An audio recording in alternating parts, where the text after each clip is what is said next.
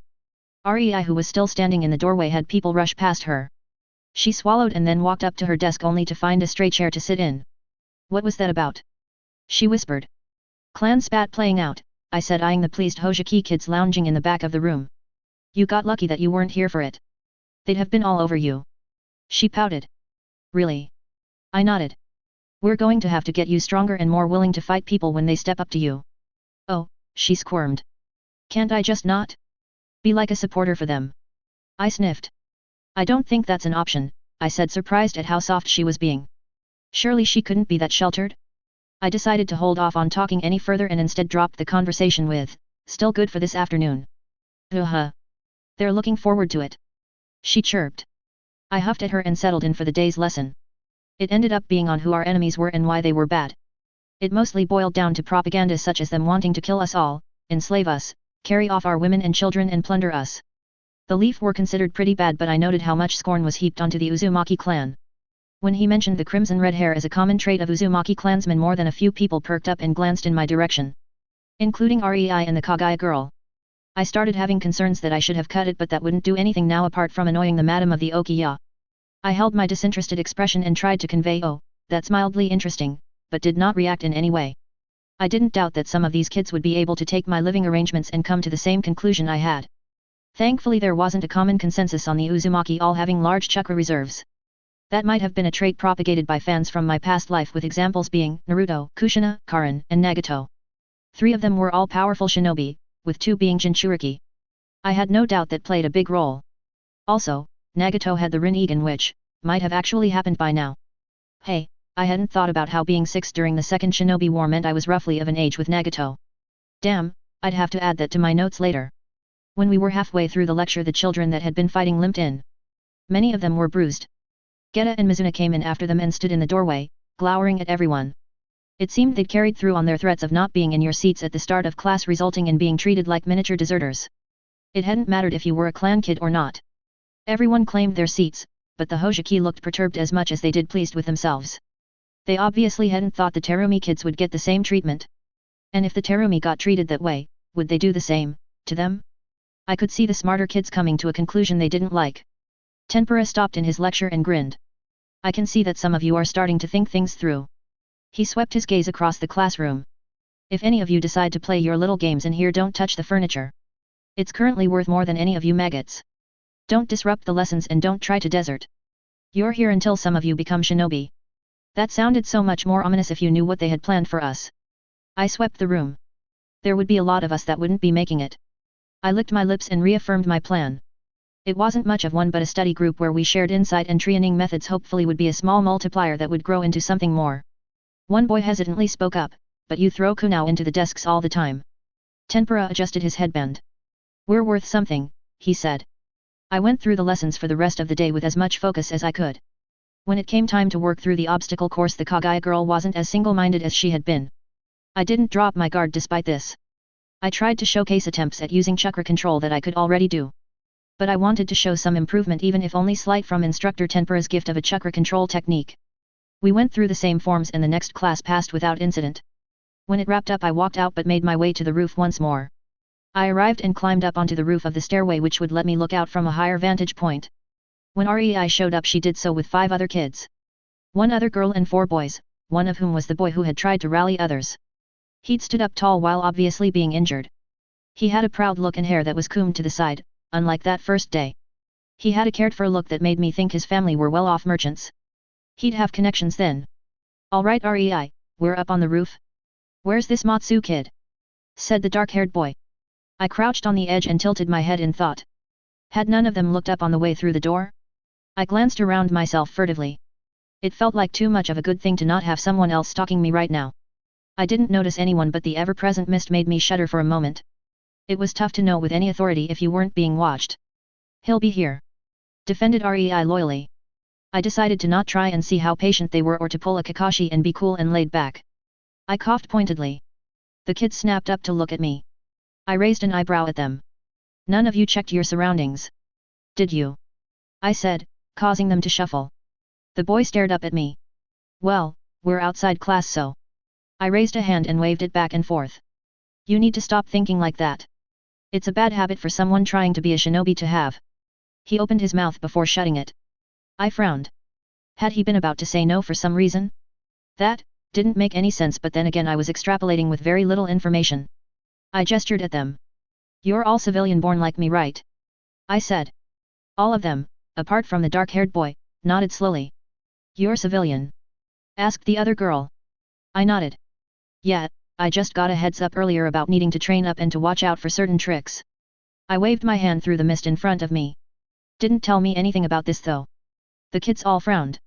"What do you mean?" said the dark-haired boy. I waved my hand through the mist again. "None of you noticed that it's a persistent genjutsu? Well, keep an eye out for when you leave the shinobi quarter and you'll notice that the mist drops away. Most of Kiri isn't shrouded like this except for the shinobi part. If you pay attention you can notice the chakra affecting you, but you almost need to be constantly cycling your chakra in different ways or you need to get used to it." "That?" Rei bit her lip. "I hadn't noticed." I nodded at her. "It took me a bit to work out, but just like the class, there's a lot that's not being explicitly said. Some of the lessons are quiet and will pass without notice if you are not aware. I'm not getting all of them, that's for sure. But that's something I made a gesture of waving my hand at the group, including myself as I did so, might be able to work on." "How so?" said the boy. I smiled. "We're going to try working together, pool our resources, share our observations and training tricks. Spar together if we can." I pointed down to where the classroom was. Not all of the shinobi or clan kids work together. I doubt anything is shared except if they're in the same clan. That's still an advantage they have. That, and they have generations of knowledge to work with. I glanced around. "Any of you got anything like that?" They shook their heads. I grunted. "Yeah, same. So what I'm proposing is we group up. Get the other kids that are like us working together as much as we can. More people to train with means the wider group and better we can get. If we have some things that might help or observations even. Like yesterday's class. How many of you realized we needed to be looking for Instructor Geta and Mizuna beforehand? Or during today's lesson where they used Senbon instead of Kunao? What if those become proper shuriken? We'll need to knock them off course instead of grabbing them, nay?" I said with a tilt of my head. The kids looked thoughtful. The dark-haired boy sniffed. "And you're just going to share resources with us? What do you get out of this?" I tilted my head to the side. "Ever tried teaching someone else something before? It usually results in you getting better along with the other person. Also, we need sparring partners badly. You heard Tempura, we're going to be fighting others after the week is up. Do you think a week's training in Taijutsu is going to be enough?" The kids grumbled a no. I smiled at them. "Well, now you're seeing how much a small thing like group up will change things for the better for us." I gestured around the roof. "Tricks and traps or ambushes like I just pulled on you. I thought of this, but someone else might have thought of something else. More people, more observations, and different tricks to learn of. See what I'm talking about?" They nodded, perking up. I flicked my wrist. A scroll appeared in it. Those fingering drills did produce more than laughter for the ladies after all. Also, I have something to sweeten the pot now. I waggled it. This is a chakra control technique. Something a few of you have been struggling with. How much easier will things be when you can consciously control your chakra? They looked at the scroll like a dog looks at a treat. I waved it left and they tracked it. I smiled and hopped down, putting myself on their level. "So, who wants to group up?" I held up the scroll and smiled winningly. The dark-haired boy nodded. "I'm Kaizen." And the first step in many was taken. The other kids were all low or middle income civilians, but that didn't stop them from being able to read the scroll and instantly start practicing it with the insights written into it. Kaizen was no less eager, and I let them try it out for 20 minutes before I approached Kaizen. "Hey, you're pretty well off yet? Parents are merchants or something else?" "They're spice traders with my eldest brother," he said proudly. I nodded at him. "Nice, think they can get things like hot spices and powders," I said. And just like that, I continued to weave a web that I sat in the middle of. Much like the Okiya ladies, I had some kids listening out or asking their parents to listen out for certain scraps or snippets of information that we then pooled together. It was a small thing, but it held the glimmers of promise for future payout. The kids understood this and felt proud that they were able to contribute to this forming network. I smiled and told them of my plans to grow the group more. I then grinned at them. We should have a rule as well not to talk about this with anyone else. If anyone asks you, just say this is for you. You can invite them in but be vague about it from now on, yet? No talking about our club, I said with a smile. It wasn't exactly Fight Club, but maybe one day. The kids grinned at me. Kaizen smirked handsomely. It'll make good practice for when we become shinobi. He held a finger up to his lips. I copied him and then glanced around. Practice that tonight. I'm going to write up some observations of our class so far. I drummed my fingers on my thigh. There's only 32 of us yet. That didn't make sense. There must be other classes either in this building, or somewhere else. Was there only one academy? The kids all pursed their lips. I felt like that number had fluctuated, but I wasn't sure how. I didn't have firm numbers from the first day, nor could I with how things had been on the second. Today's class had started off poorly to get a coherent number. I frowned. That's something we should know and be aware of. We've met 3 instructors, are there any more? That got all the kids stiffening and glancing around. We broke off from there with some of the kids promising to bring someone else to the club in future. I left the academy feeling pretty good. I hadn't gotten into another brawl and I had made progress with my plan. Now I just had to see what I could snare with it. It would be a fragile thing, but then again that was my position right now. I got home to the Okiya and once more reported to the madam. But before I gave the report I searched her face. She saw me doing so. Counting me wrinkles, boy. She said with a growl. Just, they had the instructors assume another face, how do I know you're who I think you are? She blinked at that before nodding her head. A wise precaution, keep your head on like that, boy. And I was there when your mother passed, boy, so it wounds me to be questioned like that, and yet. She rubbed her chin for a while and thought. She eventually snapped her fingers, causing a clack more than click. I was the one with you and the doctor that decided to put you on this route. I nodded and she grunted. For future reference, pay attention to my rings. She tapped her fingers together and they clicked. I change them out each day, let's see if you can work out my pat. You wear rubies on the first day of the month, then sapphires, then emeralds before mixing and matching on the 4th. On the 5th I laid out my observations to her and she sniffed. Well, good to see you have been paying attention and applying those games the girls play. She gave me a sweet and nodded before asking me to continue with my observations of the class. I skipped the club formation and instead mentioned I had made some friends I might train with on occasion.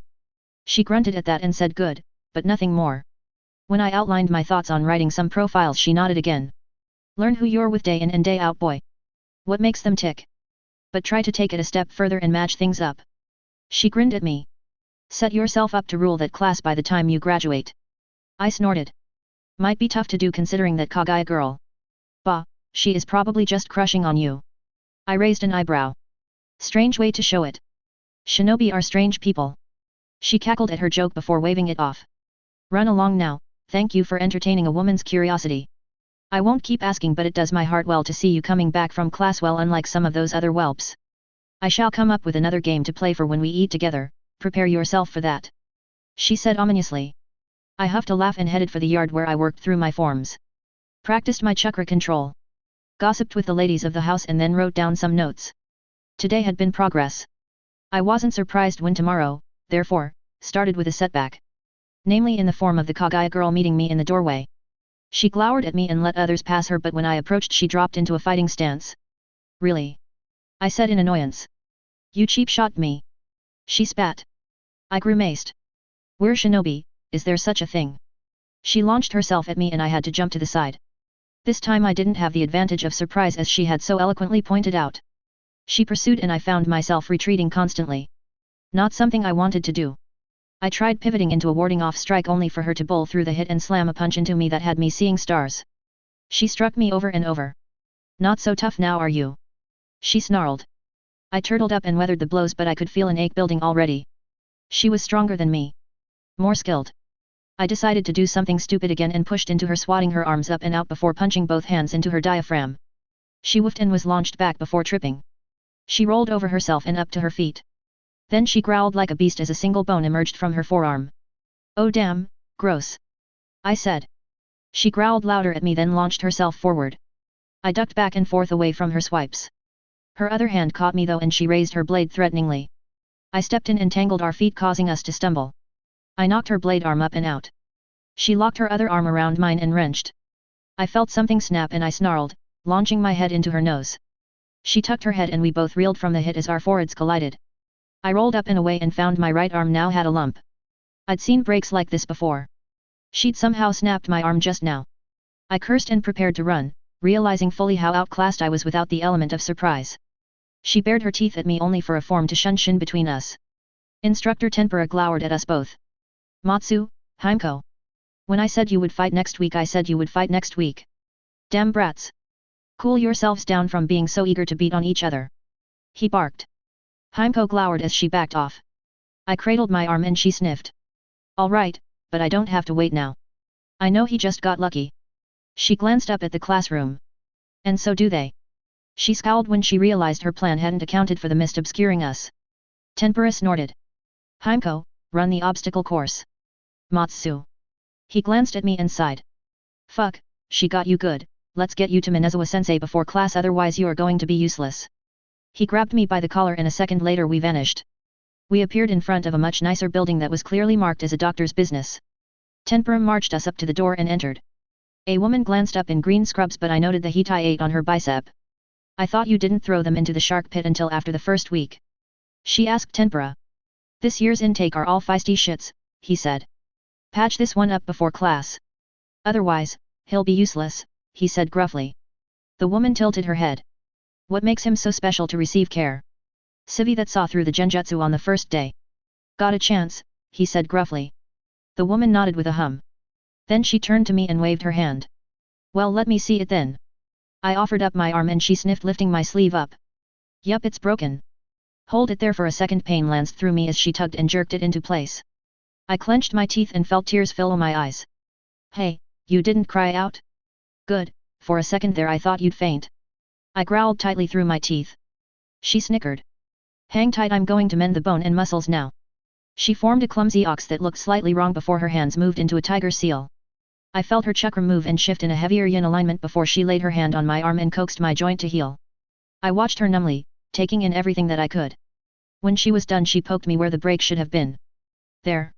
All good. She grinned. You're in awe of this cool sensei yet? I nodded dumbly.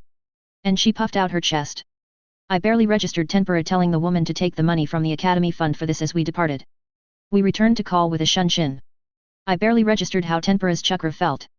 For the rest of the day, I had to hold off the giant smile that wanted to break out over my features. When I met up with the group I'd formed, I had to work at not being too excited. When I got home, I asked for a live fish later. I only allowed myself the gigantic smile as I sat in my own small bedroom. It was weird to think I had regretted kicking Himeko Kagaya and getting on her bad side. Now I wanted to do it again while giving her flowers. I really would be sending the wrong signals if I did that, however. Still, I found myself thinking of all the options that made themselves available with the knowledge of this particular jutsu. So many doors had just opened for me. Chapter 4, The Constant Change. The fish fluttered a few times before expiring. I sighed and glanced towards an hourglass of sand. It had lasted marginally longer than last time. Marginally meaning that I'd gained a few seconds more than last time. The first 10 times I'd tried this, I'd ended up flash frying the fish. Then I'd only slightly cooked the next 50 or so instead of char grilling them. That was all I had to show for 4 days worth of training on this jutsu. The issue remained that I didn't have a clear-cut idea of what I should be doing when I did this. I was tempted to switch to practicing the water bullet jutsu Tempura had demonstrated in class. But, the water bullet didn't have anywhere near as much potential as the mystical palm jutsu. I knew it was possible to accelerate the natural healing processes of the body with his jutsu. I also knew that things like seasickness could be healed, or indeed the jutsu itself could be internalized. The small cuts I made on the fish should have required very little chakra. Thankfully, I had an idea of what medical chakra felt like and how to attune it by increasing the amount of yin-aligned chakra I was sending into the fish. I had spent hours on that first day simply practicing getting the chakra to mimic what I'd felt when the medic had healed me. Then I had to go down to the fisherman's harbor and start catching fish in large numbers. That had actually been rather challenging. Catching a writhing fish was no easy feat. One benefit of the jutsu was that even just slipping a smidgen of my chakra into them while attuned to the mystic palm allowed me to knock the fish into a comatose state. It made it easier to cut them and then try to heal them instead of having to deal with them flopping around. Out of morbid curiosity, I tested how long the comatose effect would last. I discovered that a tiny needle of chakra into the fish's brain produced better results than simply pushing it into the fish. I'd gotten an hour with the organs not quite shutting down. The fish had awoken from this extremely groggy and barely able to circle the barrel I now kept in the back of the okiya. It made transporting them much easier. They barely needed air or water when they were comatose. Perfect for moving about without lots of utensils. The madam had been pleased at my desire to practice the jutsu so extensively and at first had suggested simply purchasing the fish alive in bulk. I'd decided against it. Swimming in the bay was just another training exercise now. I had to catch them by hand, which required a certain level of dexterity along with hand-eye coordination after all. The madam had said. As long as you don't end up shark food. I'd grinned, and on the third trip down to the harbor, returned with a small shark comatose over my shoulder. The madam had been very amused when it woke up, ate my stock of fish and wrecked the barrel I'd used to keep them in. I enjoyed the shark fin soup that night with more than a little relish.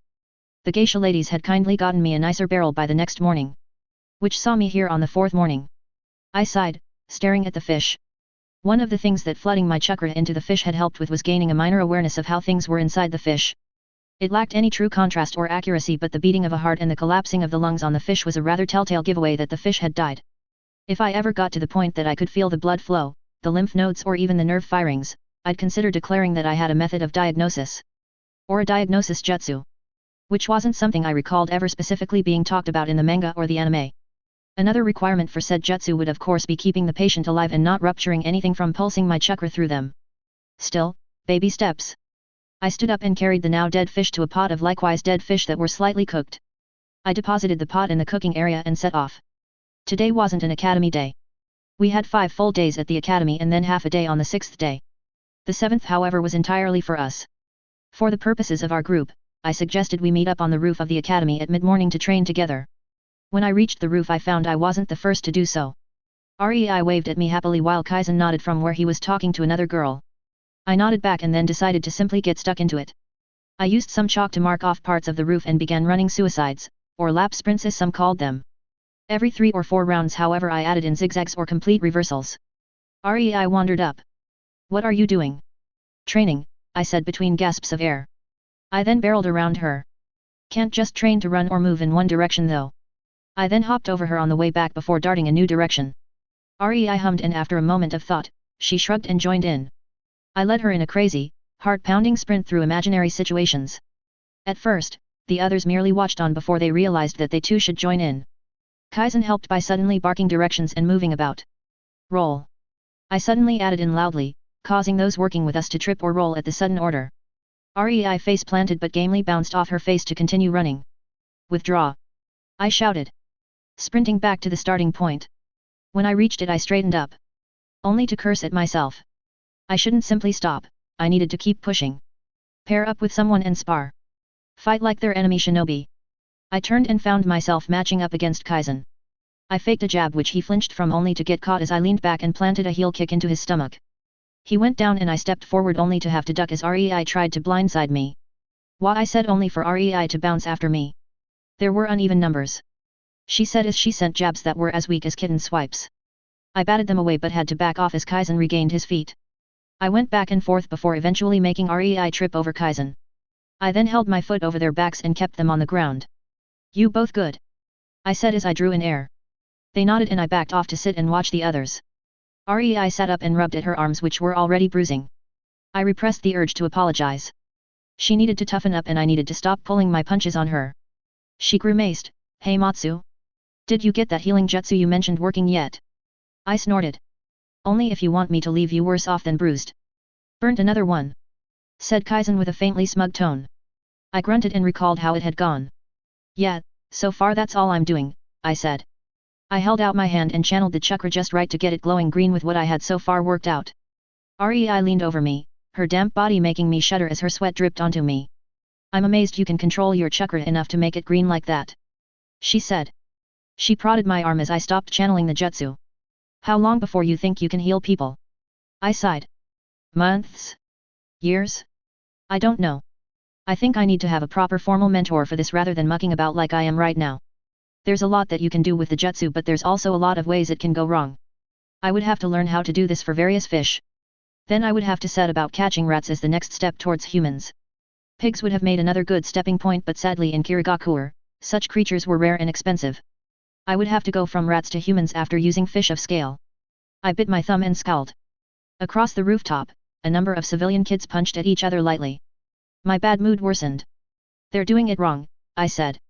Kaizen glanced up at what I was looking at. They'll get there. This is just practice, remember. It's not practicing if they're not practicing the right way. I snapped at him. Rei shifted. She alone was drenched in sweat from working out.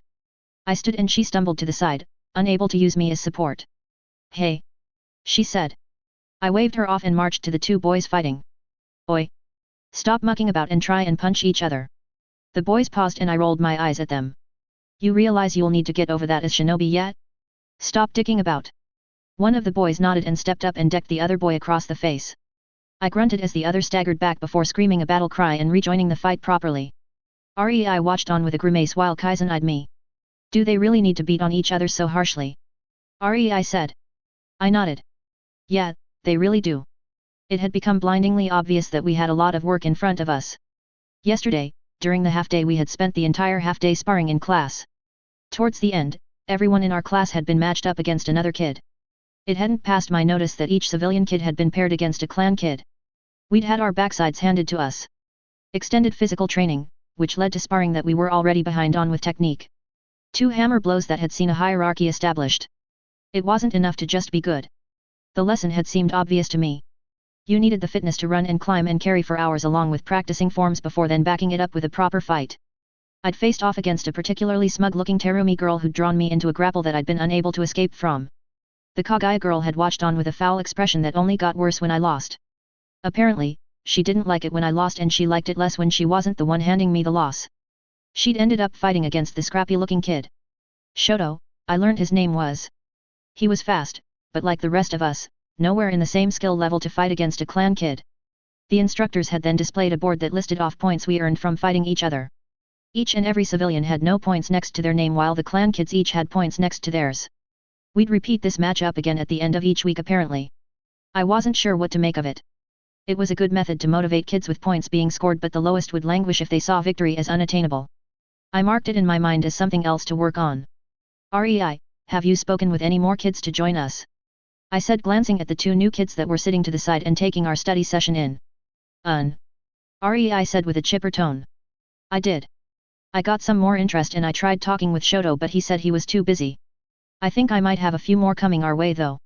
I hummed. Kaizen tilted his head. Didn't he spit at you and call you a colorful marlin out of the reef? I glanced at Rei as she blushed. He was just feeling bad after his loss is all, she said.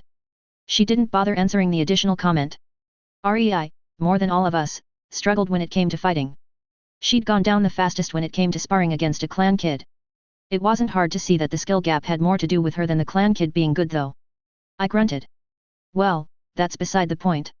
As long as we're getting different people with different methods of fighting, then we should be able to develop our skills more. I rolled my head to look at Kaizen. Speaking of having access to more people. Have you spoken to your parents about keeping an ear out for any ninja information or skills to help you out? Kaizen nodded. They said they would, but it would be tough cause usually those are either garbage that would require me to tell them, or they're solid and they're too expensive. Gotta shift through a mountain of garbage to find anything good. I said more to myself. I nodded to a few other kids sitting nearby. You guys find anything? I got shakes of the head in reply. I struggled to keep a positive expression as I turned away only for a new boy to burst onto the roof. Sorry, I'm late. I brought some kunao and shuriken I got from a merchant. He said, raising up the weapons for all to see. I grinned. Nice work. I said. Kunao and shuriken would help with allowing us to practice throwing drills. Kaizen scoffed. 10 shuriken and kunao? That's not much, you know? I could get us way more. I looked back at him, then how come you haven't? I said mildly. Kaizen blushed furiously. The answer was obviously that he hadn't thought to. He must have been looking for something big and impressive. I had garnered a lot of praise from the kids when newcomers learned inevitably that I had been the one to get the chakra scroll. Kaizen was apparently trying to get something equal to that. I pat the boy with the weapons on the shoulder and gestured for other kids to come to watch as we threw them at a wall on the rooftop we'd claimed. The kid trudged after me. Don't worry about it not being huge, it's something we didn't have before and that means we're all going to get a little better, I said to the kid who had given us the weapons. He perked up a little and gave me a hesitant smile. I grinned back. Think. You can get some more if I get you some money. He beamed at me. I smiled back. Small little things that build and build. When the training session wrapped up, I reminded everyone what they should keep an eye out for. Rumors about methods of chakra control drills, training exercises that shinobi use to get faster, stronger, and more watchful. If you can find some safe traps, those might help us out. I glanced around at the rooftop. We also need to scope out another place to train. The mist is too thick around here and we need some place more private. Rei raised her hand. Why? Here is some place that we all can come to after classes. I hummed, keeping a frown off my face as a number of the other kids agreed with her. I just think it's weird that we haven't seen the other classes yet. I think there's going to be an increase in the number of students soon, and then spaces like this are going to be much harder to keep. I waved around. The class is only 32 students. I got clueless looks apart from the new kid who was watching me with a carefully neutral expression. I waved my hand about. Where are all the other students? Is there a different intake period? Otherwise there is nowhere near enough shinobi to defend the village. There should be at least 8 or more other classes for our year alone. Each year needs at least 200 to pass to make it worthwhile for new recruits. The kids all considered that. As the information settled, they slowly nodded. I raised a finger. Also, where are the older kids? We're supposed to spend 3 years at the academy.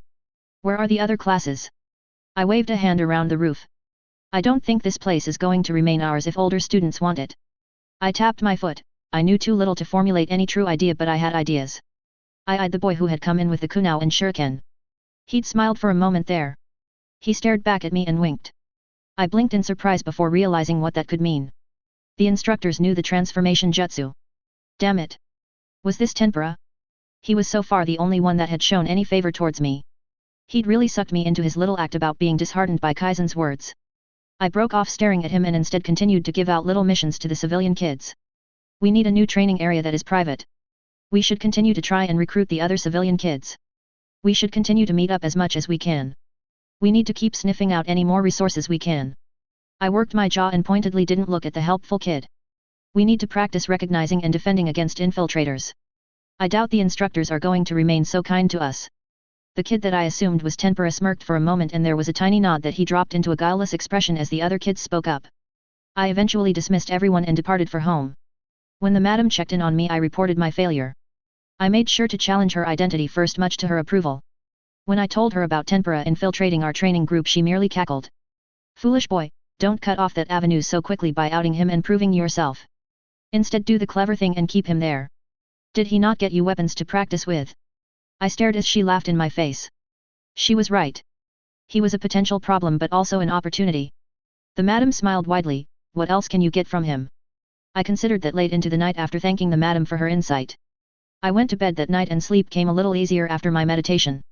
I might not have made much progress on the mystical palm jutsu, but I had learned some tricks such as a fish knockout jutsu. I snorted to myself and smiled. I also was making steady progress on what I'd meant to learn. Sometimes having a new perspective on a problem can make all the difference. I had that to look forward to at least. It was immediately obvious that the dynamic had once more changed when I reached the academy the next day. The mist genjutsu that had been ever oppressive since the first day wasn't as heavy for one. But also, the number of kids coming into the academy itself had exploded. I had guessed that there was something going on, and apparently I had been right. The first week had been a sort of orientation week for the new blood. Older students smirked at me in a way that promised violence and petty bullying. Hey punk, give me you. One older boy approached me only for me to kick him in the face. The kids that had been watching drew back at that while others guffawed. I stared at the downed boy. I'd done that without really thinking about it. A quick glance about made me realize that I needed to get out of there. When I reached the building proper, other kids were loitering and talking with each other, and each room now housed a class full of kids along with several instructors. The halls themselves were loud, which had me reeling after the near silence the building had been in before. I approached the classroom and opened the door only to stare at some unfamiliar faces. Get out of here firsty! Shouted one kid that had a Kagaya symbol. He hurled a bone shard at me and I had to duck out of the way. I glanced up at the room sign. I hadn't been taken in by a genjutsu, had I? I'd been fluctuating my chakra constantly when I had noticed the reduced mist, but I hadn't detected anything. I clicked my tongue and considered the room. We were on the 3rd floor of the academy and there had been older looking kids in that room. If that meant anything, then perhaps I needed to go down to the 1st floor? I darted back down the hall. Along the way I grabbed up Rei and Kaizen along with a few others. The scrappy-looking kid, Shoto, joined us and we quickly found our class. I noted that all of the clan kids were there, but notably, they weren't unruffled. A few had cuts and scrapes. The Kagaya girl was sitting in the chair I'd claimed for myself for the last week and she jutted her chin at me in a challenge. I stared at what was left. The only free chairs left were in the front and middle of the class. The killing field. I grimaced as I claimed a seat with my back itching at how exposed I was. When Tempura came in there were at least 5 seats left unclaimed. A few kids around our age had come in before racing out when they'd realized they had the wrong room. So, it wasn't just our class that was left in a lurch? Tempura smirked at 2 kids who notably didn't belong when the bell rang. "Get out and start running the obstacle course before I beat you up and throw you out to run the course," he said, flashing his teeth evilly but otherwise not moving. I frowned. Something about that interaction was off, but what was it? The kids bolted out through the window. I hummed. They'd been smart enough to take the fastest route at least. I glanced around and assessed the kids that were with us before realizing something. I punched Rei in the head only for her to dodge without looking. She grinned and reformed into Instructor Mizuna, who walked to the front. That had everyone straightening and reassessing the people around them. A few clan kids shot some punches at each other and some scuffles broke out, but Instructor Geta wasn't revealed. I eyed Instructor Tempura only for the Terumi girl who had beaten me a few days to point at him. "Your Instructor Geta and Instructor Tempura isn't here yet." Tempura nodded and revealed she was right. "Correct. But it took you way too long to realize that. So that means you're all running the course once. The last 5 have to do it another time." I threw myself out the window while he was still talking. I was surprised he was only going to have the slowest do an extra lap, almost as much as I was that we only had to do 1 lap as punishment. That seemed too easy. It didn't take me long to realize the new angle. Ahead of us, older kids were running the course and they grinned at us, and other kids from different classes piled out to complete it. Where before it had been occasionally tough, it now became a proper fight to stay on the obstacles. I needed to stick to the walls with chakra and run as fast as I could to avoid being beaten off by an obstacle I found myself on. The older kids had no issue targeting us and seemed to relish it. It reminded me of a past life with hazing rituals. They were never fun when you were the one being hazed, but when things were reversed you suddenly got to enjoy doing the stomping. It was a terribly clever method of making casual cruelty slip into people's mindsets. It also meant that physical disciplining could and would be carried out by older students. The instructors just had to put us in the same area as the older students. I quickly noticed that the clan rivalry was projected here as well. Often if you were near a Terumi kid, then a Hojiki kid would prioritize tripping or punching their rival over going for you. It was something I kept in mind for future encounters. When I returned to class I had several new bruises and aches from where I'd been struck. I seriously wished I'd managed the mystical palm jutsu. Instructor Geta, the bastard, merely grinned down his thick nose at us. "Alright, you little wastes of my time. You're going to learn about formations today, so write this down. Occasionally we will run drills and you will be expected to know this. The standard Kiri platoon is at least 7 men that will answer to a chunin. When we reach 3 platoons you might warrant a Takubutsu Jonin, but those are only for serious engagements and missions of the utmost importance during the war." We then spent an hour learning about formations we might or might not ever get a chance to make it into. It would all depend on if we graduated. Geta then turned us over to Mizuna, who led us in chakra control drills. She once more laced genjutsu into the lesson. I remembered halfway through that I should be on the lookout for infiltrators, and I was able to pick up on Instructor Geta having transformed himself into another kid. It turned out that while we'd been running, Geta had fallen in as a kid and Tempura had transformed into Geta. 2/3 of the class hadn't learnt of this by the end of the control lesson in a timely manner. Instead of having us run the course, Tempura demanded that we stack our chairs and assume seated positions for as long as we could. Rei, having barely made it into the room when we'd first poured out of it, was once more the first to fall out. She had to do push UPS until she couldn't anymore. I held on the longest, and my reward was getting to sit down as my thighs screamed at me. When lunchtime came along, the division of the class announced itself once more as the Terumi and Karatachi kids closed up on each other. The Hojiki and Yuki clan members did the same. I stared at the door as I realized what would likely happen. I grabbed all of the training group I'd formed. "Rei, Kaizen, get all the other civilian kids together and pull the chairs together." They quickly got the others around, and the stragglers frowned but quickly joined us without much prompting. I set my lunch on the table while watching the door. I was almost, strangely, relieved when it opened and a group of older boys sauntered in. They glanced around and paused when they saw that the class was divided up into 3 groups. That's weird, ain't it, Goma?" said one boy to the thickest, meanest-looking boy. Goma merely snorted and turned his attention to our group. "Oi civis! Hand over your food." My mind raced. What was the best call here? Appeasement? No, that wouldn't.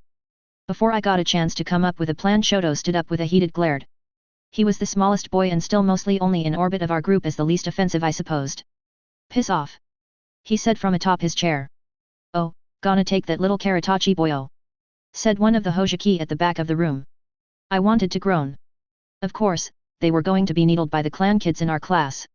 Goma Karataka's face locked into a scowl and his hand shot out to grab Shoto up. Shoto looked tiny in his grasp. His arms swung around ineffectively. I grit my teeth.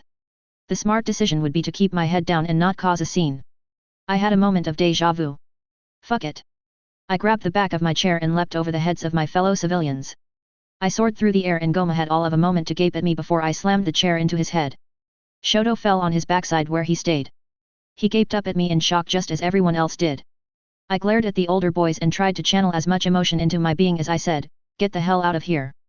3 was a moment where everyone stood, locked still. For half a moment I thought they'd back off. Then the Hojiki boy laughed. Hat. He went down like a chump. The older boys clenched their jaws and glared. Goma made to stand up. Shoto shot into his ankles and bit him, making him scream. I grimaced. Being on the ground was not where the much smaller boy wanted to be. Goma knew this and fell on him. I kicked him on the way down to distract him only to have to spin out of a tackle from another boy. He continued on and barreled into the kids behind me. And that caused Rei to stop staring and stand up. Attack! She screamed at the top of her voice. The other kids were startled, but a moment later the civilians all rose and threw themselves into the melee. I found myself smiling as I dodged a punch from one boy only for him to find himself taken down by 3 other kids. They rode him to the ground and then stared. They weren't sure what to do, I realized. I started to shout, "Stomp him!" Only for the kid to spin like some break dancer and send them all flying as their legs were taken out. I elbow dropped into him and pulsed my chakra through my body as I followed up with a punch. "Put him down!" I shouted. Soon the numbers began to show and the 4 boys that had entered were merely whimpering wrecks. Only then did we stop. I heaved in lungfuls of air as the other kids regained control of themselves instead of merely relying on primal instinct. "What now?" Rei said as she hopped from foot to foot. I sighed. "Toss em outside," I said. Slow clapping from the back of the room made me glance up. The Hojiki boy Kami, I was starting to hate that brat, was clapping. "Well done. That was a good show. I particularly like how you were like monkeys scrambling over each other there." He lolled his head to smile widely towards the Terumi and Karatachi in the class. "Seems all it takes to beat some Karatachi is to loosen some monkeys on them." I drew in a breath. If I let this boy keep talking, I'd be falling into another fight with the kids in my class looking to get revenge for their older brethren. "Oi, how about you shut the hell up? I didn't see you doing anything except mouthing off. If you want a fight so bad, how about you and the Terumi stop dancing around each other and see who's actually stronger?" The Hojiki's eyes narrowed into slits before he sniffed pointedly. "We all know who that would be." I hummed and made a show of looking at the Terumi, who straightened up. "Don't think I do actually." That caused both groups to straighten up and start eyeing each other off. I turned back to the other kids and jerked my head at the door. "Toss em," I said once more. When they were gone, I sat back in my mostly wrecked chair and ate the rest of my food. And just like that, the class was divided into 3 factions. The Terumi, the Hojiki, and us, the civilians. With me apparently in charge. When I was done, I leaned over and grabbed the vicious kid, Shoto, around the shoulders. "We've got a training spot on a roof in Market Square. When class finishes, meet up there." He looked at me for a long moment before nodding deferentially. I felt like I'd just gained myself an attack dog. When Tenpura marched back in, there was a flicker of amusement as he noted the class's division. "Get those chairs back into proper formation." There was a clang and scrapping. Then Tenpura made a show of noticing my rather beaten chair. "Breaking property, Matsu? Run a lap alone." I grimaced and launched myself out into the mist. When I reached the first obstacle, I spotted 2 of the boys I'd spent lunch beating on up on the balance beams. They spotted me as well and stopped where they were as evil leer overtook their faces. I scowled and threw myself into the fight, trading blows, advancing and retreating across the thin span of wood, while from a nearby span, the other boy tried to kick and punch me. I fell into the mud a lot. The instructor, who was watching over the obstacle course, growled. "Get up, brat. Take your licks and learn from it. You think the leaf or the bolts are going to go easy on you?" I sighed and charged back into the fight. Eventually, the instructor must have thought I'd taken enough of a beating after the 3rd knock from the beams, as he called the other boys to finish up. I was just happy for the beating to end. I took a long moment to stagger through the rest of the course. Damn, I hated Kiri and how much this training made sense. It achieved so many goals at once. As I entered back into the classroom at a crawl, I noted the smug looks from the clan kids. Like I'd been put in my place. I sat and continued to learn about the history of Kirigakure and the wisdom of the first Mizukage in forging alliances with the clans. When the class ended, I stood with a repressed groan only for Tenpura to appear next to me. "Weak," he said as though announcing to the class at large. He grabbed me by the shoulder and we vanished in a shunshin. We appeared back at the doctor's building. There were notably more kids coming and going from the building. Tenpura grunted and marched me past the line to the doctor. As the medic healed me, I focused all of my attention on how the jutsu felt. When she was done, the medic snapped her fingers in front of me. "Commie brat, you look like you've found religion with how zoned out you were." I wet my lips. "I was just really impressed with how easy you make fixing me seem." She snorted. "Easy. Easy," he says. "This took years of training." I coughed. "I just meant you seem really good at it." She grinned, all of her teeth showing. "That's cause I had a lot of practice." She considered me. "You interested in being a medic?" I nodded, more than excited to get the chance to bend her ear. "Yet. How do you do what you do? Is there chakra control drills you need to use?" She snorted. "Lots of practice mostly. If you make it through, you should work on control exercises like holding 10 water droplets on different parts of your body while making them move in circles, lines, spinning, or even just trembling." "Trembling?" I said with a frown. "Yeah, sometimes to clean out poisons you need to keep your chakra in one place and only doing the smallest possible movement you can. Making your chakra tremble or vibrate works great for that." I nodded. "Right, I'll practice that," I said. A snort reminded me that Tempura was there and listening. I swallowed. Had I mentioned in front of him yesterday while he'd been henged that I was already practicing that jutsu? I'd need to pull Kaizen and Rei aside and tell them not to mention it. Tempura marched up and shined me back to the front of the academy. "Alright, get out of here, Matsu. You keep this up, I'm going to start charging you for ferrying you about." I bowed in thanks and scurried out of the academy. I was suddenly a lot happier that I'd told the other kids to find another training area away from the academy. The academy after all wasn't safe. I considered that as I raced up the stairs to the top of the building I'd selected as a training area. So far the academy had consistently pushed us in new ways with constant change occurring in short intervals. It was enough time for us to get comfortable before the rules or our situation changed. "Announce yourself," growled Rei cutely when I exited the stairwell. I smiled at her, pleased she was challenging me. She grinned back and relaxed her stance. That made me roll my eyes as I gave the correct response to her challenge. She really wasn't very good at this. Still, she had a lot of redeeming qualities. I doubted if anyone else in our group had ordered the attack that the other kids would have thrown themselves into following the order as wholeheartedly. I joined in with the training and felt like things were progressing nicely. Despite all the changes that were sure to come our way. We just had to deal with the changes that came our way.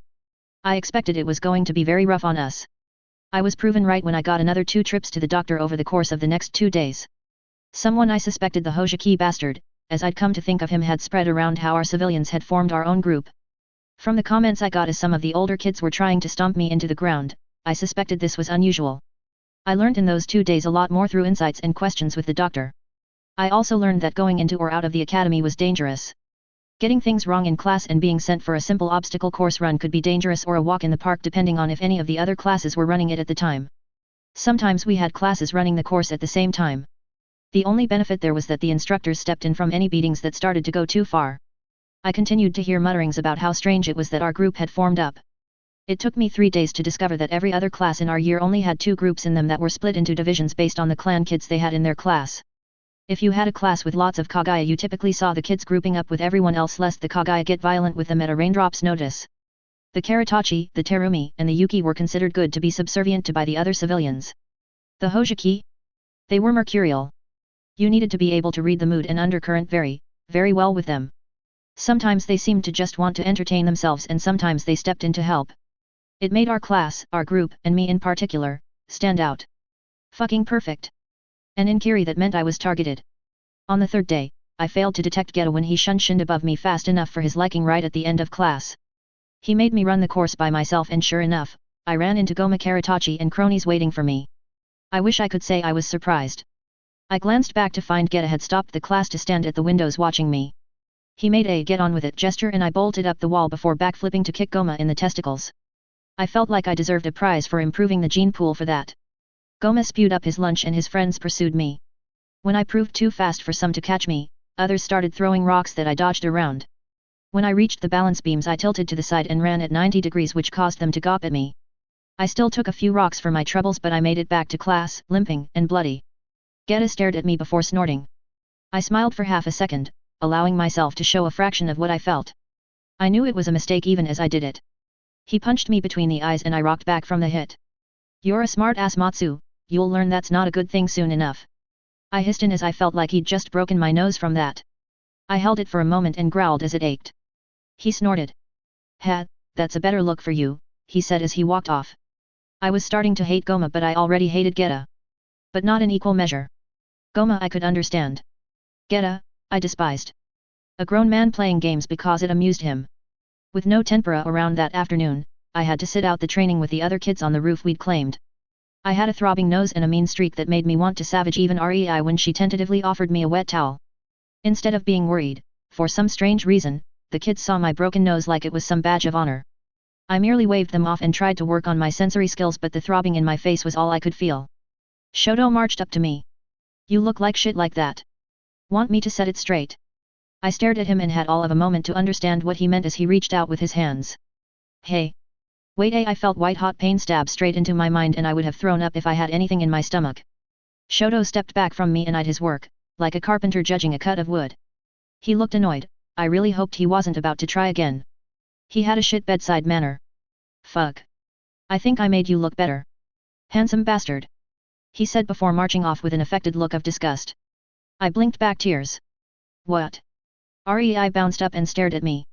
Oh. He was right, you do look, sort of handsome now. I put the towel on my face. What the fuck are you talking about? I snarled as my face throbbed. Rei rocked back and forth. You were super pretty before, you have red eyes and hair and such a nice face. But now? Now you look kinda. She made a flapping gesture that I had no idea what it meant. Kaizen grinned. Like you're not just some sissy. The nose makes people pay more attention to your eyes. They're as red as rubies but sometimes they get hidden in shadow when you brood. I rolled my eyes at them. Right, fuck you guys. I'm too sore for this. I'm heading home. Rei, I'll give you the towel back later, alright? I said. The others watched me trudge off. I sighed and tried to feel like this wasn't too much of a setback. When I got home I thankfully didn't run straight into the madam. She'd blow her top off at me, the academy and then me again for being 10 sorts of a fool for getting my face beaten up. I walked past one of the girls who were just now starting to see clients. She'd proven popular with rich men and rumor had it that one merchant was buying her time out regularly. I could see why with her pale white skin and a willowy frame. She was a traditional Kiri beauty in every sense. At least for the civilians. I had no idea what the shinobi thought of her. I honestly hoped they didn't think of her. That would involve them knowing about her full stop. Still, the madam expected a buyout offer within the month from her rich gentleman. Matsu. Said the girl, Shimai, her voice full of concern. I looked down. Hey Shimai, got into a scrap at the end of class. Her hand reached out and lifted my chin. The towel was pulled away and I grimaced. Shimai ran a hand down my still sore nose gently. Oh, Matsu. You have so much hardship to endure. More than most of us it seems some days. I offered the geisha a tired smile. I knew what some of the girls had to endure. Not all of them had rich gentleman callers like Shimai did who were nice and gentle. I'd be worth a lot to the madam and the girls when I could heal a bruise let alone a cut. She patted my cheek. Matsu, I think I should share something with you. A secret of mine, yes. She said carefully. She glanced left and right before gesturing for me to follow her. I followed and found myself walking back outside and through the markets. Then we walked down to the harbor where Shimai led me up towards some cliffs. Then she glanced around in a terrible I'm doing something suspicious manner. Then she winked at me, hiked up her skirt, and climbed over the edge of the cliff. I raised a brow at her and followed, walking down the cliff as a shinobi would. Shimai pouted at me and I grinned. She led me slowly to an opening high up in the cliff. I found this place years ago when I was a young girl, she said as we entered the cave. I was surprised to find myself in a grotto with water that had salt crystals all over it. If you come here during high tide there is usually water at your ankles. It is how I first found it. I was swimming and got chased by what I thought was a shark. Instead of being dashed into the cliff face, I was swept into this cave. She took my hand and placed it into the pool. It's warm. I said. I gave the room another look over. How is this area warm? Is there a vent or heated chamber? This didn't make any sense to me. Shimai shrugged. I'm not sure. No idea honestly. But here. Take your clothes off and lay in the pool. Trust me. It will help. I shot her a look but did as she asked, stripping to my underwear and lying in the pool. I was surprised to find I floated. I blinked as the water lapped at my body and I felt a heat building up. It's really warm. It also felt familiar. It tickled a memory I'd had of my past life. A time I got to spend relaxing and just thinking. The salt, it evaporates and forms up with your body heat. See how you float? Apparently, that is caused by how much salt there is in the water. She slipped out of her dress. She should have been beautiful or erotic without her clothes. Instead, I pitied her. I was startled to find that she had a number of bruises over her thin frame. It was like seeing a painting that someone had torn a hole in a famous artwork. She smiled. I find it helps me heal when things are rough, she said lamely. She lay down next to me in the pool of water and I let my head flop backwards. I wanted to stand and say that I'd help her. That I'd protect her. Instead, I kept my mouth shut and put my head back in the water. I shut my eyes and let the salt from my tears fall in the water. I couldn't save her. Some days it was hard enough to make sure I stayed afloat. I did what I could though and reached out to take her hand in mine. Our fingers laced and we joined together as we floated. With my eyes shut I became lulled into feeling the warmth that was within me. I could barely hear anything or smell anything but the salt. My body was swaddled in the heat of the pool. All I felt was Shimai's hand in mine and the warmth. I also felt my chakra. In fact, I felt my chakra better than I ever had before. I frowned as I spun my chakra through my coils and felt how it shifted at my command. I mapped out my network and felt where small, minute threads broke off from tiny chakra nodes that I'd never noticed in the past. I tickled and trembled my chakra at the nodes as I discovered them and felt myself open up a little more with each. When Shimai finally stood up I had discovered a handful of nodes. I sat up and a world of awareness washed over me. My chakra felt more in so many ways. I felt like I had more ways to manipulate it, and my control felt better than ever from one session of training. I also felt like I had more to use. I could feel parts of myself filling up that apparently had been empty before. I sat in the water and stared at my hands. I'd opened 3 nodes in each hand and now I felt stronger. I looked up at Shimai as she donned her dress. Shimai, is it alright if I love you a little? I said with a hesitant smile. This place will really help me I think. She stopped putting on her clothes and instead stepped back to me. She leaned down and kissed me on the forehead. It's always alright to love Matsu, and I'm glad that my present to you will help. I walked back to the Okiya with Shimai with a smile on my lips and in my heart. Chapter 5, Red Determination. When we got home to the Okiya, the madam took one look at my nose and threw a fit. "Nuuu. You've lost all your beauty. Before, you were a slim-faced beauty of a boy that I could have marketed." She made clawing motions towards her face. "Do you know how many people like boys that look like girls?" she said to the roof as she arched over herself. I'd never seen her react this way and for once, I didn't repress the shudder that ran through my body. Sometimes I forgot that the old woman would have no problem having me work in her establishment rather than as a shinobi. I couldn't hold it against her. She probably thought she was doing me a favor with how rough things were on the street. "Quite a few," I replied, thinking of all the people who enjoyed the trap genre in my past life. The madam straightened and took my chin in her hands. "I suppose when you get older you will just need to be extra manly so that your nose will suit you." She brushed my cheek and ran a finger over my eyebrow. "At least you still have your pretty eyelashes." I gave her a tight smile. "Or I could win people over with my personality." The madam stared at me. Shimai, who'd stuck around in the hallway to observe the madam's reaction, also stared at me. A serving girl who'd been walking past stopped to stare at me. The 3 women then exchanged glances before laughing together. Shimai had tears in her eyes, the madam slapped at her thigh, and the serving woman held her hands over her mouth. I gave them a glare and wished I knew a suitable genjutsu. I raised my nose into the air and marched off with a huff. Their laughter followed me, and I entered my room with a grumble. I sat and started to meditate before giving it up as I was too annoyed. So instead I lay on my bed, grumbling to myself. "I'm not that bad, am I?" I said aloud. I didn't get an answer, which, with how things were going with the academy, I grimaced. I'd need to get ahead of any potential infiltrations or traps. I'd need to start setting them and having the ladies not walk into my room or tell people where I slept. I would have to inform the rest of the civilian group to do the same and become more aware of where they could be caught unawares. The group was also a potential problem. I had a resource that I knew could help bolster them. That could increase their chakra control and capacity if they used it as well. There was perhaps even enough room to have people in there, but having more people know about it was also not giving me as much of an edge in case something terrible. I put my hands over my eyes and groaned aloud. Damn it! I wanted to be better, and here I was holding back resources that would help the group at large. My brain and my heart were both on the fence about what to do. I wanted to make them stronger, faster, and better. To give them more of a chance. But it would be a risk. They might talk, and any noticeable improvements would be noted. Also, there was the issue of us already being infiltrated by Tempura. I had no doubt that we could be infiltrated by other instructors. I rubbed my chin. There really was nothing stopping us from being infiltrated by kids as well, specifically clan kids. Turnabout was fair play though. If they could infiltrate us, couldn't we do the same to them? I grinned to myself as a new avenue of information gathering presented itself. The trick would be to make sure that we could pull it off. The civilians were much better at sensing chakra fluctuations or illusions. We'd be risking quite a bit to get people into their groups, but there might be some payoff. In fact, I already had a potential avenue of infiltration with the way things had been divided in our class.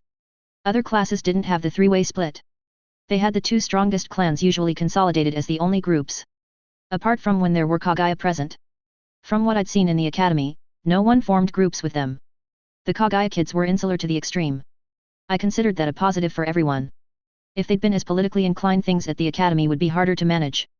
Himto Kaguya was an anomaly in that system though. She wasn't excluded from any of the clan groups, but she wasn't welcome. In our class, she was the only person that was a lone wolf. I shook my head and dropped that thought. The option of posing as kids from other class groups, trading notes aka misinformation and information, or even infiltrating other groups existed.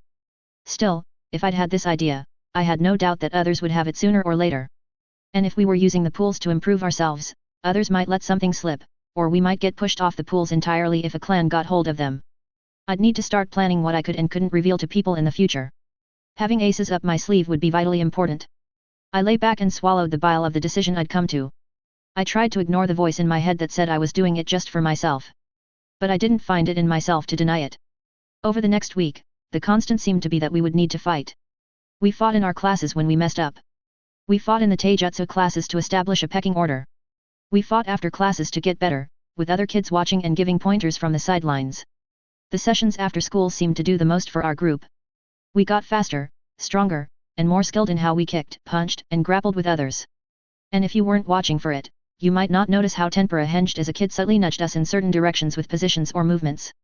I'd learned how to pop up and throw a punch with my entire body before leaping away from him. He showed off a bouncing movement before a match once that I then copied. It was terrifying to see how easily he got us to our destination without ever telling us where we were going. I could have written an entire book on how to phrase things or position myself by just reflecting on how he acted. In a way, it helped that the others weren't aware of him. They just saw improvements. I didn't tell them. They were getting better, and the matches between us and the clan kids were getting closer. As a group, we weren't winning any fights yet. But after 2 weeks, they weren't losing as quickly either. I'd knocked out a Yuki boy by using that trick Tenpura showed me after I'd dodged a kick that overextended the boy.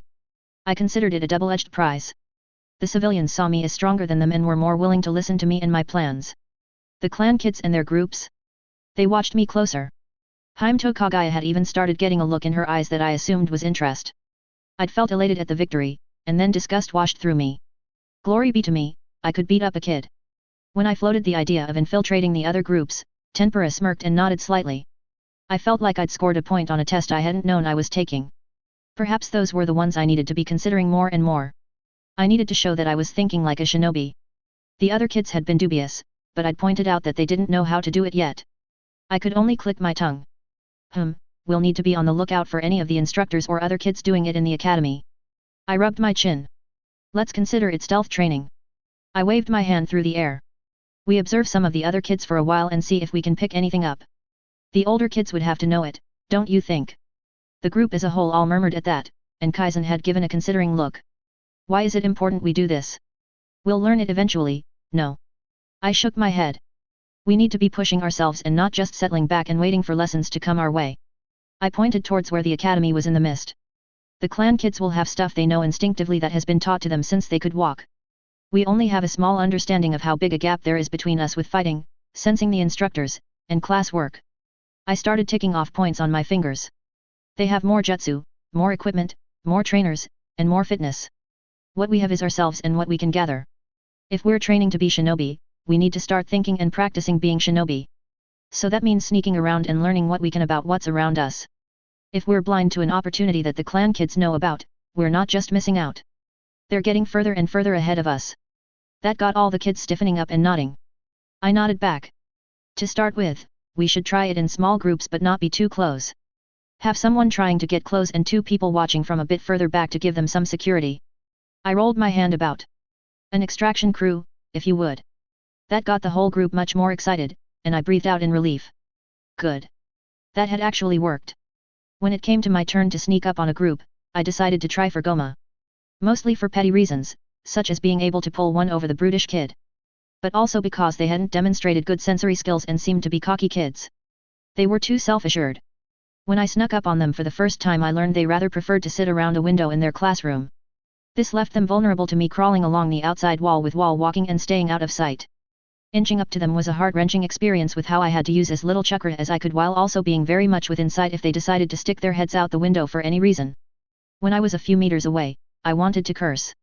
The mist that was working so well to hide me, it muffled their quiet conversation. I had to get closer. So I continued to inch forward until it felt like I could reach through the window and touch them. Something that would be far easier for them with their much longer limbs. But I stayed because I knew it was a good experience. If I couldn't hack it while the threat was just being beaten up, I needed to become more proficient at sneaking up on people. So I stayed and listened. My heart thundered in my ears as I kept as tight a hold on my chakra as I could. The only parts of my system that moved were those that allowed me to remain on the side of the wall 10 meters off the ground. Sadly, Goma and his cronies weren't the types to flaunt their jutsu. They instead spent a good deal of time discussing what they'd done in class, what food they were eating, and how their training had gone. It was interesting to learn about classes I assumed we were going to learn in a few years. It was also vaguely useful to know that Goon number 2 disliked spicy foods and that Goon number 1 enjoyed picking his nose so much that the others made a game of telling him to stop. It was nothing immediately actionable. Nothing, until Goma nudged one of his friends, causing them to spill some food on me through the window. I held my breath and prepared to run away as fast as I could. My mind ran through the potential methods of evasion that I had available to me. Where I could go, how I could make them lose sight of me, and then keep it that way. I was practically jumping off the wall already when the kid whined at Goma. "Dang it, Goma, you made me spill some of my lunch. I like it when my mom makes this. Ugh, she makes huge batches, you can have more tonight. Don't sweat spilled soup." He then lowered his voice. "What do you think they'll have the new blood do at the end of the semester?" I sharpened my hearing and licked my lips. What was this now? The other kids all shifted about as though looking around carefully. "Goma, it's only been a few weeks. They got a few months before the instructors even give out hints." This was said by the whiny kid who had lost his soup over me. "I think it'll be the Shark Coast," said another. "Nah, that was the year below us. I think Tiger Island. Has to be." "Weak," muttered Goma. "I'm hoping for the Skull Cliffs." The other boys hissed. "No group gets sent there. That's always held back for the third years." "That's going to be us this year," said one boy. "Yeah, well, I'm ready for it. I know what they say. Only 1 in 3 make it out. I just think it'd be good to kick out the minnows from the pike early." "Why wait?" The other kids grunted. "That's pretty harsh," said one boy. "Nah, those kids need to toughen up. We all do. There's a war on out there. We need better than those punks." At this point, there was a general chorus of agreement, but little else. I ended up inching away successfully and counting the entire expedition a success. I told the other kids about it and then told them to keep an ear out for anything else they could find. We had some information. I wanted more. I needed the full scope of what was coming our way. Slowly, over the course of weeks of people sneaking up on older students or lingering near instructors with looser lips than our own instructors, we learned something. It seemed that every semester, an expedition occurred. Students would be led to a destination away from Kirigakure by the instructors. Each year the destination, the number of students, and the duration of the event changed. The only thing that didn't change was the theme. Survival. You were expected to thrive in a variety of settings. Some people reported being thrown into deserts, forests, mountains, snowfields, barren islands, or even down into the depths of rocky caverns. The aspect that stood out to me was that each year a certain number of students were expected to die. Not predicted. Expected. Then, in the third and final year of the academy, we would be led to a place known as the Skull Cliffs, where the numbers that survived were only ever speculated on. The death toll was thought to be horrific. Kids heard rumors and knew it was bad. Each year, they were apparently building up to that third and final event to show that they were one of the survivors. Whatever awaited there was so bad that people were not allowed to know. Any and all attempts to ask about it from the instructors garnered harsh punishments. Talking about it outside of the academy, if discovered, apparently resulted in worse punishments, along with the kids being shamed. With no information, all that was left was for people to let their imaginations run wild. They thought Kirigakure had a dragon, a troll, or some mythical oni that we had to defeat. We'd be devoured if we didn't defeat it. They thought that we had to dive from the cliffs and demonstrate that we were fearless. Or that we were smart enough to jump into a spot where we wouldn't be dashed against the rocks. They had many thoughts. I thought I knew exactly what they did at the cliffs. They already had all the building blocks in place. They had the mythos. They instilled in parents the fear that their children would not return from expeditions, while also building the understanding that it was normal for this to happen. The students would continue to march forward, unaware of what was coming. Then, the academy could put them through a final, bloody test. One that all the shinobi knew of, but didn't say anything about. I imagined that it helped that life was harsh and cheap in the elemental nations. But that might have been my modern sensibilities acting up. Still, the information was a big win and something that we could act on. We'd done enough to verify it from multiple sources, and there was a common enough theme that we were able to start gathering books and asking our instructors pointed questions in class when survival was the topic. Tempura always had the knowing little look, and it didn't take long for instructors Geta and Mizune to work out that we knew. Geta looked like he'd smelt something foul. Mizune got a thoughtful look as she considered a question about setting up tents or sleeping arrangements in the snow. Then she answered the question. It turns out that if you kept your ears open, you learned quite a lot from all the conversations that occurred around the academy. For practice, I started sneaking up on Kaizen, Rei, Shoto, and the other kids in our group. I surprised a few of them with this and they shouted at me for a while, only to see the reason behind my stalking them. Then I started pulling kids aside during our training sessions and had them do the same to others in the group or even against me. We made it a game, and I held in the pain of self-loathing as I manipulated them into loving it. With my early successes, the kids saw me as a goal to reach, and so I suddenly had lots of them trying to do it. Some days, I couldn't go to the bathroom without them jumping out at me. Which was so disgusting. I hated that I'd set myself up for this as training. Still, it made me better at detecting people around me. I started faking out bathroom breaks or slipping off without warning to use a different bathroom. I had to vary my routes around the academy, and I couldn't have a routine to follow. My pride was on the line, and I knew that one day more would be at stake. Rei was the worst at stealth. She always had to run away when she tried and failed to sneak up on someone. Fortunately, she mastered it quickly. I only had to step in and start throwing down with an older kid twice before she started getting away faster than they could catch her. She might have sucked at throwing punches, or kicks, or kunao, but Rei could run. We stopped having her try and listen in on the other groups and instead had her practice against people in our group. Kaizen was alright, but his chakra control left something to be desired. It infuriated him that I could detect him trying to sneak up on me every time. Shoto. I stopped what I was doing and stiffened as something sharp and metallic touched the back of my neck. I tensed and prepared to do something, anything crazy, to get myself out of this situation. This was exactly the situation that you didn't want to find yourself in. It had been covered in multiple lectures. Now, walking back from the academy, I had been too lost in thought and now I was going to have to resort to. Got you again, boss.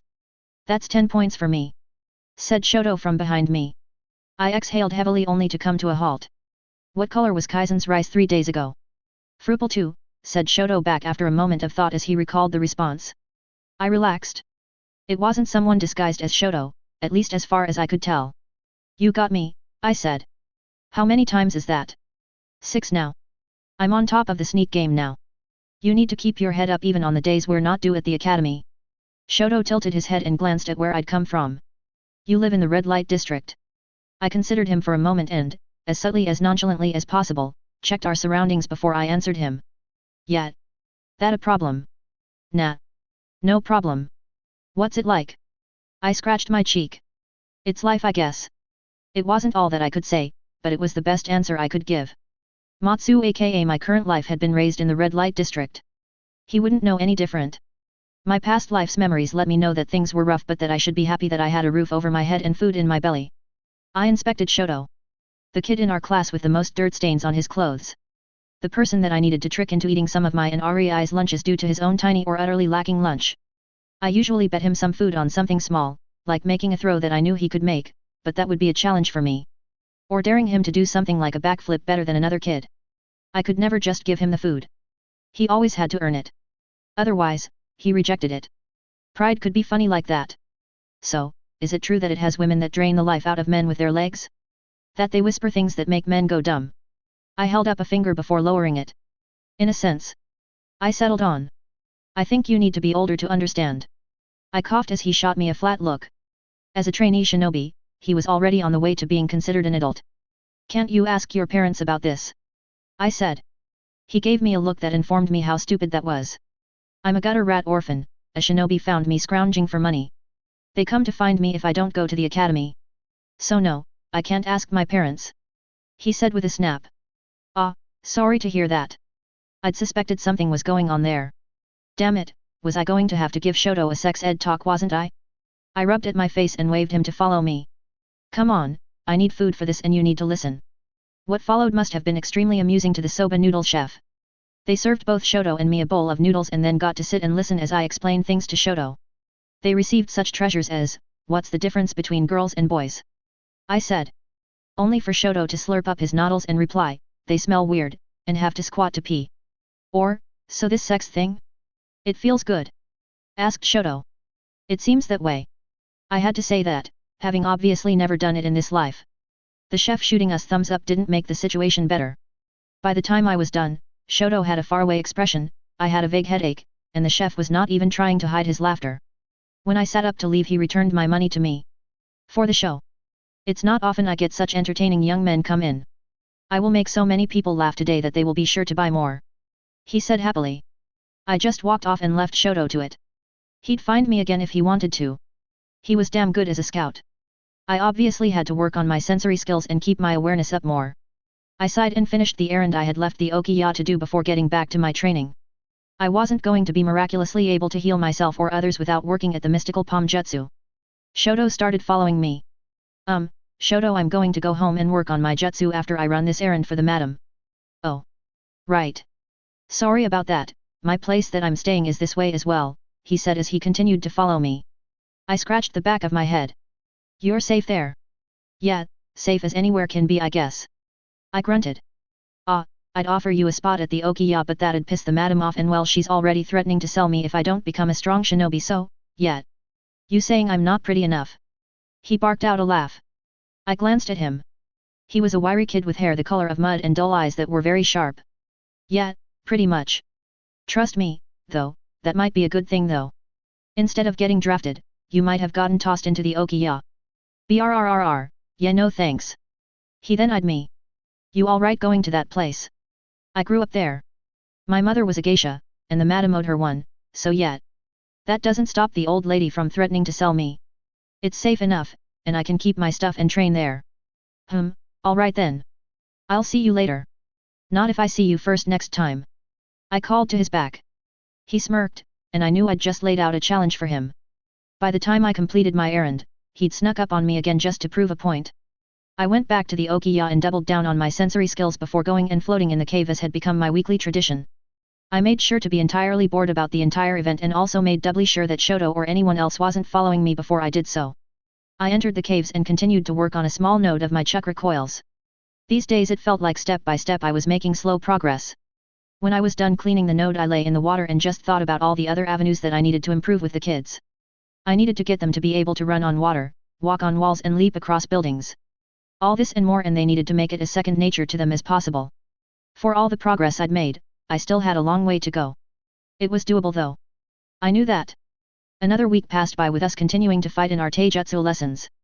I was waiting for the next shift in dynamic. They'd almost made it a point to change something up each week so far, but now we'd gone 2 weeks with nothing. Nothing visible at least. I stood to the side as Shoto traded blows with a girl. It put them on even weight brackets but not on skill. Shoto was scrappy though, and the Yuki girl wasn't used to being made to work for her fights. She lunged with a knife hand into Shoto's neck only for Shoto to throw himself against her and headbutt her. While she was reeling from the hit, he followed up with a punch and a kick to send her back. When she hit the wall of awaiting kids, they shoved her back into the ring. This week we'd lost the ability to be thrown out of the ring. We had to win or lose our matches. I had to admire how they conditioned us to believe that retreat was not an option. I considered it masterfully sinister. I also noticed that there were more instructors coming around today. They watched us and there was a casual air of indifference about them. Like we were beneath their notice. That was slowly vanishing the longer the civilians got called up and started eking out wins against clan or shinobi-born kids. With the announcement of ranking being set up with taijutsu matches, the clan kids had gotten a rather ornate board with plagues that you could slot in and out with various people's names on it. They thought they were very clever because they had ornate plagues for themselves, metallic plates for their subordinates, and simple folded over paper for the rest of us. Over the last few weeks, they'd stopped feeling so clever as shoddy, cheap paper plagues inched up the rankings. There were a handful of names that stood out, having intruded in the glamour and style on display. Matsu. Barked Instructor Geta. Then he smirked, and I knew precisely who he was going to call up. Himto Kagaya. I didn't click my tongue in annoyance as I strode forward. Himto leapt into the ring, more than ready to fight. Dare I say, eager, even? I eyed the stance she had fallen into as I walked forward. It was loose, and she had her feet well positioned. She'd always been one to watch during the taijutsu spars. Unlike others, she obviously had been trained in what she was doing. Watching her tear through the other kids had reinforced just how lucky I'd gotten with that cheap shot so many weeks ago. Her name plaque was written in bone, and it stood at the top of the rankings. My own name was 10 names down in simple paper. In people's minds, I was the anomaly for having beaten her. Start? Ordered Geto without any warning, not that I was expecting one. When we'd first started these matches there had been all of one match where the kids had been confused by his immediate order to get on with it before he said nothing. Some of the fights didn't even get an order to start, they simply ran at each other. Haimtua started things off by going on the attack, and I stepped to the side and batted away a fist that would have slammed into my hip. I spun, making sure to stay facing her as much as I could before dropping under a kick. My own response with a kick to the knee had her backing off with a hop. I didn't let her gain room, instead, I pushed in close and tried to punch her and break her blocks. She turtled up and my arm stung from hitting her forearms. One of the things I noticed about her was that she was able to endure hits that no one else in our class could. She could shrug them off easier and back tenfold. I dipped and tried to slip an uppercut past her, only to get nailed in the face as her fist shot out in a jab and caught me in the face. Despite my efforts, I stumbled, and she was on me. Her hits rained into me like I was in a hailstorm rather than fighting a girl. I got my arms up and felt them shudder with each hit. I had to raise my leg up to block a viciously rising knee. She redirected her hands, which had been prepared to nail me should my defense break, and she hit me with twin open palms that saw me skidding backward. I dug into the ground with chakra and slowed to a stop. I tested my arms with a 1-2 punch to see what the damage was before she closed in on me again and they seemed fine. Then she was on me, and we started firing off punches at each other. I had to block way more than I could dish them back, but on rare occasions, I was able to slip another punch in. She kept driving me, and before I knew it, I was close to the circle's edge. I was too caught up watching her to see it coming. One of the kids that made up the circle must have kicked me in the back of the knee, as I found myself crumbling. I was already cursing myself for my lack of awareness as I fell. This was obviously the other aspect of the lesson they were trying to teach, but I had only picked up on the no-retreat mindset. I dropped to a knee and shot my arms up ready for the beating that was surely going to come. Only it didn't happen. Instead, Haimtua stepped around me and punched the kid who had kicked me in the face. I grimaced as I heard the bone crunch. It turns out that keeping your awareness up was a two-way street in the sparring circle. Fuck off with that crap. I don't need you to step in. You shithead, she exclaimed. She sounded oddly uncertain about how she'd insulted him, but her expression morphed quickly into a sneer at the downed boy. I idly noted one of the Hojiki kids. I felt a surge of vindication at the kid being laid out like that. Then my oh-so-clever mouth started talking before my mind could consider what was coming out. Haimtua, leave it. I shouldn't have allowed myself to be hit like that. I was too focused on you. She scowled at me, only to pause and cock her head as she considered what I'd said. I was about to say thanks for messing him up, only for her to shrug and leap at me, forcing me to evade. I rolled under the punch and then kicked out backwards, only to hit nothing but air. As I was turning around she tackled me to the ground and rode me into the dirt where she wrapped an arm around my neck and started choking the life out of me. I tried to bite, headbutt, gouge, or do anything that I could, but she was out of my reach and far too proficient at grappling. I felt the corners of my vision going dark, and I tapped her arm in submission, but she kept going. I bucked and shot chakra into the ground before heaving myself upright to slam her into the ground. She grunted in surprise but clung on. I rolled, clenching my neck as much as I could to work her free, but she clung on. With my vision darkening further and a very real fear that Geto was going to just let her end me, I did something desperate. I changed my chakra typing and shot some medical chakra into her arm. Her grip loosened and I rolled away from her, heaving in precious air. I staggered to my feet to find Haimtua staring at her arm that was hanging limply. She clenched it and tried to move it around, but it was responding sluggishly. I'd obviously impacted her nerves slightly, but as I drew in air I could see she was quickly returning to normal function. Come on, Matsu! Cheered Rei loyally. I didn't shoot her a look of disbelief. Couldn't she see I was getting my backside handed to me out here? I hacked out a cough and righted myself into a fighting stance once again, willing my legs to stop shaking and my heart to stop thundering now that it had oxygen. I became hyper-aware of how the clan kids were all watching me intently. Just like the instructors. The smart part of my mind was chastising me for not taking the loss when I had the chance. Instead, I was being stupid and standing out more than I already had been. Haimtua took up a defensive position, and I grunted. It looked like both of us were more than happy to take a moment to recover, her with her arm and me with my breathing. Instructor Geto obviously wasn't though. All kids. Take 5 large steps in. Close the circle. Matsu. Haimtua. Stop wasting time and go for the others' throats. I grimaced as the circle became the size of a small room. There was barely enough room to dodge and if people were feeling bold there was no way they would kick out or trip like they had before. I lurched forward to follow the order, only for Haimtua to drop her shoulder and leap at me. This time she took me to the ground and she rained blows down on my arms as I tried to turtle up. She gave that up after a few hits and reached down and pried my arms open as she launched herself forward into a headbutt that knocked me out. I came to a few seconds later with instructor Geta pointing out all the mistakes we'd both made. Haimto was scowling at him as he spoke down to her, more aggression. You weren't pushing like you normally do. That's because he's not trash like the others, Haimto said with a glare. Geta worked his jaw back and forth, his eyes flicking around at the other instructors. Be that as it may, you are conceding too much when you don't engage like normal. Geta then turned to me. Matsu, you're a mess. You don't fight with any style and you exposed your back to Haimto twice in that fight. You also let yourself get knocked down. He glared at me before huffing. You're right that the kids around the circle don't have to play nice though. They are to keep you on your toes. You need to be faster and heavier with your punches if you want to break through a Kagai's defenses, you should have gone for softer targets. I nodded, not willing to say that it was easy to say and another thing to do in practice. Haimto kept the soft bits behind the hard bits. I shot a glance at her and noted she had a few scuff marks and some dirt on her, but she was otherwise fine. Keeping the soft bits behind the hard bits summed her up pretty well, actually.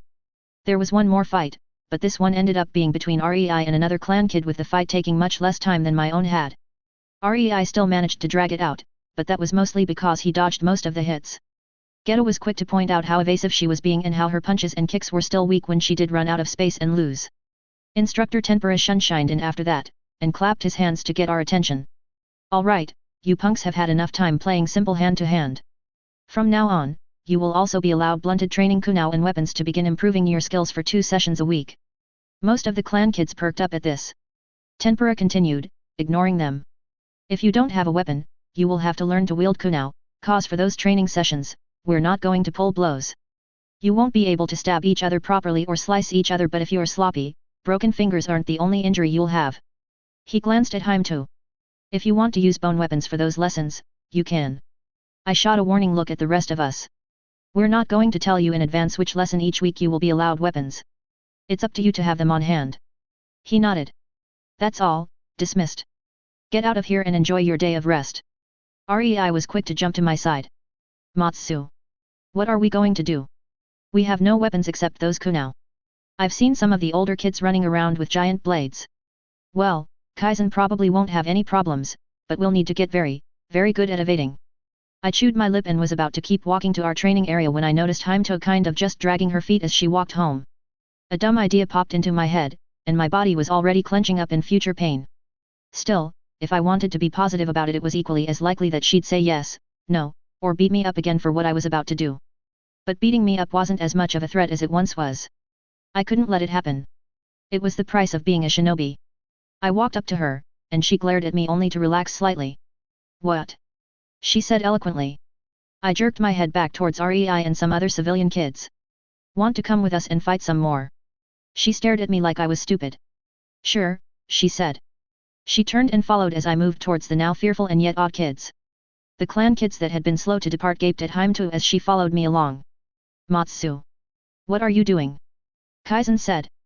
Getting us someone that can make us stronger, I replied, watching as Rei flitted about, just out of lunging distance from Haimto. It was like watching a puppy approach a wolf and try to be friendly. I like your hair. Rei said painfully, knowing that this would likely cause the other girl to target her first but making the attempt nevertheless. Grunted back Haimto. She turned to me. Where are we fighting? I waved her on and led her into the abandoned tower we'd found. Then I turned and started limbering up. Alright, no injuries or breaks, but otherwise anything goes. Good. Haimto grunted as the other kids settled in to watch. I scowled at them. Some of you are going to be next against her, so you better be paying attention. They sat bolt upright, their eyes suddenly much wider. Haimto shot them looks of disinterest. Why should I bother with them? She asked. I shrugged. The stronger we get, the more we can challenge you and make you stronger. She nodded, and just like that, I had someone who actually knew what they were doing pounding lessons in taijutsu into us. The pain was well worth getting her to join us. I was seriously rethinking how clever I was when Rei informed Haimto of our sneaking up on each other game. She became very interested when she learned I was the hardest to sneak up on. I suddenly had a Kagai launching herself at me as for her, stealth meant moving fast enough they don't see you coming. It sometimes worked for her, which annoyed the hell out of me. Sadly, Haimto's inclusion caused Tempura to stop coming around, but I had known that was always going to be a limited time deal. Not that she came to every training session. As a clan child, she was expected to attend her own clan's training, which she was tight-lipped about. I noted that I usually had to be the one to fight her first on the days after such clan training, as she would be more vicious. Bruises and cuts built up on me, and small scars were being collected. This was compounded by some of the clan and shinobi children starting to tout weapons around the academy. Haimtu abstained from carrying anything beyond the basic kunao. When she fought, she usually protruded a spike of bone from her forearm. Other kids wielded short swords, ninjatos, and tanto blades. I had a serious think about what to get my group, and I eventually settled on some long strips of wood that could ostensibly be used to train with blades, staves, or spears if they were so inclined. Kaizen's parents gave him a straight Dao blade that seemed sensible to me. He had made a big show of it until Haimtu joined us for training later that day, only to proceed to stomp all over him. A meaty-looking clan kid who walked into the class on the second day. We were allowed weapons with a tetsubo, a club with blunt edges with which he threatened people. More than a few kids' weapons broke when they tried to block him. With injuries starting to pile up, I threw myself into learning the mystical palm jutsu, and I finally succeeded in healing a fish while simultaneously keeping it alive. I then ordered my gang of kids to catch me rats, which they did so by the handful, taking it as agility training. When I grabbed a rat and cut it in front of them, they gave me worried looks, as if I were a favorite friend who had suddenly revealed they liked hurting animals in their spare time. I set my hand on the cut and then revealed what I was trying to learn. Haimtu had stared at me for a long while after she first spotted me attempting to heal a rat with broken limbs. I was, thankfully, successful in healing the bones correctly, and I shaved some of the rat's fur to better judge it compared to its fellow rats before I turned to her. "What's up?" "Up," she said, glancing up momentarily before scowling at me. "There's just the mist." "No. It means what's wrong, or what's on your mind?" I tilted my head. "Do you hang out with anyone besides us?" She shook her head, and I nodded. "Right, that makes a lot of sense. The other Kaguya, they're like this as well, yet." She made a so-so gesture before straightening up. I took that to mean she didn't want to talk about it. It was irrelevant anyway. I gestured back at the rats. "Why were you so annoyed with me for healing the rats?" She grunted. "You just irritated me. You're going to be a medic. It's weak. It's actually insanely hard work. But what makes you think I'm not going to fight? Medics aren't fighters." I opened my mouth to point out a flaw in that logic, only to shut it. We were still in the midst of the Second Shinobi War. That meant Tsunade hadn't become famous yet. Which, damn. That meant I was around the same age as Konoha's 13's parents. Well, I'm not going to do that. I need to stay close to you all so I can keep everyone alive. That means I need to be able to do both, heal and fight. I shrugged. Anyway, it's a means to an end more than a goal. She side-eyed me for a while before nodding. All right, I can accept that. I grunted back at her and considered what to do next. I had wounds and broken bones. Was it time to start damaging the organs of the rats? That was going to be much messy and tougher. I'd need it though. Being able to heal a cut or break was all good and well, but it was the torso that was the most important part of the body. I wasn't sure how good I would have to be to heal a brain injury. I'd work on it though. Shoto approached, and I grinned. "Hey Shoto." He clicked his tongue. "Damn, what gave me away?" "Chakra," I said honestly. I'd continued to work on my control, and now I had very good control with lots to burn. This helped me work on my sensory skills, and I was getting much harder with all the practice the kids were giving me. Damn it. More chakra control exercises. "Blurg," he said as he walked up to me. I glanced at him. "What's up?" Haimtu tilted her head at my phrase. Shoto clicked his teeth. "I was able to sneak up on Geta today." I whistled. "Nice work," I said earnestly. He shot me a grin. "Thanks." Then he nodded to our group. They picked a site for the end-of-semester expedition. Now Shoto had my full attention. "Where?" "The Shark Coast." I nodded. "So we need to get ready for tropical beaches, grass skirts and warm sunny days," I said sarcastically. Shoto snorted. "Betcha there are tons of sharks around the coast," I said, and he shook his head, not willing to take the deal. I glanced back at the rats. I needed to be better. Sorry rats, I thought to myself as I marched back, ready to do horrible things to them in the name of personal progress. Still, we had a heads up and a location. Now it was going to be up to us to give ourselves as good a chance as possible while being on the lookout for any extra little issues that might trip us up. Chapter 6, The Shark Coast. I watched the rat run around frantically before expiring. I rubbed my temples. Another failure for the liver's healing, cause of death. I put my hand on the rat and pulsed my chakra through its now dead body. "Cancer, resulting in hemorrhaging from cirrhosis," I said a moment later. A few of the kids that had been watching me shifted uneasily. They hadn't liked seeing me start working on the rats' organs. It was tantamount to torturing them with all the different organs I needed to learn how to adjust for. It wasn't as simple as making cells replicate. There needed to be a specialization in how the cells formed. Type mattered as much as orientation and amount. That wasn't to say I hadn't improved. I'd had results and made significant progress in the few weeks of work I'd put in. I had much better control of my chakra now. Thanks to having to flex my chakra in 100 different little ways, amount, shape, or even the alignment of yin that caused me to improve. By focusing so hard on my control and testing myself on some of the toughest parts of a rat's body to heal, I had forced myself to get better. You could only stomach so much failure before you forced yourself to the grindstone, even if only to stop the rats from squealing in pain. This resulted in further breakthroughs that had only been compounded by the slow cleaning out of my chakra nodes when I floated in the salt caves. I now had a primitive diagnosis jutsu that allowed me to view my patient's internal workings. I'd been able to translate that at least to viewing the kids, despite their reluctance. I had to vow that I wasn't going to do anything, and instead, I just looked. The human body was mostly the same as my previous life. The major difference was that everyone now had a chakra network that was in various stages of use or disuse. Some kids needed to work on cycling their chakra more. The geisha at the Okiya barely had any chakra networks with how atrophied theirs were.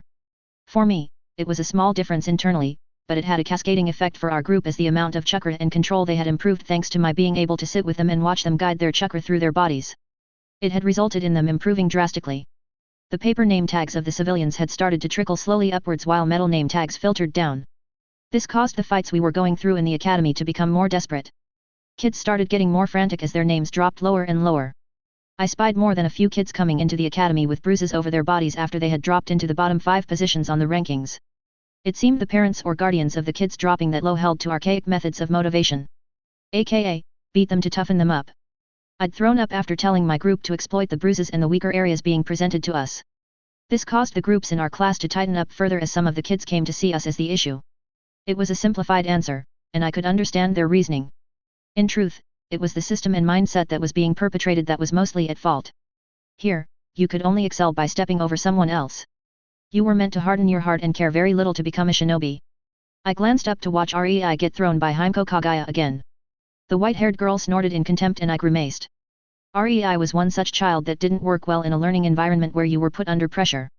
She needed to be put in a different role than one that involved fighting for her to shine, not put under pressure constantly. Gotcha, said Shoto as he poked me in the face. I stiffened before cursing. Shit, so you did. The kids that had been watching me relaxed and giggled at me. I rolled my eyes at them only to glance at Shoto and his pleased expression. Had he done that on purpose to make the kids more relaxed? How'd you go? I asked neutrally. Got all the way to the gates of the Terumi compound before some old man patted me on the back and told me to beat it. I ran off, but not before seeing that the old man started cuffing the Terumi from the academy about not keeping up their guards. I don't think they realized that he meant that because of me though. I hummed. You didn't run into any trouble running after them in the shinobi part of the village? Nah, mostly saw people moving about like normal in the mists. No one walks on the streets there, but that makes sense because the clans own a lot of the land. Shoto started drawing a crude map on the ground. All of the land is divided up with open areas that are called training areas. Not sure if it would be worth training there though cause the land is pretty much on the doorstep of the clans that border it. They'd be able to watch everything you did. I watched as he sketched out a triangle shape over a few different sections, but not perfect equilateral triangles. No 2 points of any clan compound ever touched another clan compound. Instead, they always had buffer space. It reminded me of a map between older kingdoms from my past life. They've also got room to be separate from each other, killing fields if they need to repulse people. Shoto tilted his head and nodded slowly.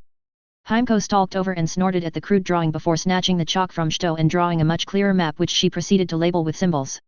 You dumbass, certain training fields are also not allowed to be used by certain people. The fields around the Terumi are for their clan and their subordinates, just like the Hojiki won't let anyone but themselves and the Yuki train near them.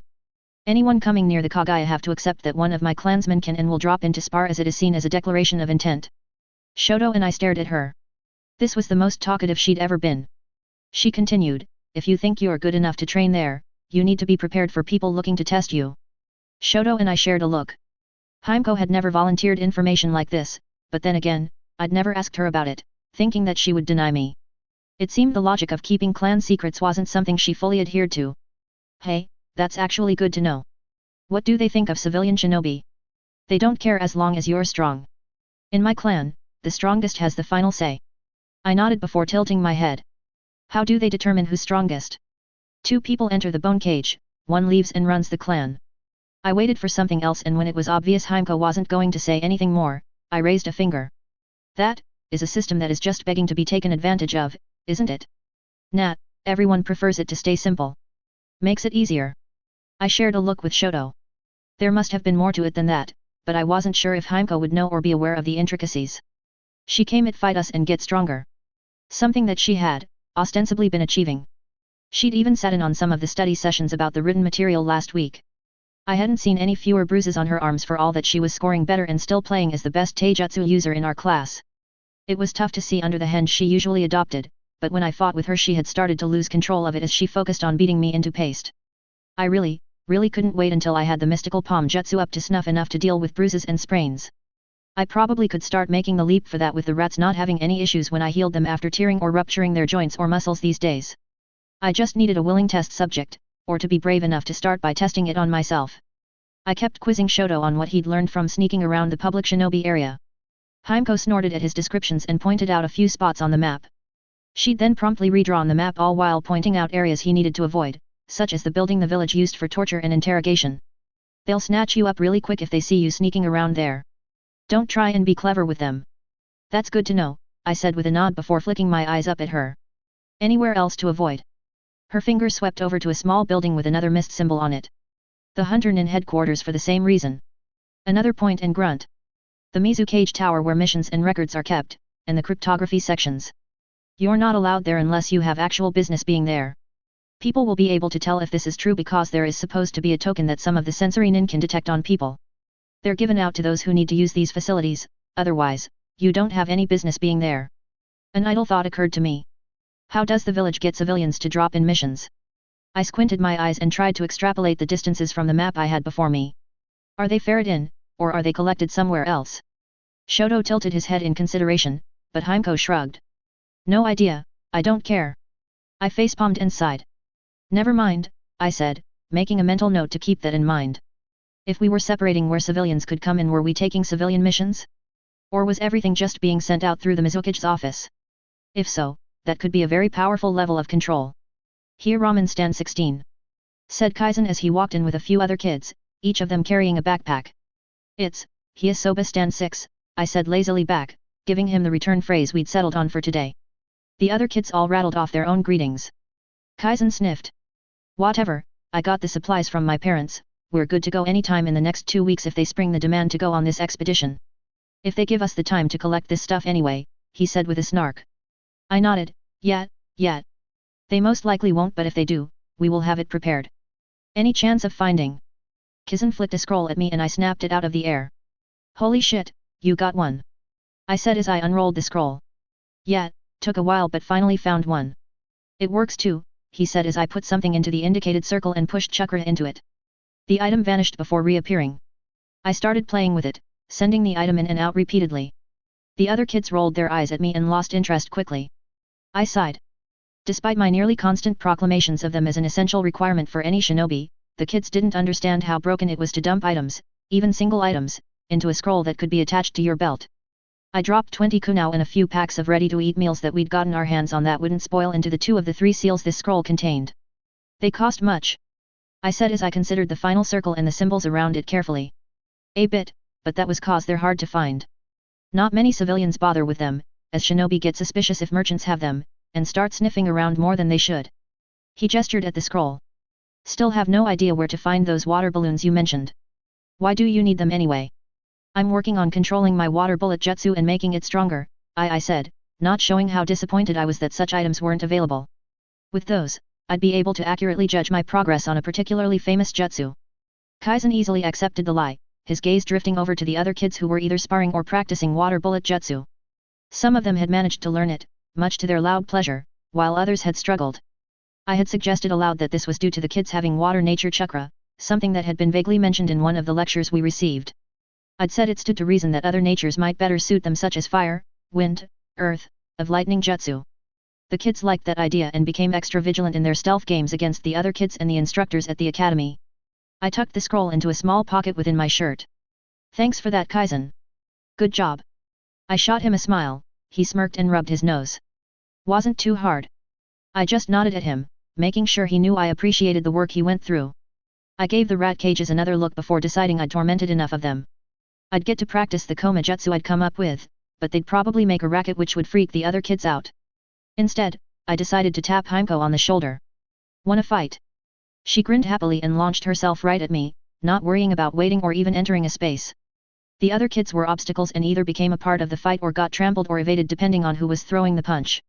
So, a normal training session saw me getting my backside handed to me, all in the name of getting stronger. After the beating, I decided enough was enough and pulled the pin on testing the mystical palm on myself. I healed the bruises and scrapes I'd earned. All the kids, Himeko included, watched me like a hawk. I ran my hands slowly over the area before slowly relaxing. Then I stood up and stretched, feeling for anything that was out of the ordinary. I ran through a series of push-ups, handstands and arm swings to make sure my arms were still feeling fine. "Alright, it appears good for now. Let's see if I live through the night yet," I said with a smile. Rei scowled at me. "That's not funny. Gotta get my jokes from somewhere," I said with an easy shrug before giving them a wave and heading back to the Okiya. I woke up with little to no muscle soreness from the workout I'd put myself through and the ability to work through just a few more push-ups than I had yesterday. When I reached the academy, I for once didn't stop myself from smiling. Or more like I couldn't stop smiling. No aches, or pains and no bruising. It was a little bit sad, but it had been a long time since I'd woken up without at least some form of pain. It was a small step, but it represented a big leap in what I could now do. Himeko merely sniffed and declared she could stop holding back as much during our spars. Which, hadn't been my goal but, was an unintended consequence. The other kids started working harder and being more reckless in how they trained. Within the week I had to fix someone's arm after they broke it. But bones were the next step for me. I'd already learned to do well enough on the rats. I succeeded in fixing the kid, but that didn't stop me from giving my entire crew of kids a dressing down on being too reckless. It made a small difference, but only as long as it took to see visible results at school. Then the kids were back into throwing themselves into the training. By the end of the week, a few more names for civilians trickled upward, with Kaizen trailing my position at 4th in the 6th position while Shoto broke into the 10th. The clan kids did not like that at all. There was a lot of muttering and a few cases where kids got stalked or attempts at ambushes played out to teach a lesson to us. Thankfully, our earlier training saw us avoiding them. Even Rei remained elusive to them. One of the things she picked up from being able to be wilder in her training was a confidence in free running that none of us could match. I started to feel pretty confident with how things were going for us. Which, was of course, when the instructors promptly had us change rooms due to us being in the wrong room for a lecture. At first, we didn't think anything of it. Merely, a strange but understandable command to keep us from getting comfortable. It wasn't until we reached the door that my instincts flared up and I realized this could potentially be a trap. I whistled a prearranged signal. The other kids with me blinked and stared before realizing that, yes, I was calling out a potential threat and that this wasn't a training exercise. They instantly went stiff and started surveying their surroundings, which in turn warned the rest of the class that something was up. Only a few of the other groups became more alert, while the Hojiki and the Terumi kids looked disappointed. They must have known but not wanted us to catch on. The instructors looked amused as we walked into the room. It was a room like any other we'd sat in. There was still tiered seating but no windows, only one door into and out of the room. The instructors stood at the front but had the ability to walk up any of the lanes that divided the groups. I checked the chairs and tables as I sat down with the others copying me. The shinobi-born kids did the same only much more discreetly, or had their friends red lackeys do it for them. The instructors allowed this with an air of amusement. Then they barked at us all to sit down and shut up before they started a lecture on the importance of keeping an enemy shinobi alive for as long as possible for interrogation purposes.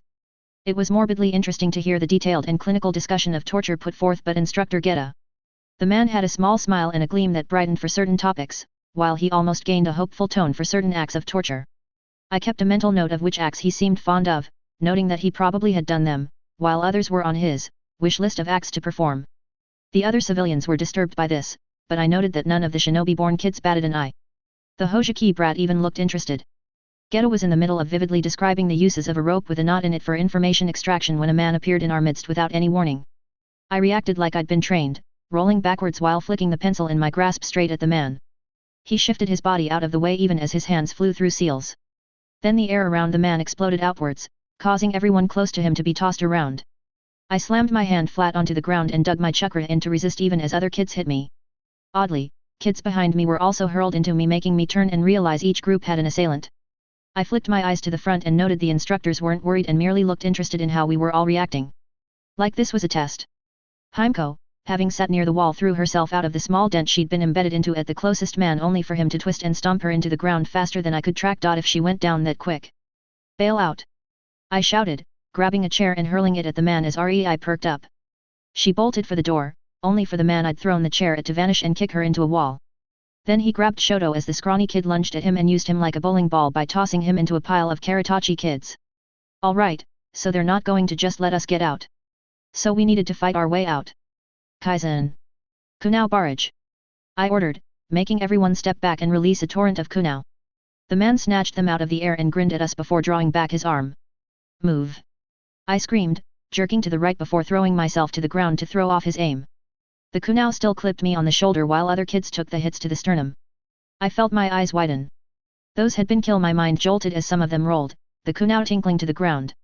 I leapt onto my feet and ran my hand back over the spot where the kunao had hit me. I realized there was no blood.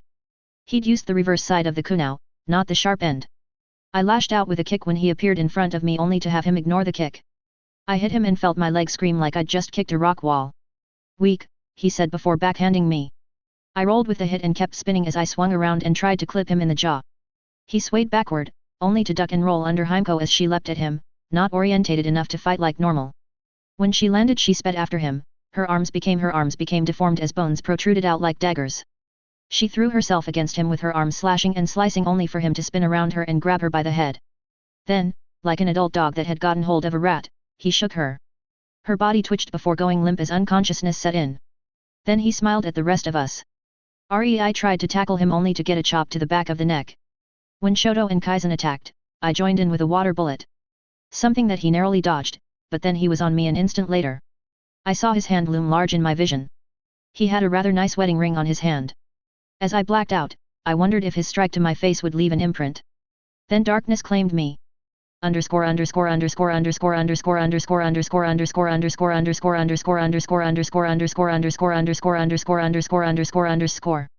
I awoke with my back pressed up against a rocky outcropping. The shirt I was wearing wasn't the shirt I had started the day with. My hands tracked across the various sore parts of my body and I noted I was lacking any supplies. My sealing scroll had been taken, as had my kunao. I glanced around and corrected my earlier thought. All of my kunao bar one and a scrap of paper were what I had. I grabbed the kunao and paper and read what was on it. Student, you are to remain on the island for the next week. Your means of survival are entirely up to you. You and your fellow students have all been restricted to a single kunao and no meals or supplies. Survive until the end of the week, and you will have passed the first term of the academy. I sighed and tucked the paper into a pocket. It would make for good fire fuel. I glanced around at the outcropping of rock I had found myself on. I was at the base of a cliff with what looked like the tide coming in. Cute. I'd have suspected that Geta had a hand in my placement if not for the fact that my nose wasn't broken. I was just hurting in other parts of my body. I stood up and started checking my range of motion. Was I injured in that brief scuffle? Did I need to heal anything? It turned out that I only had some mild bruising and strains around my neck. I was, for all intents and purposes, combat ready. Nothing was pulled or would throw me off. I glanced around. I've got a long run to the right or left, which appears to be. I glanced up at the sun and frowned before blinking as I realized just how far I could actually see. I stared at the island and the ocean. Waves rose and fell and the wind swept over them, rushing over my face as I took in the world stretched out before me. I'd somehow never seen this far in, well, this entire lifetime. I knew it was possible to see further than a kilometer, but it stood out to me now that I could see the way the bay curled around the water, forming a sort of lagoon that was going to be filled up.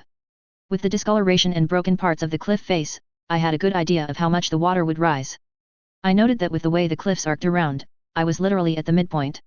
The water in front of me was rising as it surged in with the tide, slammed into the rocks, and sent up great sprays of water. I rechecked my view and nodded. So, I was in the middle of a watery trap, and if I chose to run around the edge, I'd need to really sprint to beat the tide. Or, I could be a shinobi and simply go straight up. I looked up at the distant cliff top. There could potentially be anything up there. Still, I had to go, and waiting wasn't going to make the run any shorter. So, instead, I ran straight at the wall and up it. My chakra stuck despite how slippery the surface was, and within a few seconds, I was closing in on the top. I paused just before the edge and worked on what senses I had. Nothing but the salt of the ocean on my nose, no noises from what I could hear thanks to the wind roaring into the cliff, nothing I could see, and nothing I could feel with my chakra. I sprinted the last few meters and darted over the edge, staying low so that my profile would be as minimized as possible. I didn't find anyone waiting for me, Instead what I found was a rocky landscape with a bare few trees and what looked like a lot of rocky outcroppings. I could see a small forest further away and the island we were on sloped away. I glanced back and saw that the area from which I'd departed had some other notable features. Or rather, notable fish. Throughout the water, there were a number of large fins lazily swimming. I huffed. Shark Coast indeed. I turned back and made for the forest. Chances were that would be one of the best locations to find shelter, water, and food. Before I found any of those, I found a girl. She came over the edge of the cliff a few hundred meters in front of me, and I paused. When she looked up at me, she twitched into a fighting stance and I saw the symbol that marked her as a Terumi. I flicked my eyes towards the forest. I'm going in there. Any problems with that? She shifted and adjusted her kunao, searching the area before slowly relaxing. Go right ahead, I'll be right behind you. I snorted. I didn't want her at my back, so instead I ran wide and then put on a burst of speed. Hey! Wait! She called out after me, don't you know who I am? Nope. And I think I like it that way. Hope you return the favor. I shouted back as I ran into the trees and out of sight. The trees themselves weren't thick enough for her to lose sight of me sadly, and when I came upon a spring with some water bubbling up I paused and started assessing the area, which meant she could catch up. Hey! She hissed as she closed in. You're a rude boy, aren't you? Then her eyes narrowed. Are you one of the Hojiki pledges? Pledges? I said, inspecting the girl. She hadn't adopted a fighting stance, and she had her kunao tucked away instead of in her hand. I could beat her on the draw if it came to it, but I would need to be aware of the Terumi's famous corrosive mist. Until Mei came along, that was, and made a name for herself as a dual Kekii Genkai wielder. It stood out as deeply unfair that they evened the odds by making sure everyone only had one kunao on them when they started this little expedition. It would seem fair at first glance, but the inherent unfairness stood out with even a cursory inspection. Bloodline users had a natural advantage. By limiting the weapons that could be brought in there was already a skewed balance. Or perhaps it was a reflection of the most real-world balance. Pledges, you know, those who swear to the major clans to make sure that they have protection. Don't play about, it is well established. You must be pledged to either one of us, the Terumi, or those Hojiki. I didn't pledge to anyone, I said as I walked up to a tree and cut the branch with a few deft strokes of my kunao so that I had a pole to use alongside my kunao. I made up a few more and sharpened the edges. I kept the girl in my peripheral vision, and she gaped at me. What? She blinked. Oh, you're one of those odd ones from Heideke's class, aren't you? Those civilians playing at their own gang, yes. I laid out the third pole, inspecting my quick work. You know of us? I said neutrally. I didn't think we were that noteworthy. Noteworthy in your oddness. She peered at me. You really haven't pledged to anyone yet, despite it being so late in the term? My cousin would look after you, you realize.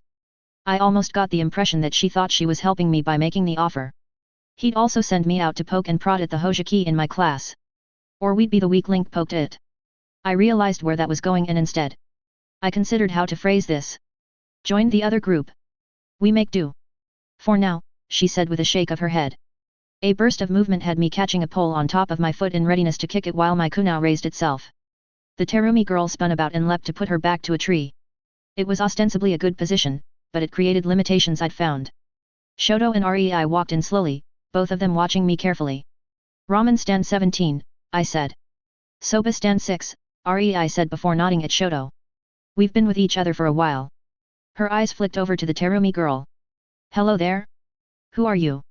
I am Hanaheim Terumi. She said with a jut of her chin. She flicked her eyes to me. You're all part of the same group, aren't you? Rei, Shoto, and I shared a look before I nodded slowly. She chewed her lip. In my class, there are 18 of us. I propose that we join our groups. Rei perked up, but I shook my head. All of the Terumi kids are going to link up, right? So there's only going to be 18 of you, only if your class group stays together. You'll get bigger than that, and then there might be a problem. Hanaheim scowled at that, and to cut her off from asking for us to pledge again I raised a hand. How about an agreement not to attack each other? She nodded her head. I can agree to that for now, and I will vouch for you when I join my group. I nodded and felt myself relax. It looked like I wasn't about to. I wasn't sure what I was going to do. Fight a kid? Capture? Kill? I worked my jaw and nodded at the poles I'd been making. Need to make some bamboo water containers. Notice anything on the way in? Shoto relayed that he and Rei had woken up on the beach. I put a hand on both of them while they spoke and checked them over as well as I could. Shoto frowned before realizing what I was doing. Usually, I would ask, but with the Terumi girl with us, that wasn't something I wanted to share around. Shoto nodded his head and Rei smiled at me when I squeezed her shoulder. They were both alright. By the time we had some containers of bamboo made up for all of our group, we had another 5 from our group trickle in. Hanaheim had 20 trickle in and join her while I spotted another group forming up just on the edge of the clearing. I was pretty sure Hanaheim had spotted them but was adopting an air of nonchalance for now. Fill the water bottles, I said to the others. We all had poles now, and each of us were carrying 3 or 4 water bottles that we'd share with the others when they joined us. I watched as the Terumi kids and their pledges started eyeing off what had to be the Hojiki kids forming up. I could tell a fight was coming and I wanted no part of it. I glanced at the water spring. A resource. That's what this was, and whoever controlled it would have a lot of power for themselves. I didn't want to give it up but there was no way I would be able to keep it, even if all 20 of my group were here. The other groups would soon number over 100, I had no doubt. There'd be a little turf war. I sighed. Was there a way to cool tensions and not have a fight break out?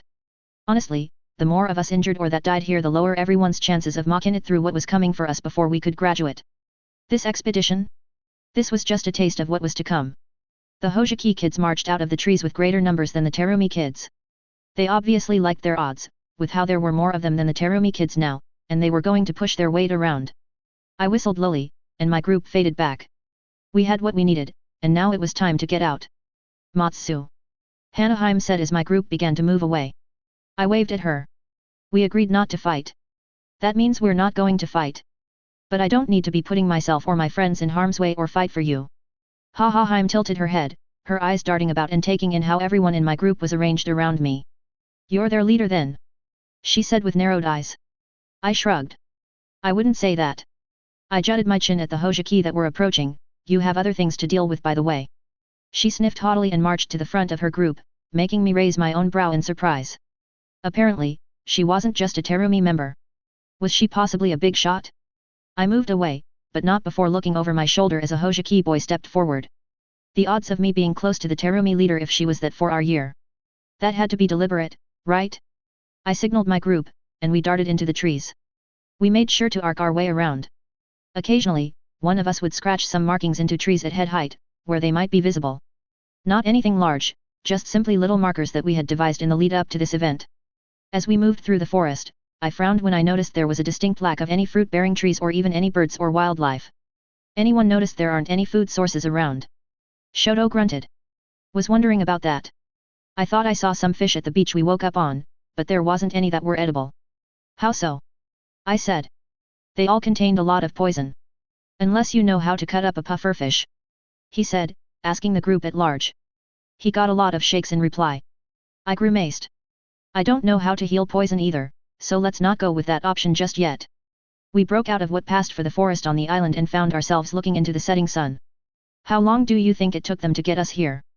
Think they used Jonin? I shook my head. That'd be a waste of resources for us, wouldn't it? Especially if they transported all of us while knocked out. Shoto sniffed. If they even did that. I rubbed my stomach. I'd say they kept us knocked out for a day at least. Got us here on a boat and then left us to wake up. I chewed my lip. Which would still involve a lot of poison and a specialist, or rather, a team of specialists. Shoto rubbed his chin as we assessed our surroundings. Cave over there we might be able to hide out in? Also, that seems like a lot of effort for this. Why knock us out? I scratched my head. Why indeed? Give it a sinister overtone? Some people might go to pieces at being deserted on an island. It might shake people up. As we darted in towards the cave, I considered our usual group makeup. Might have shaken up a few of ours or even the other big groups yet. Creates tension straight away as there will be people shifting about depending on the group we link up with. This might only seem like it will affect us here, but what we do here will stick in people's minds outside of here as well. Rei spoke up, choosing to join Shoto and I's conversation.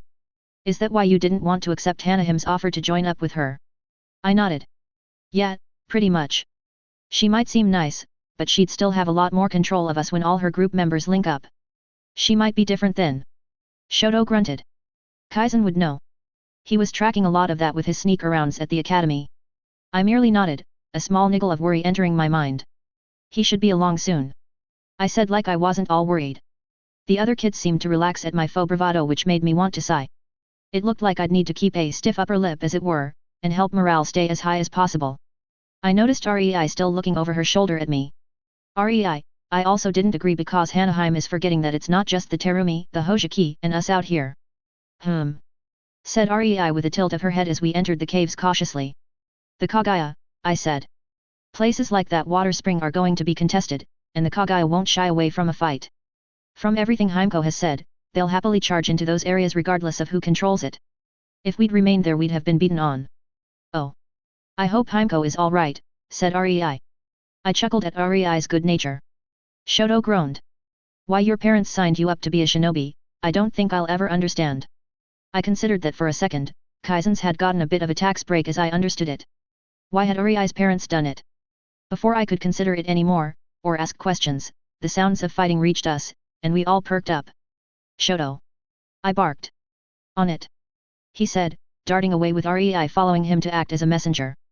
I put my fingers to my mouth and blew a shrill whistle that had all the other kids with us loosely adopting a diamond formation. If you squinted at it, it had a vaguely diamond-like shape. I assumed a spot in the middle and kept my eyes roaming about. When a shrill whistle sounded back, I chopped my hand forward, causing our group to accelerate into a sprint towards the beach. When we reached it we paused to take in the scene of Kaizen and the rest of our missing group fighting with a trio of Kagaya. Beat them back! I shouted, letting the Kagaya know they were now well and truly outnumbered. Instead of retreating, they smiled wider and dug in, fighting harder. Bones were ripped from their arms and hurled like short spears. I hefted my pole before tossing it up to land next to Kaizen. He grabbed it and whipped it up where he started beating on the most aggressive Kagaya boy. Welts and hits began to build up and the Kagaya boy snarled. Fucking pussy! He roared before throwing himself at Kaizen. Kaizen spun the weapon and smacked the boy into the ground before smashing his pole into the boy's head, knocking him out. By then, the rest of our group piled onto the final two Kagaya and they were all knocked out cold within moments. I raised a hand towards Kaizen before straightening. Psycho Cutter, 100, I said, using last week's challenge. Kaizen blinked before nodding and responding, Wise Gardener, 200. I grunted and started addressing the others with similar challenges, only for one boy to break off and dart away. It took a moment for me to register what that meant. Shoto swore and gave chase, only to be outstripped by Rei who burst past him and slipped between the boy's legs and entangled him. Tag! She said as she sent the boy tumbling. The rest of us trotted up and inspected the now revealed shinobi-born kid. Honda? Right? You're from our class, but one of the Terumis, pledges, I said carefully. The boy, Honda, sat up and shook himself, sending flecks of sand about. Yeah, what about it? He then eyed Rei like he'd never seen her before. You took me down. She grinned and raised two fingers in AV for victory. I'm fast. That was just a little game of catch. I coughed before she could divulge any more hidden strengths she had. Honda. I spoke with Hanaheim earlier. There's a truce between our groups. I pointed at him. No hostile actions between us. Honda gaped at me. You spoke with Hanaheim. Honda blinked when I didn't react. You know she's like the clan head's niece, right? I nodded slowly. Yeah, I didn't care, I said, the lie coming easily to my lips. Internally, I was sweating bullets. Damn it. I really needed to find out who was who. I'd spent too long focusing on things like getting the water bullet jutsu or the mystical palm jutsu working. Honda stared at me. I gestured for him to stand up. Let's, for convenience's sake, just claim that you didn't know about that truce. I let you go report to her, and we let this incident of you sneaking into our group slide, yet. I held up a hand. After you tell us what you did with our teammate. Honda coughed. I knocked them out and left them where they started, it's on the beach that way. I turned my head to inspect the area, only to frown. The part of the beach that the tide is coming up on well and truly now. Yet. Then the kid blinked. Oh. He shrugged and gave me a smirk. Oops. I restrained the urge to knock him out and instead grabbed him and pushed him towards where I'd seen Hanaheim last. Get the hell out of here. I reconsidered not harming him and instead stepped after him and kicked him hard in the ass. Rei, Shoto, scout ahead, we need to find out our guy. Let's move. Once more, Rei and Shoto burst off. Kaizen watched Honda scurry away with a growl before he moved to join me as I moved up the beach. We could have beaten on him a bit more, you know. I snorted and waved him off. I don't think that would go down with the Terumi girl well. I worked my jaw back and forth. Anyone else important enough worth knowing about in our year? The Yuki kids have the grandson of the clan head, not that it means much due to the Hojiki claiming all Yuki as their subordinates. Just means they can't get away with as much with the Yuki this year. Karitachi or Kagaya? I asked. No idea for the Kagaya, but then again, that might not matter with their whole strength makes for the best leaders. No important Karatachi kids. I grunted in acknowledgement only to find myself catching up with Rei and Shoto, who were staring out to sea where there was an outcropping of rock with a single person on them waving at us. Help! They cried out before darting around the other side of the rocks. I had a moment of confusion about their actions, only for a large shark to leap from the water and snap its jaws where the kid had just been. I clicked my tongue as a vague memory of sharks from my past life returned to me. Apparently, there was one place in the world where sharks were known to actually leap out of the water from a natural desire to catch seabirds. Somehow, I doubted it was chasing seabirds that had taught these sharks to leap at rocky outcroppings after kids. I glanced at the number of fins in the water before gnashing my teeth. Everyone buddy up. If you're not confident in water walking, stay here and on watch. 4 of our group stepped back. I pointed at Rei. You're with me, watch my back. We're going to run across the water, and if anything comes for me, you call it out. Stab the sharks as they go past. Loose diamond people. I called out. Kaizen moved to my right, his pole now featuring his kunai attached to it with a strip of cloth from his shirt acting as rope. What? I prefer not to get close to things that want to eat me. Instead of saying something negative back like he expected, I copied him. Good idea, I said. It was a good idea after all. A minute later, we had torn shirts but were now equipped with spears. I nodded at the group coming with me before leaping over the edge, Rei at my back. We ran fast and low over the water. Tiny splashes of water flicked out behind us as we ran. It almost felt like we were real shinobi.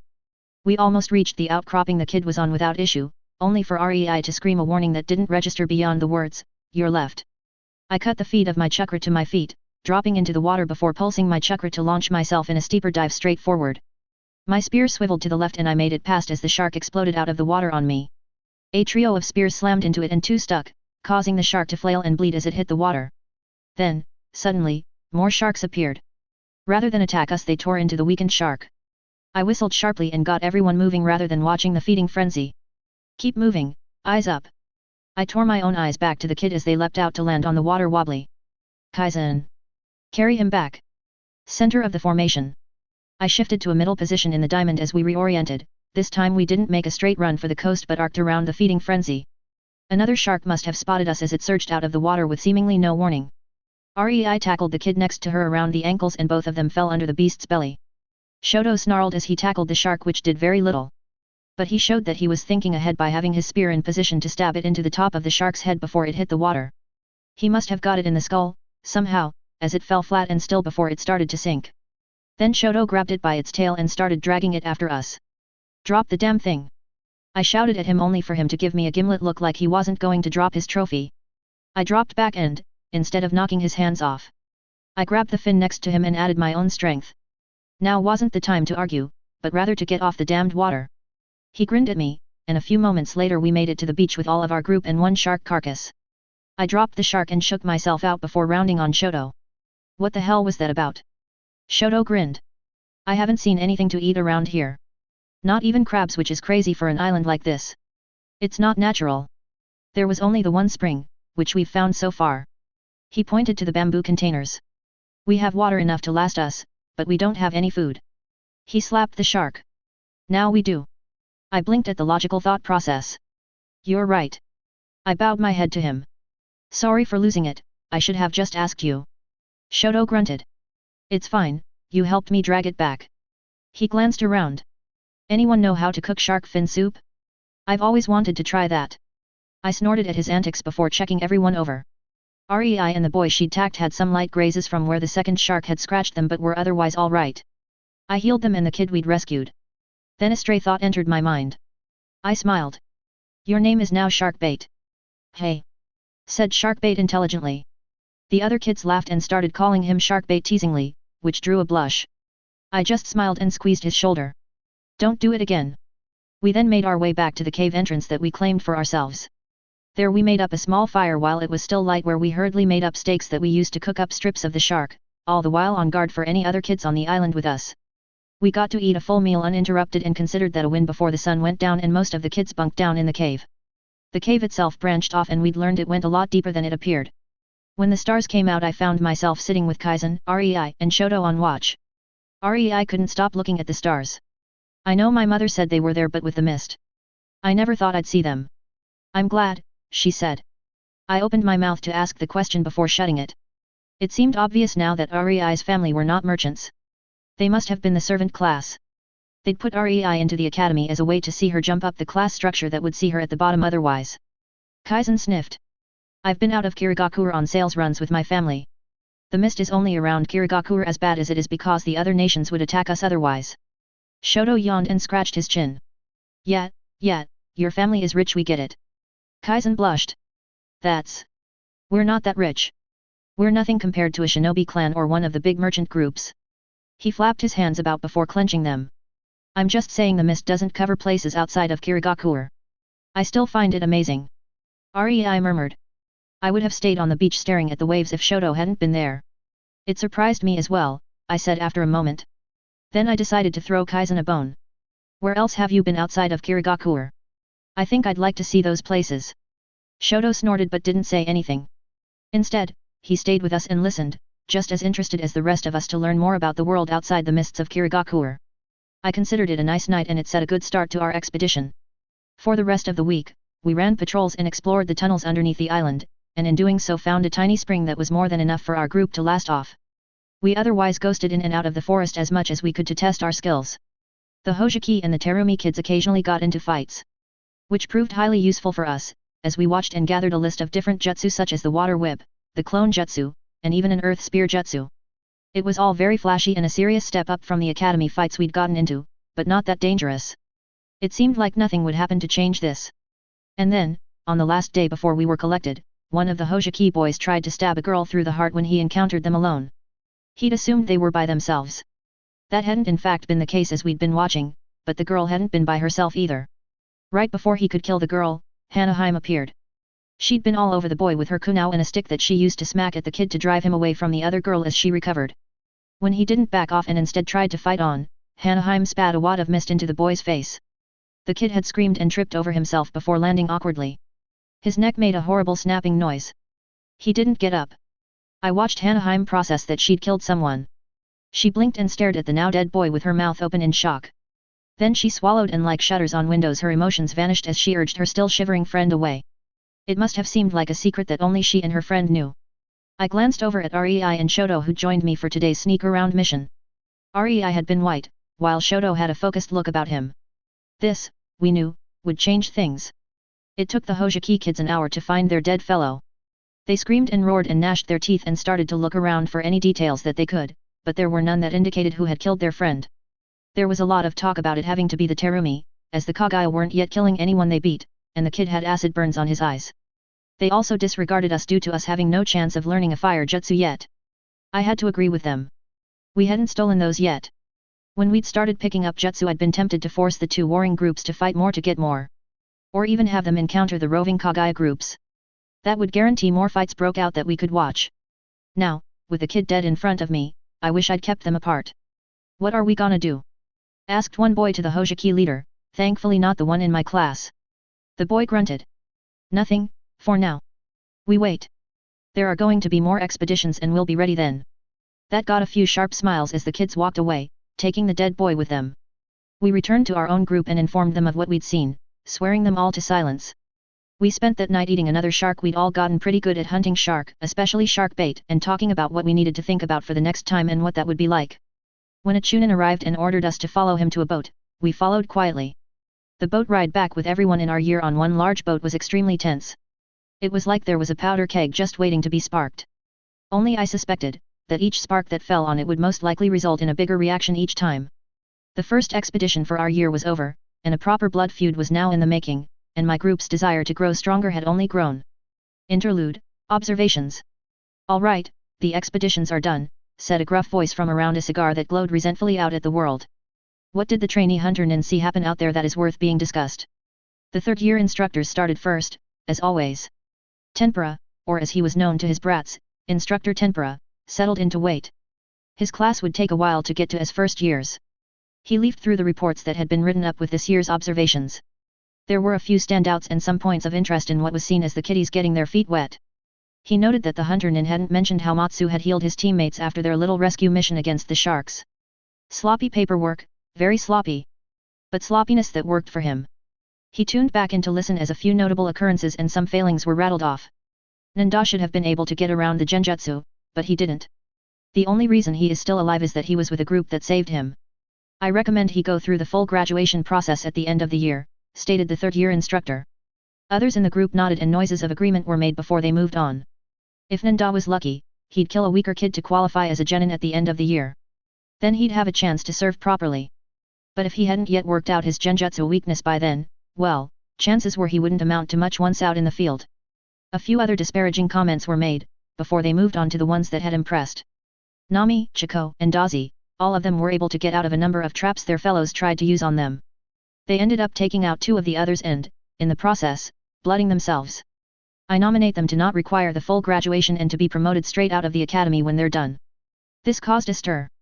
All 3 of them? Which of them killed the others? Those would have proven they had the right attitude. All 3 are asking too much, said one instructor. Yet, barked one voice. You're just boosting your group's numbers to make yourself look good, said another. Tempura took a drink of water. If someone were to know only a little of the graduation process, then they'd be confused by the claims of boosting numbers. The Mizukage wasn't a fool. The concept of bloodied warriors only being allowed to graduate to the ranks of shinobi was fed to known spies in their nation to create a mythos of more ruthless fighters for Kirigakuer. It scared those outsiders to hear how brutal Kirigakuer was. It also created the idea that they wouldn't be turned, such was their loyalty to Kirigakuer. They bought into it and sneered, while true Kiri shinobi laughed at the Leaf or the Storm shinobi's ignorance in falling for such a bald-faced lie. Having each graduating class fight to the death until they killed another was a method that only resulted in half of the graduating class making it through. When a graduating year underwent the blooding, as the instructors called it, usually only a third of them had to go through with it instead of all of them. This kept the fatalities under 30 for each graduating class. Tempura scratched at an old scar that Akunao had just missed. It always acted up around the end of the term. What outsiders wouldn't realize, was that the cream of the crop never went through the actual bloody graduation. It would be like fattening up a shark only to throw it into a meat grinder instead of taking the finest cuts of meat and being selective.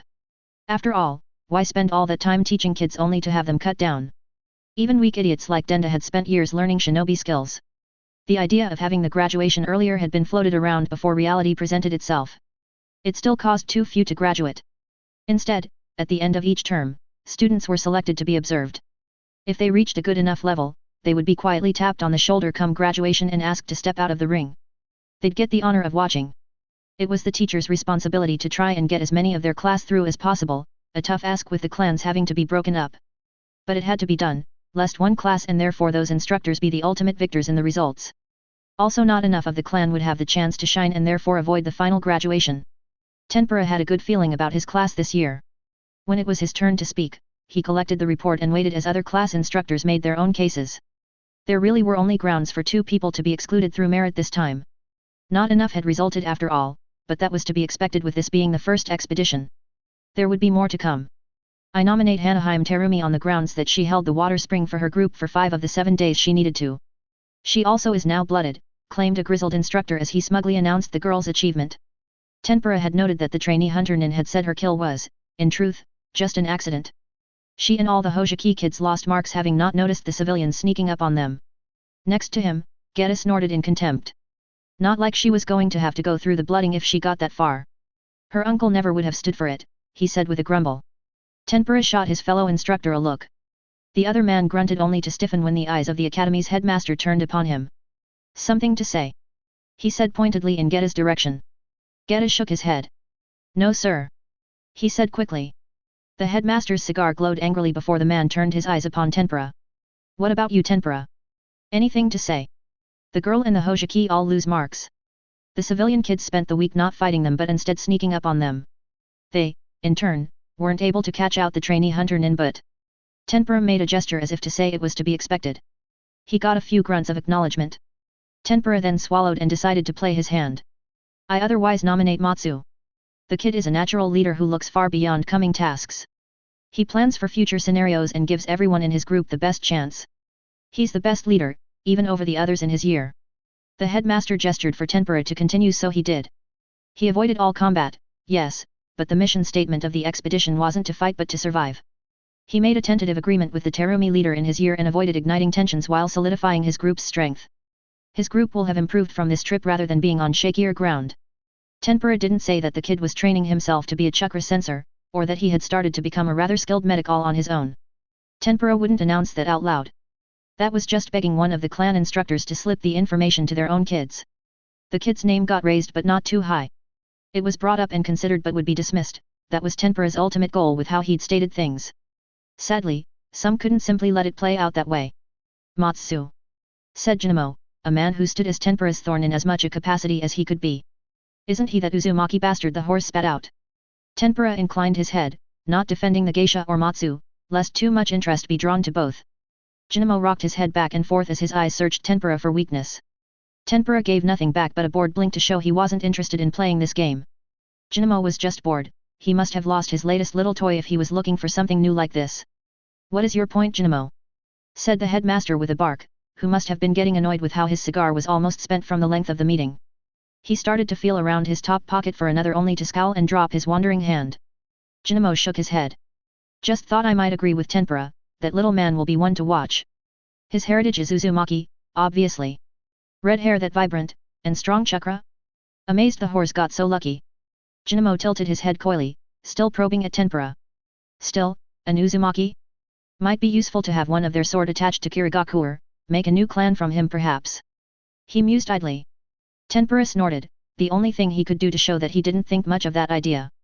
In truth, the words were damaging enough to the clans that might hear these little musings and decide to smother any potential Matsu might have in creating another clan in the village. They might allow it if he attached himself to another group, but that could be just as dangerous, due to opposing groups targeting him just to deny him to the opponents. It would be petty office politics and a chunin with too much time on his hands, resulting in a kid with some actual potential dying. Tenpura regretted even offering the kid up in a reduced capacity. In his head, he cursed Jinamo as the others considered Matsu more seriously. The headmaster snorted loudly. Not enough. Maybe when he kills, from what has been written he's decent and Jinamo has a point if he has some of the Uzumaki vitality in their chakra, which his notes state he does, there is potential. But he's just a student right now. He's not proved himself enough for me to sign off. He'll need more before the end of the third year to skip the blooding. Tenpura inclined his head and kept up his bored expression, like it didn't matter one way or another. The headmaster grunted, his cigar dying in his mouth. He scowled at it and then at the others in the room. About the girl, Hanaheim already had a pass due to her uncle. Any other points to consider? When no one said anything, he waved his hand. Dismissed.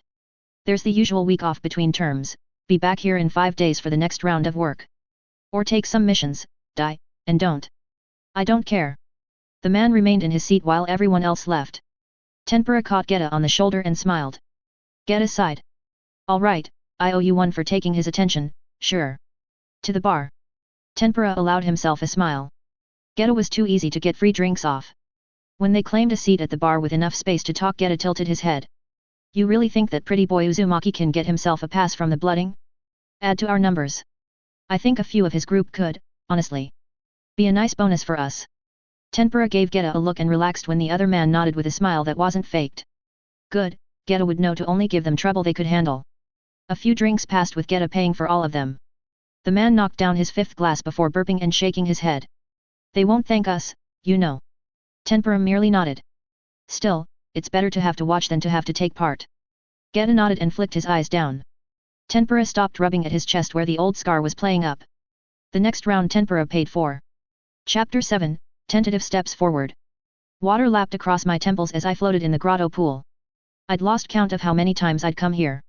Of late, it was only when I felt certain that I had lost any tails, both from the clan children and from my own group. Shoto was still very good at sneaking up on people, but I'd been able to shift a little of my time towards sensory training. I would never consider dropping training my mystical palm completely. I still had so much further to go. There were too many different organs or methods of wielding it. It had too much potential for me to ever feel comfortable saying it was good enough. That was the path of hubris. It was like any skill, you needed to practice it to maintain it. If you want to improve it, you needed to push yourself. I was getting enough practice from all the sparring from the kids, but I still practiced on the rats and the fish on more complex organs than the muscles, blood vessels, and bones. Now I was working on the bowels, the lungs, and finally the heart. All parts of the body that I had a basic knowledge of thanks to my past life. But they were complex. The brain? That would be something I felt I needed more than a lifetime to understand. I remember a quote about the brain. Something a physicist said about the brain, if it were a simple organ, we would be so simple we couldn't understand it. A wonderful truth, if a little circular for my taste. It would be years, decades even before I felt confident that I could work on someone's brain. I still had organs such as the liver and kidneys that would be stepping stones to completing my understanding of the human body. For now, I circled my chakra through my coils. I'd cleaned out almost all of my chakra coils now, and the results were truly staggering. When I pushed my chakra now with the water bullet jutsu, I no longer shot bullets the size of my head but rather the size of a man. I could do it a dozen times without becoming breathless or low on chakra, something others noticed. Kaizen had become envious of my chakra pool. He'd tried playing it off by saying something about my chakra pool being so large, making it easier for someone to detect me and for me to lose more stealth games. Shoto had laughed and pointed out that I continued to be the best in our group for chakra control exercises. That had made Kaizen grimace like he'd smelt something foul. I'd comforted him by pointing out that no one in our group was better at the sword than him. It made him puff his chest out and go back to practicing. I had to stop Shoto from spoiling Kaizen's mood with the smaller boy pointing out that Kaizen was one of the only people that could afford a good sword. The only other kid to have one had ended up being shark bait. For a given value of good. I pushed my thoughts to the side and focused. I had found some tiny imperfections in my chakra system and was going to clean those out today. It was that or start working on my brain, which I was extremely hesitant about. That said, the current build-up I'd found wasn't much better. I'd been nervous about them before due to their location on the chakra node near my heart, but I was feeling safe enough. I'd cleaned out most of the other chakra pathways well enough. I turned my attention inward and swirled my chakra, like the ends of ropes. I had tendrils of chakra spiral down my network towards the blockage in the heart node. Something about that niggled at my mind, but I couldn't for the life of me put my finger on why that was. I used the tendrils to scrape at the flakes of imperfections. And with each tiny scrape, I felt myself lighten, and my chakra flow improved. I felt like it flowed smoother due to the clogs being removed. Then, before I knew it, I had only one oddly resistant ridge of muck within my node that resisted the cleaning. In some ways, this really reminded me of cultivation. My tendrils tugged at the ridge, and all of it flaked off, revealing something different.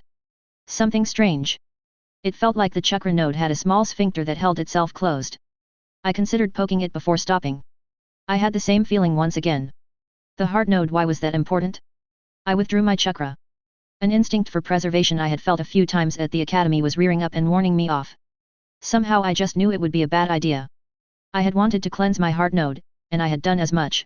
The tiny flakes of gunk had broken up and now I perhaps had an entire percentage increase in chakra capacity, which was far more than such results in the past. I scoured the rest of my body, working from my toes upwards, finding and documenting the last few spots that had gunk on them. I cleansed the node in my groin and felt myself feel an odd rush of blood when I was done, which had me pausing and looking out of the water and down my body. Nope, still a kid, no early puberty for me yet. I lay back and tried to settle myself at the odd feeling of chakra swirling a little more freely in my groin. I almost missed it once more, but this node also had a small opening. 2 points in the body. The heart and the groin. I sat up and put my face in my hands. They were the gates. The 8 gates that one of the most powerful shinobi in the series was renowned for. Might Guy's various taijutsu utilized these points in the body. And I, like a damn idiot, had been cleaning my chakra nodes, having forgotten them. I ran a hand down my face and scowled, not repressing the expression. I was slipping if I wasn't remembering something as big as that. Sure, in the Naruto story, the only users were Might Guy, Rock Lee, and Kakashi from what I could remember, but they were huge power-up tools. Tools that I might have just stumbled upon. I licked my lips and considered the nodes. I had a node already cleaned that I might be able to use. But the heart node. Was that the first or the last chakra node to be opened? Was there a difference in how you opened the gates? Did your chakra rotation change anything? For all they were cool moves that had been briefly explained, the mechanics had never truly been discussed. I'd never thought I would want to go back and demand the creators make Might Guy monologue before this moment. I chewed my lip in thought and considered what I could gain if I just teased one op. I threw myself back into the water. Then I rapped at my head with my knuckles. Ugh. And tell everyone that is churka sensitive enough where you are. Idiot. I groaned. I wouldn't be able to use the gates or train them. Not here. Not where my use of the gates could reveal a resource that I was very much not willing to share. I had no doubt what would happen to me if a shinobi decided they wanted this and I was in their way. After all, I didn't go to the academy for the sake of appearances. Ugh. I need to train my wisdom stat. I joked aloud. I chuckled before feeling a pang as I realized no one in my current life would get that reference. Wisdom is so my dump stat. I chuckled and ignored the way my face got wetter for a little while. Then I frowned. Fuck. I was teaching and training my group to be stronger, smarter, faster, but not wiser. I sat up. Fuck. It wasn't so funny when I'd stumbled upon a glaring weakness in our group. I ran through a few conversations in my head. We'd been getting confident lately. Our glowing success with the last expedition to the Shark Coast almost had some of us swaggering around. I remembered another phrase from my life that had been hubris. Arrogance deserved. I snorted looking back at it, more like ignorance self-applauded. We were getting too big for our britches, and we needed to temper ourselves. I considered that and came up with a few plans, and a few tricks. And even a way to wake up the group. I actually had a very easy option available to me. Heimko could deliver a swift reminder of our true position. Then I would need to switch focus for a little while and train up my group's wisdom. I knew how to make games like checkers, chess, and Chinese checkers, but perhaps I could also play with my past life's nerd pastimes and create a cribbed-together role-playing situation that people could work through. They did stuff like that in the army and police force with planning operations, didn't they? I honestly had no idea, but it sounded feasible to me. I nodded, feeling better. I wiped my eyes and lay back down feeling more stable, more sure of my path forward. I was making progress. I turned my attention to the other chakra nodes and grinned. And I might even get myself an ace up my sleeve if I played it carefully. I moved to the chakra node in my stomach. Then into my abdomen, the thoracic lumbar spinal joint, and then the cervical thoracic spinal joint. Then I paused and slowed down. There were 2 gates in the brain. The brain that I had been extremely careful to avoid rushing on. I could feel temptation calling, but I decided to sit up. I didn't need my power up right now, and I'd made some serious strides. Also, I had lost track of time and now I needed to get back home to the Okiya. I exited the cave and found that the high tide had come in, obscuring and submerging the cave entrance. Not that swimming in the darkness was a fear of mine anymore. I swam with the faintest traces of chakra throughout my body. This saw me surging through the water better than any star athlete of my past life. I swam past an eel and on a whim, broke its neck. The ladies at the Okiya enjoyed unadon, and an eel would be a nice treat for those not working tonight. A shark swam past and eyed my catch. It was weird to merely be aware of it and not hyper-focus on it like I would have in the past. It was no longer a threat to me.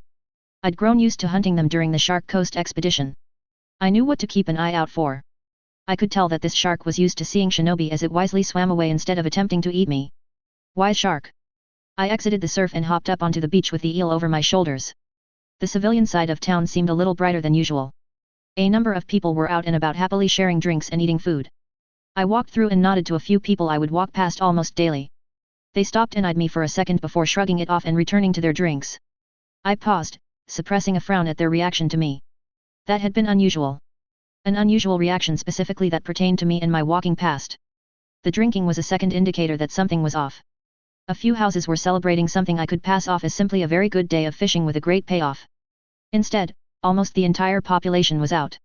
It wasn't a festival, and with us being at war, I faded from sight. Not moving into the shadowy corners, as that was a cliché where people checked. I went up and moved onto rooftops and places where people didn't look without reason to. I didn't give them a reason as I darted from position to position before settling down on a sizable crowd of drunk men. They raised their small glasses of cheap beer and made a toast. To the defeat of Ozishio. To riches trickling down. Called another.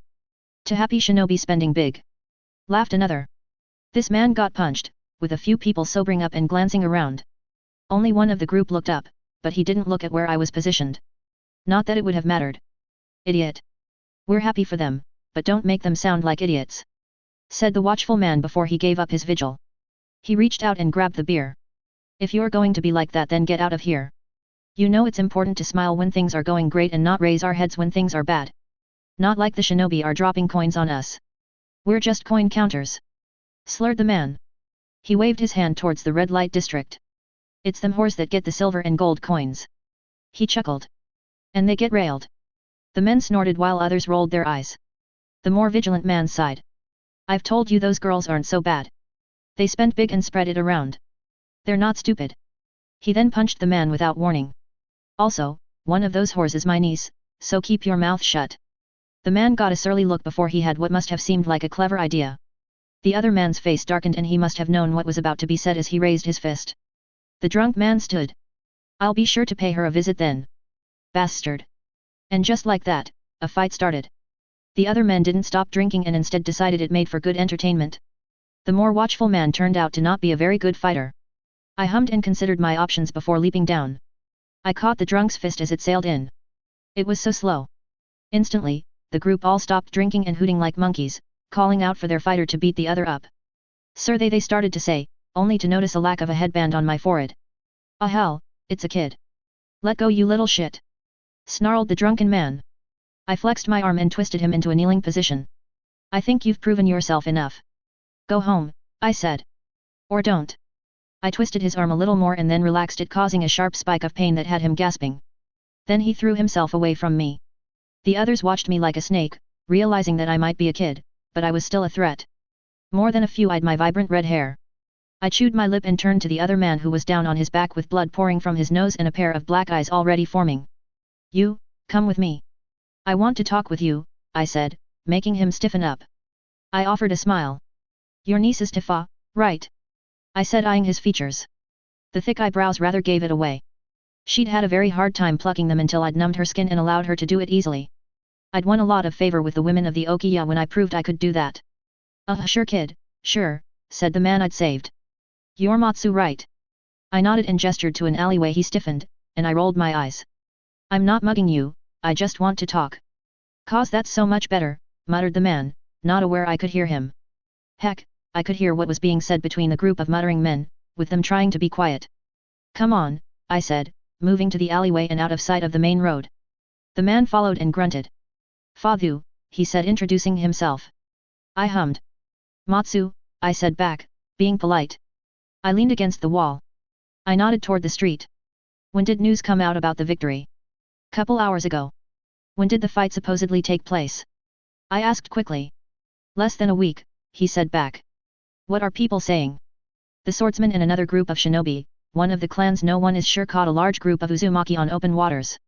They killed them all and there were a lot of riches found that the Mizu cage supposedly allowed the fighters to keep. There are words going around that there is going to be more fights with the Uzumaki. He eyeballed my hair. Kid, you might want to shave your head. I nodded. That's not bad advice, old man. I ran a hand through my rather long, vibrant, and pointedly red hair. I hadn't considered the implications of having the telltale Uzumaki red hair, but I should have. Anti-Uzumaki sentiment would be riding high. I sighed and pulled a kunao out, making the man stiffen up only to pause when I started shaving my head then and there in the alley. What are you doing? You and your group of friends, I said, flicking my eyes to the group in front of the alleyway, have been saying there are a bunch of hyped up shinobi running around the place. There is going to be a large anti-Uzumaki sentiment, and here I am with red hair. I raised an eyebrow at him. Do that math. Ah, he said as the last of my red hair fell to the ground. I sighed. The madam was not going to like this. But needs must. I hummed and asked a few more questions of him but didn't get much. Not that I expected to. He had no idea what riches the fighters had secured, nor how many casualties had been taken. Only there was a lot more bloodlust in the air, with people sensing weakness with the Uzumaki. People I more than likely had blood ties with, albeit only half-blood ties. Before I left, I gestured at his nose. Want me to fix that with some ninja magic? I said instead of explaining my technique. He considered me before shaking his head. Nah, if I come out all fixed up the guys will be way too suspicious. They'll already be asking if I sold them out to a little shinobi in training. I nodded. Point, should I rough you up a bit? He shook his head and I left him to it. On the way back to the Okiya, I noted more signs of revelry, but now that I knew to look I noticed how forced it looked. Like the people were happy because they knew it was expected of them and not because they were actually happy. When I reached the red light district, I immediately noted that it was packed. Shinobi were sauntering into the various buildings and happily receiving greetings. I could see my home, and that was a strange thought, that I had grown used to living in an Okiya. It had women out the front calling out and greeting the honorable sirs and mistresses that swaggered around like peacocks. There were girls on who should have been on their downtime, which told me that a much larger group had been called up. I played that out. That meant that if they were entertaining the various patrons, they'd need more rooms, which would mean the rooms that usually were for the girls to rest in might see clients in them. My room was safe as was my stuff, as it was always packed away and not even the lowest of clients would be entertained in the rooms I shared with a few of the younger girls for sleep. But still. It stood to reason that trying to sneak into my room to fall asleep was not a wise move. Sneaking up on hyped up shinobi? Bad idea. Ones that would be drunk and probably not amused at having to investigate a rookie sneaking around. Bad idea. Very, very bad idea. I almost wanted to pat myself on the back.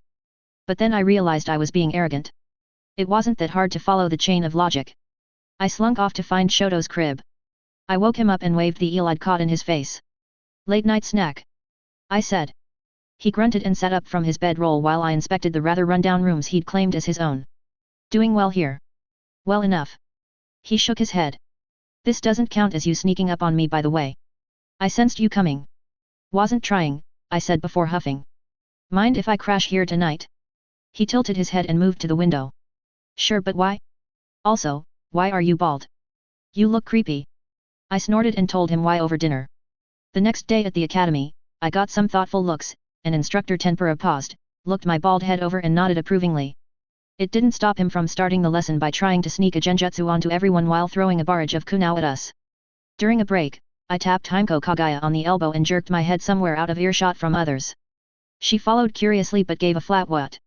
When we stopped. I need you to beat the snot out of everyone that turns up to today's training session. She snorted and bit into her rice. I already do that. She said grouchily. Yeah, well I need you to do it fast, hard and like they owed you and hadn't paid up. She eyed me and frowned. Why? I'm not your dog to do as you order, she said warily. We're getting too confident, I said. We need a wake-up call. She considered me thoughtfully. Her white hair swished lightly in the wind. Won't work, she said after a moment. Why? They're used to me beating them up. They need someone else to measure up against and fall short. That makes a lot of sense. I reconsidered my approach. Yeah, you're right, there are better ways to go about this. The shock value would make the lesson stick, but there are other ways. She grunted at that before narrowing her eyes. That girl is back again. Yeah, I know, I said, pointedly not looking towards where Hanaheim Terumi was. The girl was clinging to a wall and she must have felt rather good about getting this close. She and others of her clan and their allies, when she was not fending off fights from the Hojiki, had started trailing my group. More specifically, I now had a few people I always needed to shake at the end of the day. I really wasn't sure what I was going to do about her. I sort of wished she had better things to do. I sighed and nodded to Himeko. Right, well I'll see you later this afternoon. With my plan A having holes poked into it, I decided to try plan B. That afternoon I sat everyone down in our training group. We've gotten stronger, faster, smarter. The kids liked this and perked up. I smiled sadly. We've also gotten more arrogant lately. We've had more close calls with the clan kids detecting us when we sneak up on them. We've had to start shaking off people trailing after us and some of the results of that. I shook my head. Kaizen frowned. We'll get better. Don't be so doom and gloom. The other kids nodded at that and I sighed. I need to be realistic. I slammed my hand. How many of us can fight Himeko evenly? None of us raised our hands. Himeko, are you even the strongest fighter in your age group? Himeko, who'd been leaning and watching this discussion without a care, leveled a very annoyed look at me. No, she said. I nodded. I'd thought as much with the signs that she often had bruises and scraps on her body. If it wasn't adults, it had to be others in her age group. The Kagaya, sadistic as they were, wouldn't just keep beating on a kid, but then again I could be wrong and they did that along with her being beaten up by other kids in her clan. The announcement of Himeko not being the strongest kid in our age group took the wind out of the others' sails. Sharkbait said. Rei fidgeted, but Kaizen sniffed. We beat those Kagaya kids on the expedition. We outnumbered them. I waved a hand around at our group. Are we always going to outnumber them? There are more of them in our age group than there are of us. Kaizen grimaced but didn't say anything else. I chopped my hand there the air. I've been thinking of this and other things that we're getting sloppy on. We've gotten stronger, faster, smarter, but we're not using what we have better. I tapped the side of my head. We're not thinking things through. We're not getting wiser. I pointed back at myself. I'm the same. I've not been applying myself and pushing myself. I slapped the back of my hand on my palm. We cannot become lazy. We can't become arrogant. We don't have the safety nets, the special jutsu, the training. We need to start having sessions where we're not just fighting and getting stronger but training our minds as well. How do we do that? Said Rei, worrying at her thumb. We make up games and talk through scenarios like they would in planning ops for Chunin yet. This got some interest, and I grinned as I revealed a board I'd hastily gouged an 8x8 grind into, along with another that was set up for tic-tac-toe. I had other boards for Othello and checkers, and finally, after rummaging through my mind for another, I came across something that other kids had already played. Go. Kid games? Shoto asked, leaning forward with a gleam in his eyes. Games that require us to think and weigh up our options, I replied. I offered them up. Who's in? Or should I just have Himeko beat us up to show we're not that good? The kids snapped their hands towards the games, much more enthusiastic to play games rather than fight Himeko. I grinned and distributed the games, only to have Himeko claim the spot across from me. Explain the rules, she grunted out. I tried to stop myself from smiling, but that would only earn me another broken nose. Perhaps this was a better idea than I thought. This time I let myself get away with patting myself on the back. I swaggered home that night feeling happy with how the day had gone, only for the madam to take one look at me when I walked in and shriek. Your hair! Your beautiful hair! What did you do to it? She screamed, causing a number of women to poke their heads out. They also gasped in shock. Ah, I said, caught out as I put a hand to my now bald head. Calm down, I can explain. I said. Sadly that didn't help. I really wish I hadn't forgotten about this. Nothing too crazy occurred for the next semester. The Cold War between the Terumi and the Hojiki continued to play out, with tensions building. The kids and their allies clashed in schoolyard scuffles that only ever got to the point of knives and swords being drawn before the instructors came down on it. Each and every time the kids were caught fighting were told to keep it for the expeditions. We learned how to move and fight in groups, and the instructors had us fighting in randomized groups. Occasionally groups were set up with a Terumi or a Hojiki on a group with another group and we all got to watch as kids tried to sabotage each other with trips and forcing them into unfavorable positions. I considered it highly educational for awareness training as the Terumi or Hojiki could flip-flop on whether they were going to help or hinder you. Sometimes the threats weren't just the people you were supposed to be fighting but also your allies. Each training exercise became a slog of being aware of everything around you and how you or others could act. Or perhaps I was taking it to an extreme. Either way, I tried to find the positive from the hellish training that made me want to beat up children. My group learned games. We learned when to push, and when to pull back with coordinated operations. We broke into a derelict building to run practice operations, and ran more stealth games against other groups while catching out and sometimes toying with the clan kids. Something they did not appreciate with a few more kids trying to find us. We then made the call to let them catch us out and observe a training session where we were simply sparring. We made sure to use some of the same moves the next day before we altered where we were training, forcing them to try again for subsequent weeks. The success the clan kids had ended up making them laxer in their vigilance of us as they instead tried to catch a weakness from their main threat with the other main clans. I personally continued to hone my medical jutsu. Another trip to the medical wing thanks to a fight with a Hojiki kid with a katana getting into my guard during a Byokaijutsu match cutting me up. Tempura had ended up dragging me there, growling all the way. I was thankful at the chance to ask a few pointed questions and learn how they worked the mystical palm jutsu for things such as the intestines and heart. I also got some notes on the diagnostic jutsu that helped. It turned out I'd already been doing what I was supposed to. The diagnosis jutsu itself was in fact a chakra ultrasound that allowed you to feel the internals of the body and map a network. You did so by sending your chakra into the person at extremely small quantities over an arc that could be narrowed or widened depending on how much clarity you wanted. I'd never had to narrow the beam of my diagnosis jutsu yet, but that might have also had to do with my much larger chakra pool allowing me to brute force it with more chakra being used than another medic. I'd also cleansed my nodes fully of the muck that had been within them. The brain nodes I had been excruciatingly careful with. When I had finished cleaning them out, my chakra had surged and I'd almost fouled the water I'd been in as I gained more than the extra percentage of chakra I'd been expecting. If anything, it felt more like a 10% boost at the final stage of cleansing. I now had much greater ease in wielding my chakra, and my sensory skills had grown in range. Shoto now had to truly work to even get close to me. I hadn't opened a gate yet. I had the choice of opening one of 3 gates. The two in the brain seemed linked together, both of them could be the first gate. That, or it started in the heart. That didn't seem right to me, however, as the heart opening up would lead to the groin first rather than the spine like the brain. I felt slightly more confident in the brain being the gate I had to open first. If only for the finer control that it would have with nerves being the first to open rather than the heart and groin. I still wasn't sure which was the right answer honestly. But I did know I didn't want to open the gates while I was within the village. I wanted to hold on to that ability. My very first ace in the hole as it were. When we got intel that we were going into a cave system with the next expedition months in advance, I smelled a rat and said as much. We still prepared to go into the cave system, but my instincts were proven correct when they led us on a long run to a port in the Shinobi district where we were sailed to an island that may as well have been a jungle. There were no beaches on this island. It went straight into mangroves that led into denser forests. A webway of water flowed through it with large patches and clearing of land just visible through the trees.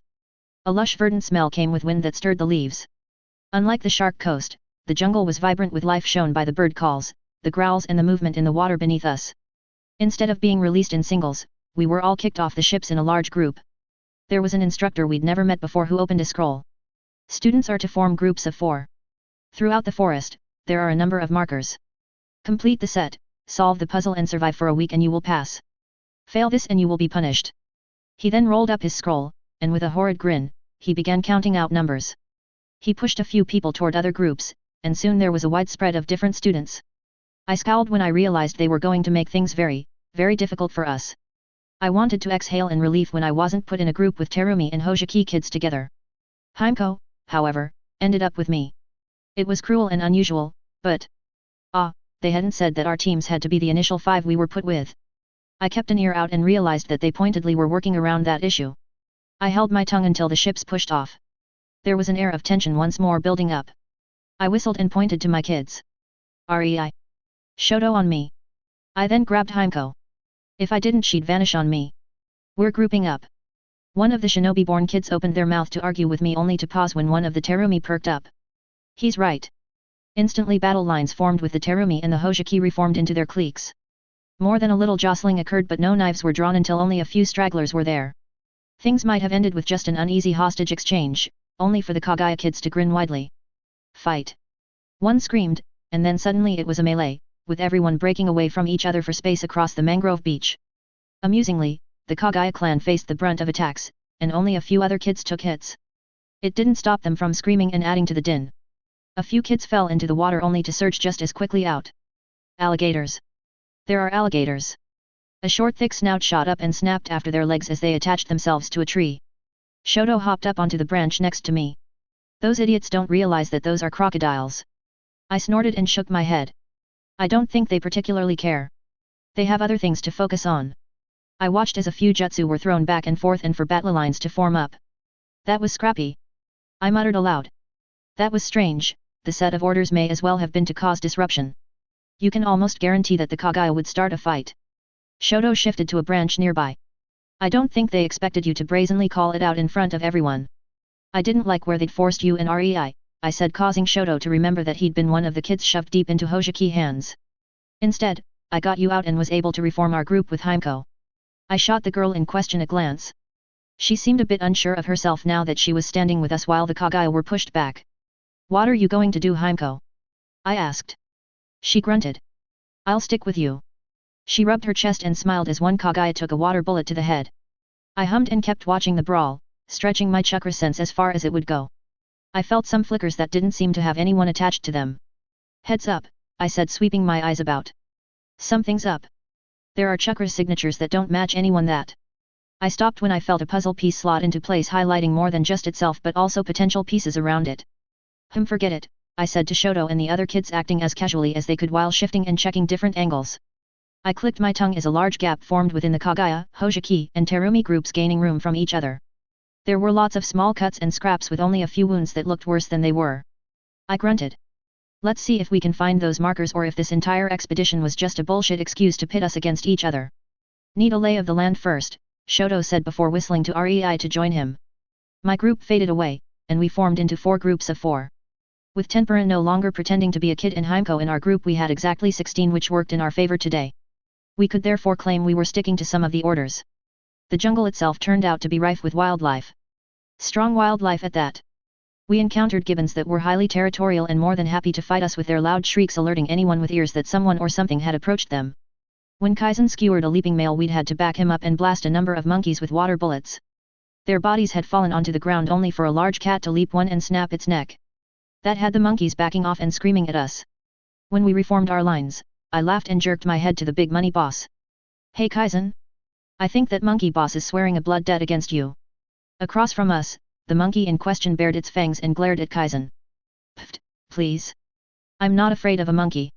He said while the other kids laughed. Shoto then sidled up. That monkey boss has a necklace with a Kiri symbol on it. I think that might be one of the markers. I blew out some air.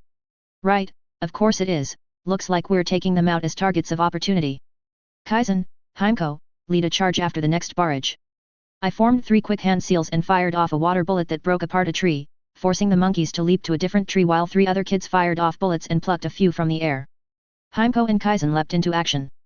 Both of them aiming for the head of the boss monkey.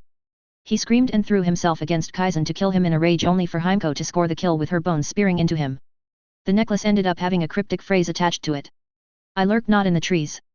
I read later around a small fire. This time we had been able to bring our storage scrolls, and camp supplies had been on the list of items, with a small fire tray being among the supplies. A number of birds and fish were on the fire as I rubbed my chin. It might be a hint for where to look for another marker, I said while rubbing the necklace with the Kiri symbol. Rei bounced where she sat. Still. This is pretty good, no? We have a marker. We're a quarter of the way there. Depends how they score it, said Kaizen. They might say that each group of 4 needs their own markers. We don't know enough, we need to scout out the terrain and learn what we can. I think if there are native groups like the monkeys, we will have contenders, but the instructors might just be spiteful enough to have tossed the necklaces in hard-to-reach places. The kids considered this before nodding together as one. The instructors were petty after all. I considered what had happened, and I felt myself coming back to how the instructions had allowed for me to twist them. There was something important back on the beach there, we were able to reinterpret the orders. Were we though? Kaizen said. The instructors might just decide to punish us for doing that. The others seemed on the fence. Shoto, ever loyal, shook his head. Nat, I think Matsu has the right of it. We were being pushed into a trap. It's sort of like if the orders got intercepted and reworded only a bit. They couldn't be too different, but they needed reinterpretation. I think they're going to keep doing that from now on, I said, striking while the iron was hot. We need to be able to be not caught out. Who knows, the orders might become more intense and seemingly locked in. That doesn't mean there's not a way around them, I said while thinking of what they might tell us on the day of graduation. The kids nodded at that, and I felt content to leave it there. Before I went to sleep I sidled up to Shoto. He nodded in greeting, but I merely looked out into the darkness before whispering, I'm picking up 2 chakra signatures that don't belong to our class sneaking around. They're very faint and I've been watching the position but nothing seems to be there. I'm not sure if it's just they're very good or if a jutsu is involved, but I had a thought that. Careful, those are deadly, he said quickly, interrupting me with a cheeky grin. I chuckled and nodded. You're not wrong then, I got serious. I think I know who they are. He merely raised an eyebrow, asking me to elaborate. I think they're Kiri infiltrators and stealth operatives. Think about it, there's no way they'd let the little heirs and heiresses wander around with the risk of encountering older shinobi. If the Hojiki and the Terumi are feuding like this, wouldn't it mean there's a risk the adults would be called in? I think the village knows this, and so they instead force neutral parties to keep watch. As neutral as they can get anyway. Shoto said while rubbing his chin. What do we do about them? Nothing. I made a sign to stop him talking over me. I think they're also there to evaluate our skills. No point letting them know we caught on. I smirked. Let's train ourselves against them. I felt a plan tease at my mind with those words, but the solid points evaded me. Something about training ourselves against our watchers. I chewed my lip in thought as Shoto smirked. Gotcha, same rules otherwise. Watch for any fights and see if we can pick up more jutsu. I nodded. Yeah, Sharkbait reckons he saw the hand seals for a fireball jutsu, and Rei says she picked up what might have been a substitution. I rubbed the back of my head.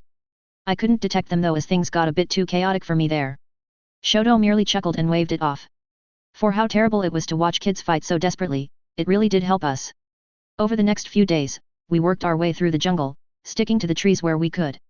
Eventually, we had to investigate the ground and the waterways that wound themselves throughout the island. We found a number of other markers and slowly came to the conclusion that the cipher had to do with opposites.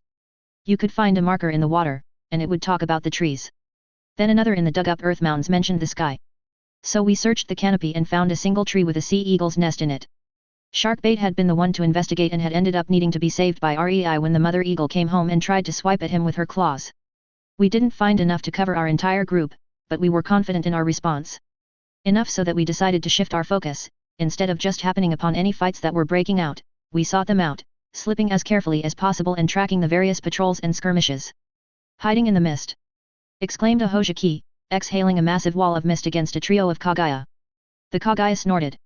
As Kirin in the mist jutsu really wasn't as dangerous as it might be for others. I marked it mentally as an ox, a snake, and a ram, with chakra surging up out of the shoulders rather than the mouth, as the Hojiki kid had made it look with his little breath trick. The Hojiki then ghosted away on the Kagaya, who roared a challenge after them impotently. When I gathered the group back up, I learned that Rei and Bait, as we were calling him now, had been able to witness a shinobi-born kid use an earth or mud bullet jutsu that they had the seals for. And just like that, it felt like we were getting ahead, gradually closing the gap between jutsu and skills.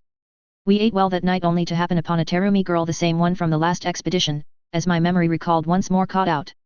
This time, she was attacked by a group of Kagaya kids.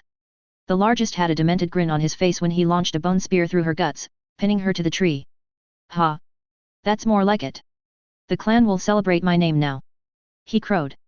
The Terumi girl did perhaps the smartest thing she could by kicking herself off the tree and running. The Kagaya boy merely watched, raising a hand to his group. Let her run, she's dead anyway, he said before turning away disinterestedly. I signaled for us to follow after the girl. She led us on a bit of a run but soon collapsed onto the roots of a giant tree. Her breath came in short, raspy bursts, and her body was coated in sweat. Her mouth dripped, faint trickles of blood spilling forth making it clear she was dying to even a casual observer. A leopard stalked forth, and she raised a kunao only to fumble it as she lost control of her hands. I clinically watched her. The leopard prepared to leap. I flicked a kunao into it, nailing it in the skull. It dropped flat, almost like it had decided to have a nap. The Terumi girl blinked blearily around, only to pause when I hopped down from the canopy. Kaizen and Shoto came with me. Matsu. What the hell are you doing? Kaizen hissed as I moved up to the girl. I put 2 fingers on her carotid artery and felt her heart weakly flicker. I licked my lips. I think I'm buying us some leverage, I said. Internally, I knew it was simply a case of my not wanting to sit and watch a young girl bleed out like this. I had a good chance of saving her, so why not? Kaizen accepted my reasoning, but I could see Shoto watching me for a while longer. His eyes flicked around the trilene, and I grimaced. Yeah, they're there, I said, referring to the watchers I'd started to lock onto more and more over the week. There were at least 2 now watching us and how we acted. I looked into the girl's eyes and offered her a smile. Relax, this won't hurt. The girl's eyes watered as she heaved in a great sob, only to shudder as my chakra swept through her and forced her heart rate to slow. My hand glowed green as I worked on her puncture. The Kaguya had punched a hole right through her intestines, and she'd lost a lot of blood. Thankfully, it hadn't ruptured anything like the kidneys or the liver. Just the intestines. If she survived this operation, she was still going to be in a tough situation. I knit her flesh back together and slowly eased her back to some level of health. Her heart was weak, like the tiny fluttering beat of a little bird. Make a stretcher, we'll gift her back to the Terumi. I considered what to say next. Get ourselves something in return. Sounds good, said Kaizen as he swept his sword through a few tree branches and vines to make a stretcher. Shoto vanished to give us overwatch while Kaizen and I carried the wounded Terumi girl towards her camp. When we got close, I called a halt. Stop. A Terumi patrol is coming in, I said. We deposited the stretcher and moved back a ways. It didn't take long for the patrol to spot us and zero in. They bristled and were about to challenge us when one of them spied the girl. Shit. She's there. Get Hanaheim. One of the kids in the patrol group burst off back towards their camp and soon 10 more kids were rushing towards us while another 10 were moving to encircle us. I felt our own group moving in behind us shoring up our escape. Hanaheim appeared in a burst of speed, and her eyes swept from me down to the stretcher. What did you do to her? She snarled, her expression turning stormy. Brought her back to you. My simple answer caused the kids to pause in working themselves up. She ran into a group of Kaguya, in particular the big one. I tilted my head. Jinba, I believe his name is. TCH. Shishi, why do you do it? Hanaheim shook her head, her long black hair shaking back and forth before she locked eyes with me. Thank you. She swallowed. Do you want our markers? I waved her off. Nah, those aren't worth bringing her back to you alive, for now. What do you mean? She took a bone through the guts. She's going to most likely get an infection. She needs drugs for that, along with more specialized care than we can give her. I imagine you might have the drugs. But do you have anyone that can give her the specialized care? Hanaheim moved up, confident that we weren't going to attack her now. But you were able to heal her. Hanaheim fingered the hole in Shishi's dress. I merely shrugged. It's not much. She searched my face. One of your group can heal? And you think that's not much? Where did you? No, who? I raised a hand. No, I'm not giving that to you. They'd most likely find out if Shishi regained consciousness after all. When this expedition is done, I expect to be given certain items, whether she lives or dies. Hanaheim clicked her teeth. Very well. Her eyes flicked down to my hands to inspect them. I knew what she was doing. She was seeing if there was blood on them. A good medic didn't get much on their hands, though thanks to the mystical palm you didn't need to outright touch the patient. I had some blood on my pants, but I'd cleaned them out easily enough with a weak water bullet. Be seeing you, I said before signaling for our group to withdraw. The Terumi kids didn't follow us. When we regrouped, Kaizen clapped me on the back. Nice one, Matsu. What are we going to ask for? A new sword? A super strong jutsu maybe? I glanced at the group. We need more utility. Things that can get us out of dangerous situations or set us up into advantageous positions. Simple things such as the replacement jutsu, the rope binding escape jutsu and the henge. Hey! Kaizen said as others murmured in confusion. I shrugged. I want enough that we get something good out of them, but not too much. I want them to still be favorable to us. Maybe leave us alone. As it is, this action will technically align us with them unless we double deal and heal a Hojiki kid, but they're a bit too likely to double cross us. Won't that make us have to deal with the Hojiki? REI shifted back and forth, furtively looking around. They'll attack us as well. We will have to, but I'm thinking a bit longer term. Our group? We're outliers and that will only become more obvious after we graduate. I didn't say if we graduate. Instead, I focused on putting us in as good a position as possible. I had half a hope of getting us through the graduation scenario. I just needed to get us as strong as possible. I had perhaps half a plan now. Which was better than a year ago. I blinked. Hey, we're going to be second years after this. Ha! We're going to be above someone else for once. Crowed one boy. There's some more opportunity there, I said thoughtfully. The others discussed other jutsu they might have wanted to get. With a fire, earth, water jutsu for us. There was a long discussion of getting a lightning and wind jutsu to go with it. I considered it and made adjustments while arguing for the replacement jutsu and the henge. Both were perhaps crucially important. The longer we could practice them, the better. 2 days later, the boats arrived. We met the instructor, who now had a smirk on his face. Oh? What's this? You decided not to listen to my groupings, did you? That's not right, I'm a superior officer. That'll mean punishment detail for the lot of you. He then snapped his gaze onto the Terumi group, who were carrying an extremely pale-looking Shishi. TCH. Suppose I can't just cut her throat if you are willing to drag her along with you, he said. He waved us all onto the boats and we claimed separate spaces.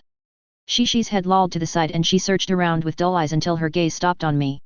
I could see the recognition in her eyes as she whispered something, and Hanaheim was next to her instantly. Hanaheim looked up at me and a silent exchange of understanding passed between us. We both knew that I'd shown a bit of my hand. When we reached Kirigakure, 2 older Terumi swept in and snatched up Shishi to cart her off. I was sadly unable to witness what they did with her. Instead, we had to go through the academy and clean it from the rooftop to basement levels I hadn't even known were there. We sadly were barred from cleaning the instructors' areas. It would have been quite the feat to slip in and steal intelligence, but then again, our instructors knew what we were like. After all, they'd taught us. Hanaheim had approached while Tempura had been supervising us while we scrubbed toilets. Her nose turned up as she was forced to take up a brush, but she claimed the stall next to mine by glaring at Rei. Shishi lives I see, I said after a few minutes of quietly working. I could almost hear every ear nearby twitch and listen in. Thankfully it was just Tempura and my group close enough to listen in. Hanaheim shifted. Yes, thank you for that. She's an idiot but she's important to me. So, you want my price now? I asked. Yes, what do you want?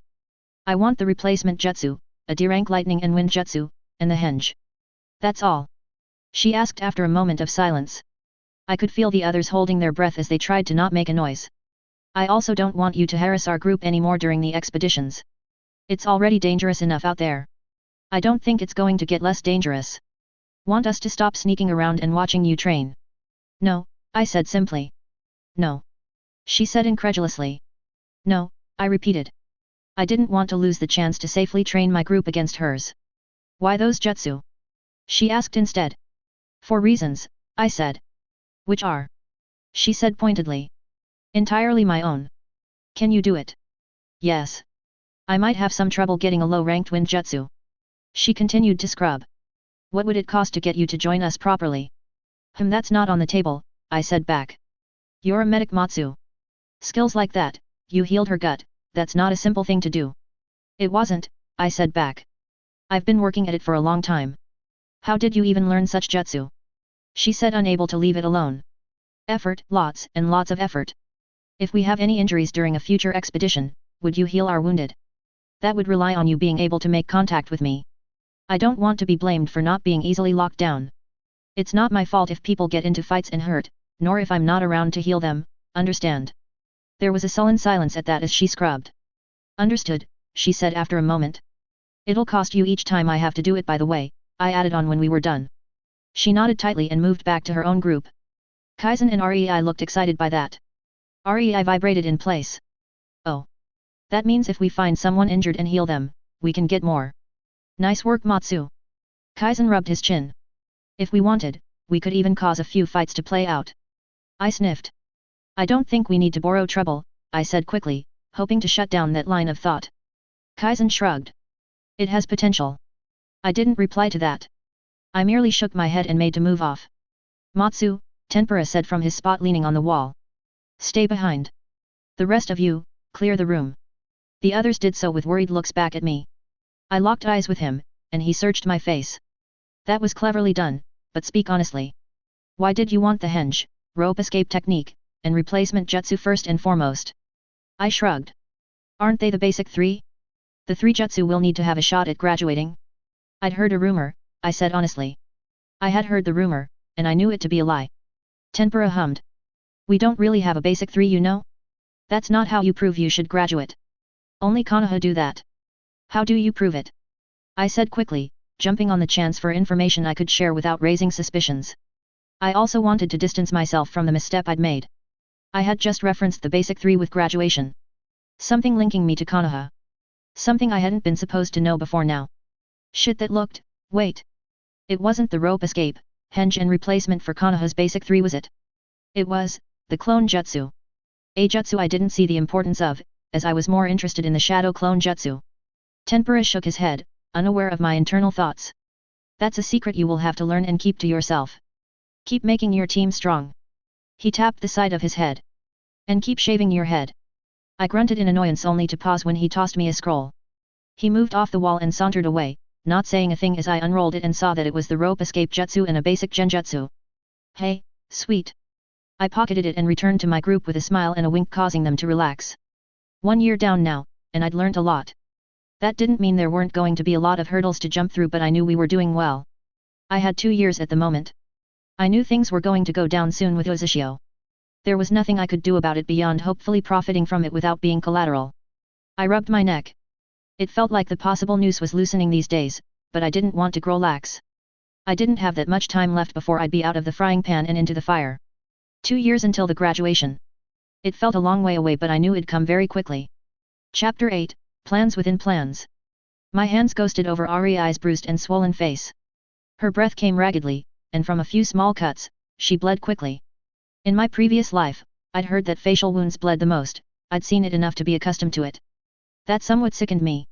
When had I grown so callous about seeing my friends broken like this? Despite the vector of my thoughts, I clinically swept my eyes over Ariai's form for anything that was more serious. They'd beaten her badly but not done much else. Perhaps in the future. I didn't want to consider what people like that might do. What man might do when they raised the worst of us in the worst of ways. I reached down and squeezed Ariai's hand. She shot me a smile. Gobdu, I put a soft finger on her lips. SSH, I can wait. I lifted the finger. Don't worry about reporting, for now, it can wait, I said as I continued to heal her. It took an hour of effort and slow, methodical care, but I had her almost as good as she'd been this morning. She smiled at me and grimaced slightly. Still a bit of soreness? I asked. She nodded, and I sighed. The body is still going to be tender and reeling from the abuse. Even with everything healed up as best as I can, there is still a lot of stress and tenderness. I ran my finger over said point. Take it easy for the next few days where you can, yet. Yeah. Thanks. She shot straight into a sitting position, and I gave her a stern look that she ignored. So. I got to the new kids after their first class and got to talk to them all like you wanted. Some of them have agreed to meet us tomorrow. Good. I rubbed my chin. That's good. It should take a bit longer than that to have the clans gobble them up, so we've got some time to work with the non-clan kids. I gestured to her face. And then you ran into the Kagaya kids. And then I ran into the Kagaya kids. I wasn't able to get away this time. Did you throw any punches? A few, Rei said quietly, like that was some personal failing. I sighed. We need to keep working on how to get you out of situations like that. I patted her on the shoulder gently. It's a good thing we had Sharkbait and 2 others backing you up. Rei nodded and glanced at the kids in question that she'd had with her. Thanks for getting me out of there before they could hurt me worse. The kids all smiled weakly at her. They'd been slow in reacting to the aggression that the Kagaya kids had unleashed. The Kagaya, depending on their mood, might fight you or ignore you. It was tough to judge the Kagaya, almost as bad as the Hojiki kids. The Hojiki were more mercurial, they'd help and hinder or sometimes do nothing for any host of reasons. I glanced at Kaizen, who nodded himself. I was just as successful with the kids I caught up with, but I didn't get into any fights. Shoto nodded from behind Kaizen to confirm his words.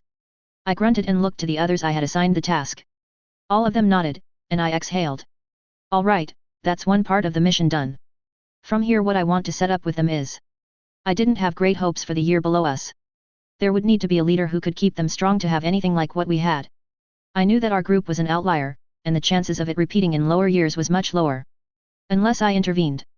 I'd need to hold their hands a lot, I suspected, but an extra feather in my cap for further intelligence gains would be worth it if I could manage it.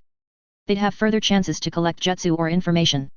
A stronger intelligence network didn't just mean wider, but also deeper and more robust, with fail-safes if possible.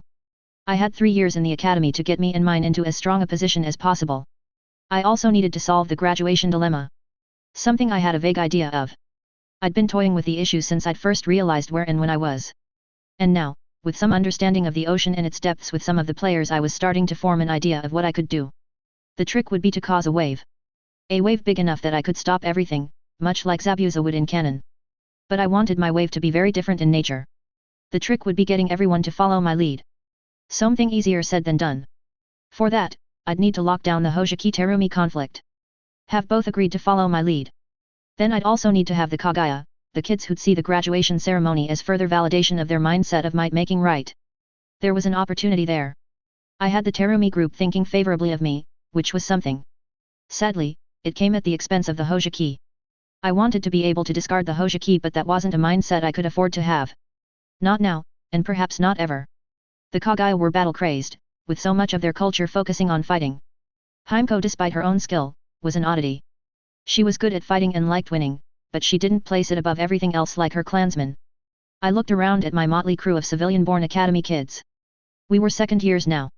No longer the lowest on the totem pole, but still so very precariously set up. In Kirigakure we were nothing, forget the rest of the elemental nations. Still, we were getting better. Hanaheim Terumi had come through with the henge, the replacement jutsu, a lightning hand jutsu, the lightning zap jutsu, and a wind jutsu, the gale palm jutsu, for saving Shishi's life. That, alongside the jutsu we'd observed from around the academy and from the expeditions, made for a wonderful arsenal. It made a wonderful carrot for the first-year civilian-born students to sign on with us in our method. The promise of scraps compared to the tangible benefits we gave resulted in a much greater shift in dynamics for the year below us. I had Kaizen take over the first years. I made sure to make a great display of entrusting it to him. He'd puffed up like a peacock at the praise I'd laid on him, while Shoto rolled his eyes behind Kaizen's back. I'd had to temper him. Make it so that the new kids earned what they were given, lest they think themselves entitled to it. As though our hard work hadn't made it possible for them. Thankfully, the brutality of the academy made teaching them rather easy. The academy was great for beating them down. Being the ones to point out the lessons and offer something to support them made us like angels to them, even as we explained what we wanted in return to them. I think after the second and third years returned to class properly and began the time-honored tradition of beating downwards. The first years fell into our waiting arms, more than happy to sign themselves to us. Tenpura and the other instructors we'd had previously remained the same. Apparently, it was something of a tradition to keep the same instructors to the same batch of students. He looked terribly amused with us on the first day. When the first lecture was done, a genjutsu brushed past my ear. "Watch out for the first-year instructors, kid. You're not just messing with the clan children but also some of the instructors by doing what you're doing. It won't take them long to work out what's going on," Tenpura whispered from the other side of the room to me. I gave a faint nod and crushed the genjutsu before covering my hands as I ran through the seals for the genjutsu he'd given me at the end of last year. The Whisper Genjutsu, a wonderfully versatile jutsu I'd found. "I'll keep that in mind," I sent back to him.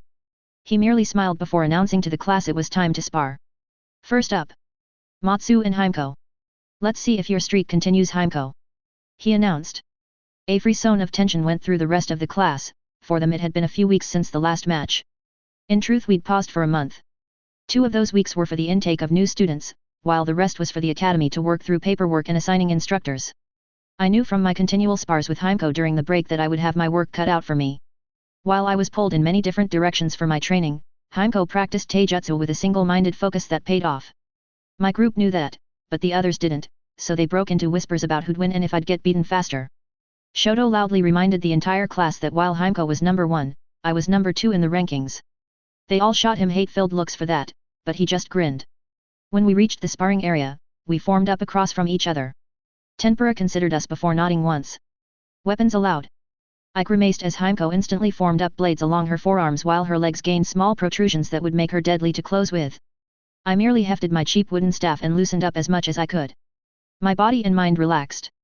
All extraneous information was ignored. I knew the kids were there but that they weren't part of the fight, right now. They encircled us like usual and if we got too close they would strike. It made the fights much more intense, but prevented many bad habits from forming. I exhaled right as Tenpura dropped his hand.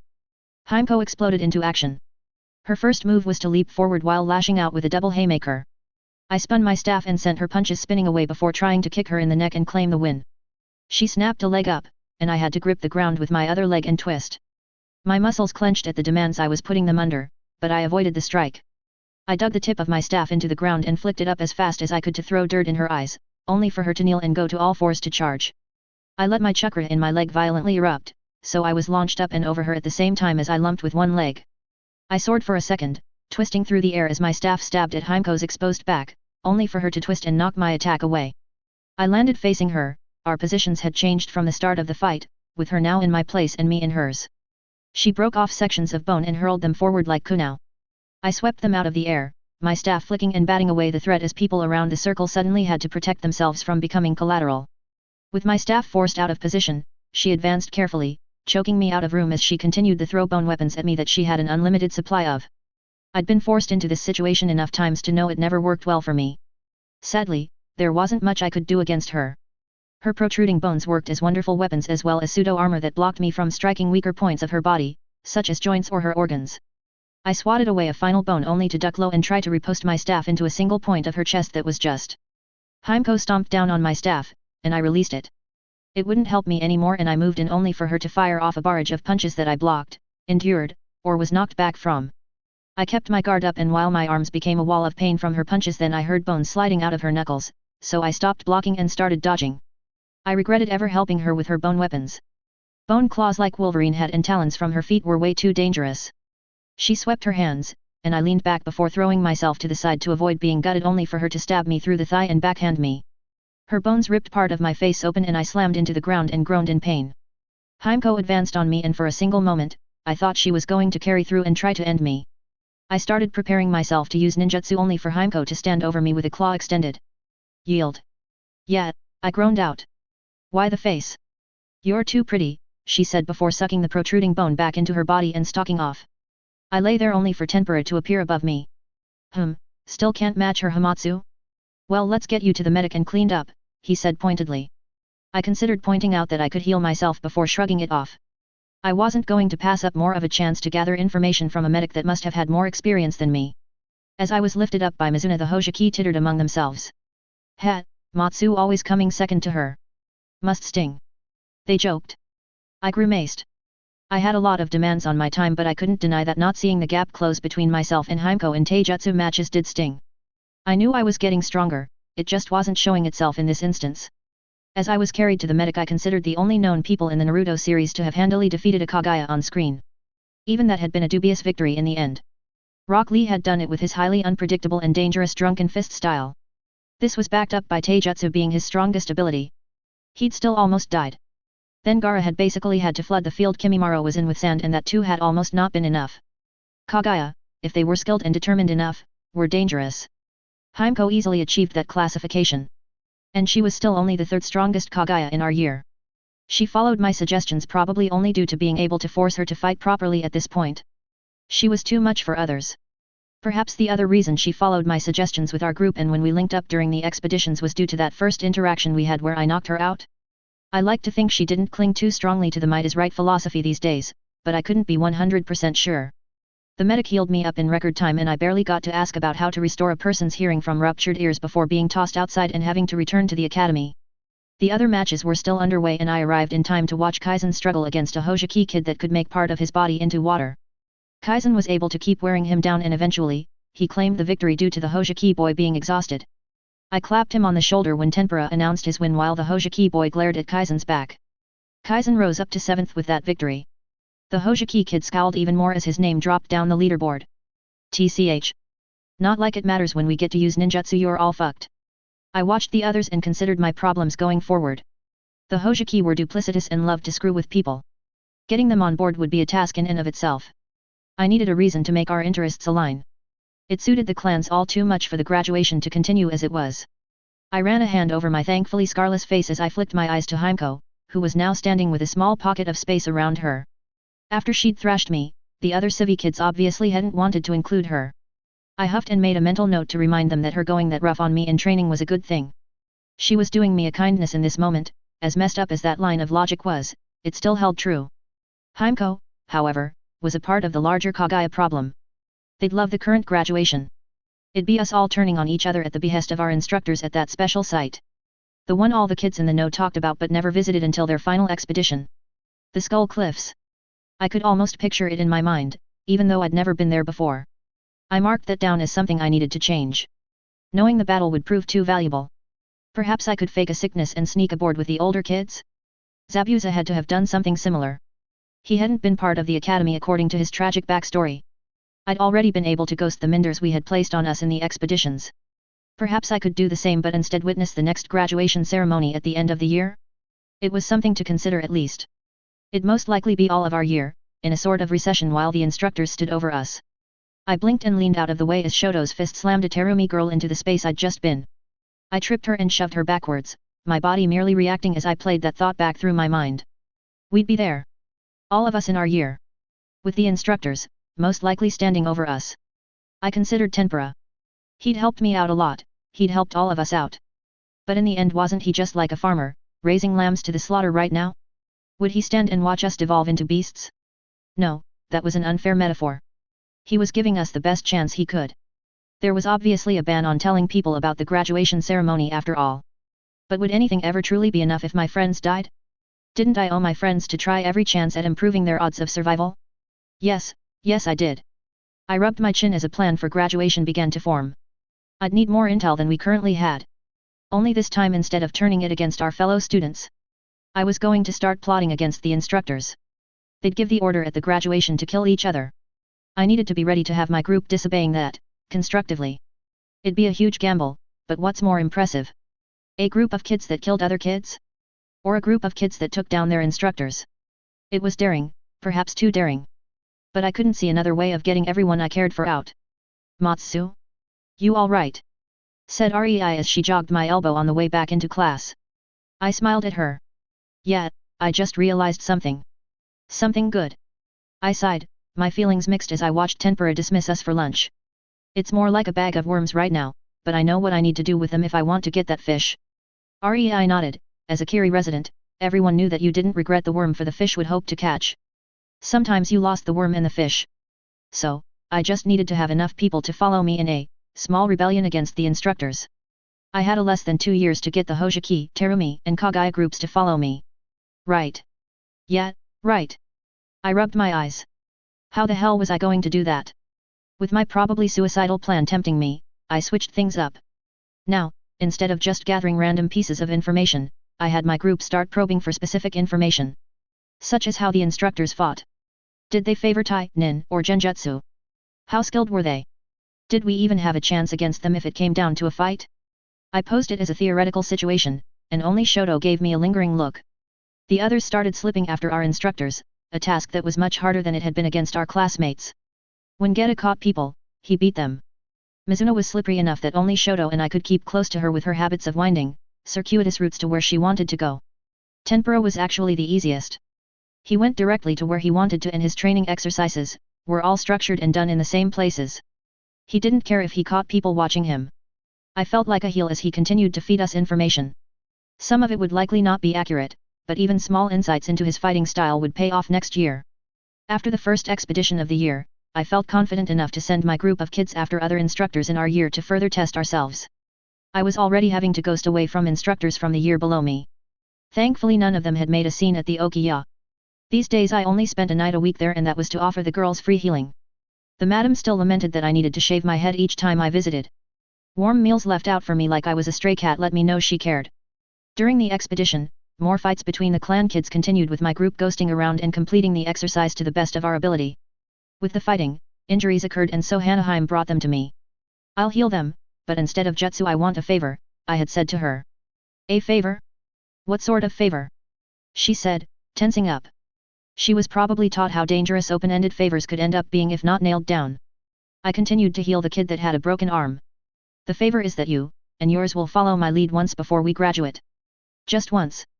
I finished healing the boy's arm and gestured for him to move aside so I could heal the next kid. This one had a rather nasty cut. I sighed. I really needed to teach these kids triage importance. The loud kid complaining about his broken arm could have waited. I started healing the kid that had been bleeding out and continued talking with Hanaheim Terumi. It will most likely be on an expedition, I said casually. If it all goes well, everyone will look very impressive. Perhaps the most impressive any group of graduates have ever been. Hanaheim frowned. Will it endanger my group? Yes, I said without hesitation. She frowned at me and I shrugged, closing up the cut. Everything is bound to have risk associated with it. She stared at me. She eventually sniffed. If you're going to keep healing my clan free of charge, I think I can tolerate a single favor. I nodded, pleased that she hadn't pushed. She leaned in. If you want more though, then I will expect more. Alright, I'll hold on to it. Hopefully by the end of this, you will have made off better than I from it, I said honestly. HMPF. She said. Well, when you need more you know who to talk to. She said while puffing out her chest proudly. I smiled and nodded. Yes, now I just needed to get a similar agreement from the Hojiki and the Kagaya. Perfect, Juyu just bloody perfect. How would you get an agreement from a weasel? I posed to my group one day. I had considered it for a while but sadly Jin Hojiki was a slippery character. All the intelligence we'd gathered of him painted a picture of a wonderful little sociopath in the making. He was tightly controlled until given half a chance to slip his leash. He also liked to toy with people he fought. It turned out that most of the injuries that other kids encountered from Hojiki was at least half the time from him. At least it had initially been half the injuries. When he'd learnt that Hanaheim had access to a healer, he'd stopped wounding and tried to kill 2 kids only for my group to rescue them. Jin had become a much greater threat in our minds resulting in the detailed reconnaissance. Sadly, he was the highest-ranking member of the Hojiki clan in our year, and thus the others followed him. I half considered having him murdered to install a more agreeable leader. Sadly, that hadn't been an option. I'd almost thrown up when I'd realized how casually I'd considered having a kid murdered. I'd seriously considered it. What slippery slopes I found myself on. So, if murder was out. In reality, it never should have been an option. I needed to get his agreement. A binding agreement, from a kid that would notably most likely betray me given the chance. So, how did I do it? I decided to workshop it. A weasel? Said Rei with a tilt of her head. You don't, Heimko said from where she sat slightly off to the side of our group. I shot her a look to tell her she wasn't helping. She rolled her eyes as the others considered it. Shoto rubbed his chin. Well, weasels respect trickery, so maybe trick him into agreeing to something. Yeah, you trick him. Kaizen agreed gleefully, shooting Shoto a thumbs up. Weasels respect slyness. You want me to cheat a cheater? I said dubiously.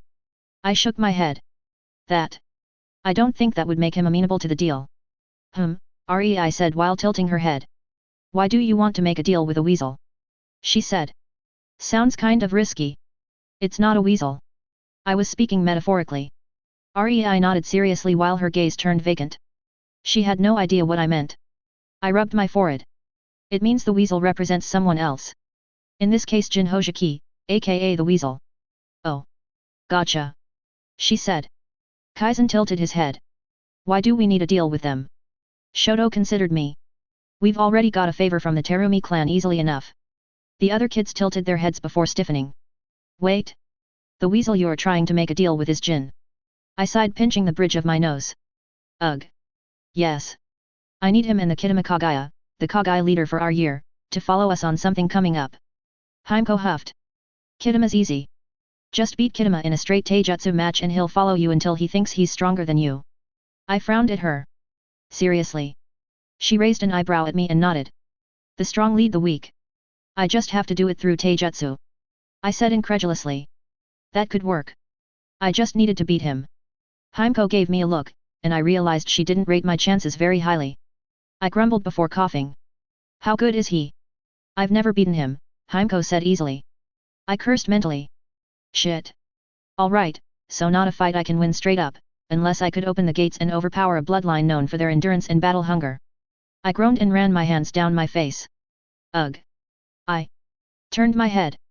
What if we tricked the wheeze? I shook my head as people started making wiggling hands while others snatched at them. Ugh. Sometimes it was hard to remember that we were children for all that we beat each other up, stabbed, and sometimes tried to kill others in our year. I stared at the kids as a feeling of being disconnected swept through me. Matsu. Rei said, leaning in and jolting me out of my thoughts. You alright? I stared into her doe-like brown eyes. So young, so innocent. I sighed. I'm good, just bit lost on how to deal with this kid and make sure he doesn't. I trailed off. Maybe I was overthinking it. Jin was a kid right now, not some mastermind trickster. I was applying his clan's reputation to him and buying into the hype. I only needed him to commit enough that he couldn't back out. I just needed to get him to owe me. I need to have Jin publicly agree to giving me the favor, I said, feeling firmer in my idea now, a path forward presenting itself. How would you do that? He's not going to hold much interest in it. We don't have any leverage on him after all, Kaizen said reasonably. I rubbed my chin before shrugging and deciding to double down. What if we tricked that into him? Played a long con on him. Now I was most definitely overcomplicating it, but I could achieve a lot more this way, so why not? Everyone blinked and tilted their heads. I nodded slowly. Yet, what if we introduced a weakness to him we could exploit, like social pressure to follow the deal? Social pressure? How? Shoto said dubiously. I shrugged. Silly names, people shunning them visibly, people went out of their way to trip him up if he welched on the agreement. Create an expectation that there are consequences to weaseling out of it. I sat up. I rather liked this angle. In a way, it would also let him get away with less if there was the nebulous understanding that consequences could happen to him as well. How would you introduce this weakness? Rei asked innocently. I grinned. We're going to introduce gambling to the academy, I said as the plan took shape. Get the first years, I've got a mission for them. I announced. If they set it up there would be less resistance to it and a greater spread through all the classes. Then I'd have it filtered up. It seemed innocent for its inclusion, a simple game. A game I'd take as far as I could.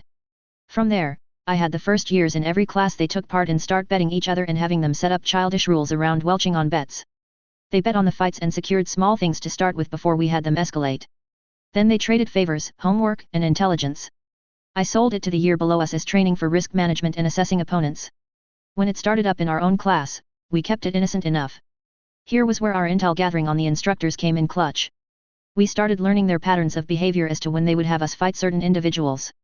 It wasn't perfect, but we got a good enough read of them over the next year that I could tell when I would face Heimko or face someone like Rei. As all of this was developing, we kept up our training. I could only see improvement in our group. We grew steadily but with a surety that had everyone feeling good about the overall mission I was assigning them. I knew that they'd be tested. Things couldn't always be good. I was proven right on the second last expedition of the year. I had a lot of my attention on the date of the last expedition, perhaps too much attention. I sensed the Kagaya coming only to be trapped by a patrolling group of Hojiki kids that we had to break through. A skirmish started with Shoto taking a water bullet to the shoulder. Rei swept him up and got him out of there only for the Kagaya to be drawn into the fighting, like sharks to the scent of blood. The fight grew from there, with the battle becoming a proper melee. Our very own early glimpse of what the graduation ceremony could be. The Terumi smashed into the Kagaya and Hojiki as I was trying to extract my group. I saw one kid get stabbed through the chest and for a moment everyone stopped. Then the kid dissolved into water with a cackle while the Kagaya roared in fury at his missed chance. Break off! I cried at my group, forcing them to fall back. A few kids tried to pursue, only for us to turn as one and fire a barrage of gale palms to knock them back. It made them stop, as though a line had been drawn in the sand. One of the Hojiki sneered at us as we got enough clearance to steer ourselves away from the fighting. I swung us around to link back up with Rei and Shoto, who I quickly went to work on. Try not to block those with your body next time, yet? You have your staff for a reason, I said jokingly. Shoto grunted and pointed to his staff, which was broken in two. I did try blocking with my staff. Damn water bullet went straight through it. I grimaced. Well, in that case, good job. Internally, I marked it down as a sign that the other kids weren't sitting on their backsides. Just as we were getting stronger, so were they. See who did it. Fucking Jin, Shoto said as I cleaned out any bone fragments I could detect in his shoulder. I groaned. Because of course it was him. I finished up and nodded back to the fight. Let's go see what tricks we can pick up yet. I said, leading our group back into positions to observe the battle. A tougher ask on the barren landscape where the fight was taking place. We got close enough to catch some water jutsu before everyone broke apart. 3 kids remained behind, unmoving. When the clans broke away properly, they left the kids behind with barely a look. I approached the kids and sighed. I closed their eyes, clapped my hands together, and offered a farewell for their spirits before looting the battlefield. Kiri really did bring out the worst in us. When we progressed to the 3rd year, I had the kids the year below run their own collection operation on the civilians when the year began for the new first years. I turned most of the operations over to them and Kaizen, as I turned all my attention towards setting us up for our graduation. We kept betting on fights during our taijutsu matches. When I fought Heimko, I tried to hold back to keep something in reserve, but her pride refused to do the same against me. She also got angry when I tried to keep how strong I was a secret. It didn't matter that I was fighting her more in our group away from spies, to her a fight was a fight. I had to match her during the spars, and throughout all of them I never won once. But I did get very used to how Kagayas fought. How the bones slid from their bodies. How they could launch their bones, how they could use them defensively like thorns for anyone attacking them head on. And I made sure that everyone knew I was working hard to overcome her. I endured jeers and taunts from others in my year. I was considered almost first by my year compared to the other classes who had standout performers that were first in every part of the class. Invariably, it was a Terumi, Hojiki, or Kagaya kid. I was the only one close to the position in our class with my scores. All of them but the Taijutsu rankings.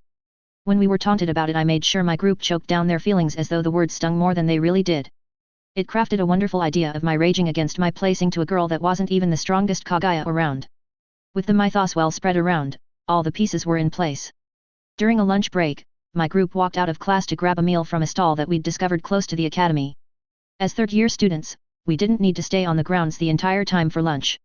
We got our meal and made a spectacle of ourselves marching back. We happened to do so by walking through the middle of the space that divided the Terumi and the Hojiki. Such an occurrence, of course, couldn't be left unremarked on. Some of the Hojiki kids stepped forward with sneers and taunts.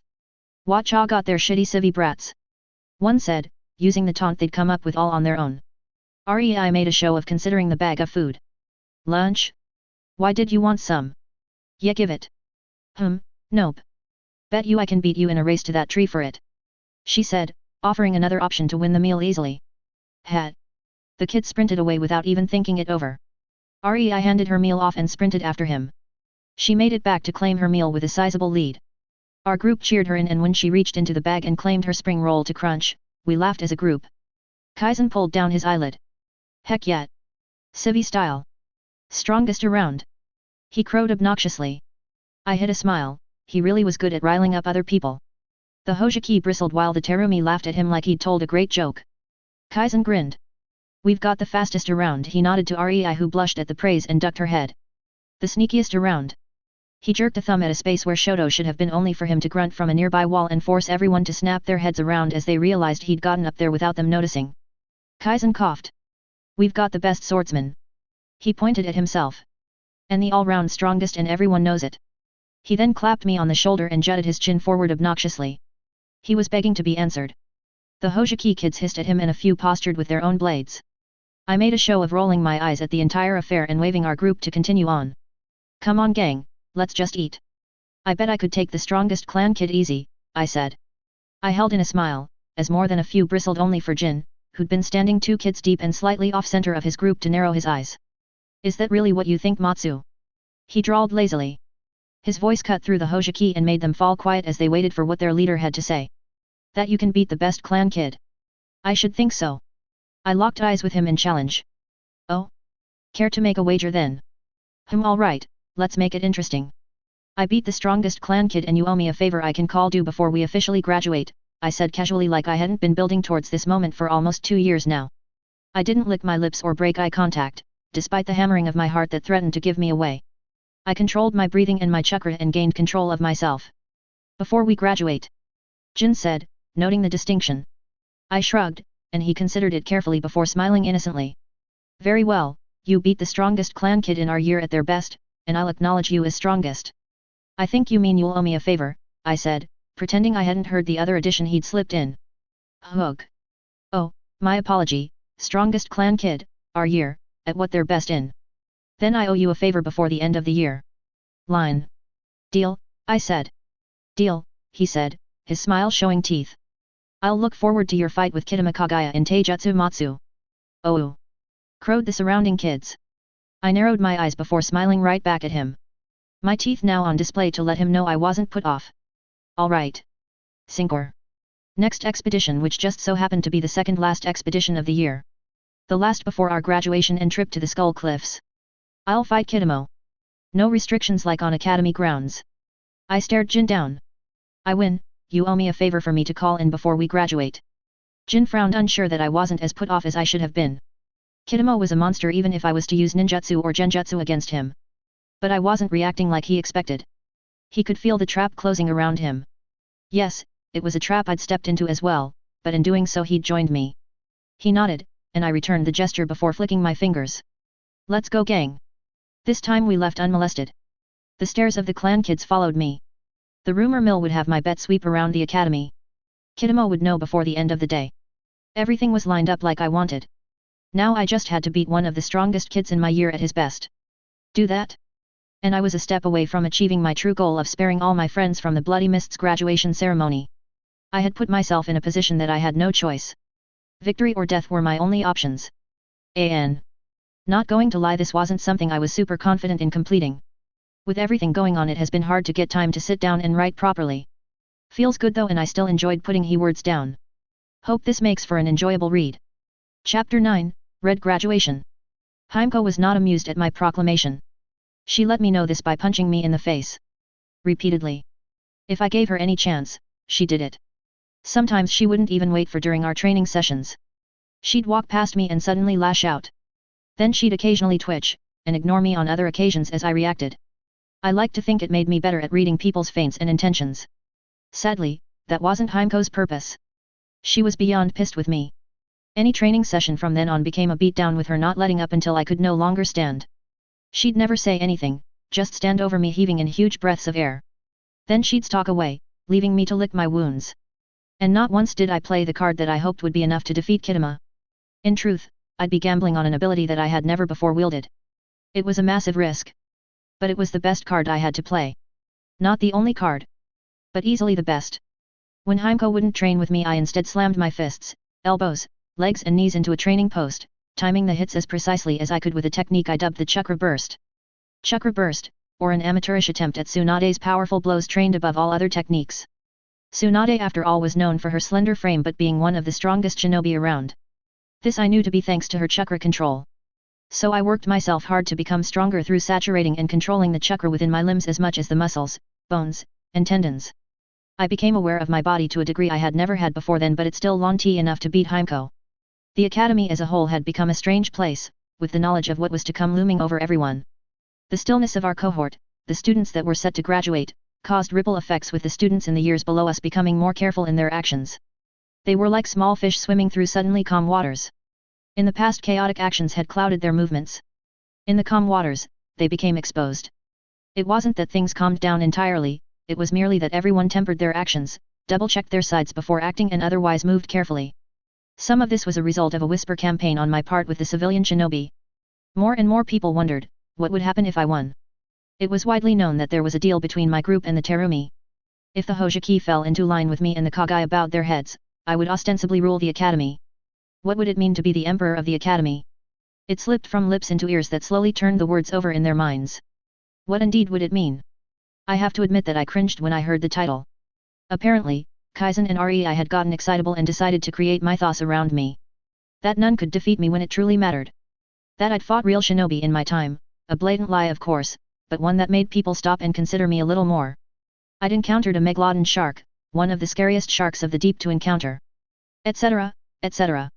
This had resulted in other nicknames being bandied about as the age of the academy students shone through. Kitama became the beast. Shoto became the sneak. Rei the south wind. Jin Hojiki became oily. Hanaheim Terumi became the fair. Himeko became the Oni. I admit I leaned on the other kids when they were coming up with the last two's names. It annoyed me that Jin liked his name when he'd heard it. He'd grinned widely and walked the halls without a care in the world. The name suited him far too much, it seemed. The instructors were of course aware of all of this. While some of us could hide certain things from them these days, and even sneak up on them, we couldn't stop them learning about the deal. Too many people were in the know. The incident itself was public enough that I had no doubt that they'd been observing the entire affair. Or they'd attempt to. While I worked on my taijutsu as much as I could, I set Shoto on harder and harder tasks to work his stealth skills to a honed edge. I'd need him if I wanted to keep things obfuscated. The instructors found new ways to make us butt heads with training exercises. Teams were called to fight in close quarters, afar, and even ambush each other. But we only ever fought during the exercises.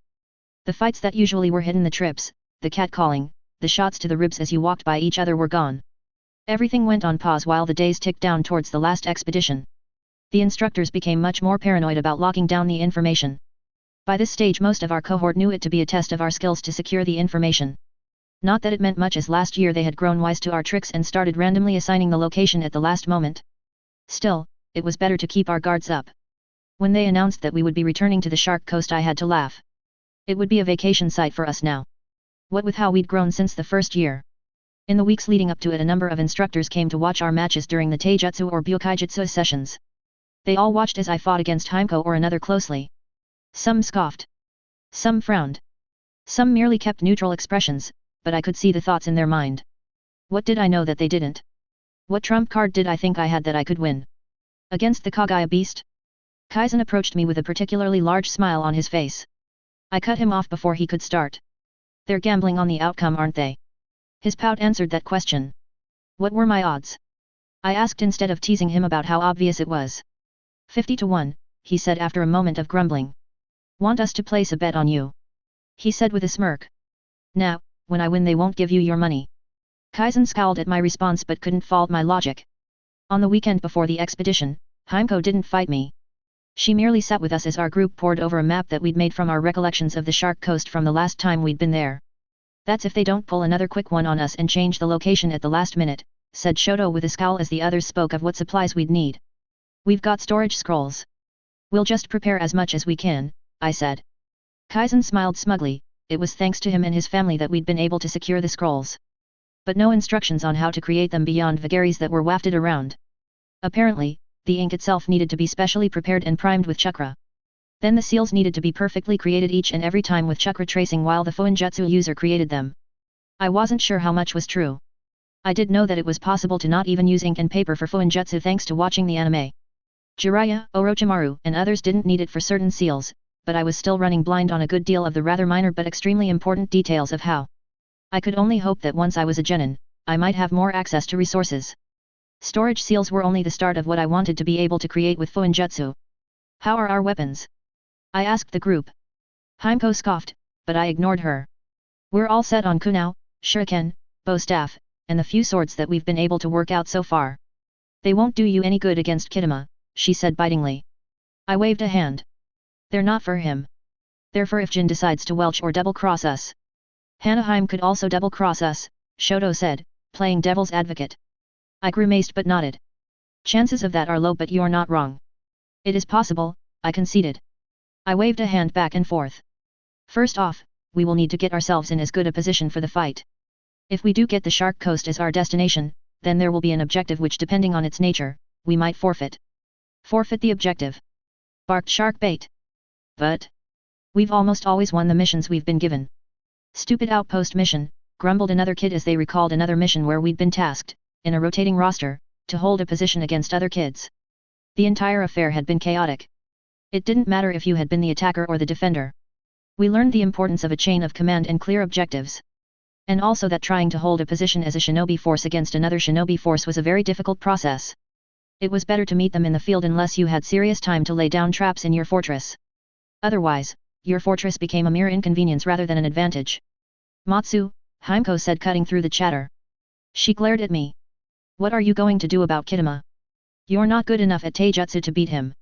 I have a trick up my sleeve, or two, I said casually. When her glare intensified I shook my head.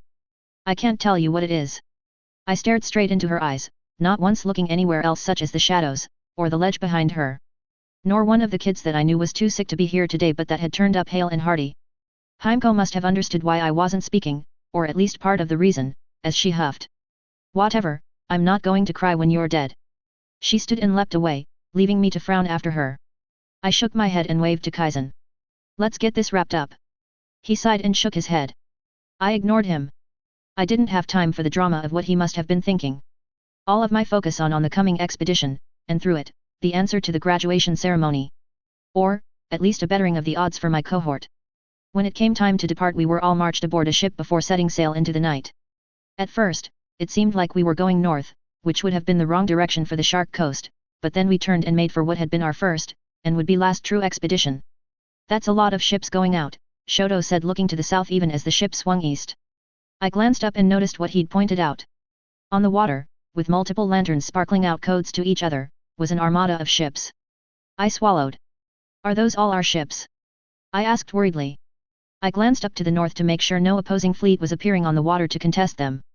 I wasn't certain that Kirigakure had ever been raided. The history books the instructors liked to espouse claimed it had never been breached, which was worth less than the page it was printed on.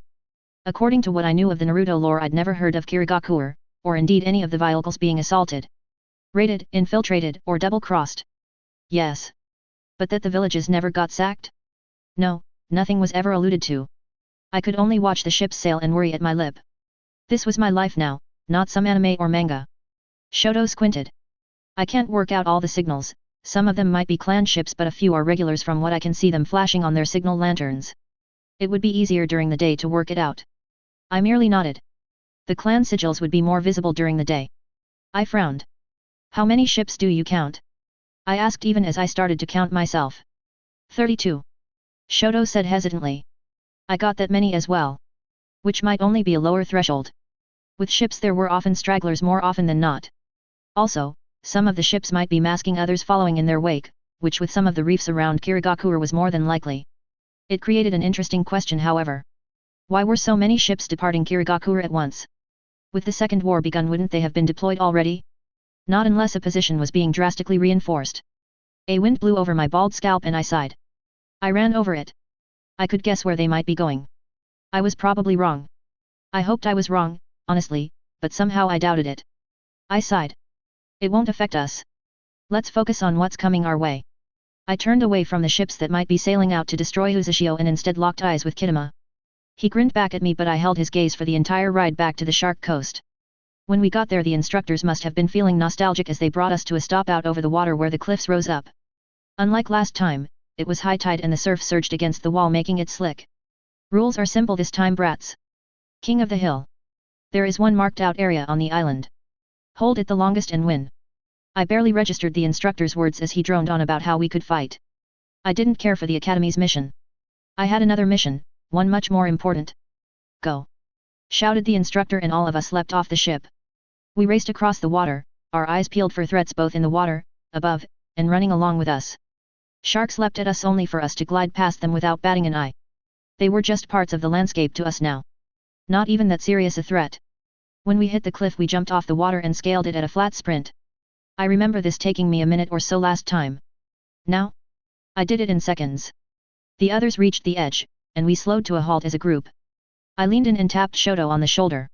I need you to do something for me, I said. Say the word, he replied. While I'm fighting Kitama, think you can take out the observers. All of them before the end.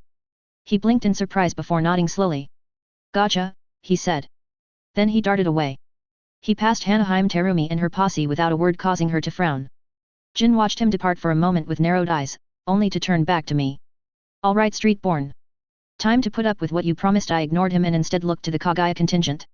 I paused on Heimko standing to the side with what looked like a number of bruises across her body that hadn't been there a few days ago. I frowned momentarily, wondering why she hadn't come to me to heal them before I found my gaze drawn to a smirking Kitama Kagaya. I shrugged off my backpack and rolled my shoulders. Kitama's smirk grew into a feral grin as he stepped forward, his own pack sliding off his back. Jin, who'd continued to talk trash, registered the shift in my behavior and glanced back only to be surprised. You're not going to. Kitama and I ran at each other. By unspoken consent, neither of us bothered waiting. We were going to settle this here and now on the first day. He went high with a sweeping arm that would have clotheslined me and skewered me on the bones even now erupting from his arm. I slid past him and snapped a fist into the side of his knee only for him to twist away and leave me hitting nothing but air. I dug into the earth with my chakra, and spun myself flicking dirt up into his eyes and breakdance spinning myself into a fast kick. He stepped forward and I had to change my target to his kidneys. He dropped his elbow and tried to stab me. I shot a blast of chakra into my leg right as I was about to make impact. My entire leg twitched just a little harder and caught Kitama out of position. He skidded back and I rose up testing my foot and making sure he hadn't cut me. He hadn't. Ha ha ha ha. And to think my cousin was worried you wouldn't be a good enough fight for me. He said rolling his shoulders and shredding his shirt with how his movements caused growing bones to cut it. His shirt fell away and revealed a series of small plates over his skin that made me hiss in annoyance. He had an exoskeleton of bone? How had he? Damn, I'd grown complacent with what Heimko could do and what I could remember from Kimimaro. Is this what a clan kid trained in their tricks could achieve when pushed? The bones continued to grow around his form and he became armored like he was some knight with metal armor rather than bone. I've been looking forward to this, said Kitama. I shot a glance around, hoping against all hope, that Shoto had succeeded against even my most wild expectations. It was only ANBU and Hunter Nin hopefuls he was seeking out after all. I licked my lips. All right, time to see how my chakra burst fared against an armored foe. I leapt forward, seeking to close. Heimko was always annoying if you stayed at range with how she was able to throw her bones at you. I noticed Kitama looked overjoyed that I was closing the gap. I planted my foot and launched a heavy punch right into his chest. Then, like I'd practiced on my own for the last few months, I unleashed my chakra in a controlled pattern. From the feet my chakra swept up my body, into my legs, back, spine, shoulders, neck and arms right at the instant of contact. I hit like I was swinging a hammer rather than just my fist, and this time Kitama felt it as his bone shattered and I punched him right in the chest. Sadly this time he only slid a little before he reasserted himself. I frowned. I'd knocked him back further last time. Had he leapt back to give himself more room? Kitama shook himself and tiny fragments of bone fell off his chest. It almost seemed fibrous. It sort of reminded me of another substance I'd seen, but not in this life. Kitama attacked, and this time it was all I could do to avoid the sweeping claws and the stabbing thrusts from forearm bones that were suddenly leaping from his armor shell. Did Kitama always have this armor on underneath his clothes? I suddenly wanted to check where he'd been standing. Had the earth been more heavily depressed there compared to the other Kaguya around him? If he did, it might allow him faster usage of his bones. In a way he'd already charged his jutsu. Maybe he always walked around with bone armor on? It made sense for a shinobi to cheat like that. Not that I was going to call foul on him. For one, no one would care. In fact, they'd applaud him. I skipped backwards as another fist almost eviscerated me. I could just barely register Shoto grappling with another chakra signature outside of the ring of kids that had formed around us loosely. This wasn't like the academy grounds where the worst you'd get was a punch or a cut after all. They all gave each other enough room to dodge if we got close enough to them. All their eyes were on us. Kitama jumped into the air and became a whirling dervish of bone. I didn't even have an option to counterattack with how fast he moved. The edges of the plates would have been the best points, but I couldn't hit those without being much more careful than I could afford. A bone that grew from the base of Kitama's spine slashed around and I had to lean back until I almost tipped over backwards. The detached flail of bone that I was pretty sure was made up of spinal cord grown like links in a chain still raked my form, cutting through my clothes and sparking off the chain mesh armor I wore. I felt some of it give and a splash of blood hit the ground. The bones that formed a loose faceplate retracted to show his teeth. First blood, he said, and I snorted. If it were anyone else, first strike would have gone to me and I might have already claimed victory. Against anyone else, the earlier punches I'd landed on him would have shattered their spines. It was why I'd developed it, but never used it against Himeko. I wanted to get strong, but I didn't want to kill her. I had more than a few shattered bloody training posts that bore testament to this training in the pools these days. Once I'd had the storage scroll, smuggling in posts wasn't an issue. A single hit should have been enough. It barely phased Kitama. Somehow, without knowing it, he'd preempted one of the cards I'd hoped to use. I narrowed my eyes as my mind worked at how he'd done it. I saw his eye shift and instinct flared. I stomped my foot and exploded chakra into the ground, causing it to crate out and shake. More than a few kids stumbled. Himeko and my group all kept their balance. Kitama lurched. I'd timed my stomp just as he was about to lunge forward. With the ground giving out from underneath him, he found himself falling sword much further and he had to adjust. I spread my chakra out and threw myself forward. I'd been ready for this trick. This was something I'd used against Himeko in training before. I swept my foot into his temple and once again empowered it right on the point of contact with chakra burst, causing the impact to wrench Kitama's head to the side. The armor plate around his head cracked and then exploded into tiny dust particles. He leapt back and reformed his armor. I glared at him. Your armor has multiple levels to it, I said, indicating the reforming armor. You've got a hard outer shell, and then layers that are soft, not quite dust but enough to take impacts and disperse it. Or discharge it. Bone shouldn't work as well as fibroglass matrices. If Formula 1 engineers could understand what Kitama was doing, they'd have the safest cars around. It was damned impressive that this kid must have come up with this. Were other Kaguya like this? Savages that had tricks that were engineering marvels in truth? Oh. Well, you are impressive, aren't you? Picking apart a clan secret just like that? Dangerous. I'm afraid I can't play around anymore now. Another flail of spine formed up and disconnected from him. With twin spinal flails he spun them about before suddenly the head detached and went soaring right at my head. I ducked to the side only to find Kitama there and swinging with the other. I clenched my toes, spiking my chakra, and threw myself in another direction, only to have to continue to dance backwards. I cursed myself for speaking up earlier.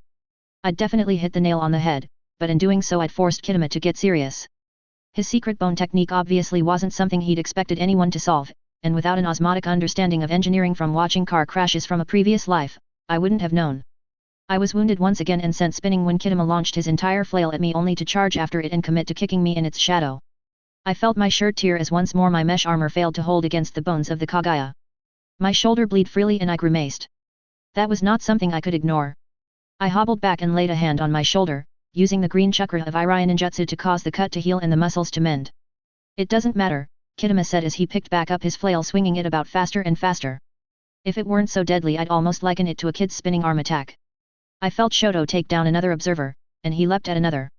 His chakra surged in a pattern that caused a number of other chakra-sensitive kids to twitch in surprise as he kicked the last observer out of the tree. The thump of the ANBU trainee's body hitting the dirt caused even more people to turn away. Kidama twitched around. His eyes fell off me. Shoto leapt after the agent. That was the last one. He shouted to me. I adopted the ram seal, both sides of my 2 forefingers pointing upwards while the other 2 were overlapped. I reached into myself and touched on the first node of chakra within my mind. I lifted the metaphorical latch and like an engine opened up the throttle. Intense chakra surged through me causing everyone's attention to snap back onto me. Kidama whirled on me. What trick is this? I merely grinned and exploded into a dead sprint.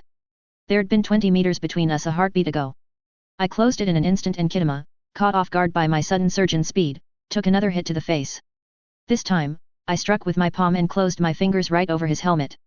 He blinked in surprise and I could see his eyes narrow. I felt his chakra surge as he commanded his already fractured helmet to repair itself and form horns to stab into me. I lifted him off the ground, bringing my other hand up onto his head. The impact dazed him slightly and I felt another snippet of my past life rising up. I knew that the brain could react to forces such as disturbance by shutting itself off. The brain had a wonderful protective casing that I had no doubt that Kidama might have even reinforced with his bloodline. The brain itself, however? That would still be soft meat. With him caught in my grasp, I shook him for all I was worth. I was like a bartender shaking a martini. With my chakra-enhanced strength, I was like a terrier with a rat. In my grasp, his brain rattled about in his skull with the forces I exerted on it. Kidama made me work for it. I had to raise a hand off his head and bat away a number of bone spikes even as I shook him about. With a single gate open to me, my strength had increased 5-fold. I broke bones faster than they could form from Kidama. I tired of this after a few seconds however and launched my arm to crunch it down on his shoulder. I clenched down and broke through his arm once again. And then I broke his other shoulder for good measure. He screamed, and I clapped my hand back onto his head to flick him like an angler with a fishing rod. That caused him to cut off mid-scream and go limp. I dropped him to the ground and stood over him ready to throw another punch right into his face. I could cave his nose into his brain with ease, I knew it. With this power coursing through me, I felt powerful in ways I didn't truly understand. I heaved in lungfuls of air even as my chakra blazed through my coils. I watched him, lying underneath me for any hint of betrayal. Around me, a corona of chakra blazed like an armor of my own. I stepped back slowly and lowered my fists. I took another final breath and then looked up. Everyone's gaze was locked on me. The naked shock was painted wholesale across entire groups of kids. Eyes bulged, mouths gaped. And no one dared speak a word. I locked eyes with a fearful-looking Jin. I won our bet. I then stepped onto Kidama's chest with my foot, my fist rising to the sky. I defeated Kidama Kagaya. Does anyone dispute this claim? I glared around the battlefield. And it was a battlefield. With only taijutsu techniques, it wasn't common to see such devastation, but both of us had left our marks with shattered earth and stone in our wake. The Kagaya clansmen all bowed their heads. Himeko stared at me as though she'd never seen me before, a new look in her eyes as she too bowed her head. I saw her exhale in relief. I then turned to Hanaheim. Do you witness this? I said to her. Very much so, she flicked her gaze to the watcher that Shoto was kneeling on. The young man was knocked out. Why did you knock them out? Didn't want everyone getting too good an idea about what happened. She hummed and I knew she doubted that would work all that well. I merely hummed. I knew some of what occurred would spill, but the fine details wouldn't be something most kids would know. The instructors would get a very muddled answer as to what happened. I resealed my first gate. Instantly, the world felt larger. Gravity felt heavier. I trembled slightly. I flexed my muscles to hide the response, but I saw the way Hanaheim's eyes narrowed. I smiled at her and turned myself to Jin. Our deal was that I beat the best and I get the right to a favor. He huffed and waved a dismissive hand at me. What did you want us to let you win the last mission without contesting you? Fine, have it. His voice almost broke at the end there. Had I scared him? I don't want that. With the next expedition, I want you and yours to follow my group's lead. No matter what happens. Jin narrowed his eyes, his gaze turning thoughtful. You know something about the final expedition, what do you know? My own father won't tell me. He shifted and his hands clenched. A number of very thoughtful gazes turned in my direction. I considered answering him, but then I clicked my mouth shut. Jin wasn't known as the oily for no reason.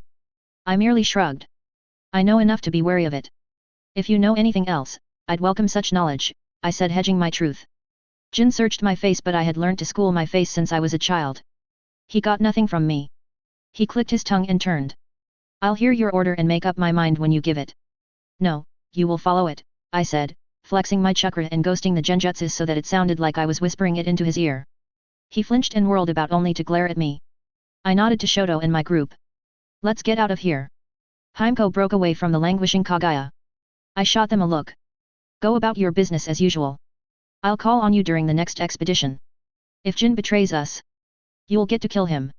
The Kaguya all perked up at that while the Hojiki and Yuki stiffened, forming into protective groups. Jin narrowed his eyes. What is this, some sort of threat? I merely shrugged. Merely pointing out that you'll be on the opposite side if you don't back us, Jin. Think about that. I shot all the clan kids a smile. You have fun contesting the king of the hill. It's yours for the taking. I departed, leaving for the coast with my group. I wasn't surprised to find that none of the clan kids fought over the hill. It seemed a hollow prize after what had occurred after all. I allowed myself to sigh in relief. Another step forward, and with it, one step closer to saving all my friends from a grim fate in a world determined to grind us down. I didn't linger on that though. Instead, I sent shark bait out into the water and cooked shark fin soup with my friends when he came back with his prize. Later that night we sat around the glowing embers of our campfire staring up at the moon in silence. What are the stars made of? Rei asked with childlike curiosity. They're fire jutsu, powerful fire jutsu cast by the strongest shinobi. Said Kaizen firmly. I think they're illusions cast by the gods, said Shoto. Rei hummed. What do you think they are, Matsu? I glanced at her. Why do you think I know what they are? I said. Sure, I could state they were balls of gas, but that seemed too simple. Too mundane for the here and now. So instead I'd stayed silent, only now I was being asked for my thoughts. You're usually right about things. Rei said, causing Kaizen to sniff pointedly. She ignored him. I merely hummed. I don't think I want to be right, not now. I think they are fireflies, stuck up on the roof of the world, I said after a moment's thought with a laugh. The others laughed with me and jeered my terrible suggestion. When they settled down, Rei squirmed about again. Matsu, what technique did you use to beat Kitama? I've never seen that before. I hummed and felt everyone lean in to hear my answer. I stuck out my tongue. Secret, I teased like a child. This got a round of boos, but they all let the matter drop after prodding me for answers that I wasn't going to give. When we got back to Kirigakura and the academy, the instructors were perplexed. We got more than a few odd looks over the next few days. Only my class instructors walked with a swagger. I like to think they made a point of making their money pouches clink when they passed me as a way of saying thanks for the free money. I merely smiled and enjoyed the easier training sessions. I didn't stop sending my kids after them and the other instructors to work out their strengths and weaknesses. After all, there was no point in breaking a pattern of behavior if they had noticed. I merely continued to train as hard as I could. When the final expedition was announced, there was no secrecy about where we'd be going. The Skull Cliffs.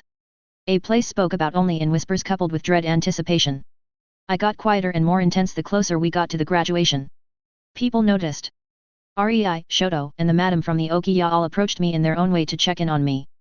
Rei nudged me and asked me what was wrong and then wouldn't accept it when I said it was nothing. She ended up leaving in a huff and a worried look cast in my direction. Shoto merely nudged me and stood by my side. He sometimes brought around some fish he'd caught and we cut them up and ate them with some of the ladies from the Okiya. They cootie and teased him, causing him to blush but come around more. He didn't seem to understand why he did that, but I just chuckled and nudged him back before saying thanks. The madam made it her business to bustle and to inspect my room and natter about me. She fussed and proclaimed me a horrible eyesore. She requested that I escort some of the ladies. She denounced the lack of high-paying shinobi clientele and assigned me jobs when she felt I wasn't keeping myself busy enough. It didn't matter that most of the trips saw my coming back with a new piece of clothing, or on one occasion, a stronger mesh armor undershirt. I hadn't noticed that the ladies had seen my broken, torn armor. Or that they'd washed the blood stains out of my shirt before I could do it myself. I knew the ladies themselves didn't have enough money to pay for such armor. I gave the old woman my thanks by running my hand slowly over her joints, healing the aches and pains as I went. She walked around with more spryness in her step than she had in years to hear her speak of it. I also made sure to heal up any cuts, bruises, or injuries caused by the ladies' work. Between them all, they kept me sane in the months leading up to the terrible event known as the graduation. When it was announced that it was time to depart, I made sure I'd written a letter for the madam to read. Just in case. She'd pretended to throw it away while not so secretly stuffing it into her sleeve. We marched from the academy with the instructors in tow. Any who think they should earn the rank of genin step up and follow. Shouted one instructor. It's graduation. The final ceremony of worth. The rite of passage all Kiri shinobi go through. Shouted a group of shinobi with all too much glee. As we walked through the streets to the port I saw civilians. Some cheered for us, some watched us with haunted looks, and some merely waited for us to pass them by, like pebbles on a road, not worth their notice. I had to wonder if this wasn't how Zabuza joined in the ceremony. It had been said he joined and killed an entire class of students. Had he done it in the very streets of Kiri? Or had he joined them on their trip to the cliffs and done it there? None stepped forward to join us today though. Graduating early meant going to war after all. When we boarded the ship, there was tension in the air. I had spent a good deal of time observing Hanaheim and Jin for any tells that they might know was to come, but with how they worried at their lips, I knew they mustn't have been able to glean anything from their own clan. If they'd known, they would have been more relaxed. Maybe even eyeing up the easiest person to kill. I flicked my eyes to Rei as she chatted with Shoto before flicking back to the clan kids. It must have felt like a betrayal, to have their own family deny what now seemed like crucial information. Shoto stiffened as a chakra signature that I'd grown used to approached. Matsu, growled Kitama, leaning up next to me with his arms crossed. I could see the bone plates under his clothes now that I knew to look for them. When this expedition is done and we're genin, I want another rematch. I shot him a smile. Sure, sure. When we're all genin, I said easily. He'd come around a few times during the months after the last expedition. He seemed at a loss as to how to respond to me. I had beaten him in Taijutsu, but I wasn't Kagaya. I'd eased his worries by asserting that I only needed him to follow me till graduation. He was already looking beyond that. Before he left, I raised a hand to Kitama. Stand on the other side of Jin for me, would you? Box him in when I go to talk to him at the cliffs. He nodded and sauntered off. Shoto shot me a look and I shook my head to indicate I wasn't in trouble. There she is! Shouted Instructor Geta from up in the sails. A few other instructors sat near him watching the horizon. My cohort all stood to watch as we sailed closer and closer to a small outcropping of rock that had multiple levels on it. In truth, it was merely an exposed rock with barely 10 acres of land at best guess. We'll dock, disembark and then march to the top where you will await instructions. Shouted the man who had introduced himself as the headmaster of the academy. He was an old grizzled man with a fierce temperament. He seemed annoyed to be taking part in this, and he had the airs of a person who had better things to do. I knew I'd have to take him down first. Shinobi don't grow old without very good reason. We landed and ran up the cliff face. Along the way, I noticed the embedded skulls that had fused into the rock. I found myself wondering, did they get rid of the bodies after everything was said and done? Or did they merely use them to expand the killing field, making it a greater testament to violence and waste? When we reached the first and lowest level, the instructors called us to a halt. I sidled up to Hanaheim. Follow my order when I give it, I said, eyes locked forward. She side-eyed me but nodded. I moved on to Jin and repeated the command. He glowered at me but looked over and found Kitama watching him nearby with a smile. Yet, no need to sick your beast onto me, he whispered back. I nodded and forced myself to relax as much as I could. My eyes took in the rise and fall of the land. I noted the way that the instructors and the headmaster all hopped up onto another level while indicating we should remain on the lower level. With a shunshin, another group joined them. The ANBU and Hunter Nin trainees all glared down at us and you could feel the tension rise. Shoto swallowed. I suspected he was worried they might be seeking to get even, but I knew this group were all different from the last. I suspected they might have flunked out, what with having an academy student take them down. I didn't want to consider what flunking out of ANBU or the Hunter Nin meant for their life expectancy. I had other things to worry about. The headmaster unraveled a scroll. Welcome, students to the Hallowed Skull Cliffs. It is here that we conduct the final test of your capabilities to be shinobi of Kirigakure. Everyone relaxed a little at that. Things were returning to how they should be, albeit with the added difference of this being the last time, and there being far more observers that were openly watching us. You will be given instructions soon for this expedition to prove your worth. However, before that there are some that have proven that they have the skills to skip this final step. My breath hitched. Of course, there had to be something like this, otherwise the clans would riot. It would become a tool of cutting a clan at the knees if some very controlled levels of corruption weren't present. The following students will join us on this level. Jin Hojiki. Hanaheim Terumi. A series of clan names were read out and soon a trickle of students jogged up the wall to join the instructors in looking down on us. Kaizen. Shoto. Matsu. The headmaster continued to read, causing me to stiffen. I considered my options before slowly making my way up to the top. There were only a few other names to read. I noted that no Kagaya names were read off, and despite my thoughts, more than a few clan kids remained below. Easily half the class sat below, staring up in envy. Rei merely smiled cluelessly, she even waved at me. I sighed. That girl really shouldn't have ever signed on to be a shinobi. I paused at the lip of the cliff and turned towards the headmaster as he rolled up his scroll. Beneath me was the last student, Sharkbait I idly noted, raised to join us. I stepped closer to the headmaster. Sir? Might I ask, can I trade places with one of the students below? If I could get Rei up here, she'd have a better shot of surviving what was to come. The man snorted. No, he said simply. A number of the instructors shot me amused looks. Tempora eyed me with a frown. The headmaster then stepped forward. Very well, students. You beneath me are the students who have been deemed to not have what it takes to be genin. Thankfully, I will be offering you a final chance. Your orders are as follows. Pair up. He said like this was just another class exercise. The kids did so and I felt my heart beating faster and faster. I felt it my chakra surging through my body and focused my attention to my brain. Good. Now to graduate as genin and prove yourself. Kill the other person before they kill you. Everyone below paused. Shock took hold and their gaze rose in surprise. They'd never had an order like that. The headmaster leered down at them. I opened the first gate and exploded into action. I slammed my fist into his throat and he collapsed, turning as he registered the threat but was unable to do something with the sudden violence aimed at him. Everyone froze. This time it was not just the students but the instructors and the specialist trainees. I didn't. Now was my moment.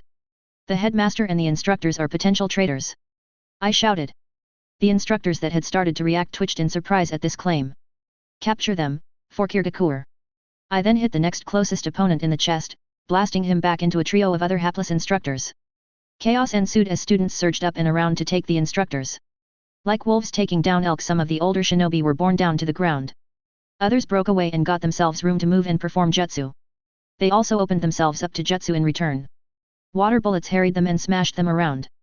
I charged into a gaggle of ANBU trainees and batted off swords and kunao with a spin of my bow staff before smacking them in the head, legs or arms.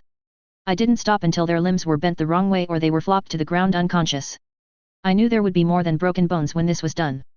I turned to attack another group only to find Kitama gladly throwing himself at them with other Kagaya kids taking the challenge the stronger opponents offered. I inspected the battlefield and found Hanaheim ordering her clansmen into units of troops that engaged instructors. Jin walked through a barrage of kunao with his watery body only to have Yuki clan kids back him up and take down his attackers from the sides. I wasn't surprised when I found that instructor Tempora was putting down any kids who targeted him with fast punches to the heads. Kids dropped like flies as they surged at him. I charged at him only to nearly be blindsided when Mizuna attacked me with a genjutsu. To escape I decided to double down. I opened a second gate and tore the chakra she'd laced into my network to shreds. Then I rocketed a knee into her nose, smashing it into her face and bringing her down. I then locked eyes with Tempora as he backhanded Kaizen away from him. You can use the gates. He said before raising his hands. You've got numbers and the skills. I surrender, he said as he eyed the rest of his fellows who were being brutally beaten down as they continued to resist. I nodded and walked up to him. This is a poor thanks but it might keep you alive after this is all done, I said before reaching out and knocking him out with a punch. Then I broke his arms after numbing his limbs of sensation. I hoped he'd appreciate the gesture. I didn't want it known that he'd surrendered after all. A few minutes later the fight was over and I raced around healing those that could still breathe, or stabilizing the instructors. I had the dead piled to the side. 10 small bodies lay to the side alongside a pair of instructors. I sighed. That wasn't what I'd wanted to have happen. But it was a better outcome than I'd expected. I rolled my shoulders and quelled the tremors that came with closing the gates. That. Jin sauntered up to me. That was ballsy. That was insane. Do you realize that was probably the dumbest thing you could have asked of me? I merely shot him a smile. Well, you're committed now. I then gave a humorless chuckle as Hanaheim and Kitama approached. You want to pretend to be in charge when we go back and tell the Mizukage about this? Hanaheim hissed and Kitama clicked his teeth but shot me an odd look that I couldn't decipher. Jin's eyes bulged. You're insane. I chuckled. I think that sometimes yet. I smiled. Anyone? Want to tell the Mizukage this was their idea? They all stared at me and I merely nodded. Well, alright then, time to roll the dice good and proper, I said glancing to the horizon and where I could just barely make out Kiri. One small boat ride left, and then a meeting to determine my fate. Chapter 10, The Red Gambit. The ship lurched underneath us as we sailed. We weren't as good as the Chunin or the Anbu trainees that had actually been manning the vessel on the way out, but that was to be expected. We made do with the other former academy students manning the ship. I stood on the prow, watching the ocean fall away underneath us. The rise and fall of the ship didn't bother me in the slightest. If anything, it almost lulled me into a daze. I tried to enjoy the feel of the wind across my face. Behind me, kids called out orders, and arguments broke out before the kids were separated. I ignored them. I kept my eyes forward, on the distant but slowly closing land mass. The ocean lashed me as I raised my hands and imagined I was flying. The taste of salt was bitter on my lips, but I didn't mind. In a way, it might be some of my last memories of this life. I felt a strange acceptance settle over me that what would come next would be the true gamble. I'd prepared as much as I could physically, strategically, and mentally for the graduation ceremony. Now my, and everyone else's fates would be left up to one man, and gathering information on him had always been beyond difficult. I had started ahead of anyone else attempting this task with some vague memories of a smarmy man that was prolifically difficult to deal with due to his mastery of genjutsu. His help, such as it was in canon, was confusing and practically non-existent with the shinobi armies that were amassed to fight against the threat of Obito Uchiha. I hadn't learned anything that countered that initial impression. He ruled Kirigakure with an iron fist of haunting shadows and phantom touches. He tortured men as much as he praised them. He bolstered as much as he derided. He seemed a capricious man, given to mercurial moods. He was probably more than a little psychotic, but then again, who doesn't live in this world without some mental issues?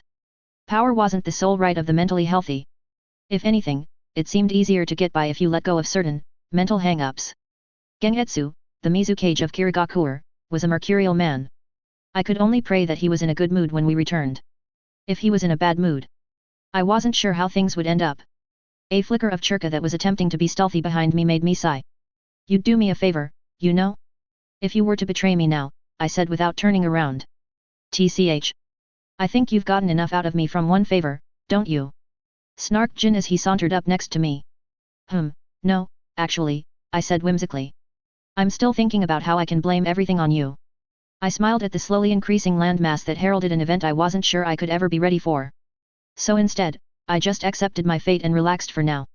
Jin glared at me. It's not too late for me to push you over the side, he growled. I kept smiling, knowing I'd trapped him in an impossible situation. He'd had to back me up, but in doing so, he'd consigned himself to following along with what came next. Another chakra signature approached me. What are you both talking about? Said Hanaheim. I could feel a number of other chakra signatures getting agitated as they spotted Hanaheim and Jin standing on either side of me. They weren't wrong to become worried. Until earlier this year, there had been a vendetta between both of them. Hanaheim had even accidentally killed a Hojiki boy once. I had heard rumors that Jin had tried to do worse, but I couldn't be sure how real they were. I knew that I never wanted Jin to have power over me. That much was obvious. They made for odd allies in this situation, which I had manufactured. I shot her a smile. I'm planning how to plan everything on Jin and make off like a bandit. And give up all the accolades that will come from it. She said neutrally. Jin perked up and seemed to reconsider the wisdom of not claiming to lead this rebellion of mine. I smiled. It will depend on Lord Gengetsu. Jin shivered in a manner that was not at all comforting to see. I raised an eyebrow. Isn't he the leader of your clan? Jin's tongue darted out in a nervous gesture. And you think that makes it better? That just means he has more power over me, not less.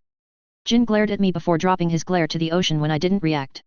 He's killed his own cousins before, murdered them while he was pretending to nap on a lounge in the middle of the clan compound. They'd been mouthy and drunk. Got too loud around him so he warped their minds until they were stabbing themselves in the stomach screaming something about worms in their guts. He had their mothers clean it up without even realizing what they were cleaning up. Wonderful. I said. Think you can put in a good word for us? I said as though I wasn't at all bothered by the grotesque story Jin had just told us. Jin shot me a flat stare. Why not pin it on the Terumi? Lots of people think that you've been their lapdog for years now. Go bark up a different tree, Jin. That won't work. Lord Gengetsu is far too perceptive. I don't doubt that these. Hanaheim turned to the railings where we'd tied up the knocked-out instructors and ANBU trainees and made a gesture. ANBU will have reported as such. Our prior arrangement will be well known. She turned her attention to where Shoto was. The scrappy youth leaned near the railing and made the rounds, prodding and checking that our prisoners were all still passed out. I could have told him not to worry, but he added a redundancy in case they got through the comatose state I'd induced in them. I must say I've never realized they were there. These ANBU. They're not ANBU. I said, cutting her off. They're just the trainees. She shot me an calculating look. How do you know that? ANBU are harder to detect, was all I said. It was true as well.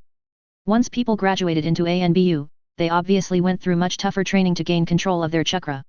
They became much harder to detect. Not impossible, but extremely hard.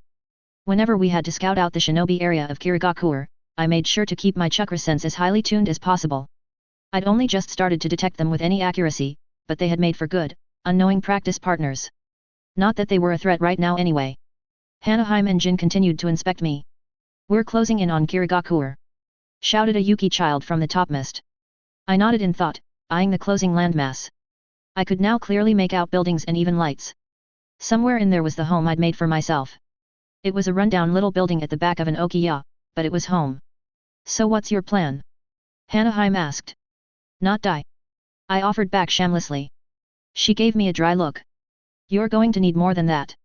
It mostly depends on the sort of mood that Lord Gengetsu is in, I replied before sighing deeply. I can't make his mood suit our needs. Jin looked like he'd bitten something sour. We're doomed. The good sort of doomed. Called the voice of Kitama Kagaya. The wood on the deck creaked and groaned as he walked due to his greater mass. I idly considered how one might go about resolving the issue of making a ship's decking groan with the use of a chakra technique. I suspected that Kitama knew the trick, but he didn't employ it. He wasn't trying to sneak up on us. Oh, great, it's the bitch dog.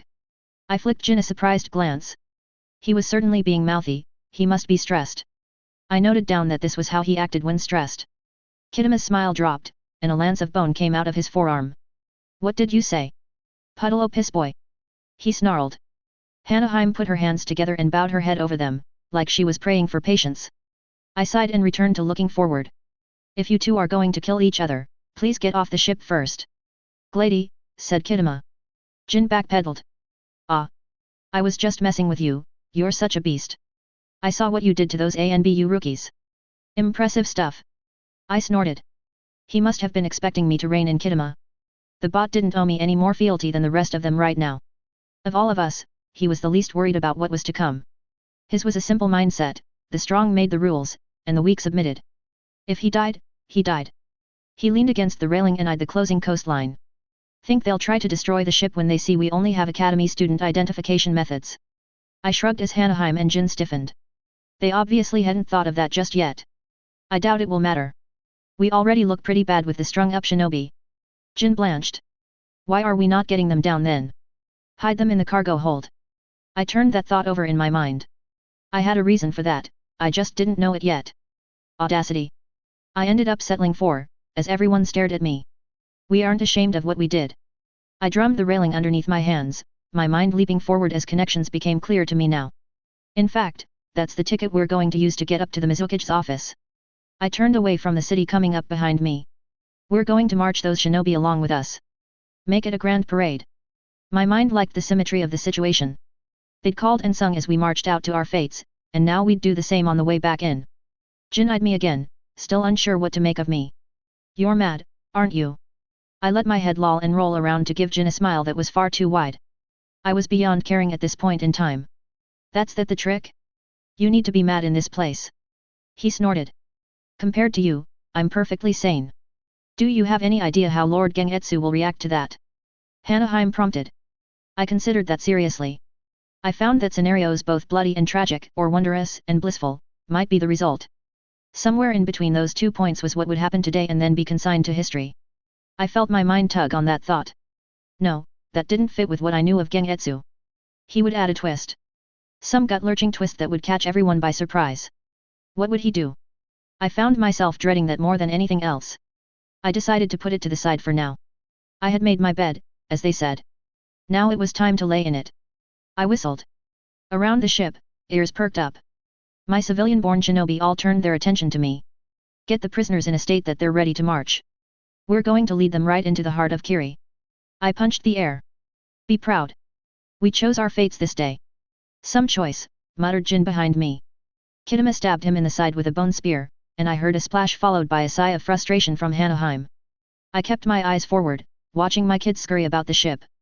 It was time to put on a show that would amuse the Mizukage enough to let us live. We approached the docks, blaring out codes with signal lanterns, chakra signatures, and our voices. Academy graduates returning. Hollered Kaizen and REI from either side of the ship. Make way for the procession. They cried as our ship came into the dock. When we slammed into the dock, I had to brace myself with chakra to not be thrown to the deck. More than a few kids didn't avoid the floor. I was just glad I'd had the foresight to get them out of the rigging and masts. If they'd been knocked from there, they would have surely perished from landing awkwardly or being thrown into the ocean.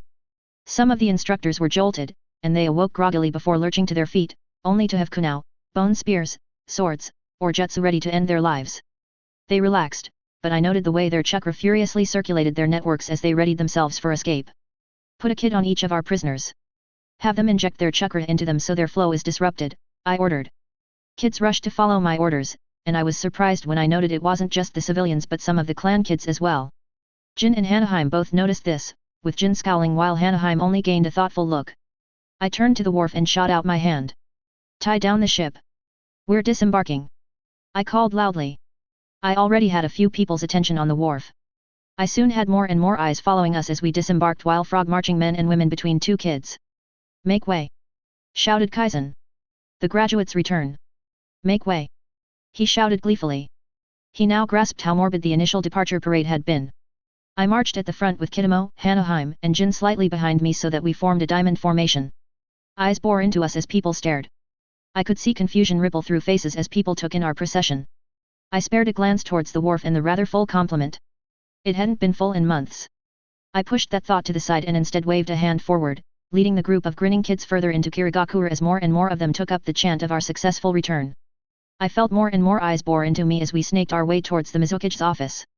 Shinobi watched from hiding places, or openly lounged like predators, eyeing us all as we marched towards the biggest predator of them all. Amusement glittered in their eyes, but I wasn't sure if it was for the overall situation, the beaten instructors, or the fact that they knew that a show was about to happen. Free entertainment was a vice of many a shinobi, and we were offering ourselves up on a golden platter. When we made it into the square before the Mizukage's office, I noted that the mist had grown denser. The kids had grouped up into tighter formations, their eyes watching outwards. My own chakra senses became dampened and restricted to barely half the range. Still, we could see the shapes moving about around us. There must have been a throng of shinobi present to watch what was coming. I raised a hand and signaled a halt to our group.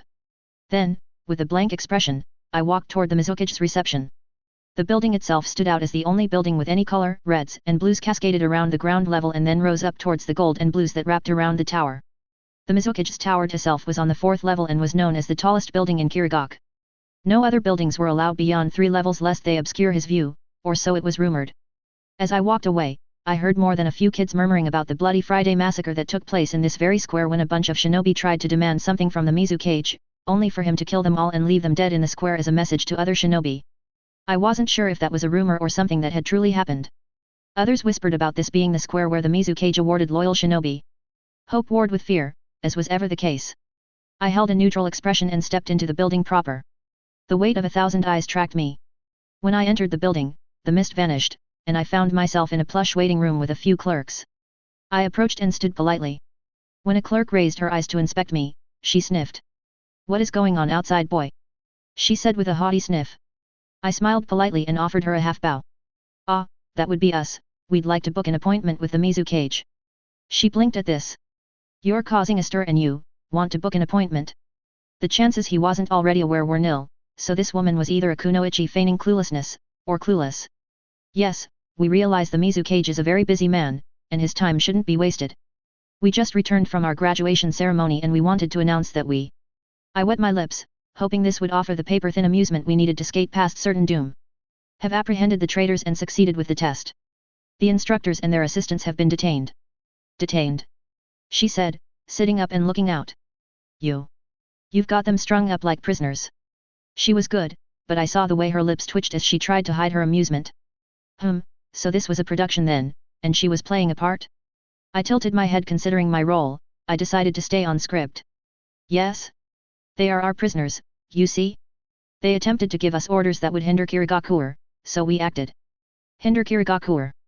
Her eyes lurched from me to the group that was visible outside. "Boy you." She failed to form words. She shook her head. "The Mizukage does not deal with the graduates." She ended up settling on. Her eyes watched me a little too sharply now for her to be mistaken for a fool. She was watching me, hoping I'd misstep. The headmaster has proven to be incompetent. Also, he's still rather out of it. I tapped the side of my head. "Beatings will do that to a man." She stared at me in horrified fascination. I leaned in, still holding my polite smile. "I'd really rather have this wrapped up today if I could. Can you help, or do I need to find someone else?" She gaped at me like a fish before shaking her head. A flicker of disappointment almost had me sighing in relief. "I will pass it up to Lord Mizukage." "Thank you," I said, turning and forgetting her. I could only assume someone from ANBU or otherwise had directly informed the Mizukage, and he'd wanted to set the stage. Was he up there even now, seeing how we would act? I swallowed tightly and felt sweat trickle down the nape of my neck as I stepped back out into the misty square. "All sorted," I said to Hanaheim when she looked at me. I then adopted a serious expression. graduates. We await the Mizukage's pleasure. Kneel. I barked like a drill sergeant. I then twisted and dropped to one knee. Hanaheim stared at me before copying me. Her faction dropped. Kitamo snorted loudly and followed suit. Jin stared around as half of the Hojiki copied. Now wasn't a time to be a tall poppy, as the saying went. Jin clicked his tongue and dropped down on one knee. You wash your neck, Matsu. He whispered loudly to me. Of course, I said without missing a beat. Did you? I asked back. He swallowed and shut up, which got a faint smile out of me. We only had to wait a few minutes for the front doors to open. A slow clap heralded the man who would decide our fates. I wanted to look up and see his expression, but I could feel the weight of each clap like a hammer blow, demanding that I stay down. And yet, at the same time, I felt the air sharpen with each slow, steady clap. Like the rasp of a whetstone on a blade. When the clapping stopped, there was silence. No one moved. No one wanted to draw the attention of the executioner. My, oh my, this is truly a sight to behold, said an oily voice. A padding of feet softly teased at our ears as he walked back and forth. Oh! Look at this! We have all the little actors gathered now, don't we? The sound of walking feet tapped its way along the line. We have the Terumi, so proud and noble, kneeling. He said, disbelief coloring his words. He tugged like he thought that just wouldn't do.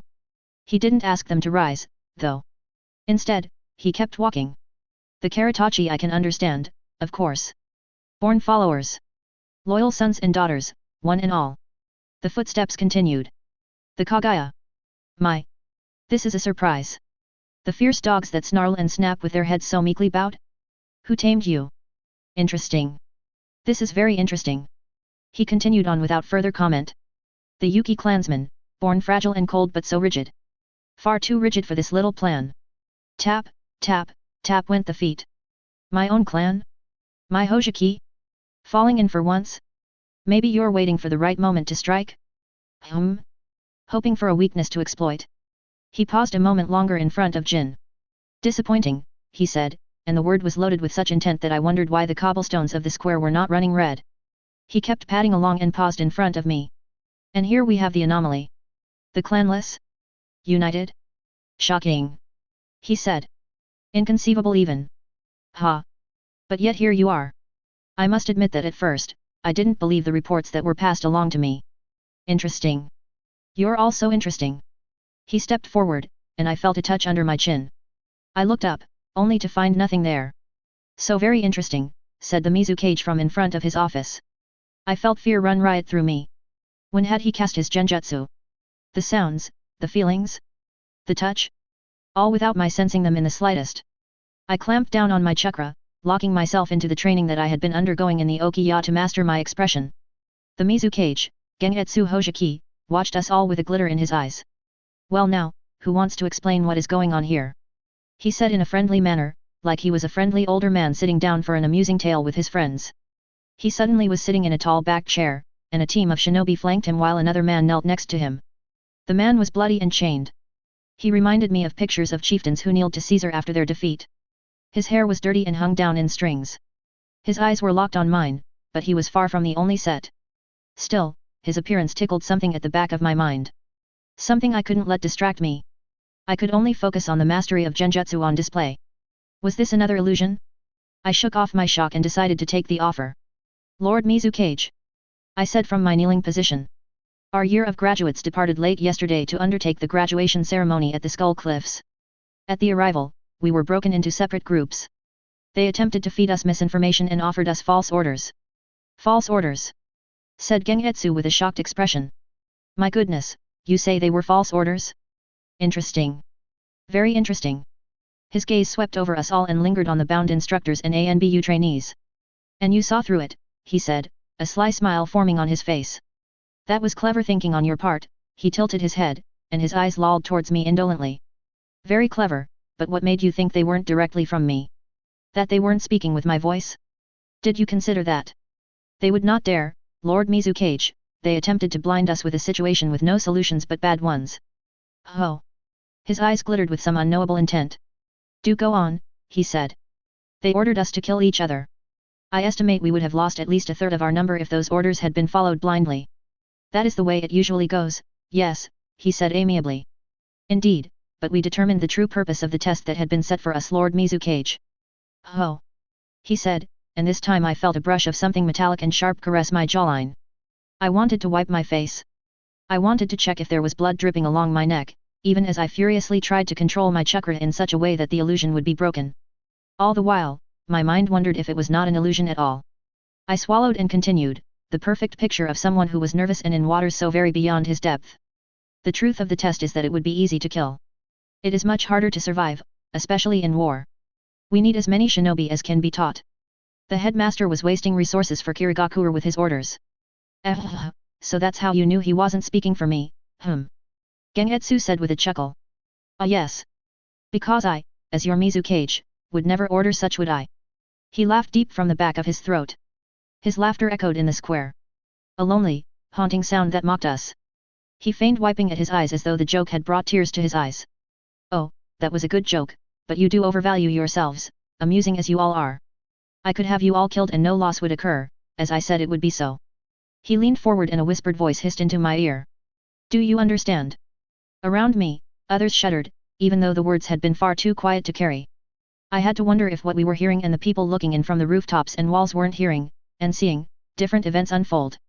A master of illusion could act that way, couldn't he? The purpose of the test was to harden you and show that you had what it takes to kill. Even if you have to kill your comrades.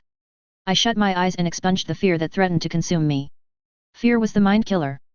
I could not merely give up. This must be how Gengetsu ruled. Through fear.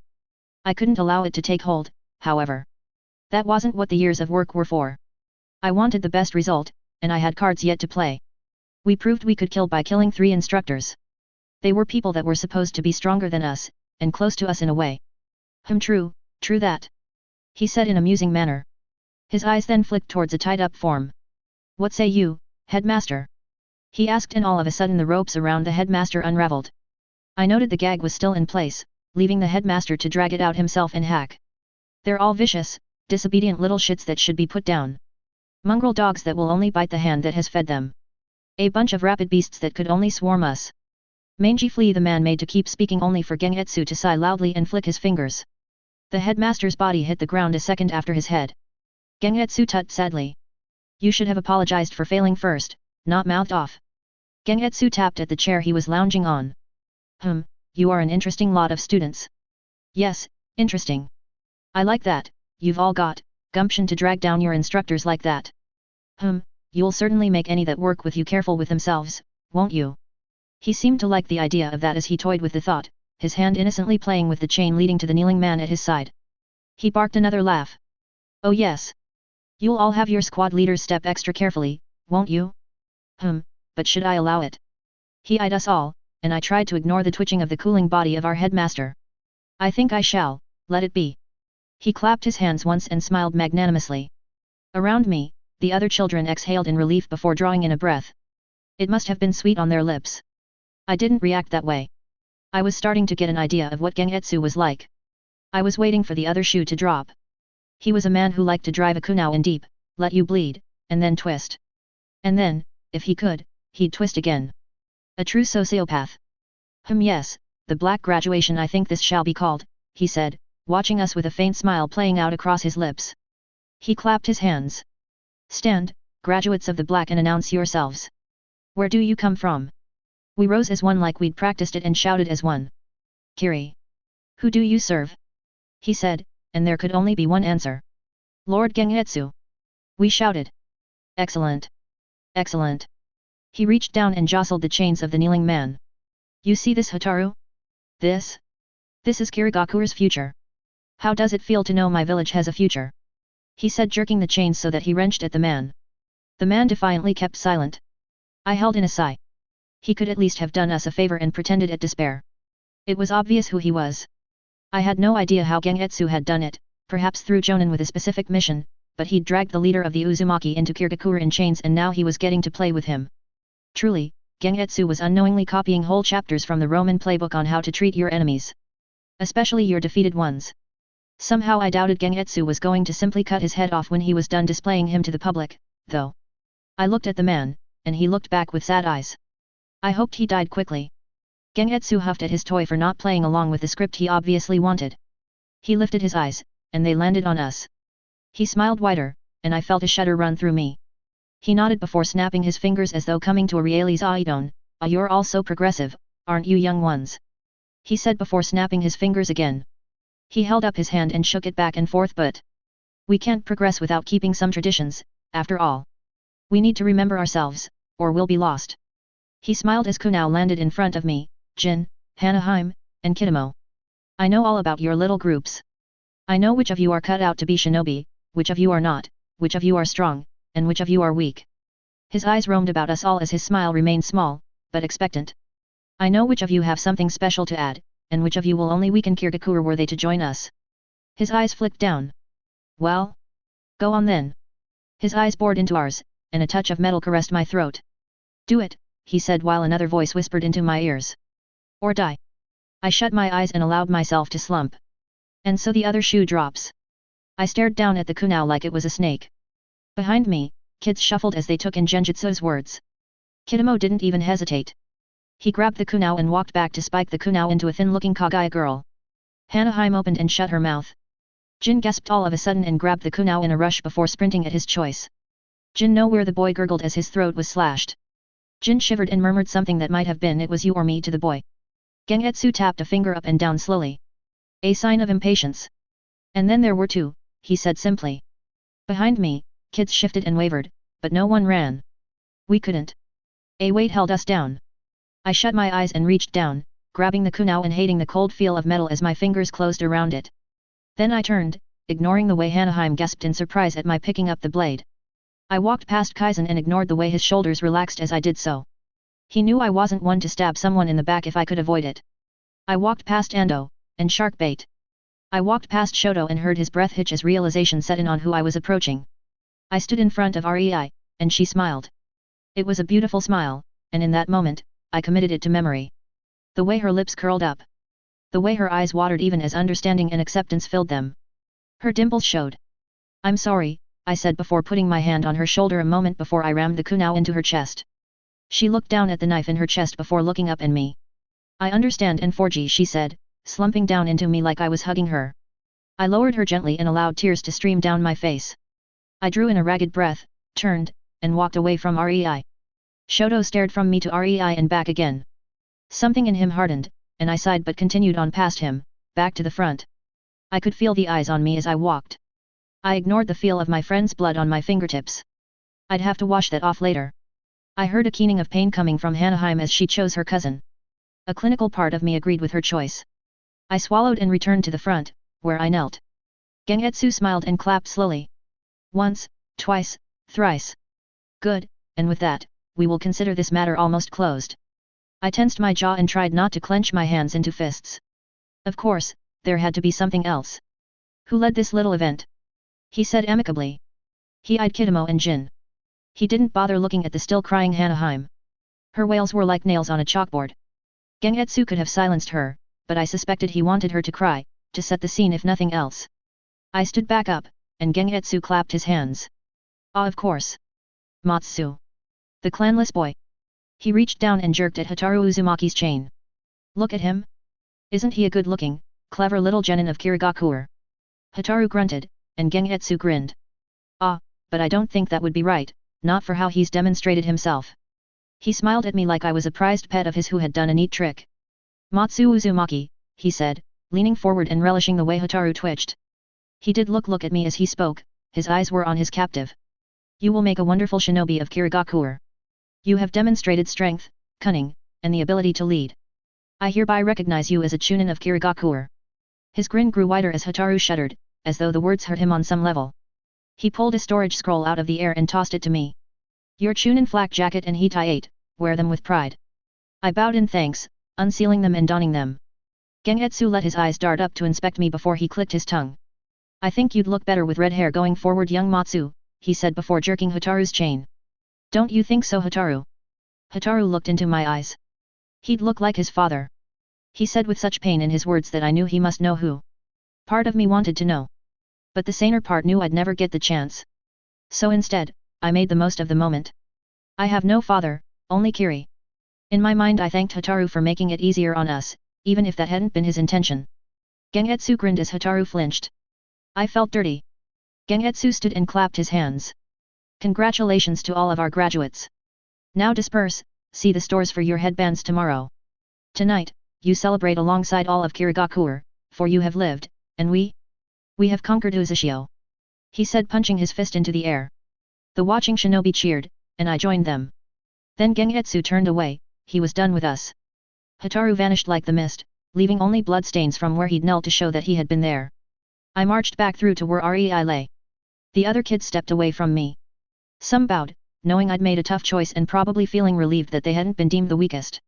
Kaizen nodded and leapt away to find his family and tell them the good news, no doubt. Shoto reached out and grabbed me. I can't belie. Leave it. I snapped at him. He recoiled, only for a defiant look to come over his face. I nodded to Rei softly. Help me get her seen to before you try and bite my head off. That made him pause. He looked down at Rei and his expression softened. All right. I can do that. For Rei. I nodded and picked her up to leap up onto the buildings and away. I noticed a lot of eyes watching me. I must have earned a record for how young I was to be promoted. I doubted I'd have won many supporters with this manner of promotion. Once again, Gengetsu gifted, while also cutting at you. You could never rest easily in Kirigakure. Most didn't follow, but a handful decided to hop along. Some offered nods of their own, their gazes knowing and respectful. Others made the gesture of slitting their throats with a thumb before departing. I felt a stirring of chakra from the square behind me. Ah, we'd left the instructors and ANBU trainees tied up, hadn't we? I kept running for a few more blocks before sighing as a chakra signature that was far too familiar to me came sprinting up on us. I handed Rei over to Shoto and stepped into the middle of a flat building. A moment later, Instructor Geta appeared in a crouch, his face was locked in a snarl. You little shit, I'm going to fucking gut you. For I accelerated into him, not willing to let him monologue at me. He batted away 2 strikes, only for my foot to snap out. He blocked that with his own raised knee. His greater size made it difficult. I didn't have time for this. He raised a kunai only to scream as I stabbed a glowing hand into his thigh and cut him through the muscles and femoral artery with my scalpel jutsu. He flopped back onto the ground, and I grabbed his hand before it could lash out at me. I stared into his eyes and saw nothing but hate there. I punched my scalpel into his chest, and he rasped out a final breath before going still. I stood and turned my attention to the other signatures that had followed after him. Instructor Mizuna gaped at her dead comrade before looking up at me. I locked eyes with her. My mercy in not killing you is not a weakness, or an unwillingness to kill. Don't fuck with me. Mizuna swallowed and took a step back, suddenly unsure of herself. I turned and took Rei back from Shoto before continuing to run. Shoto eyed me, a hint of respect there, before he shook his head and dropped his gaze to Rei in my arms. It took him another moment to frown. This isn't where Rei's family lives. Her family never cared for her, she was signed up for tax benefits. They'll probably lose the benefits when they're told she failed to graduate. TCH, bastards, said Shoto. He grimaced. Where are we burying her? He asked a moment later. I stayed silent and continued to run, my chakra senses stretched as far as they would go. The rest of my attention was taken up with running and holding Rei in my arms. She looked like she could just be sleeping. I reached the Okiya, and Shoto blinked in surprise. I almost sighed in relief, as I couldn't feel anyone trailing us. We didn't seem to be of interest to anyone anymore. I sprinted into my room in the Okiya and laid Rei out on my bed. Then I put my hand on the kunai that I'd positioned right above anything too dangerous. Rei had collapsed, yes, but not due to blood loss. I put a glowing green hand on her, and Shoto gaped. Matsu. He said in shock as he recognized what I was doing. I looked up and gave him a true smile. I'm sorry I tricked you, and I know this is a risk, but I had to try, I said as I healed the wound I'd stabbed into Rei. Then all I had to do was break the coma I'd placed Rei in. Then I sparked a jolt of lightning chakra into her chest. She gasped in shock. She surged upward and stared up at us, her eyes wide with shock. Holy balls! What just happened? Her hand went to her chest. Didn't I just die? She looked around. Is this supposed to be heaven? Or the other place? You're not dead, I said, feeling relief swim through me and sap me of my strength. I felt myself die. She hissed, putting a hand to her chest and feeling where the wound should have been. There wasn't even a scar now. You only died a little, I'm sorry about that, I said. She laughed in a slightly manic way before hiccuping. She got a bit teary then and I had a moment to realize what was coming before she threw herself at me. She wrapped her arms around me and Shoto. I hugged her back and felt myself shudder. For now, I'd done what I spent years working towards. I'd survived the graduation with all of my friends. Not without costs, however. I broke the hug a few moments later and looked into Rei's eyes. Rei, I'm sorry to say this, but, you can't go home anymore. She reared back and her mouth flapped open and closed before she collapsed on herself in a slump. She'd always been smart enough to be a shinobi, her brain wasn't the issue, however. Merely her willingness to fight. Shoto's mouth worked itself open and shut, but no words came forth. Rei glanced up at me. What should I do? I sighed. And leaned back against the wall. Honestly? I have no idea. Shoto and Rei stared in shock at me, only for Rei to break out into a fit of giggles. You don't have a plan? You've had a plan since I knew you. I snorted. Sorry to disappoint. She smiled at me. What? I asked. You have some idea what I can do? She nodded. You'll come up with it, I'm sure. The way she looked at me made me feel like I should be able to scale mountains with a single step and carve valleys with a single punch. I rubbed my temples and groaned at her. You. Ugh. I'll think of the door opened, and the madam stood in the doorway. Brat. Why did you not announce your return when you graduated?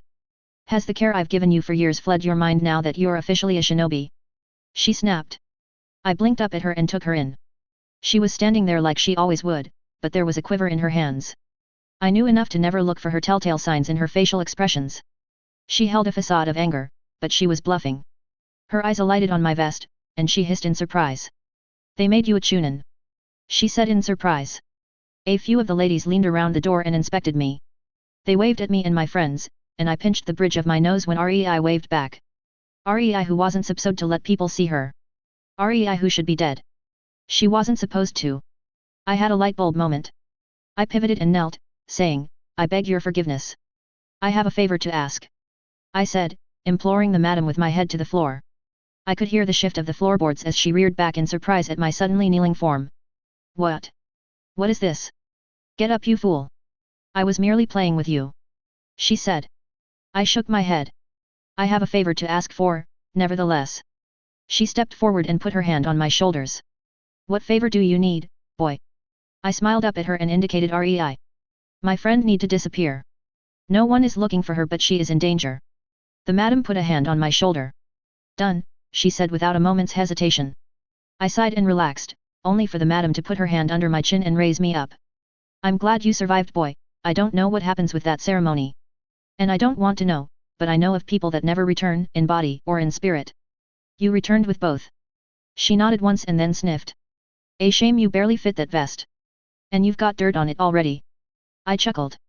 Sorry, that was someone else's blood, actually. Geta hadn't gone down too cleanly after all.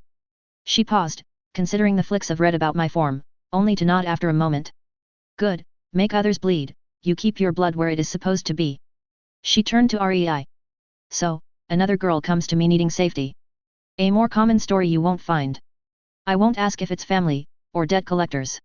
She raised a hand as Rei made to speak. No, no questions, and certainly no answers. She waved her hand to Rei. Come with me so I can see what I am working with. We will work something out. Rei departed with a curious tilt of her head, and I slumped back onto the wall as the ladies closed the door for offering their own congratulations. She's going to become a whore. Shoto said in surprise. Not if she doesn't want to. We might be able to have her work as an attendant or something. It's up to her. I considered what he'd said and decided I needed to stand up for the ladies. Also the ladies here aren't whores, they're geisha. Completely different. I nodded at that and I laid myself down. Damn, I wanted to sleep. Maybe the world would make sense if I slept? Shoto denied me that by coughing. You realize this is nuts, yet. I merely grunted. No seriously, this is an insane risk. He said. I chuckled. Most things that I do are, I said. I opened my eyes and reached up towards the roof and threw it to the sky that I knew was out there. A sky so full of stars and potential. I dare to dream for more, it's a terrible thing, but someone needs to do it. Shoto nodded slowly. Then he knelt, his head touching the tatami mat on the floor. I'm sorry I doubted you. I doubted myself, I said earnestly. He barked a laugh at that, and I sat up. I wasn't expecting to be made chunin from this. I plucked at the vest, still unsure what to make of it. It felt more like a target had been put on my back than armor. I'm still small and weak, I said before letting my arm fall back. And there is still a war going on. I put my arm over my eyes and exhaled loudly. Go to sleep, Shoto. I'm not sure what tomorrow is going to bring. Well, I'm not worried. You'll do your best, and I'll be at your side. He said loyally. I chuckled. Yet, shame the war is still being fought, I murmured before I let sleep claim me. Chapter 11, The Red Letter. I awoke with a foot in my face and a knee in my ribs. The foot belonged to Rei, while the knee belonged to Shoto. I grumbled at both of them and dislodged myself to scramble to the toilet. Having small bodies lay on you invariably meant that someone had to be pressing on your bladder. I felt like that was a law of the universe or something like Murphy's Law. Thou shalt not sleep in a puppy pile without needing to wake up with a full bladder. Or something like that. When I got back, Rei sat up and smiled gormlessly at me. Then she tilted her head. Matsu. She said. Yes. I said. She blinked. Oh, right, I didn't just dream up yesterday, did I? She said. I nodded. She'd fallen into a sort of on and off again mood yesterday once we'd woken up from our nap. We had celebrated our achievement and my own advancement to Chunin with some snacks provided by the women of the Okiya. When the madam checked in on us she had offered us all a taste of sake to honor the achievement. All the while glowering at the girls that tittered and loudly whispered how I was a favorite of hers. She'd banished most of the ladies, only for them to return 5 minutes later. Throughout it all, Rei would be happy, only for a darker mood to suddenly overtake her. During those darker turns, she'd fall silent and reach into her shirt to run a hand down the scar on her chest. Shoto and I hadn't said a word. Yesterday, things were different. Yesterday was what I'd been building towards for years. I'd done what I'd set out to do. No deaths for the kids I called my own. It wasn't the idealistic hope that every child would make it out alive. It was a slightly more realistic goal. A slightly more greedy goal. A goal I'd achieved. Kitama Kagaya would probably applaud me for pulling it off. I'd faced down the strongest in the village and made my case. It had only cost one of his clansmen. Jin Hojiki would respect and envy me for standing in front of the head of his clan and getting such a deal. That would be dangerous, as he'd try to work something out. A deal, an angle, a method of control. We weren't limited to just the pressures of the academy now. Now Jin could call in his clan if needed to apply pressure. Before, it would have been a ludicrous idea to use so much force on a mere academy student. They'd have been laughed at. Perhaps they might have held off against a genin as well. But a newly promoted chunin? The youngest in Kirigakura's history since the founding of the hidden village? That would cause me problems. I'd flown high and as any of the giant flying fish of the seas could tell you, soaring high could be just as dangerous sometimes as not soaring at all. Predators existed in both situations. As for the other clan that made up the three great clans of Kirigakura? Well, Hanaheim Terumi might just hate me for forcing things to the point where she'd been forced to pick her cousin. Perhaps she could have gotten away with another choice for who to sacrifice. But at the end of the day, the facts were that thanks to my meddling, her cousin went from possible death to certain death. It didn't make it better that I had saved her once before. In some eyes, that could be seen as a cold, clinical decision to earn a favor only to correct the balance later on. Would she act, though? If any of them acted, how would they do it? What were my options if they did? I ran a hand over the stubble on my head and grimaced at the feel of it. I should shave, no I shouldn't do that anymore. Gengetsu, the Mizukage, had complimented me on my hair color. That probably meant he wanted to see it. Or he was just messing with me and making me second-guess myself. I chewed my lip. Did I currently have his favor? Would that grant anything? I snorted. It was like Lady Luck, as some sailors like to claim. She could love you, but the moment you tried to get by with just luck, she'd leave you in the lurch. Gengetsu would be the same, only worse, he'd set you up and trick you in a whole host of ways. He was dangerous, and I didn't want to have anything to do with him. Which left me with what? I glanced at Shoto as he sat up, smacking his lips together. A highly skilled genin who was incredible at stealth and capture with how he'd taken out the ANBU hopefuls while distracted. Something that wasn't a small feat by any means. My own rather handy tricks and skills, which I rather like to think were well-rounded. I could use the water bullet, a lightning zap jutsu that was short-range and rather more of a jolt than anything that caused serious harm, the replacement jutsu, the rope escape jutsu, the transformation jutsu, a wind/jutsu, basic taijutsu, Byokai-jutsu for kunao, shuriken, and staves, and some minor genjutsu for throwing my voice. I was highly skilled as a sensor for a set range of 50 meters. I knew the mystic palm and the scalpel jutsu, as well as a coma-inducing jutsu. I had a decent starting point for Tsunade's super strength technique as well as evasion and small unit tactics.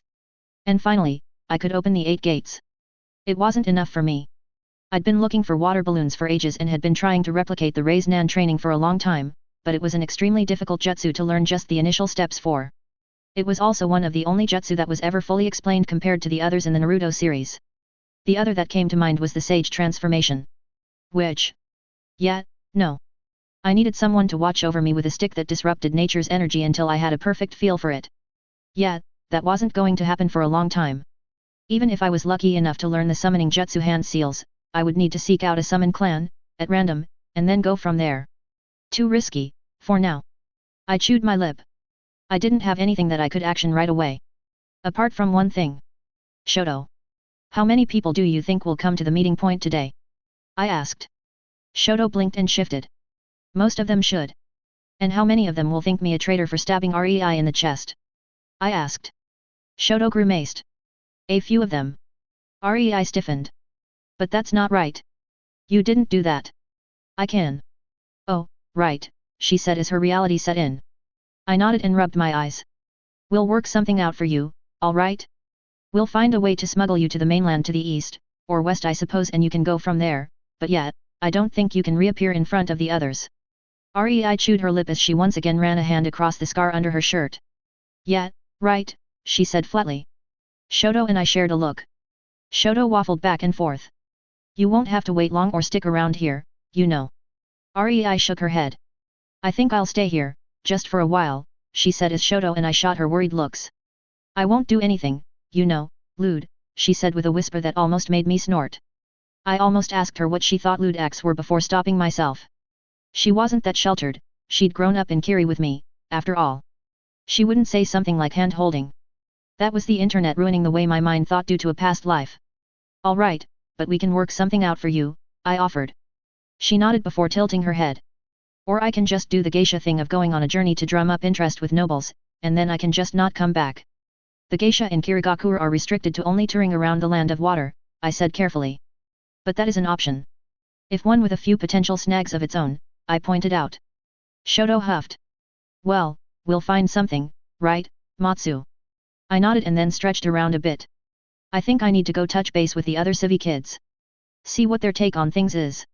We won't be able to talk to any of the younger classes anymore, but, well, we're shinobi now, I said, tapping on the hitai that I now had wrapped around my head.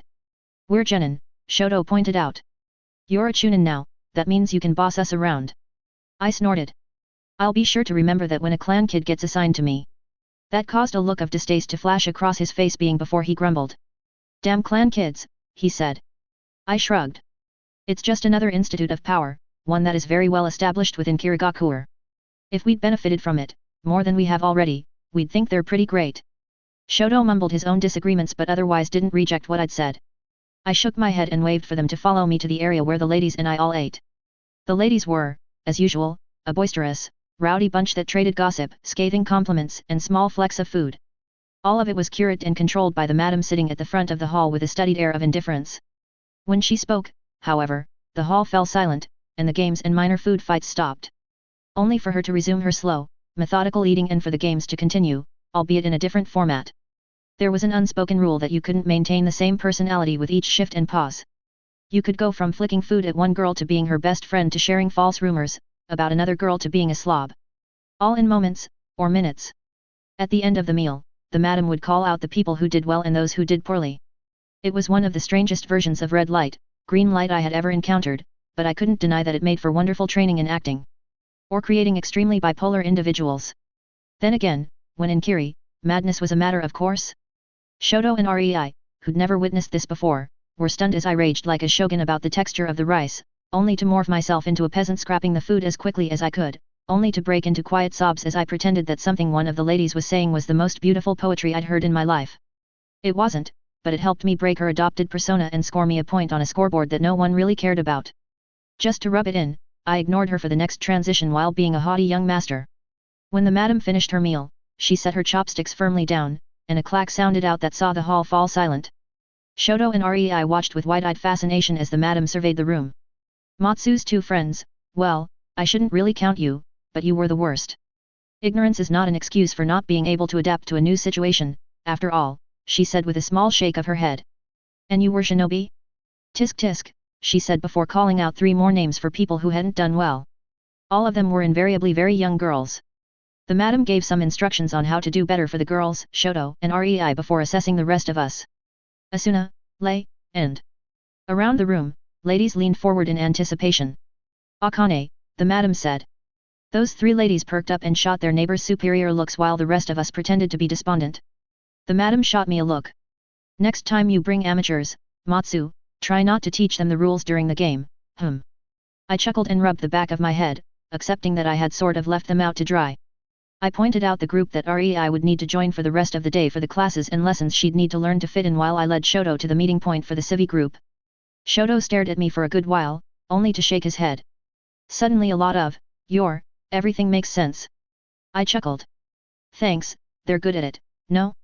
Honestly, I was expecting to see something like that in the academy.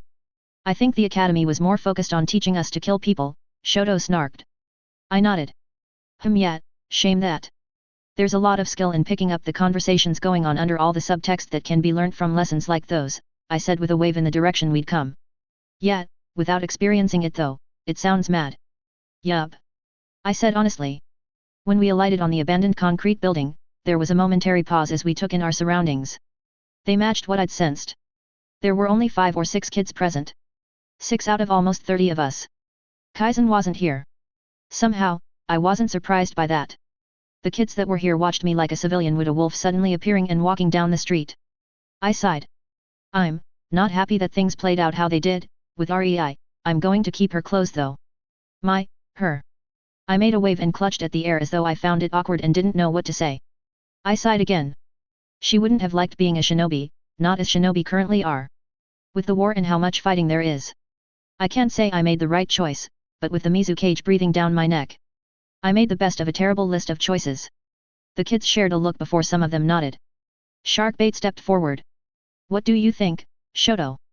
Shoto, who'd been watching me, flicked his eyes to the other kids before looking back at me. Matsu is right. We got into a bit of a scuffle, but I think how things played out, it's the best it could have been, he said. I gave him a wan smile. To the others, it must have looked like I appreciated his support. I did, but I was also tipping my hat. That was some good doublespeak. Sharkbait shifted. What happens now? He asked. I hummed. How did things go for you yesterday? After the graduation, I said. We went home and spoke with our parents. They were pretty chuffed. They get a handy tax break thanks to us being shinobi now. Apparently, all the kids that graduated or made it to the graduation ceremony got their parents a tax break as well. I frowned. How did you learn about that? Sharkbait shifted. After everything went down. I thought it was best someone go and tell her parents. Sharkbait shook his head. Was only her dad there? He was celebrating the tax break already and wasn't too shaken. Sharkbait shifted. Seemed kind of glad that you were taking care of the body. Thanks for handling that shark. No. Do you want us to call you your actual name, Kenta? Honestly. He said with a grin. I prefer Sharkbait these days. Might even see about getting my teeth to match. He said, causing a laugh to ripple through the group. So? What are we doing? I hummed. Well, I think all of us will be meeting up for assignments at the academy, was how things would run. Sharkbait groaned. Ugh. That means we're going to have to see Instructor Geta again. I hate that guy so much. Shoto and I shared a look. Yay, I said, drawing the word out. He's dead. The others blinked at me. Hey. I shrugged. He took issue with how we treated him. So he tried to fight me. Tried being the word, Shoto chimed in. Matsu had him dead in a few seconds. The others looked hardened by that, and I rolled my eyes at their enthusiasm for blood. Even if it was Geta's blood. Actually, that made a lot of sense, everyone in our class hated Geta. So to the academy. Shoto prompted. I glanced around and tried to extend my chakra senses, but I couldn't sense anyone lingering in hiding or approaching us. I nodded, feeling an odd tightness at the idea that only these people had come. Or was it relief that they had a line they wouldn't accept me crossing? I considered that as our small group made our way through the mist. A much less dense mist, I noted. A quick check of my headband confirmed what I'd been too distracted by to notice yesterday. The headbands that we'd been given gave off a mild resistance to the genjutsu that bolstered the poor visibility. Interesting. Perhaps it was a method of control as well as a reward. It wasn't a terrible solution if one ignored the ramifications of limiting a population's long-distance sight for long periods of time. Short-sightedness would become more prevalent if it continued, but otherwise, it was a wonderful method of security and control. I had to wonder if the shinobi in the upper ranks were aware of the long-term effects of their mist jutsu. I doubted they had any longitudinal studies running. I marked it as something to consider in the future. It was a security feature, but it came at a cost. I felt around with my senses on the headband and noticed that a small marking was also present on the headband. Perhaps a form of identification for the shinobi in the barrier core? We'd been taught about a group of home guard shinobi that were considered part of ANBU who saw to certain aspects of Kirigakuru's home security. Perhaps this was one of their tricks? We swept into the academy, and I could tell the building itself was deserted of the usual classes of kids. Most of them would be on their own expeditions and therefore unable to see or hear about the end result. Perhaps they'd hear of it when they got back in a few days' time? I could only hope that the years below us could make the leap. My cohort was all assembled in groups, with the usual clan groups formed up while the civilians were now a fragmented group. Kaizen had the largest part of the group, while another girl, or rather, Kunoichi now, claimed another few. I knew her, Seihoki. I was rather surprised to see her leading a detachment, but while she wasn't one of the louder voices compared to the others in our group, she had a core group of friends. I rounded us out. There was a stir upon my arrival. People shifted and watched me. More than a few eyes lingered on the Chunin vest that I wore. Murmurs broke out as I walked to a spot between Kaizen and Seihoki. Kaizen's and Seihoki's gazes flickered between myself, Shoto, and Sharkbait. A few of the kids gaped and shifted uncomfortably. Eventually, Seihoki's groups closed ranks into a huddle to talk. Moments later, Seihoki emerged with a scowl and marched up to me. She pulled up short and locked eyes with me. "Did you always plan for things to play out that way?" she said, her words carrying. A silence gripped the assembled group. It was a silence that could only be caused by the vacuum from a host of ears straining to listen for my answer. I wobbled my hand. I made a deduction on what the final test would be like a number of years ago. I realized that our group, we weren't going to come out very well. So I needed to flip the table, I said, staring into her eyes and conveying as much honesty as I could. In a sense, I didn't truly know for certain that the graduation would go down like it had. But then again, absolutes weren't something I could deal with. I needed to take the facts into account and make the best decision. REI, she wasn't going to handle being a shinobi well. I think if given the choice, she'd pick something else and thrive at it. Shoto twitched, but when Seihoki looked at him, he gave a tight nod, like he'd been brought around to my way of thinking. I looked up into the sky. I could now just make out the glimmers of the sun, pretending I didn't see their byplay. I'm not happy with the end result, despite it being better than what it could have been. She worked her jaw back and forth and then sighed before flicking her hand at her group. They scurried across to us like crabs rushing from the shelter of one rock to another, fearful of the watching predators. I looked across and found Kaizen looking back. Around him, the other kids in his group nervously shifted, but he shook his head. "You shouldn't have killed her." "I expected better," he said, like he could have done better. A twitch of his lips and his eyes almost flickering at the kids that surrounded him made me want to growl. He'd always wanted to be the leader. I thought I had satisfied his desires by giving him chances to be seen as the leader among the younger classes. It seemed that, given the chance, he'd try for more no matter the chances I'd given him. I wish I could say I was surprised. I merely inclined my head. He was going to play a moral high card? All right, he could do that and see how he handled swimming in the deep end. I made a show of looking at the other groups that were observing our now fractured civilian group. Would he even realize that it wasn't going to be like the academy? That the stakes were higher now and the odds against us had merely grown? I doubted that. I turned and looked at my own group in thought. I rubbed a hand over my mouth to keep my next conversation as quiet as possible. "Seihoki, you're going to have to keep leading this group and keep pooling resources to keep things together." She stiffened and shot me a look. "What? Why?" she whispered back. "I'm a Chunin, a newly promoted Chunin. The group can and should be able to continue without me at the helm. Shoto isn't going to be as invested in this. You've stepped up. Keep the group strong and be careful. Things are going to be tougher now," I said as I hurriedly told her about how things had changed. She blanched as she listened, and I eventually clapped her on the shoulder. "It's not all bad. We still have to see what assignments we're given as well as what we're allowed to share. Play it as smartly as you can." "All right." Seihoki nodded and shot Shoto a look. "Sure you can step up and play leader?" she asked. He smirked. Nope. I'm always better as a lone wolf scout," he said with a shrug. Seihoki shot him an annoyed look before rounding on her own group of friends to give them a scathing look. Seihoki grabbed two of the kids, Sharkbait and her best friend Hiro, and dragged them into a huddle. I chuckled. Without me, it looked like things would run smoothly. She'd already grabbed two people to support her. I gave Shoto a pointed look and he joined in. With that done, I stepped away from the group and stood alone. I knew no one would be truly fooled by the show, but I knew I still needed to make it. To set things up so that the group wouldn't collapse. We had something good here, and it needed to continue. With me being a Chunin, however, there was less chance of me being assigned to the same task, or be able to interact with them as much. It would also depend on whether any other groups wanted to pull some strings. I gave the assembled group a slow look. Kitama nodded at me, his arms crossed over each other. Heimko stood behind him, eyeing me and the distance between myself, her, and my own group. Kitama made no move to approach me. He did sign a hand seal that represented challenge to me. I responded with accepted, when, which made him smirk. He didn't answer beyond another nod, seemingly pleased that I wasn't going to run from him. I turned my attention to Jin and saw him pointedly not looking at me. Not the worst response I could get. I turned my attention to the Terumi group and found Hanaheim staring at me. She looked tired. There was a redness to her eyes, and her hair wasn't as brushed out.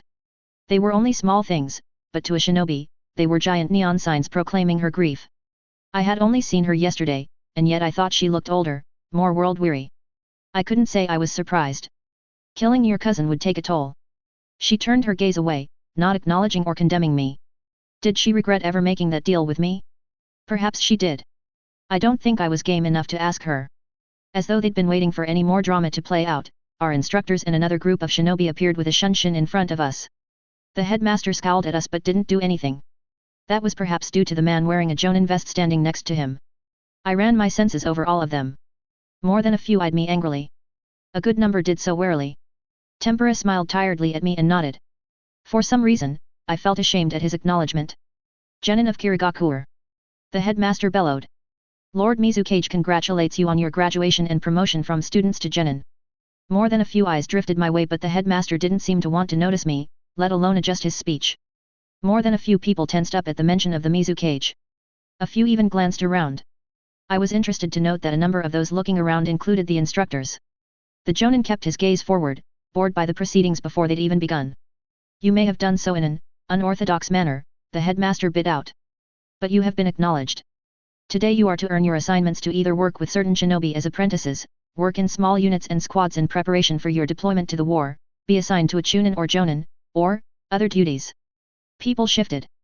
The headmaster looked over everyone. Not all of you will be earning apprenticeships due to how large a number have made it through this year. More than a few glanced at me. The headmaster huffed. In a few moments, you are to break into your class groups, where your class instructors will hand out your assignments. Ahem, said the jonin. The headmaster stopped talking straight away. The jonin rolled his shoulders. I'm only here for one of you. Chunin Matsu, your assignment papers, present yourself. He barked. I marched forward and bowed as he reached into his vest and pulled out a red letter. Behind me, the clan kids hissed in surprise, and I nodded as I accepted the red letter. We'd learnt about these. The man eyed me. You are to read the letter and follow the instructions within. You will be departing with a group. You are not to inform anyone as to your destination or method of travel. I nodded, bowing again at the wisdom that I had already been taught being repeated to me. Yes sir, I said. Good, you have the rest of the day to secure your belongings. He eyed me. Get yourself some spare footwear, and if what I've heard is true, get yourself gear suited to that environment. I didn't question how he might know what I was about to encounter. He was a jonin and therefore would be tapped into a host of different sources of information that I would have to learn about if I wanted to excel. The man stepped back and drew out a cigarette. He had the air of someone who had completed their job and was now just standing around, doing nothing. I suspected that wasn't the case. A jonin wouldn't just stand around in the open like that. He was pointedly sticking around. Perhaps to make sure the instructors didn't try anything? I decided not to test his or the instructor's patience. I instead turned and marched away. When I made it back to the Okiya, I locked the room and opened the letter. Chunin Matsu. Due to your promotion and skills in the fields of Irai ninjutsu, scouting, stealth, and small unit leadership, you are hereby commended and assigned to an active war front. Congratulations! You will report to the vessel Swiftwind in the southern port tonight no later than sunset. Any delay will be recorded, and you may be deemed a deserter to Kirigakure and subsequently executed. Your tour of duty is, at this stage, undefined.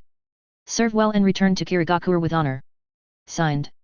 Janko Yuki, Secretary to the Mizukage. I tapped the paper. I was being assigned to a war front as part of the medical division? Or something else? I wasn't sure. I had expected to be told which war front I was being deployed to, but this didn't tell me anything of the sort. If anything, it was exceedingly sparse in details. Was that so that if I was intercepted, I couldn't inform them where I was going?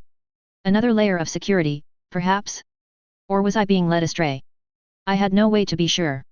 I wouldn't have any of the other kids with me to watch my back, I knew that much. I suddenly felt very alone and exposed. I hadn't realized I'd come to take so much comfort with them around, but now. I shook the thoughts away and growled. No, I needed to be stronger than this. Yes, having the kids around would be nice, but it wouldn't stop me. I needed to find other support or be more resilient. I inspected the message again. The swift wind. I had a point of information to work off. They wouldn't just announce where they were going, as that would make things too easy. Did the swift wind have a known route of travel? Or was a special trip being planned? I tapped the paper and decided to get moving. I packed all of my supplies like I was going on an expedition and then burned the red letter. Before I departed, I stopped by the madam.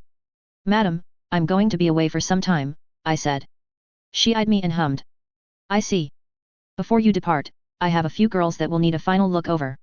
See to them before you go, she said with a dismissive sniff. I nodded and moved off to find which girls needed me to tend to any wounds they might have picked up. They were mostly bruises from clients getting too rough, but they were small things that the girls didn't need to deal with, which they appreciated. They made a lot of noise about missing me while I was gone. Before I left, Rei coughed and handed me a letter which I opened to reveal a stack of Riot notes. I shot her a look and she giggled. The madam gave it to me to give to you. I smirked at her. How much did you take off the top? She shot me an affronted look.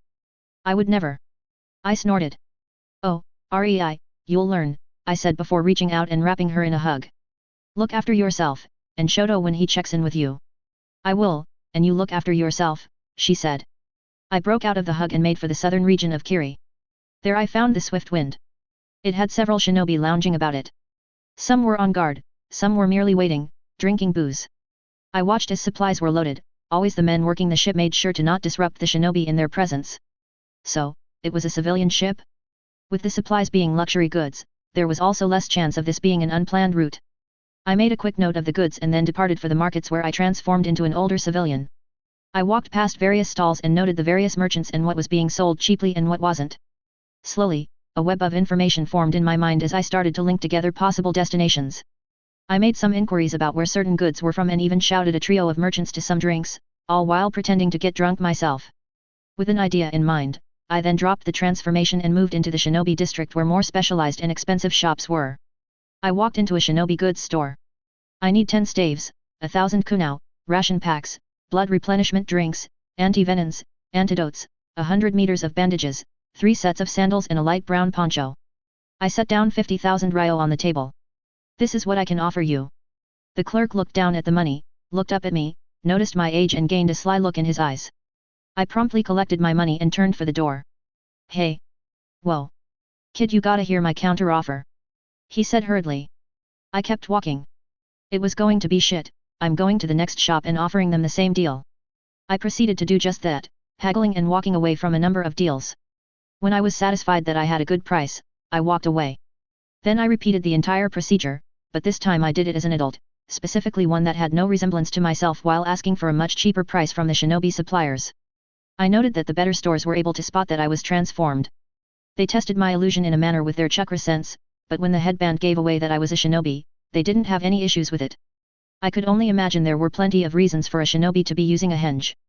I wasn't surprised when I got what I needed and then some. I had enough time to send off a letter to the madam, Shoto, Seihoki, and Hanaheim.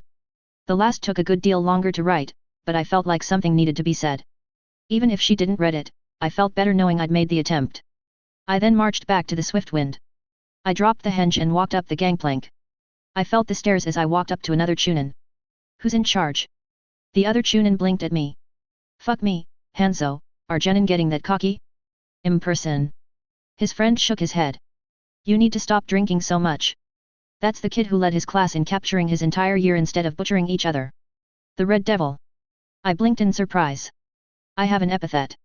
I asked, unsure how to feel about it. Hanzo nodded. Yup, Lord Gengetsu himself commented on it. Said you're great at earning people's trust and then betraying them, like a devil. Though he said something about red hair as well. My face shifted into a flat, unimpressed expression. I see, I said, swallowing. Right, who do I see for reporting in? Hanzo and his friend blinked at me. You got assigned to the front. Fuck, that's rich.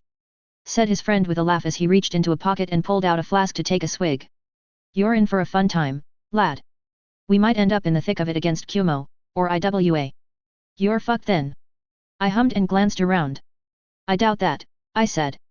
Hanzo grunted, don't try and play it cool, kid, none of us know where we're ending up. He waved a hand towards a woman sitting on the other side of the ship. You need to let Jonin Akiko know you're here. I nodded and bowed. Senpai, I said. That seemed to mollify them somewhat. Hey, good to see you know how things work around here, said the drunkard. Hanzo made to nod only to frown and slap his friend on the shoulder. Don't fall for it, remember, he's a tricky one. I gave an enigmatic smile that I hoped would help avoid any hazing rituals they might like to attempt. If they wanted to play dumb games, I'd make sure they won the right prizes. I made my way to the kunoichi and bowed. Chunin Matsu reporting for duty. The kunoichi was by no means a traditional beauty. Then again, it was hard to tell with the burn mark across her face. When she turned to face me, I saw that a burn had splashed in a diagonal across her mouth and nose. She otherwise had very short hair, and her two forehead protectors sat low on her temples. I was wondering who'd get you. I guess it was time for me to draw the short straw once more with Gengetsu playing his games, she muttered as she looked me up and down. Her left hand rubbed at her scar thoughtfully. You bought extra water bottles? She asked. I nodded, and she eyed me. Your red papers wouldn't have given you the destination. You're not a clan kid. Her eyes flicked around and she frowned and thought about whatever it was she saw. No ma'am, I said dutifully. She sniffed. You were around earlier. Did you work out where we're going? She asked. Somewhere dry, I said conversationally. She hummed, and her eyes flickered over me again. Keep that to yourself, and if we get captured, do kill yourself so that intel doesn't get spread to our enemies, yet. I'll endeavor to not be captured, I said. She snorted and shot me a look. Right, list of your skills so I can talk to the commander about where to place you when we arrive. I rattled off an abbreviated list of things I considered myself skilled at. I made sure to play up the Riot ninjutsu. You're going to need to learn poison extraction quickly with where we're going, she said. She waved a hand. Get a bunk near Hanzo, Hito, and Dende's group. They won't gut you in your sleep. I bowed and stepped back. Word of advice, she said before I left. I perked up, and she looked back to the port. Get strong quick while not letting anyone know, and before the second night, make a big song and dance about losing your money to someone and get yourself into debt for some harmless favors before someone tries for something more. I considered that. I remembered how I'd read a book in my past life about a boy trying to lead an army without getting debt or strings attached, but in doing so, he had lost a lot of support. Jonin Akiko was telling me to make sure someone was invested in keeping me around. I considered that for a moment, and then the woman before me.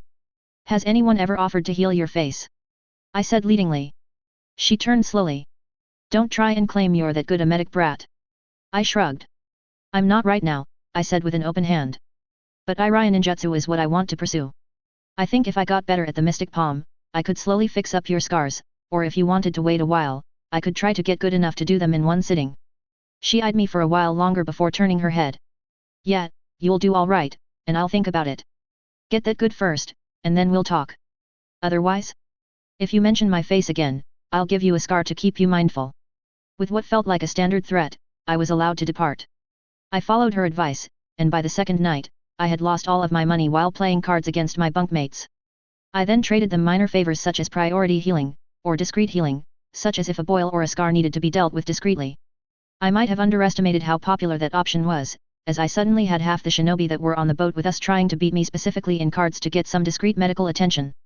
I was starting to suspect that being a medic might just be the biggest advantage I could have ever gained. Perhaps it was due to it being the Second Shinobi War? The standard for medics might be much higher. It suddenly made the trips to the medical clinic, thanks to Instructor Tempura, much more meaningful.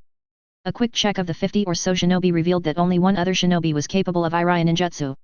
They weren't capable of Mystic Palm, but they were versed in poisons and toxins, which I found interesting. Tempura really had been looking out for me. When the ship set sail, almost 50 shinobi were on board. None of them sat around or formed lines to make it easy for any observers to see how many there were. I saw more than a few illusions drifting around. I was easily the youngest shinobi of the group, but not the lowest ranked. Genin made up at least half the platoon, and then 2/3 of the remaining shinobi were made up of chunin. Only 3 jonin joined us. We sailed for 2 weeks, and thanks to some favorable winds, we had an excellent time sailing southwest. Nagi Island was sailed past in the first 2 days, and then we made our way around T. When we started to come up the Hangarai Gulf, the other shinobi started to speculate on who we were going to fight. I made sure to not voice that I knew we were going to end up facing Sand Shinobi. Instead, I made a show of being humble and listening to my senpai. Thanks to listening to my senpai, I proceeded to lose 20 kunao. Alas, my lucky kunao were all stolen by my senpai. If only I didn't have another 980 ready to be used. Not that I told anyone about those. I made sure to work on chakra control exercises discreetly, along with considering what I needed to work on in future. I felt like there was more I could do with my chakra, despite having cleaned up my coils and having the capability to open my gates. I knew I'd grow stronger as an Uzumaki, but I did not want to rest on my laurels. I made sure to pay a lot of attention through my chakra sense to anything Jonin Akiko or any of my senpai did when training themselves. A lot of it seemed to focus on the physical aspects of being a shinobi, and I sweated alongside them through a host of exercises, but I knew that wasn't the method to true power. Chakra mastery was where shinobi gained the most benefit. Taijutsu on a ship or the waters around the ship was eye-opening with how the various other shinobi fought. I got beaten black and blue, but then I healed myself openly and gained a number of thoughtful looks. Jonin Akiko used her privilege to proclaim that anyone caught slacking in training would not be healed after. As we closed in on the coast of the Land of Wind, the older shinobi started to groan about sand and heat. That night, Jonin Akiko ordered everyone over the side, and we sprinted across the waves for 10 minutes before we hit the beach. On the beach, we kneeled as Akiko assigned a few teams to sweep the area for any Suna patrols. When they came back stating that all was clear, we proceeded into the sand dunes and the desert proper. We ran until the morning sun started to rise over the horizon, only for Akiko to send us north and into a rock wall, where we found a host of shinobi waiting for us. Wave smashing, prompted the first shinobi. Akiko gave the counter sign, only for both of them to speak back and forth for a minute, trading handshake protocols until they were satisfied. The man grunted. Any stragglers or trouble? None, Akiko said, handing over a set of scrolls to the man. The man nodded and waved us in. Welcome to Dagger Base, where if everything goes well, you're going to sit on your ass for the next few months, years, or however long the Mizu cage decides to keep you in reserve for. A few people grumbled at that but otherwise kept their heads down. We entered a cave system and were led around into a hidden tunnel that curled around on itself. The base was a huge, expanded tunnel that had to be the work of an earth jutsu to create the tunnels. I got tapped on the shoulder. Drop your shit in the bunk room, then find the medical room. Akiko said before moving off with the other jonin. One of the jonin that were already on the base stared at me. Is it just me, or are chunin getting younger these days? I heard as they moved off. I did as ordered and found myself in the medical bay with my fellow medic joining me. He shot me a scowl but straightened up when an older shinobi walked in. Right, you're. The man paused as he noticed me. Fuck are you doing, boy? He snarled. I'm Chunin Matsu, I know the mystic palm, the scalpel jutsu, and have had experiences with other forms of triage. I said. The man crossed his arms. HMPF. So you say. You look like a smart ass. I don't like those in my medical bay. He jutted his chin and eyed me. Well? You gonna say something? Not a smart ass, sir. I just knew I needed to learn those skills to have a chance. I said firmly. Humph. He said. Not a smart ass. You look like one. Your instructors ever break your nose? Used to be the method to teach proper respect. He growled. Well, if he was going to set me up like that I may as well lean into my epithet. Instructor Geta once broke my nose, sir. Good. Did you ever thank him for that lesson? I may have at the time. But I don't think he liked how I repaid him last month when I graduated. I said, openly locking eyes with the other man. What you do? Shit in his sandal. He said with a knowing smirk as he flexed his fist. I ripped his heart into pieces, and killed him, I said. The older man stopped smirking and suddenly looked much more wary. I smiled. By my estimate, things were going well for my first day on a war front. Now I just needed to keep my head down and grow stronger. Chapter 12, Red Sands. Base 6212 is a hidden outpost specifically set up to observe any and all movements and activities from Sunagakuer. We weren't so close that Suna shinobi would be falling over us, but neither would we be so far out that we couldn't make trips to observe the comings and goings from a distance. Trade caravans, shinobi patrols, and the state of Sunagakuer itself. All was written down into reports and relayed back to Kiri in as timely a manner as possible. Hidden Base 6212 didn't have enough shinobi to properly assault Sunagakuer. That didn't mean we couldn't cause a lot of damage if the opportunity arose, but due to Suna's distance, it didn't offer Kirigakuer any true advantage to weaken it. If anything, we wanted it to remain strong as a check against Konoha and IWA. At least that's what I had picked up during the evening meal from Hanzo, Hito, and Dende, who, on the voyage over here, had become my very good friends.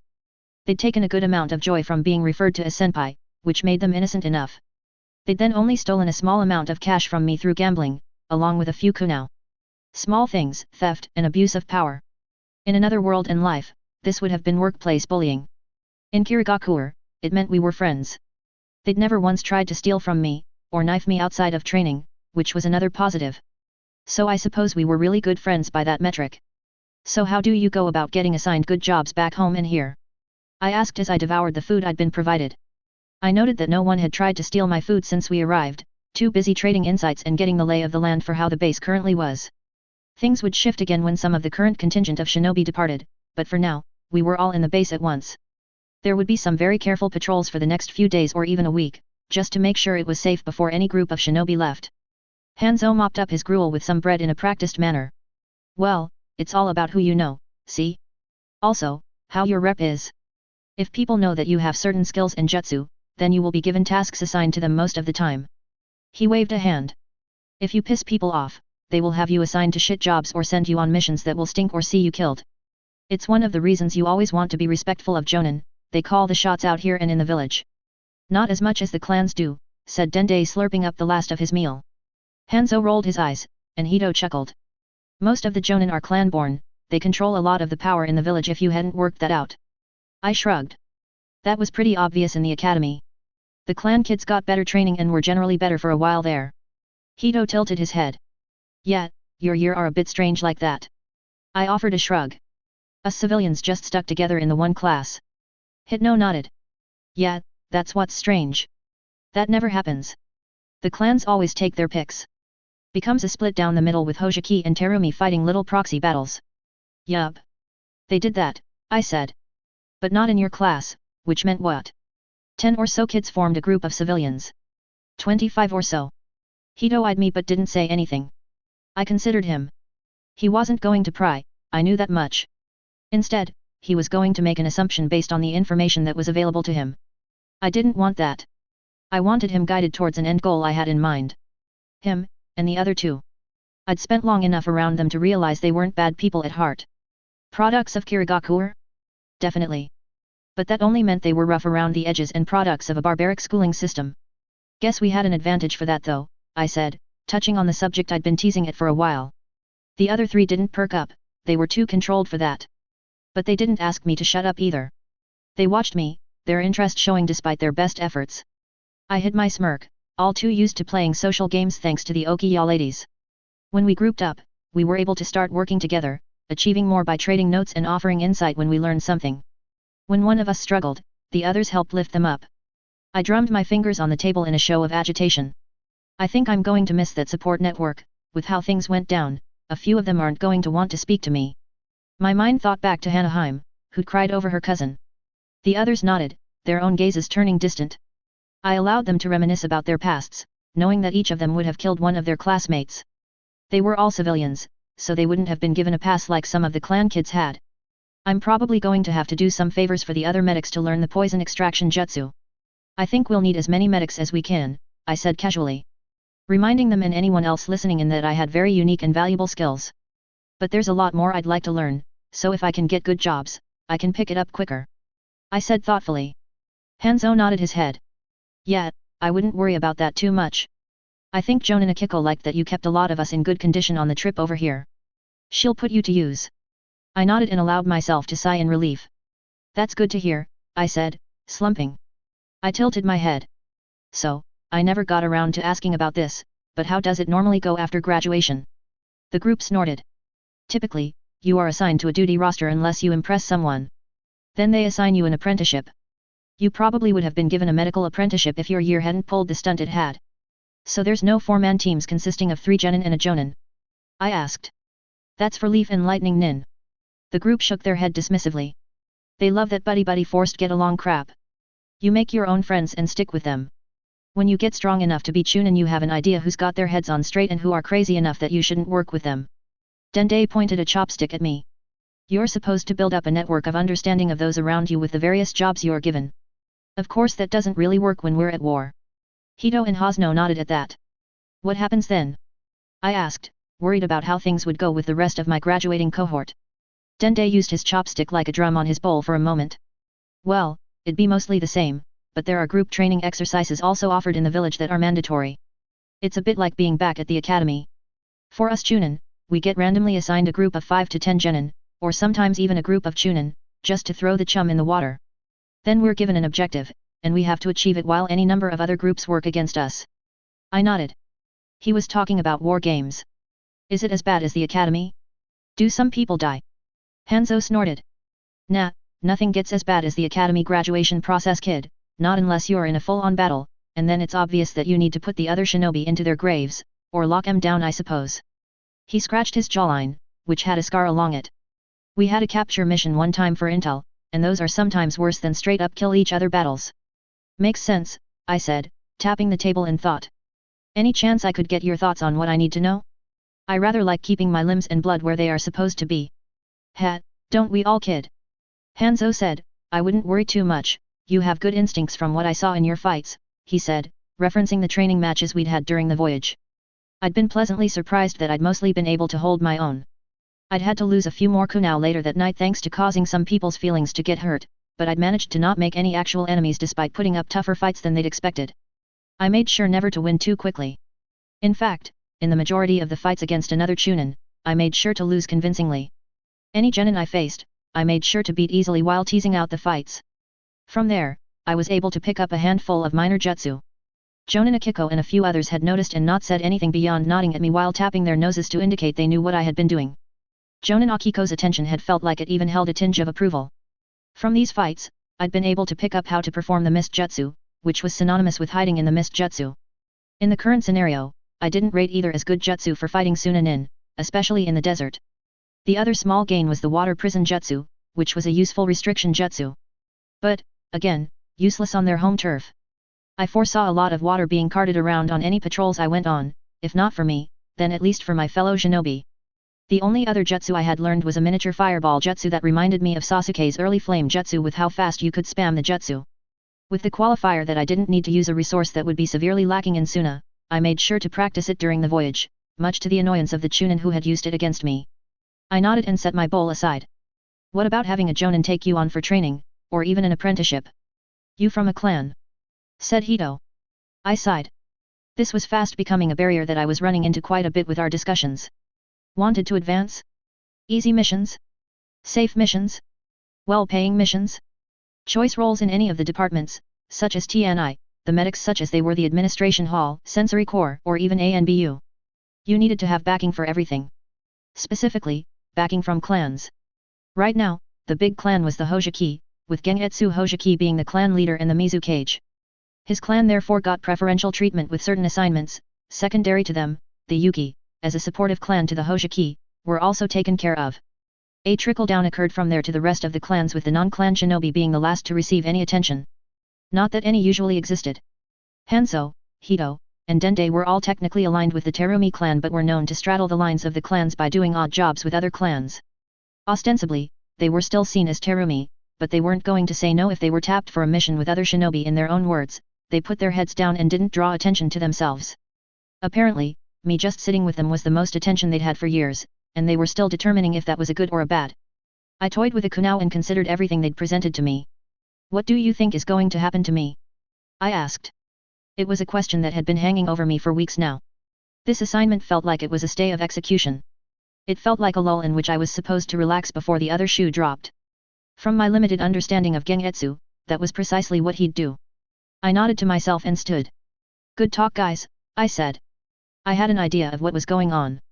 I knew where I was, I had no idea where I was going. That wasn't something I could control. Not fully. But I had ways to nudge things along. I eyed the table that housed a number of jonin and saw how a few were starting to move. I'd been keeping an ear out for idle comments tossed out from them the entire time I'd been talking with my senpai. A small plan I'd come up with was about to play out. I walked into the medical wing and walked straight up to Chunin, the leader of the medics. Sir, I understand that the shinobi of Suna are skilled at poisons. He eyed me and nodded slowly. They are at that, he said. I have never learned a method of dealing with poisons, sir. I bowed my head to him. Please, teach me. He stared at me, and I saw his expression shift into a sneer. You'll get nothing from me, you little. Did I hear correctly? Said a voice, cutting through Chunin's, no doubt, petty taunts. And whirled around only to stiffen and bow. Sir. This up-jumped genin is trying to pass himself off as a medic. I can't teach him. He said, scrambling for any excuse. I had to admit that it was a good dodge. The Jonin wasn't having any of it. He merely stared Chunin and down. Where N was a threat to me, this man exuded danger. I knew he could flick a hand and I'd die. The man finished openly inspecting N and turned his attention to me. Ah, yes, the problem case. There's always one each year, this is the first time it has been presented to me as a glittering shit, though. I blinked at that but continued to hold my bow, not saying anything. The man snorted. Both of you straighten up, he said, allowing me to straighten. I also had a chance to look the man over. Heterochromatic eyes of blue and black stared out with a burn floating across his forehead marked him. Sadly, I still had no idea who he was beyond a Jonin. I knew all the names of the Jonin that had been on the ship, so he had to have been here beforehand. With how he was talking, it wasn't much of a leap, so much as a step of logic, to assign him the role of commander of Hidden Base 6212. So, Chunin Matsu? You wish to learn more medical skills? He asked. I nodded. Sir, yes. It has been a fundamental skill that has kept me alive, sir. Drop the sir shit boy, it's a waste of words, give me respect, and I won't backhand you into next week, the man said, his eyes boring into mine. I nodded, and he grunted, turning his attention to N. Chunin Matsu is well documented for healing others in his graduating year, which is why so many of them reached graduation. He's a skilled medic for triage purposes, get him up to snuff on poisons and anything else he might be called upon. I don't receive enough shinobi as it is, and I'll be damned if I'm wasting any. Work him hard, said the man. Very well Wano, said N with a bow. The newly revealed Jonin Wano grunted and gave N some orders to get things ready for 2 patrols that were coming in later today, then swept out. N watched Wano leave with a pinched expression. I could see from that look alone that if N ever got the chance, he'd drive a knife into Wano's back. And then turned his head to me, his expression settling into that of having smelled something nasty only to realize he'd stepped in it. Then he grunted and waved his hand. Get those bandages clean. He barked. I got to work, having expected this. I knew he'd visit as many petty tasks as he could onto me while making the learning process as dragged out as he could. That was fine. I just needed to be in the room doing busy work. I'd try to pick up as much as I could with my chakra sense. It wouldn't be the first time I'd done this. I mentally ticked off one method of getting stronger, or rather, shoring up a weakness of mine, from a mental list I had. Now I just needed an excuse to pick up the puppet string jutsu. For that, I'd need to get out and about and witness how the puppeteer corps of Suna operated. It turns out there were procedures that had to be observed before any shinobi were allowed to patrol the desert. Everyone who had come in on the boat sat down and ran through a number of training exercises on how to travel across the sands and rocky outcroppings without giving away too much. Or at least those of us who had never been here were given the lectures and training exercises. It was a fascinating application of the watery walking method, but you had to be very controlled in how you moved. Too much would result in an explosion of sand, much like the tree climbing jutsu. It was an interesting step towards the water walking jutsu, but not all the way. We had to skate, dart, and, in a few instances, bury ourselves in the sand at a moment's notice. I noted that in a few instances, small kunao were laid below where I should have been, but this turned out to be a training exercise for all as more than a few people suddenly shot out of sand that hadn't held such threats in when we'd done the exercise the day before. Pay attention to your surroundings, you slack-jawed morons! Screamed Jonin Akiko, who'd been tasked with overseeing our group. Her fearsome gaze swept the cavern, and she paused, noting that I hadn't been stabbed when I'd burrowed into the ground to hide in the sand. She resumed her sweep to make a note of the others, but she was more attentive to those that had failed. You need to be aware that sometimes the sands might be trapped or even set up with mines. Suna aren't idiots. There are also rock formations to be aware of. If you can't move yourself into a position straight away, you need to know. Your failure might not mean just your own death but the death of everyone else in your squad. She blurred into a shunshin and punched a handful of men and women before returning to her position. If I am your Jonin during such an instance, even if you survive the confrontation, I will kill you myself. She growled. I didn't smile. I was starting to believe it. I shared a look with some others from my group, shooting them a commiserating look as they struggled to get their breath back. Akiko had the unerring accuracy of a sadist. I was starting to notice a trend about those who gained rank and how she could punch you right in the diaphragm to wind the recipient of her punches. When we lined up to run the drill again, a few people drifted close enough for me to quickly place a hand on their chests to help them regain control of their breathing. This earned me a few nods and some muttered thanks. I had to wonder if Akiko wasn't doing this to allow me to slip into a place within a few people's minds as useful. This was highly appreciated, as I felt like it was allowing me to evade a lot of the harassment I had been anticipating but had yet to experience. Again. Jonin Akiko ordered, tossing a few kunao with some mild explosive tags at us to get pockets of us to move. We ran what was a much more deadly version of basketball suicides up and down a cavern before having to either change directions, hide, stop, or move faster at Akiko's discretion. When we were all sweaty, heaving messes, or most of us were anyway, she clicked her tongue and signaled that we were done for the day. I kept myself upright and walked through the group of my fellow trainees, relieving some aches and pains, bruises, cuts, and sore joints, earning myself more and more gratitude from what would have been an otherwise snarling, surly shinobi. A few of them eyed me, with one kunoichi shaking her head.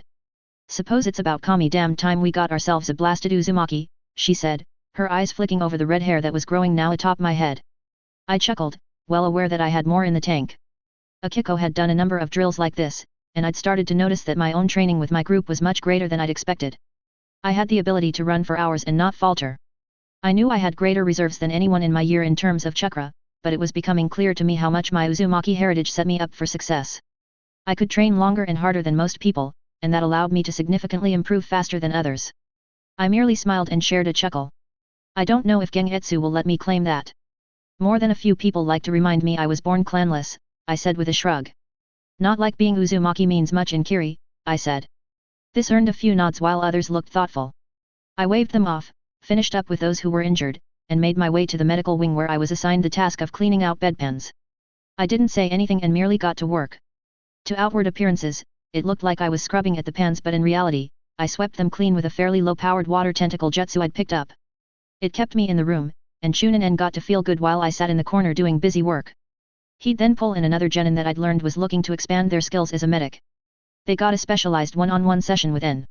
I knew that this favoritism would dry up the moment that I wasn't here. N was rather easy to manipulate into teaching genin Allah. I'd overheard through my constant monitoring of the mess hall, that when I wasn't in the room, he'd be less attentive and wouldn't give her the time of day. I'd since then cornered her and revised a method of exploiting N. I'd keep coming as much as I could, eager-eyed and innocent for him to fob jobs onto, and she'd get some proper training. She'd owe me some lessons, but the trick I played when I'd set up our little agreement was that she'd agreed to teach, but that didn't mean she would be teaching me. I had a plan for my little cluster of civilian shinobi. Plans I was going to keep planting seeds to later reap the rewards for. For now, I was learning just as much as she was, if not more, during the sessions by looking busy and keeping my ears and chakra senses as open as possible. It turned out that the evil extraction jutsu, or poison removal jutsu, was a rather straightforward effort in controlling your chakras so that it flushed through the patient and bound itself to the poisons in their system. From there, you would draw the poison out as gently as you could.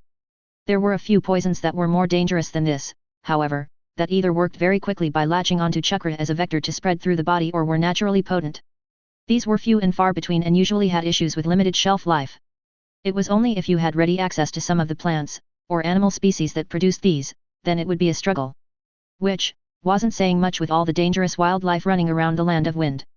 It also made me recall that the Yamanaka, dangerous due to their mind jutsu, were also subtle horticulturists and would likely also have a number of poisons that would make them much trickier to deal with. Poison-coated weapons weren't the only method of spreading debilitation after all. Gas could be even more deadly, especially if you used something that was invisible. Since then, I'd started practicing the method of flooding and withdrawing my chakra throughout my body tissue in time with my breathing to act as a method of hampering any future poisoning.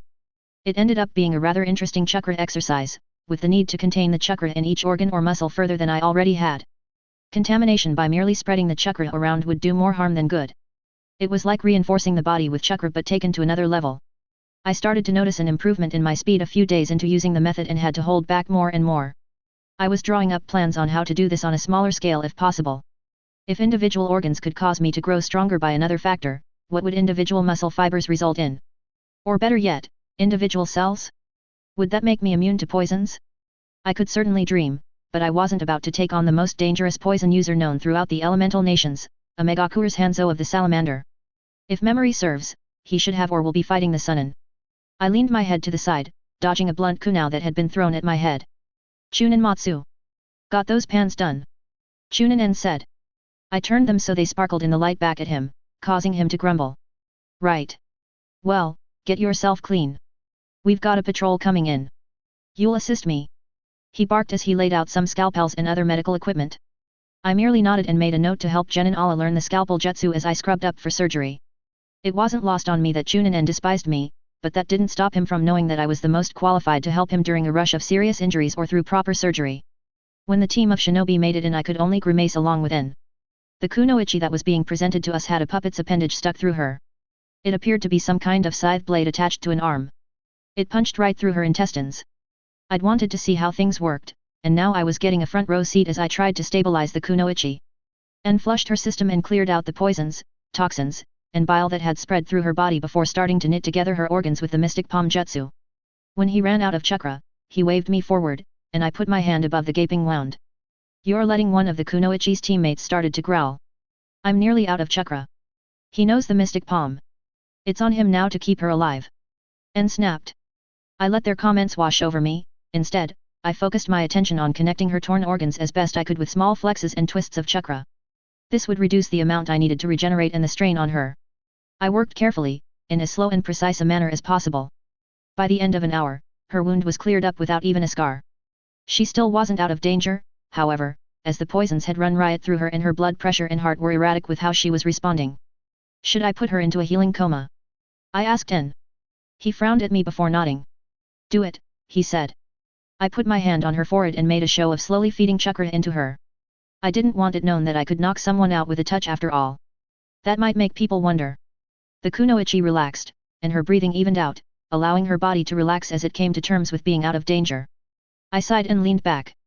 Wow, that was a bit more intense than the academy, I said with a laugh. And snorted and waved a hand at me. Get some fluids ready for her to drink when she wakes up. She'll get through your genjutsu quickly enough. I decided not to correct him on the nature of the jutsu used and instead nodded, setting up a water bottle with some light nutrient broth for the kunoichi when she awoke in a few hours. As I did so, I heard En start interrogating her team. What happened? Got ambushed by some Sunanin, said a ratty-looking shinobi. His eyes darted around the room and lingered on the sharp items on display. Took them all out so they couldn't backtrack on us. The other team is clearing any trail we would have left, but there shouldn't be an issue. En grimaced. They're going to make us move sites because of this and delay any changes in our roster for a while, thanks a lot. He said waspishly. He then reached out and slapped the rat-like man from pinching a scalpel while he thought we were all distracted. Hands to yourself. En growled. A few hours later, En's prediction of the commander's decision to be cautious proved true. We were ordered to pack everything away as we were moving. The entire base would be divided into 5 groups with my group, led by Jonin Akiko, to move on to Hidden Base 627. I could only sigh and rub my eyes, knowing that this would be a logistical nightmare. I was sadly correct. Moving a large group of shinobi, without being seen was an arduous, nerve-wracking task. It involved groups being broken down so that none would be too large to cause a too large chakra emission that could be followed or sensed from afar. More people moving in a group also increased the risk of things going wrong. For this reason, there were 5 groups of 20, with 4 groups of 5 moving to various temporary bases before we were to move to another within a week. When we came together, it would be at a new site, one as yet undetermined, so that if any singular group was captured, we wouldn't endanger the others too much. Through some method I wasn't allowed to know of, the group leaders would learn when and where to meet so that we could resume duties within a new forward base for Kiri. Everyone cursed out the group that had been caught by the Suna patrol. Thanks to them, there were going to be controlled withdrawals. As a medic who could monitor and stabilize the kunoichi that had been wounded, I was added to her group to keep her upright as much as possible. This wasn't seen as a favorable outcome, and the other 2 in my squad often said as much before we departed. I was simply happy enough that Jonin Akiko decided to lead our group of 5. The wounded kunoichi, Suzy, barely had a clue what was going on, but she knew enough to keep her head down and follow orders when she woke from her coma. She constantly probed at her stomach as though expecting it to unravel at her touch. When I grew tired of her poking her old wound, I slapped her hand. Stop it, you'll irritate your bowels, I said, lying with a straight face. That got her to stop and instead focus on checking her equipment. I did so myself and resisted the urge to unseal the puppet limb I'd claimed from healing Suzy. I figured it would make for a useful training aid when I started toying around with the puppet string jutsu properly. I imagine if I brought it out, Suzy would freak out more than a little. Shame that. I half-toyed with the idea of it being worth it before I shook it off as Akiko turned and gave our group a look. We're heading out, she barked before putting word to action and leading us out of our former hidden base and into the desert. Akiko eyed Suzy. Is she going to be able to keep up? She asked me. She's low on fluids, sore and fatigued from having to heal. If we're quick, there shouldn't be an issue, I said. Akiko merely grunted in response to my answer. I didn't like how she fingered the kunao at her side, but she eventually shook her head and waved for us to begin. I had to count myself lucky that we'd drawn a departure time that saw us start our run during the night. Sadly, that luck wasn't worth much when the run proved to be much longer than I'd anticipated. We were gliding our way over sandy dunes, occasionally interspersed with rocky outcroppings, all while the sun bore down on us. We ran, and I started to drop out of position occasionally to bolster Susie's flagging energy levels. Akiko growled, and I faded back into my position. I had to slip back to Susie a few minutes later. Each time this played out, Akiko would glare at me, but it kept Susie on her feet and able to run. Sadly, the intervals between Susie needing a boost grew shorter quickly as the sun sapped her of any strength. I wasn't surprised when Susie face planted into the ground. I caught her before she could hurt herself, and when Akiko halted our run, she did so with a click of her tongue. "Can she run?" she said to me. I shook my head and felt my gut drop as Akiko fingered a knife while staring at Susie's throat. Susie was too out of it to understand she was about to die, and I felt my mind race as I cast about for a method of saving my patient from an ignoble death. I was about to suggest I carry her. "We should." I paused and stiffened as I felt my mind latch onto something. "Contact. North," I said. Then I hissed as I registered more blips in my senses. "Lots of contacts," I reported. Akiko turned and glanced in the direction I was talking about, only to growl. "I have them, shit. Go to ground. Now," she barked. We slid into the sands, and within the space of a few heartbeats, we were hidden in the sand with only a small cave allowing us to view the outside world. I was looking at another dune, and I had to swallow and struggle to control my breathing. The shinobi I could feel were on the other side of that. A sudden storm whipped up on the other side of the dune, and the peak detonated as a body flew through it. I felt through my senses as the chakra signatures suddenly became much more frantic. Various additional presences appeared, and I blinked as I suddenly was able to look into an open landscape where Suna shinobi were throwing themselves into a fight with what appeared to be a hurricane. When the hurricane resolved itself, a man wearing the armor and headband of Konoha was revealed. I felt my breath hitch as the shinobi flicked his hand and a white crescent edge arced from his sword, cutting through a trio of hapless Sunanin. White hair. A mask across his face. A short sword that gave off a white streak. Powerful jutsu. There was only one man in this era matching those descriptors who could do this. Sakumo Hatake, Konoha's White Fang. I watched as Suna threw its shinobi at Sakumo, only for him to cut his way through them. I watched as he bisected shinobi carting huge fans to hurl giant blasts of wind. They leapt back only to topple over as they realized they'd been cut, unable to ever gain room to hurl their jutsu. I hadn't been able to feel it before, but now, thankfully, I had a back row seat to watch Sakumo flex his chakra as he flicked his blade. Another white crescent sweep flashed out across my chakra sense even as my eyes saw the air shimmer. More heads and bodies fell to the ground. Suna responded by flooding the field with poisonous clouds and unleashing a rain of senbon. When the clouds dissipated, nothing was revealed, causing the Sunanin to stiffen in surprise. I grimaced, suspecting I knew what was about to happen. Sure enough, echoing his son in the future, a pair of hands launched out of the ground behind the rearmost Sunanin and dragged them into the ground. As they fell into the ground, Sakumo, and it had to be Sakumo, cut their head off. Blood splattered across the sands, and Suna shinobi whirled around in horror as they found Sakumo in their midst. It was like watching sheep realize the wolf had gotten past the fence. I watched as puppets were thrown against Sakumo, trying to shepherd him away from the other nin. Minute twitches of fingers correlated with huge, flowing movements as strands caused limbs and weapons to move. Puppets skittered and leapt toward Sakumo, only for him to throw himself into a sprint. Other shinobi started setting up traps with kunao with explosive tags landing ahead of him, seeking to box him in. Only for him to be too quick. He turned and vanished in another shunshin only to appear amidst a cluster of Sunanin. He spun around once, his sword stabbing out at precise moments to skewer his foes before he jumped to the side and skidded to evade another round of senbon. As he skipped backwards, his hands clapped together in a sequence that was too fat for me to track with my eyes. Then he raised his hands to his mouth, and a huge fireball was unleashed. A huge chain lashed out of the sand to reveal a puppet that ensnared Sakumo with its chain. The trap caused Sakumo to stall for all of a second. That second allowed explosive tags to go off as puppeteers peppered the area with senbon, or had their puppets surge forward. It looked like they'd gotten him. The Sunanin had a moment to cheer, only for Sakumo to reveal that he'd replaced himself with a fallen puppet. He made a point of killing that puppeteer who had caught him first before moving against the others. A slight hitch in his step now as he continued to carve his way through the Sunanin. I watched as they continued to try to box him, outlast him, or trip him up. He was too smooth, too controlled. Each move somehow built into the next, allowing him to whittle away at their forces. When he was denied a kill, that shinobi was usually focused on. A puppeteer disguised himself as a puppet only for Sakumo to skewer him with a fallen puppet's limb. Each move he made advanced his goal of ending the threat against him. With tight, controlled applications of a few wind jutsu, shunsen, and his kenjutsu, he cut down the force sent against him, until there were no more to face him. I took in a shuddering breath of disbelief. This was what a truly strong shinobi was like. Where a few minutes before there had been a small army of shinobi. And now, there stood only one. Sakumo Hatake, the sole survivor of this massacre and also the cause. His gaze swept the field, taking in the blood, the torn-up sands, and broken bodies, both puppet and human. Overhead, the carrion birds began to circle. His gaze swept over our position. My heart lurched when he turned his head and looked in my direction. He knew we were here. He knew I was here.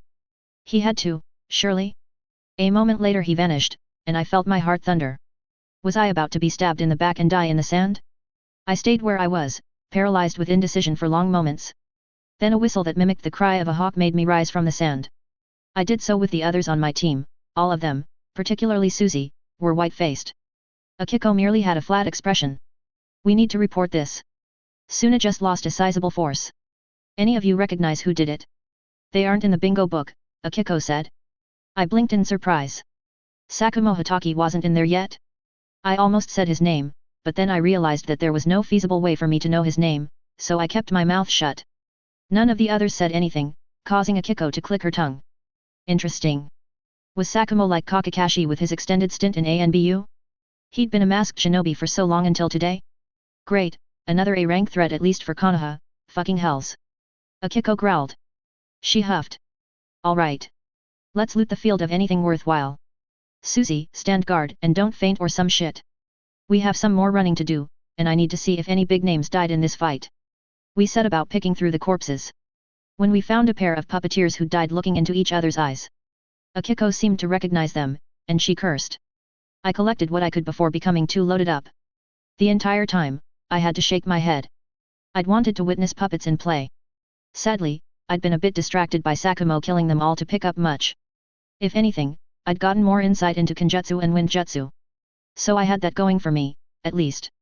I glanced around the red sands. It was more than others could say. 20 minutes later, we departed for our temporary base. Akiko made us run around for another hour before we arrived. When prompted for why she was late, Akiko just shook her head. Some white-haired Konohanin just killed that hag Chiyo's son and his wife.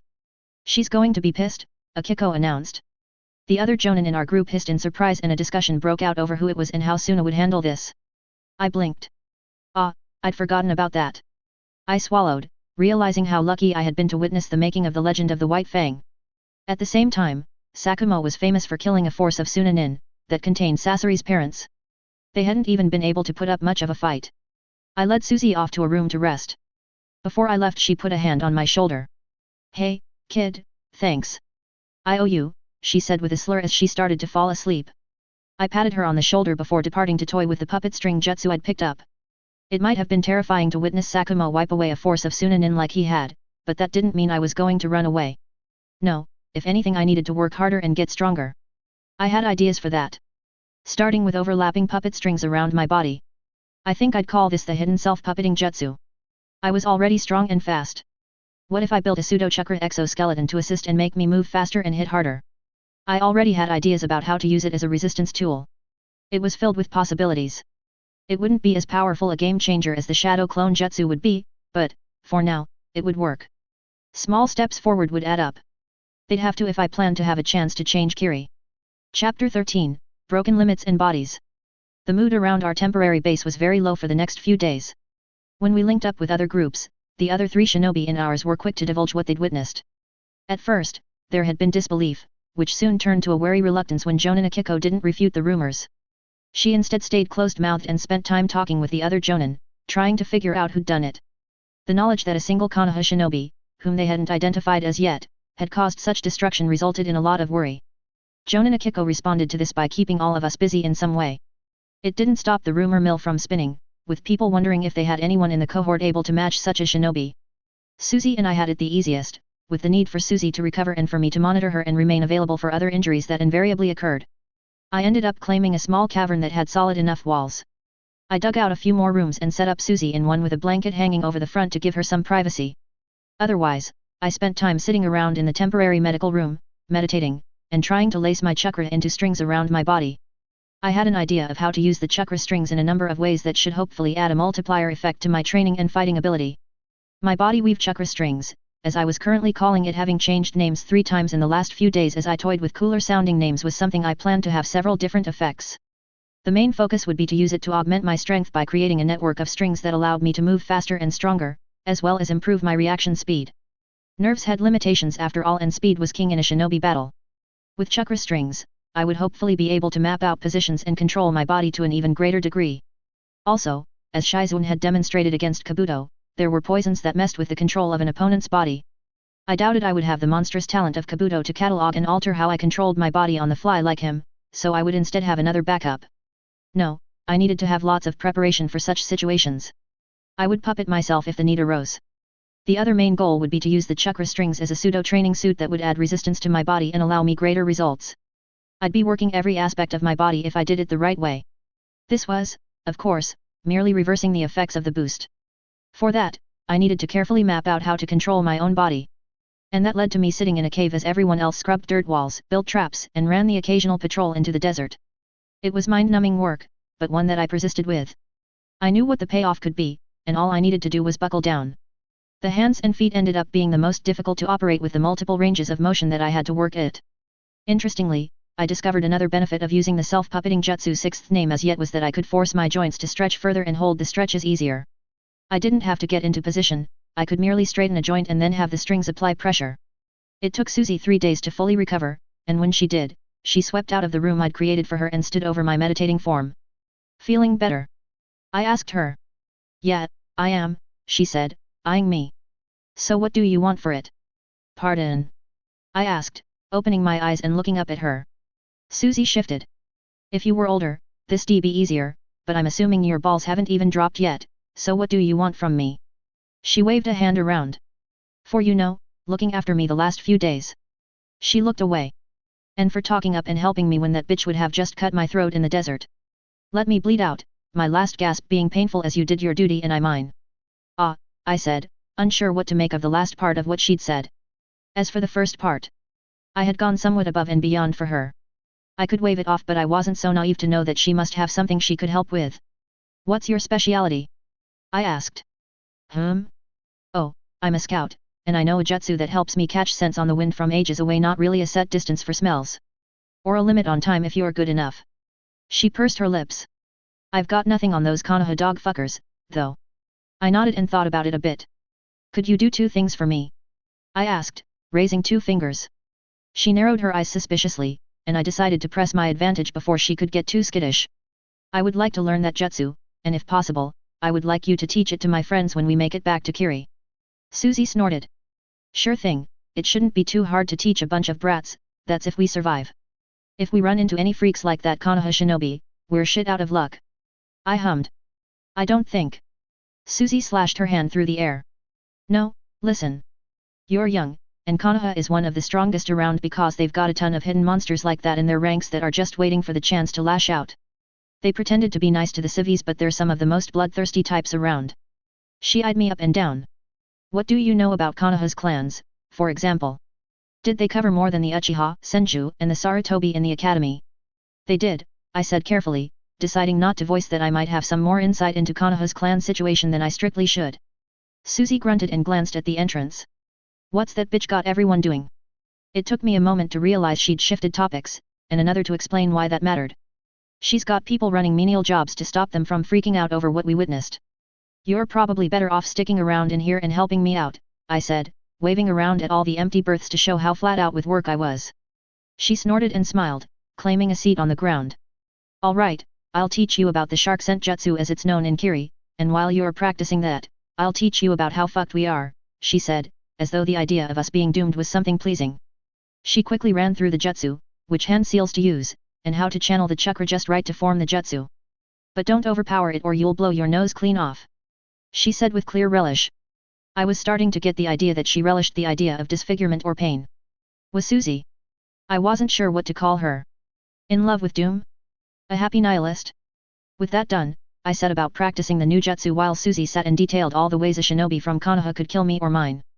In explicit, excited detail. And the Aberame? They're twisted fucks. They can kill you without you knowing by having their bugs bite you with a paralytic and then have the bug eat its way through your body. I knew a guy who had to lose their whole leg. I suppose the medic couldn't cut it out. There's not that many medics around, as you'll realize, but it also started to crawl upwards and towards his dick. She said with a grin. Ah, I said, nodding along seriously. He made the right call, I said. Susie giggled like a loon. Oh. Oh. You should also know about the Kurama clan. They have genjutsu so strong you can die from them in minutes. Hey, they're really sick fucks, they'll. And so I learned all about the ways that the Konoha of shinobi were evil and sadistic and could use their special clan styles to kill. Interspersed throughout the wonderings and dreamy words about others dying painfully. It was interesting to piece things together and learn about what was known at large and what wasn't. Susie, for example, wasn't aware of the Nara shadow binding, but she did know them for their tactical prowess. The Sarutobi were considered something of an everyman clan with how they used various jutsu, and she didn't think they were all that strong, with the latest Hokage being something of an aberration. The Shimura were also just a group of shinobi known for wind jutsu and were considered boring for their method of killing people. I eventually spoke up, pausing my practice of the new jutsu. You sure seem to know a lot about Konoha shinobi, I said. Yup. I was taken prisoner a year ago and they talked all about how great they were. Then they got murdered by Lord Munashi. Oh, wow, I said. To someone not well versed in the shinobi of Kirigakure, that name would have meant nothing, but in the academy, we had specific classes dedicated to updating us on people that we should know on sight and instantly respect. Hideo Munashi was the current wielder of Shivuki, the exploding blade that generated countless explosions from itself thanks to seals. It was considered one of the weakest 7 great swords, but it was still one of the 7. Lord Munashi was someone that you tread lightly around. He might not be from a big clan, but he had family ties and was well respected. Supposedly, Shivuki hadn't left his family in 3 generations since it was first created thanks to the first Mizu cage. I'm surprised you survived, I said. So am I, said Susie dreamily, but Lord Munashi was more interested in other things that day, and I got to report all my findings to some higher UPS. Then I got sent here, she said, drooping slightly. Ah, I said. That lined up with what Jonin Ueno had said a few weeks ago. This was the place where screw UPS, or those that caused trouble in some form or another, were sent. Well, guess it was your lucky day then. I'm a pretty lucky individual. You should see me rolling the dice. I win more times than I lose. I decided to merely nod at that before walking up the wall and practicing my new jutsu while wall walking. Susie watched me. You're a serious little one, aren't you? She said. What can I say? I don't want to die, I said with a shrug. Susie said, her head resting in her hand as she watched me, only to blink when I popped off the wall to turn to the entrance. Jonin Akiko walked in, and I had to mentally fist pump. I'd been able to sense her before she walked in thanks to the new, albeit still poorly trained, jutsu Susie had given me. Akiko swept the room with a serious look, her gaze landing on Suki. So, you're up and combat ready, she said. Susie shot to her feet, her posture ramrod straight. Yes ma'am. Good, you're going out next. I want a route running south. We're going to be looking to link back up at a new outpost with everyone else.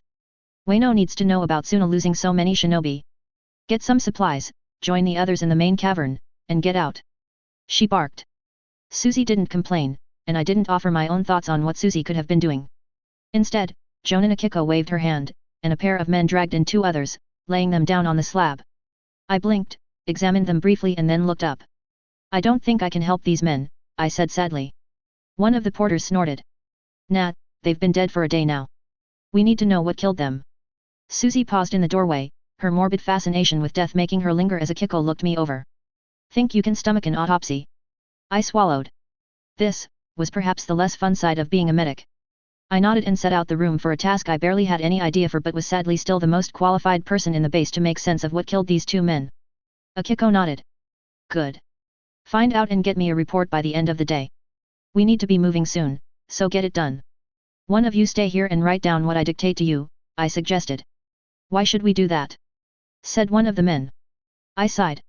Because I'm going to possibly be hands deep in these 2 and won't be able to write anything down. Akiko grunted at that and pointed at one of the men. You stay here. You get back into the desert, she said, pointing to the man who had complained. The first looked pleased while the other scowled. I merely hummed, he really shouldn't have complained.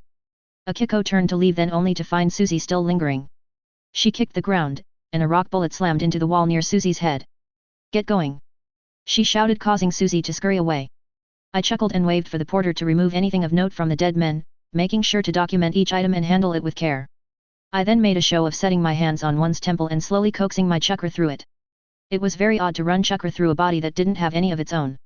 The structures were still present, but there wasn't the resistance I was used to either flowing with or against to heal or sense out what was wrong with a healthy body. Chunin Matsu, performing a restricted autopsy on 2 subjects. Both are male, I said getting underway. I mentally sighed. Who knew watching Dexter, a show about a serial killer hunting other serial killers, would help out so much in helping me fake that I knew what I was doing. The deaths ended up being from a poison that appeared to have originated from their ankles. Backtracking the damage caused had me trickling my way down their ankle to a tiny wound that led to their hearts, which gave out. Akiko had snorted and declared it death by stupidity. Sadly, that was the most interesting thing to happen until our group departed once more to link back up with the other Kiri shinobi at another outpost. Our group was one of the last to arrive, and Ueno was quick to demand Akiko's reason for this. She nodded to the side and walked Ueno away as she informed him about the massacre we'd witnessed. The rest of us were left to our own devices. "Yo, little man," said Hanzo, waving in greeting. His hair had been tugged back into a ponytail that he'd allowed to grow, making him look much shadier than usual. "I thought for a while there you'd been lost in the desert," he said with a cheeky grin. I shrugged. "Ah, no such luck," I said with faux sadness. "You can die in so many ways in the desert," agreed Suzy, who had taken to following me when she was back in base or not locked down with a scouting mission during our run. Hanzo blinked before frowning. "What are you doing, sad Suzy?" he said. "Sad Suzy?" I asked. Hanzo wrapped an arm around me. "Little man, she's like a drain for fun, she is always talking about really morbid things like how you can die." "Oh," I said, glancing back at the kunoichi in question. "I find it rather informative. She's well informed about Konoha, it seems." Hanzo sighed. "Yeah, she would be." I shrugged. "More stakes for our card games, no? I can't keep up my current streak if there's someone else." Hanzo perked up at this. "Yeah, you're losing streak," he said with a grin. I could only mentally sigh. He wasn't this clueless, was he? Maybe he just liked dragging it along, so he got free stuff? Hanzo led me back to our cluster of friends and introduced Suzy. Dende instantly started hitting on her, much to the other pair's amusement. It wasn't long before I was asked what I'd been up to. Not much. We reached our base and stuck around there for a while, but first, we watched a small Suna army get torn apart, I said as I began dealing out a hand of cards. This time, I kept the high cards for myself. Suzy quivered. It was so amazing. So many people died. She gushed. This led to a vivid retelling of the battle through Suzy's eyes. Some parts, like some of the Suna shinobi's heads popping off and spraying blood everywhere, I distinctly don't remember, but then again, Suzy had probably been delirious from exhaustion. She seemed to be enjoying herself. The guys seemed to be eating it up anyway, and several others who in the room with us, with an occasional passerby. Hito asked a few questions and Suzy was more than happy to answer them in great detail. I merely shrugged and traded out some of my cards for better ones without anyone noticing as Suzy mimed one Sunanin being stabbed through the chest. That at least had happened, quite a lot, if I was honest. Sakumo had a fondness for going for the heart, or perhaps it was just a center of mass strike. I should have known. Intruded a voice that had all of the older shinobi groan and slump in their seats. I held in a sigh and turned as Chunin marched up to us. He very pointedly stood over me. "Hello, Chunin," I greeted politely. "Do you need assistance in the medical rooms?" I said neutrally. Ganzo, Dende, and Hito all smirked while Suzy narrowed her eyes at the hostile man. Chunin sniffed and looked us over. "I heard what you were talking about," he said firmly. "You've been spreading information around that is harmful to morale," he said. He then grinned. "You shouldn't let your tongues wag like that." I blinked slowly. "Ah, thank you for informing me. This is my first rotation, so I wasn't aware sharing information would be such a concern." My group of friends rolled their eyes and scoffed while and leered. "Oh, but it is," he said. "Morale is something that needs to be maintained. I'm going to be recommending that you run some patrols, you think too highly of yourself," he said. I smiled. All right, he must have had a bad day, but it was blatantly clear to me that he was going to be targeting me from now on. I might need to arrange a lesson for him, or barring that, an accident. And sauntered off with his grin firmly locked in place. As soon as he was out of sight, a round of murmurs rippled through the room. I hummed, eyeing the others in the room. If there was one way to make sure information spread around, it was to make it obvious that someone didn't want it shared around. If that person wasn't very well liked. By the way, a few people were walking off, intent on sharing what they'd heard from Suzy and me, and was rather despised. Tolerated, but despised. "So, can he get me assigned to a patrol?" I asked the group. Hito nodded. "Yeah, he'll pretty much blame you for spreading dissent, and Ueno will make a point of sending you out. It shouldn't be too bad." He then put down his cards and showed off the 3 of a kind he had. I nodded and put down a straight flush. That seems like just my luck," I said. Honestly, I was looking forward to getting out of the base. I'd been feeling a bit cooped up with only training and the occasional round of healing to be performed. The only interesting thing to happen in the last week had been, I probably needed to stop hoping for something exciting. Boring was good. I could learn to love boring. What's it going to mean for us? The Konoha in butchering all those Suna nin? I asked, dragging my winnings towards me. Dende rubbed his chin. Well, some of the Jonin will probably take a few of us to make contact with Suna and offer them a deal for extra support in these trying times. They should get a good deal and we might even get some trickle down after the village's take is sent home. Hey, I'm surprised by that. It seems a bit mercantile, I said. The others snorted. It's called being realistic. If you're doing something, make sure you're getting something for it, otherwise, it's a waste of time and, more importantly, village resources, said Hito. If you're good at something, never do it for free, I conclude, quoting a madman. This got a round of approving nods. Precisely, Hanzo said. How will we get Lord Gengetsu to sign off on things? I imagine he wouldn't be happy with a bad deal, I said. Hanzo snorted. Ueno, for all that he grunts and gripes, is one of the elite Jonin around, he also has certain rights, such as contract negotiation. Messengers will be sent, but a temporary measure can be worked out for now, with the specifics being worked out. It's one of the things that the elite supposedly get briefed on before they're deployed. Jonin, like Akiko, would have all gotten the same meeting about what they could and could not do for Kirigakuer. Hanzo grinned. And if they get a situation that isn't handled in their briefing and blows up in their faces? Hito and Dende slashed their thumbs across their faces while Suzy mimed blowing up. Hanzo kicked up his feet. If things go south, don't worry, we're not expected to have to deal with that sort of problem. I merely hummed and dealt out the next hand. The desert was a boring place. I felt my eyes dry out from staring too long into the shimmering sands. Patrolling the land of wind, it turned out, came in two varieties. You stood guard during the day for anyone running across the sands, or you were actively patrolling at night. Night was the most risky, due to being on the move and it being the known best time to get around the desert. This led to us having to evade a number of Suna patrols.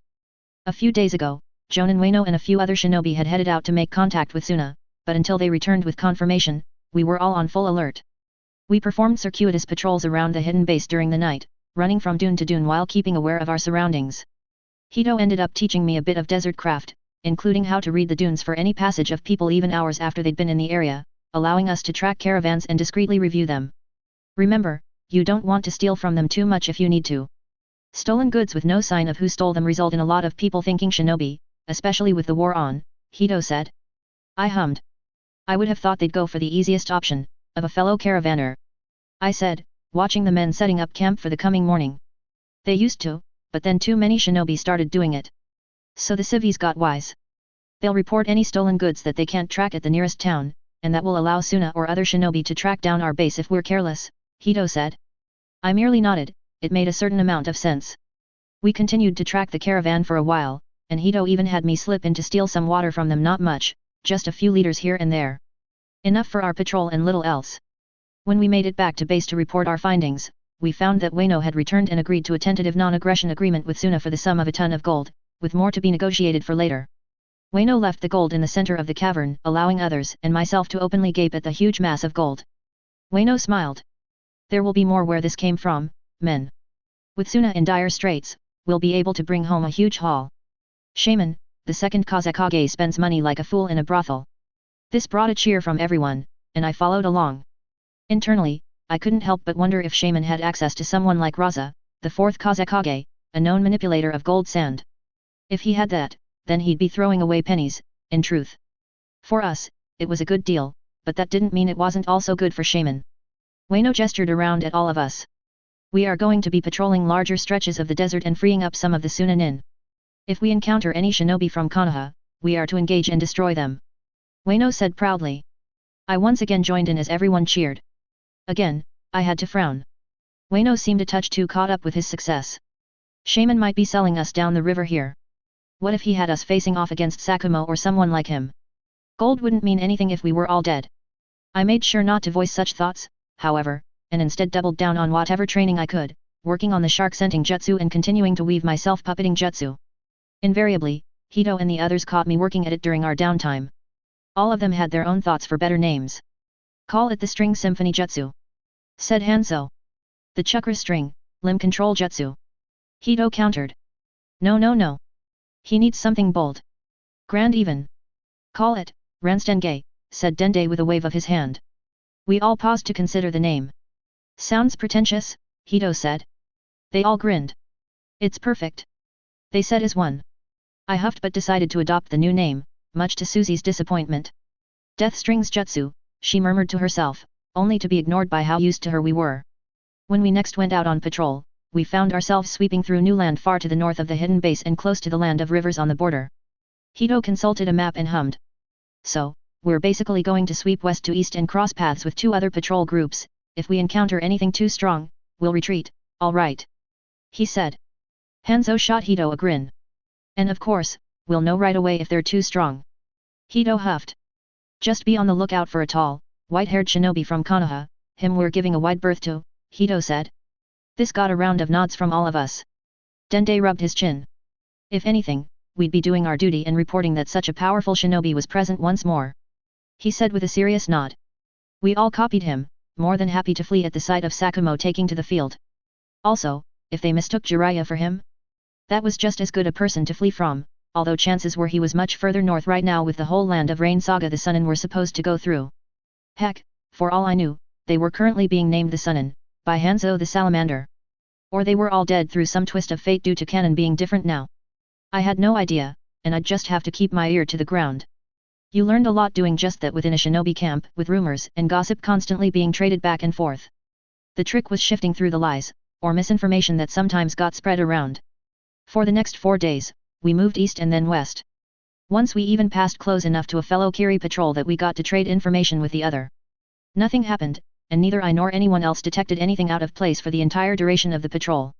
Sadly, we only got 2 days of rest back at base before we were sent out again. This time we were positioned further to the east, close to the coastline. I wish I could say that something clued me in that this patrol was going to be different.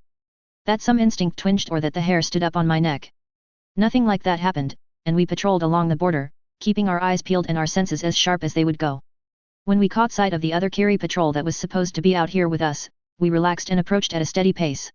It wasn't until we got within 100 meters of them that something felt off to me. The clothing choice was right, the stances, the way they moved, all of it spoke of shinobi. But not shinobi from Kirigakure. The others were just as aware, and we all slid to a halt. Dende, the leader of our group, made a sign. Ocean Wave 6-2. He called, only for the patrol group to accelerate towards us instead of giving the answer to the challenge. Shit. Ambush. Dende bellowed as he flung kunao at the approaching shinobi. Suzy threw another brace, only for the shinobi to bat the flying blades aside with their hands. The contact with metal made their transformation drop, however, and a team of 4 Konohanin bore down on us. 2 of them had pale eyes with thick, ugly-looking veins on the sides of their heads, another had a bland, flat appearance, while the 4th snarled like a feral beast. Haiga and an Inyazuka. Suzy cried out, stepping back. Watch for the Ninken. She screamed, only for something to launch itself out of the sands from downwind of us. The Inyazuka grinned as he threw himself into close combat against Suzy. Hat. That'll teach posers like you to think you can get by with such weak noses. He said as he kicked out. Suzy scrambled back and kicked up sand into his face while Hito tangled with the Ninken. The Haiga went after Hanzo and Dende, both had kunao in hand and were playing keep away, but it was immediately clear they were outmatched. The bland-faced man drew a sword and tried to run me through, only for me to dart back. He grunted as he took me in but said nothing else. Care to go easy on a kid? I said, with an innocent smile, trying to disarm him with some charm. The man didn't react beyond raising up his blade and sweeping it wide. I ducked low under the blade and found a kunao waiting for me. I exploded the chakra through my legs and licked back, launching sand into the Konohanin's face and giving myself room. With a quick flick of my hands, I hurled some kunao about me, giving others some breathing room and forcing my foe back. The Ninken took a kunao to the shoulder and ignored it to sink its teeth into Hito's shoulder. Hito screamed in pain as the large Ninken crushed his arm in its fangs, only to be thrown about like a child. He went limp quickly and was hurled into the dunes, where he lay still. Hito! Screamed Suzy, trying to fight her way through the Inyazuka, only for nothing to seem to stick. Hat! 1 down. That's 1 for me, princess. Crowed the Inuzuka shinobi. One of the Haiga scoffed. That was your dog, not you, Gonto. She then burst forward even quicker, his hands flashing out and breaking through Hanzo's defense. Besides, I prefer to play with my food, she said with an all-too-wide smile. Hanzo staggered back with a curse and an unresponsive left arm, his right waved a kunao to get some room. The Inyazuka sent his Ninken to circle us as he grinned at Suzy. Want to surrender? Will be nice, he teased. Susie's eyes were like pinpricks darting back and forth, and she seemed locked in the idea she was about to be captured again. Matsu! Retreat out of here! Barked Dende as he tangled with the other Hyuga. I dodged another strike from the bland-faced Nin only to scowl as he kept up the pressure. I could see the way things were shaping up, and I wanted no part of that. Fuck that, I said, flexing my chakra just so. Suddenly, my defense became a lot more solid as I reinforced myself with my chakra strings. Blows that rocked me as I parried with a kunao suddenly were dismissed, allowing me to counterattack. The man grunted but merely grit his teeth. I scowled. I wasn't confident in my ability to use the chakra strings to their full potential, but I had another card to play. I reached within my chakra network and opened the first gate. I didn't announce it verbally, not needing the mnemonic. That didn't stop both Hyuga from stopping still and whirling towards me in shock. Watch for the child. The man said. Kill him. Barked the woman. With more chakra flowing through me, I suddenly saw the world in much greater clarity. I saw the sweat glistening on my foe's forehead. I saw the glint of the sun in his blade. I heard the way his breath hitched as with the next exchange of blows I traded and swiped a blade across his ribs, drawing blood for the first time. His eyes widened in shock, only for him to start moving faster. His face tightened, only for my grin to grow as I held my own for a few exchanges. He'd gotten serious and was fighting harder. I could match that. So I did, flexing my chakra again and opening the second gate. Chakra exploded out of me, my skin turning redder by the moment as blood rushed around my body and tried to expel the heat that coursed through me. It had been easier to handle in Kiri, but in the desert, I felt like I'd unleashed an inferno in my core. The man staggered back in shock. I swept one hand forward while the other grabbed at his hand. I tore free his sword even as his head flew back, spinning end over end upon itself. I raised up his sword and sighted the ninkin that was boxing in Susie. All right, it could shrug off kunao, eh? Let's try this on for his size. I hurled the blade like it was a javelin. The Inyazuka went from grinning as he swiped a hand at Susie to gasping in shock as he spotted my target. Gamaru. Dod. The sword speared through the air and the ninkin could only twitch in fear before the blade punched through its chest, knocking it into the sands. It lay pinned and bleeding, it barely got off a whine before its head hit the ground limply. I felt a strange conflict take place as the part of me that saw dogs as only good and friendly warred with the practical side of me. In the end, I decided to classify that dog as feral and to move on. Unaware of my inner turmoil over putting down his dog, the Inyazuka shinobi whirled about on me, roaring in rage. He spun, about becoming a one-man tornado with his claws extended. I'm gonna kill you! He screamed.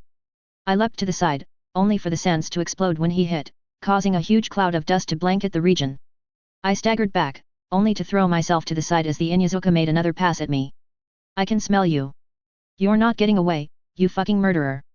He snarled as he swept past me, his claws raking my body. I staggered and scowled.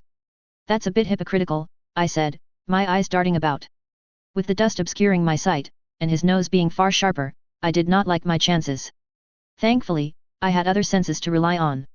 I didn't do anything as cliché as shut my eyes, I merely focused on the chakra signatures around me. Most of them were hunkering down in the wake of the dust storm that we'd found ourselves in. But not Susie. She was steadily working herself closer, through trial and error, to Hito. I felt Gonto Inyazuka sweep in for me, and this time I was able to move back half a step, and just as he passed me by I launched a rib-shattering kick into his midriff. He buckled around my leg, only to then be launched up and away. I put my foot back down only to growl as pain from where the Inyazuka's jutsu had cut into my leg. I put a hand to it and stemmed the bleeding with a quick application of the mystic palm. The dust storm slowly died down, and the Hyuga stared at me in shock. I noted where the Inyazuka man landed. He twitched and rose despite the kick to his ribs only to buckle to his knees as he vomited blood. Susie hurled a kunao that took him in the head and he collapsed to the ground, dead. My lady, we need to escape, said the man as he realized there were still 4 of us in the fight, while only 2 of their team were still standing. The woman gained a pinched expression as she took in the field. Dende and Hanzo both backed off, their hands hanging limply as they regrouped. Susie leaned over Hito, blood dripping from her legs where the Inyazuka and his dog had attacked her, trying to wear her down. The Hyuga Kunoichi scowled. No, we're not running away like dogs with our tails between our legs. This child has barked loudly, and you're scared. I am not, however. She raised her hands, palm facing out. None are stronger than the Hyuga when it comes to taijutsu, she proclaimed before bursting forward in a shunshin. She appeared right in front of me with her arm cocked back. I lurched to the side, finding myself having to retreat in the face of her aggression. I felt each strike cause a thump of wind before she retracted her arm. She was perfectly in control of herself, not overextending or letting me have any say in the fight. I could barely keep away from her strikes. She grinned as I found myself pushed back into the slope of a sand dune, only to stumble as my footing gave out underneath me. The next strike buried itself in my stomach, and I was hurled backwards. I heaved and tried to clench my stomach, attempting to stop the sickening, rising feeling that swept through me. I clamped my jaw shut, only for blood to drip between my teeth. Fuck, she'd ruptured something with that hit. I eyed her stance as she grinned amicably at me. Thought Hyuga used their fingertips. I said, trying to buy myself time. We do when we want to merely subdue our foes, she said, giving me a look at her face, and I could only shudder. I'd seen sickos like her hire girls at the Okiya. I always had to heal up the girls for bruises and scrapes the next morning. This Hyuga was a sadist, and she wasn't going to let us simply retreat. She wanted us broken and at her feet before she killed us. I raised my fists as Suzy rejoined Dende and Hanzo to fight off the other Hyuga. The woman scoffed when she saw the man struggling. I see that I need to do everything, she said, vanishing from her position to land next to Hanzo. Hanzo fell with a cry as her hand slammed into his ribs. A moment later, blood erupted from his mouth, and I gritted my teeth. I needed to put this woman down. Now. I reached into myself and flexed my chakra once again. Third gate.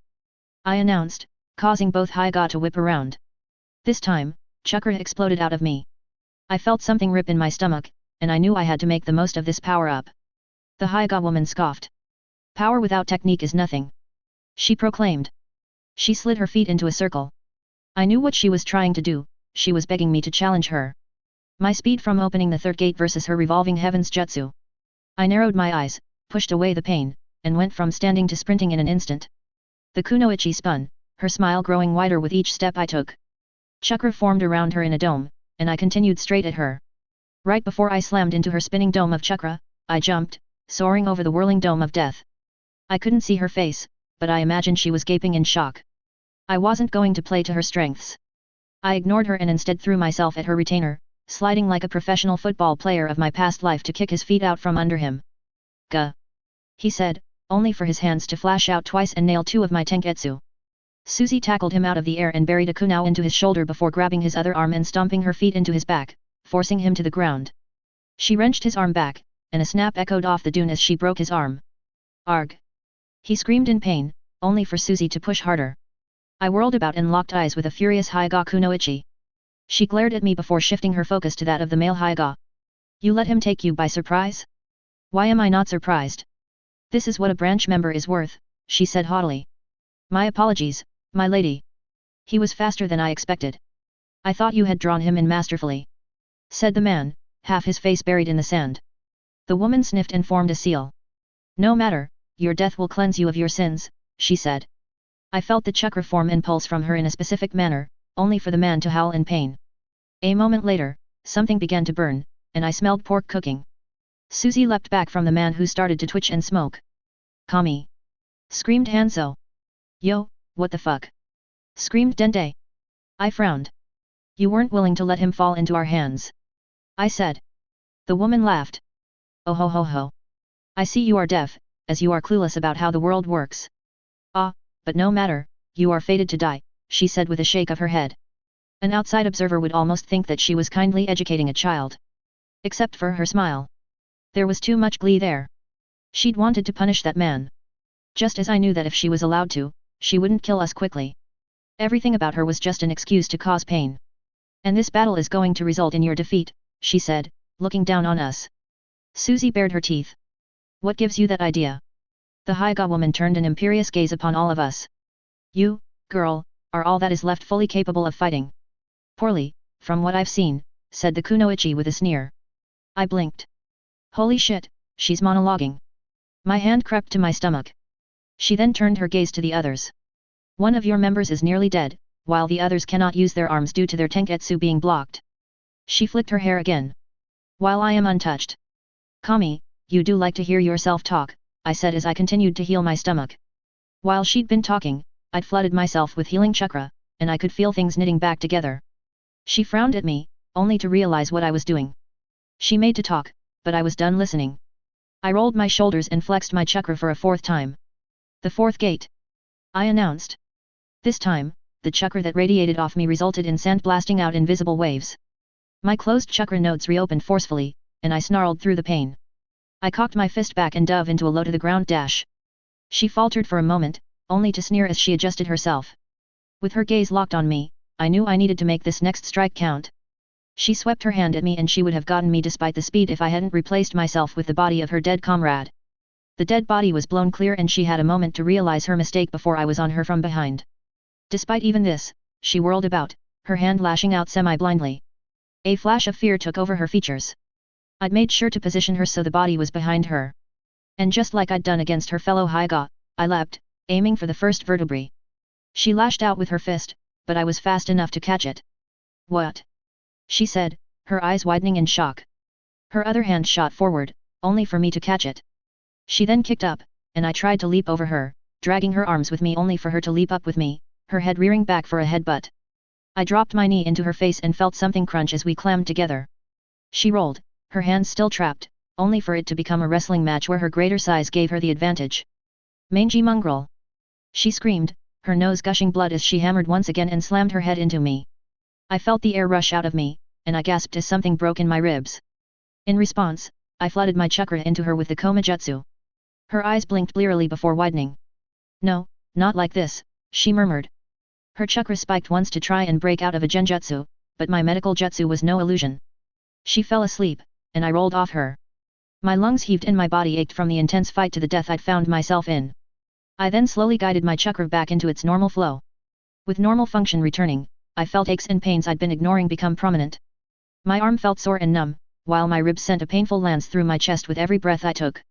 Dende hobbled over to me and stared at me, and then at the downed Hyga. You never said you could fucking open the gates, he said. I wheezed up at him. Never, said I couldn't either, I said. I tilted my head. How's Hito? Dende glanced over and hummed. Might need some help, we're going to have to abort our patrol to get him back to the medics, he said. I nodded. Yeah, we probably want to get out of here fast. I would have sent up a lot of chakra using the gates like I did. Ah, yeah, that's true, he said, glancing about the horizon. He chewed his lip. Can you stand? I nodded. Yeah, I should be able to patch us up. Just help me sit up, I said. Dende did just that. Oi! You two lift Hito and bring him over here. He called.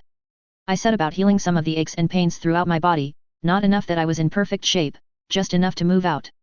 I then spent some time healing up Hito to stabilize him before Dende waved me off, citing the need to get moving.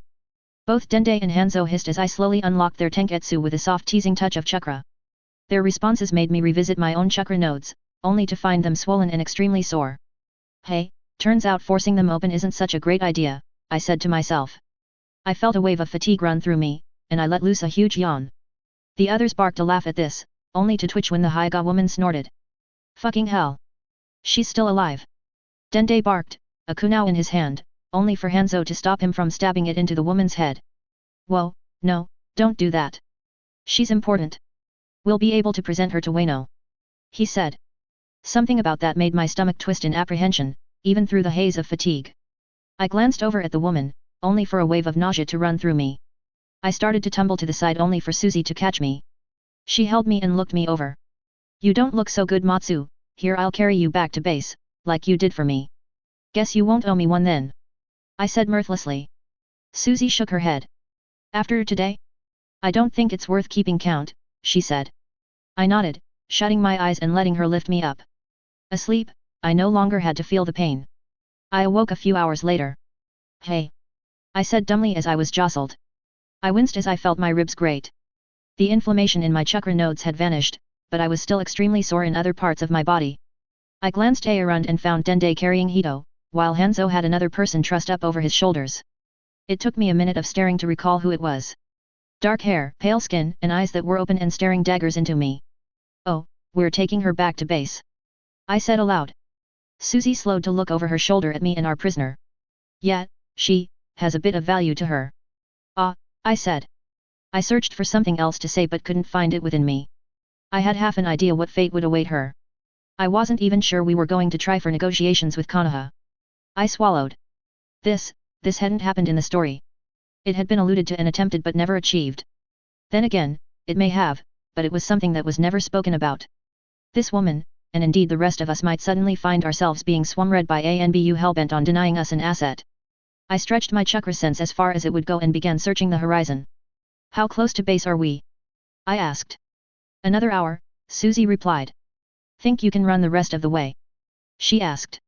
I nodded, and she deposited me on the sand. I made to take a step only for something to give in my knee. Fuck. I swore loudly, caught off guard by the pain as I tumbled to the ground. I grimaced and looked up to find the others watching me in surprise. The Hyga woman radiated a grim satisfaction. I glanced up at Susie, with her hands outstretched but too late to stop my fall. I think I might need to heal this up first. She had a harder head than I realized, I said. Susie nodded. Can you do it while I carry you? I nodded and resumed our run. For the next hour, I probed at the various points of my body and trickled what chakra I had into the wounds, knitting them to heal. My knee, as far as I could tell, had torn ligaments. I did what I could, and by the time we reached the base, I could stand and hobble on the leg, enough to walk into the hidden base. We received more than a few looks when we walked in, bedraggled, torn, and had obviously been in a fight. Ueno emerged from further back and looked us over. His eyes lingered on the trussed-up Konoha nin. You captured a Konoha nin? He barked. Dende nodded.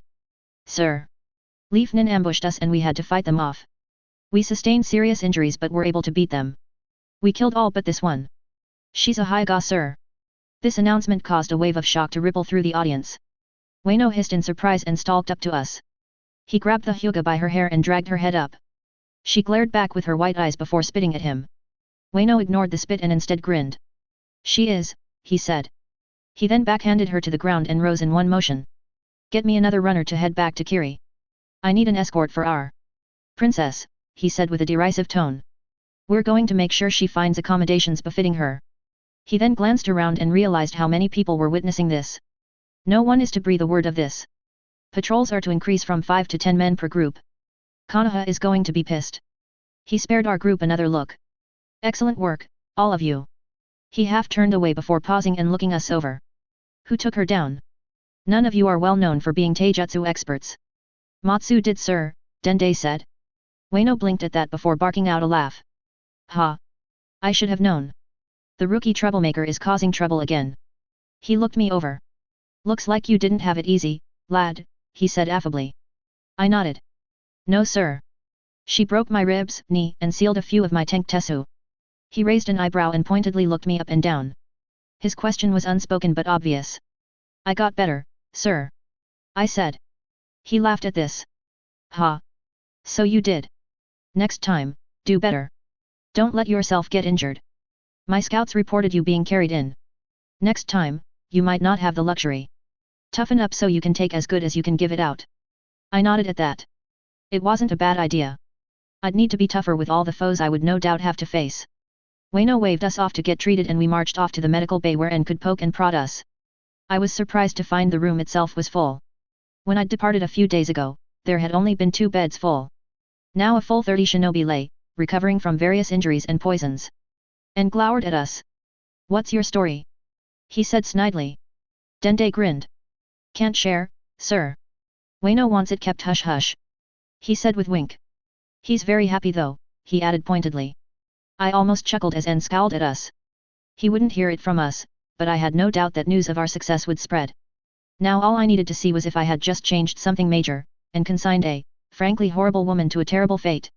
Or would we find ourselves swimming with sharks too big to handle with Konoha's inevitable response? I set myself down to fix myself up properly before turning my attention to others. It wasn't obvious at first glance, but opening the 4th gate had caused a ton of microfractures throughout my body. Ueno was right, I needed to get stronger. The idea of toughening myself up had serious merit. I clenched my fist, pondering how hard I would be able to hit if I could reinforce my skeleton. But why stop there? I stared into a nearby mirror and spiked my hair up. What if I could harden my entire body? I added it to the list of things I wanted to learn and practice. If I wanted to be able to throw around jutsu like the Raise Nan, I better be able to back it up. This wasn't the academy, where I'd been able to overwhelm my opponents. I needed to get stronger, in a lot of different ways, very quickly. Chapter 14, Konoha reacts. Konoha's response was fast and furious. The destruction of one of their patrols was a defeat for them, but it was obvious they were out for more. They must have gotten to the battlefield before Kiri, or soon as shinobi could. Hanzo had a flamethrower jutsu that he apparently used to burn the bodies before we departed, but that wouldn't have gotten rid of the signs themselves. They must have reviewed the scene, noted the scorch marks, and realized someone was missing. Their response was to flood the desert landscape with patrols, sweeping through it like a raging storm. I wished I could go back to my boring days, staring at desert that was unchanging as I ran across it. Sadly that wasn't to be. Clashes against Konoha went from a small possibility to being practically guaranteed each time you went on patrol with how aggressively Konoha began to search the desert. Our standard operating procedure became to evade and disengage with the numbers they were bringing to bear, but sometimes fights were being forced, regardless of our desires. They were obviously looking for the stolen Hyuga, and tension rose when reports came in about specialized scouting teams being sighted roaming the desert, not leaving a whisper of their passing behind, but occasionally being spotted. Thankfully, Konoha seemed to be focusing a lot of their ire on Suna patrols, resulting in Suna becoming more aggressive. Suna was rather caught by surprise. Wano had been forced to meet with Suna as they became desperate to answer Konoha's sudden aggressive return to the desert. I suppose to them it must have seemed like Konoha was setting up to not just embarrass them, but to land a true killing stroke. Suna didn't know about the stolen Hyuga. Sadly, lots of our shinobi did. And I knew that it wouldn't be long before Konoha became curious about the other force that was patrolling Suna's deserts. All it would take is a Yamanaka, and they'd be able to rip the knowledge that we had her, along with where our base was. For that reason, I knew the Jonin were getting restless as they awaited a fast response courier from Kiri to give them their orders. They didn't want to abandon Suna, but the prize of an uncaged Hyuga had them reevaluating that. I observed all of this, taking in the increased injury rates and healing that needed to be performed as the days dragged along. I gained a very good snapshot of what was going on thanks to this, and thanks to my own efforts and previous injuries, my team were on base duty for the next week. This meant Dende, Hanzo, Hito and Suzy all got to properly recuperate and recover. I'd seen all of them training rather hard for a day or so after they'd been cleared of injuries, but then they'd started to slack off. I could only shake my head as I worked at my Ranstenge Jutsu as much as possible, working to get the fine control to improve the strength of my limbs while I tried to create a weave throughout my body that would strengthen it beyond what I already had by flooding my chakra through my body. Perhaps I needed to be more mindful of it and contain it when I opened the gates. Too much chakra spilled out instead of being held within and properly used.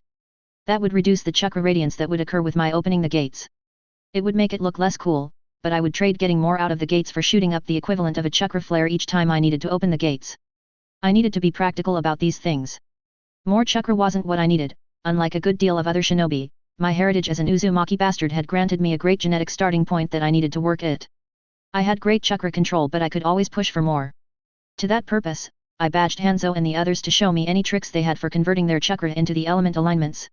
It counted after all, and if I could get that down I could make more use of the few jutsu I had. Sadly, I needed a lot more time for that, which, with the casualties that started to mount up, was not possible. Chunin lost the time to snip at me as he had to simply assign me and Genin Ala various tasks in the medical bay of the caverns. With the increased pressure, he took to drinking heavily from a flask that soon ran out, only worsening his state. I was able to handle the increased workload thanks to my prior work as a medic from my time in the academy. Ala, I found, was drowning in the tasks being given to her. She had to heal or triage anyone that came in with her speed and decision-making sometimes being what determined if people that could live or die reached N or me. This got to her, and Chunin didn't help matters with how he berated her for sloppy decision-making. She broke down into tears that day in a small cubby where no one was supposed to find her. I made sure to seek her out and sit with her. At first I didn't say anything, merely sitting and holding her hand. Once she'd calmed down and gotten used to me, I spoke up. "Hey, that could have been handled better." "No shit," she said wetly, wiping at her face. "I know it's a great gig, but I'm not sure I can keep doing this," she said. "You can," I said, knowing how important even her limited skills were to Kiri's war effort. "You just need the time to get more knowledge and comfort with your skills. Right now things are being rushed. How about we come up with a system for you to use? It won't be perfect, but it'll be something," I said. Alla stared at me in confusion and I huffed. "So, when an injured person comes in, instead of seeing them in a first-come first-served process, especially when they come as a group, you need to do an initial assessment before." I outlined the thoughts I'd had on setting up a proper triage system to her. While I couldn't expect it to be perfect, it was certainly going to be better than nothing. I pointed out ways to make things more streamlined, such as using small colored markers to indicate the severity of injury along with the urgency of treatment. Once she'd calmed down fully, having sat and listened, I waved for her to walk with me. I led her to my patrol buddies and got them to help us make some colored badges that she could place on people coming into the medical wing. Dende grumbled a bit, but Hito and Hanzo soon shut him up. Suzy merely sidled up to Alla and whispered rather loudly, "What's it like, seeing them die in the medical bay?" she said. I gave Suzy a very unimpressed look. I then reached over and chopped my hand lightly onto her head. "Sorry about Suzy," I said to Alla. "She's got a fascination with death. Just endure her and you'll learn that she has some good traits." Dende leaned in. She does. He said only for Susie to flick something into his face for his cheek. I rolled my eyes. At the very least, she doesn't mean any harm by her comments, I said. Allah eyed Susie and accepted my words with a nod. I snorted in amusement and made up some more badges of red, black, yellow, and green colors with her. Soon enough we had a simple enough system ready to roll out. The tough part would be to get N to use it. He tended to prioritize anyone with useful connections, not that a lot of people here had those. Usually, it was higher-ranked shinobi that he treated to curry favor. Allah stared at the buckets of badges and chewed her fingernail, a habit of hers I'd noted her having when she was stressed.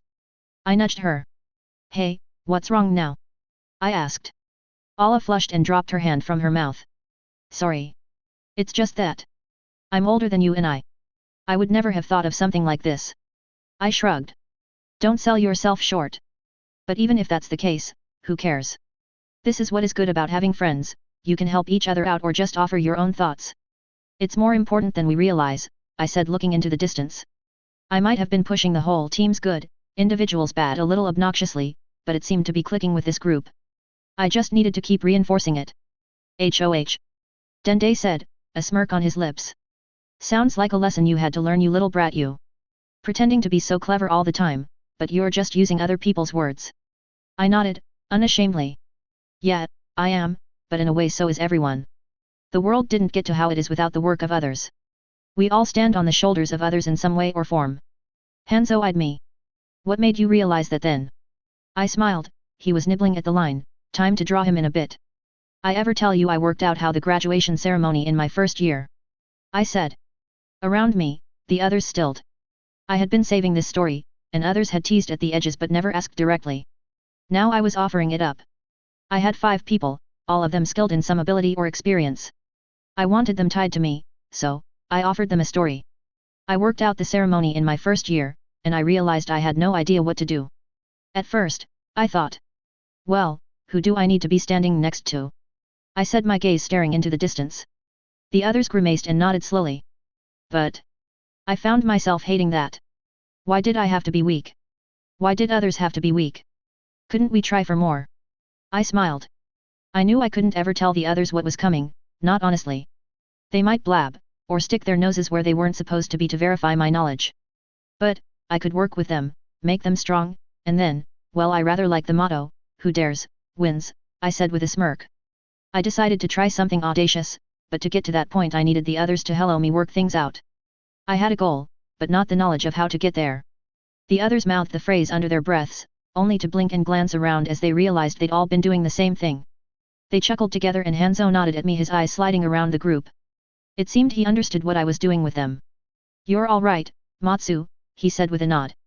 Not half the hellraiser I heard you were. I smirked. Well, I like to think I'm a good man, I said with a shrug. Hanzo snorted. Please, piss on that idea. Good men die in ditches with no one remembering their names. Be a prick, live. Ah, I plan on that, don't you worry, I said, amused at his reaction. He'd obviously never heard about how demons ran when a good man went to war. The next day saw only one patrol to fix up in the medical bay, but they had it bad. The only reason they'd survived and made it back to us for healing had been they'd been a lot closer to the base when the fight occurred. I knew Ueno wanted to leave, but the rumors were that dragging the Hyuga with us would be too dangerous. Konoha was too close. We needed to keep our heads down for a while. When my shift was over I stretched, having spent a good hour reattaching Akunoiko's fingers to her hand before bandaging them up. When I moved to En and Ala, I found them together. En was looming as much as he could over Ala. Stupid girl. This one obviously had poison in their system. You need to be watching for signs like this. We covered it only a few weeks ago. This is the first time I've seen it in person. I also had to look after the oath. Ala's words were cut off as En backhanded her. It doesn't matter. You failed. They're dead, now get out of my sight. He said. Ala sprinted away, tears in her eyes. I approached and eyed the cooling corpse of the kunoichi. En was right, there was a grey color to the skin that should have been obvious. It must not have been one of the things Ala had been looking for. She had taken to the triage system well enough with her and me reviewing it at the end of each day. It seemed we'd found something that didn't fit in the system, however, and now she was paying the price, missing him with her approach. I didn't doubt that this symptom would be something she would recall from now on, but that didn't change that this woman was dead. I glanced into the cloudy eyes and noted the pale discoloration. Chunin-en, sir? What poison causes this discoloration in the eyes? I said with a frown. I had listened into all of the classes on poisons that he'd run, I had assumed, so either this hadn't been covered, or N had slipped something past me. But N wasn't that sly. I prided myself on having a firm read on people, and N was a tiny tyrant who would enact petty acts and strike at you mentally more often than not. He was also lazy.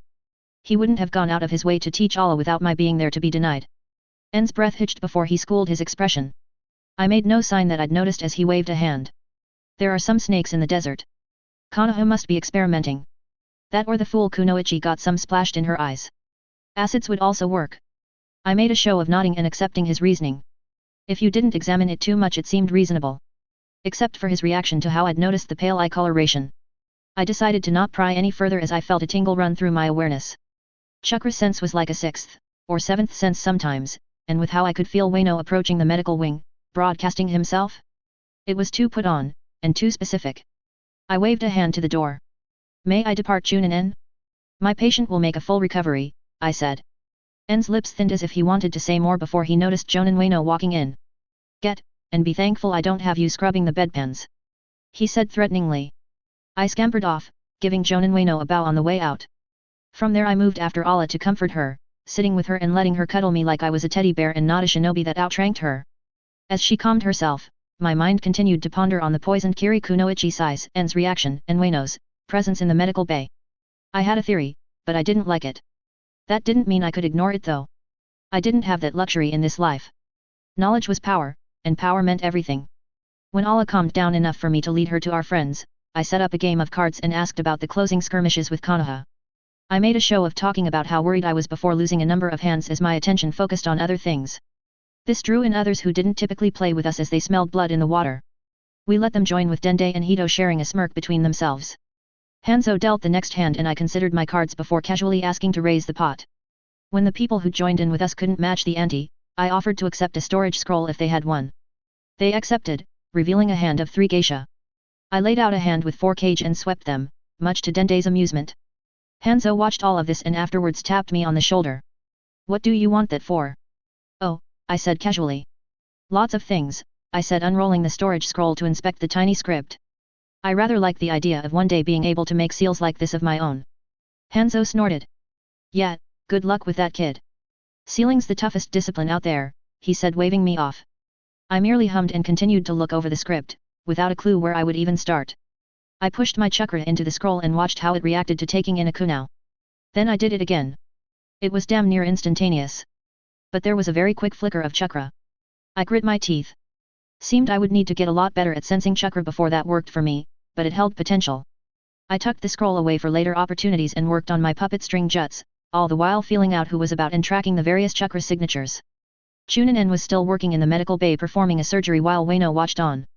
I sat very still and observed them both for a few hours. I went to sleep that night, hating that I'd been right. Nothing happened for the next few days. The silence after all of the various encounters was damning in and of itself. Worse, a messenger was supposed to be coming from Kiri any day now. If they got intercepted, or worse, followed, we'd be in a world of hurt. All I could do was heal people and train myself, pushing for any gains I could get in small moments. I had to temper this with the knowledge that I might need to fight at a moment's notice. I therefore never felt safe dropping below 60% of what I felt my reserves were. It wasn't like I had a lot of jutsu that used a lot of chakra in my jutsu repertoire. Most of my attacks were close range with the only ranged jutsu I had to any level of mastery being the water bullet jutsu. Something that was a bit tougher to get in a desert. I didn't go anywhere without my canteens, but it was something that I needed to be fast with, which mostly came down to having the chance to use it. It was powerful, but it was also rather blunt. If someone was using fire jutsu I could use it, but otherwise, I was just as quick, if not more so with simple kunao. A thrown handful of kunao was just as fast and more lethal, which, for fighting in a war, was important. I mostly worked on my chakra sensory ability, trying to eke out another few meters or greater resolution while not sacrificing what I already had. When I reached 200 meters and was becoming consistently able to sense Jonin signatures, I knew I was doing well. At 9 years of age, I was advancing as well as I could expect. It still didn't feel enough. I was on a battlefield. I knew I could go the distance, but it all came down to being given more time. Time, which sadly was running out. 3 days after watching Chunin-en perform surgery through my chakra sense, Konoha struck. They came like ghosts, through the earth walls and floors, gliding through them. I and a few others spending time in the main cavern stiffened before rising to our feet. My group of friends glanced up, a question on their lips only to fall silent when they saw how focused I was. Hands reached for weapons as the entire room stood to fight. This gave away any chance of trapping Konoha. By reacting, we alerted whatever sensors they had brought with them that we were on the move. I could feel the Konoha accelerate towards us while others sprinted towards more isolated groups. Jonin Akiko didn't hesitate to hurl a kunai with a bomb attached to it into a tunnel, causing a deafening boom and warning those who hadn't yet detected the threat that Konoha was in the base. If they were here, I could only conclude our sentries were dead. Before the boom finished, shinobi with masks covering their faces surged through the walls to engage with us. Watch the right flank. I barked as I hurled a storm of kunai into the wall I was facing right in time for a masked face to lean out. The kunai bit into the mask and jerked the shinobi to a stop before they slumped, dead while embedded into the wall. Other people tried the same but they weren't able to line up the shots and ANBU of Konoha dropped, walked, or rose into the cavern to fight. I pulled up my pole as one man closed with me, his blade arcing through the air only for Suzy and Hanzo to intercept him. I could only huff in amusement as the rest of my friends formed a protective ring around myself and Allah. With this sort of formation, I was able to step back and focus on being a sensor. I felt a ripple of chakra enter Dende's coils and I slid to him to touch him and spike my chakra into him, disrupting the genjutsu before Dende could be too hampered. Dende twitched as he realized what happened. He couldn't pause to thank me as an arc of wind swept towards us. Dib! I shouted, causing everyone in our group to kneel and roll to the side, opening a path through the middle of us in doing so. Masked shinobi surged into the gap, trying to get at what must have seemed the weaker members. I hurled my pipe into their faces, making sure it spun through the air. One of them, wearing a monkey mask, contemptuously reached out to catch it only to leap back as I slipped an illusion into his coils. I'd made it sound like there was a barrage of kunai whistling towards his back. In doing so, the pipe continued to swing onward, where it slammed into the back of another Konoha in the back of the head. Suzy gutted the Konoha before they had a chance to recover. Got a clever one here, said the man who had tried to catch my pipe only to be faked out. Young too, he commented as he flicked his hands through a series of seals. I felt my chakra ripple as a genjutsu slipped in, only for me to crush it ruthlessly before it did anything. I faked myself stiffening and standing up slightly, only to then lash out with a flurry of shuriken when the man got cocky. He vanished in a blur, and I had to spin and hurl a kunai towards a different fight as I felt him replace himself behind another Kiri-nin. The kunai slammed into his back and staggered him, but that didn't stop him in turn, stabbing the man he'd gotten behind. Akiko then engaged him and the man found himself easily outclassed. Little assistance, he shouted, resulting in a trio of ANBU dropping their own fights to assist him. I chopped a hand and whistled. Priority target. Monkey mask, I said out loud. The man, who I was now suspecting was a Sarutobi of some description, twitched and shot me what must have been a venomous look. Little shit, he said as he and his squad found themselves facing more pressure as other Kiri-nin joined Akiko in fighting them. The monkey mask glanced around. Target isn't here. Pull out with extreme prejudice, he barked. Captain, shouted a few other voices in acknowledgement as they began hurling about kunai with explosive tags. I started intercepting the few that I could that were coming our way with the water bullet, with the jutsu dampening the tags before they could do anything. Others detonated and rocked the cavern. The Konoha fled as the cavern started to cave in. Akiko swept her hand. Fall back to the escape tunnels. Regroup in the lower sections. Do not go to the sur, she shouted as she led most of the group away. I grunted and pointed to one of the only tunnels we had available to our group that led down. So need to learn that jutsu the Konoha were using. I said this over the top of the rumbling booms. Suzy kicked up my pipe and handed it to me as we started running. Hanzo snorted. Yeah, good luck with that. Konoha doesn't like to share. You'd have a better chance with an IWA nin, he said as he darted to the front, our group quickly forming a diamond once more around Allah and myself. I hissed as I cast my senses ahead of us, only to find an equal number of unfamiliar chakra signatures ahead of us. Got contacts, I said. The group drew out more kunai and when we turned a corner, Suzy ran up onto the roof to give another angle of attack while Dende moved to the left wall. Hanzo stayed in the lead. When we rounded the corner, it at first seemed like we'd taken them by surprise with our sudden appearance. Except that wasn't the case, as we rounded the corner on a group of shinobi, these ones notably without masks. One man turned and knelt as another held a fire up behind him, casting his shadow large over the tunnel. The shadow connected with us, and I felt my heart sink. Shadow capture complete, he said with an air of smugness. Ha! Got 'em easy. Like rats in a barrel, said a rather fat man that I was pegging as an Akimichi. The Nara and it had to be a Nara side like this was just an annoying chore for him. Want me to snap their necks, or are you going to just spare me the chakra? He said, turning his head to another man lounging to the side. In doing so, our group mirrored him. I heard a whimper and spared Suzy a glance, noting that our eyes could move but not our limbs. Damn, he'd even gotten Susie on the roof. I tested my body, straining against the binding. The man turned his head back and glanced at me. Oh. Got a strong one in there. Which one? Said the Akimichi, scratching his belly. The little red-haired one, said the masked Nara. I could feel his mind working away. TCH, he's a Chunin, which means he's been through their fucked up processes. If he'd been a genin it might have been a rushed deployment, but I felt my finger twitch as I tried to get it to open and shut. The movement was very difficult. What about talking? Perhaps I could exploit their monologuing? Please don't let the fat one eat me, I said loudly. The group of Konoha fell silent. The big Akimichi, who'd been happy to lean on the side, stood as his face twisted into a scowl. They fuck you call me? He said as another man, a blonde, sighed theatrically. Fat, fatty, fat, did you get that fat from eating or are you naturally fat? I said childishly. A vein pulsed in the big man's head and he stormed towards me. I don't even need to use my jutsu to snap your, he started to say, his arm reaching out towards me only for the chakra strings I laced around my body to shoot up off my form and wrap around him. They then constricted on him and he twitched once before falling to his knees as I slit his throat with my chakra strings. Through training and experimentation, I'd learned it wasn't hard to make them sharp. With how I'd wrapped my wires around him like a net, he'd been trapped like a ham leg. I then pushed the illusion of myself rushing forward with a bloody kunai in my hands. The Nara twitched and dropped the shadow imitation as he reacted to the sight of his teammate dying while I apparently surged toward him. Shido no. It's a clone. Shouted the blonde man, revealing himself as the censor in the group. The Nara man had long enough to realize his mistake only for Susie to descend on him with a vengeance. She landed on him and pinned him with a kunai in each hand, only to lift and stab them down viciously. No. No. No. No. Never again. She chanted as she stabbed into his body. Fucking hell! Screamed the last shinobi as he slapped his hands together. He raised his hands towards his lips in a pose I recognized and began to exhale fire. I matched him and proved myself to be the faster ninjutsu user as my water bullet slammed into him. It stopped his fireball jutsu cold and rocked his head back as he was struck. He staggered backwards a moment and Hanzo swept past him with a kunai that splashed blood on the wall. The Yamanaka man died backpedaling as Hito and Dende unleashed a combination attack with one tripping him up while the other bounced off the roof to snap his neck.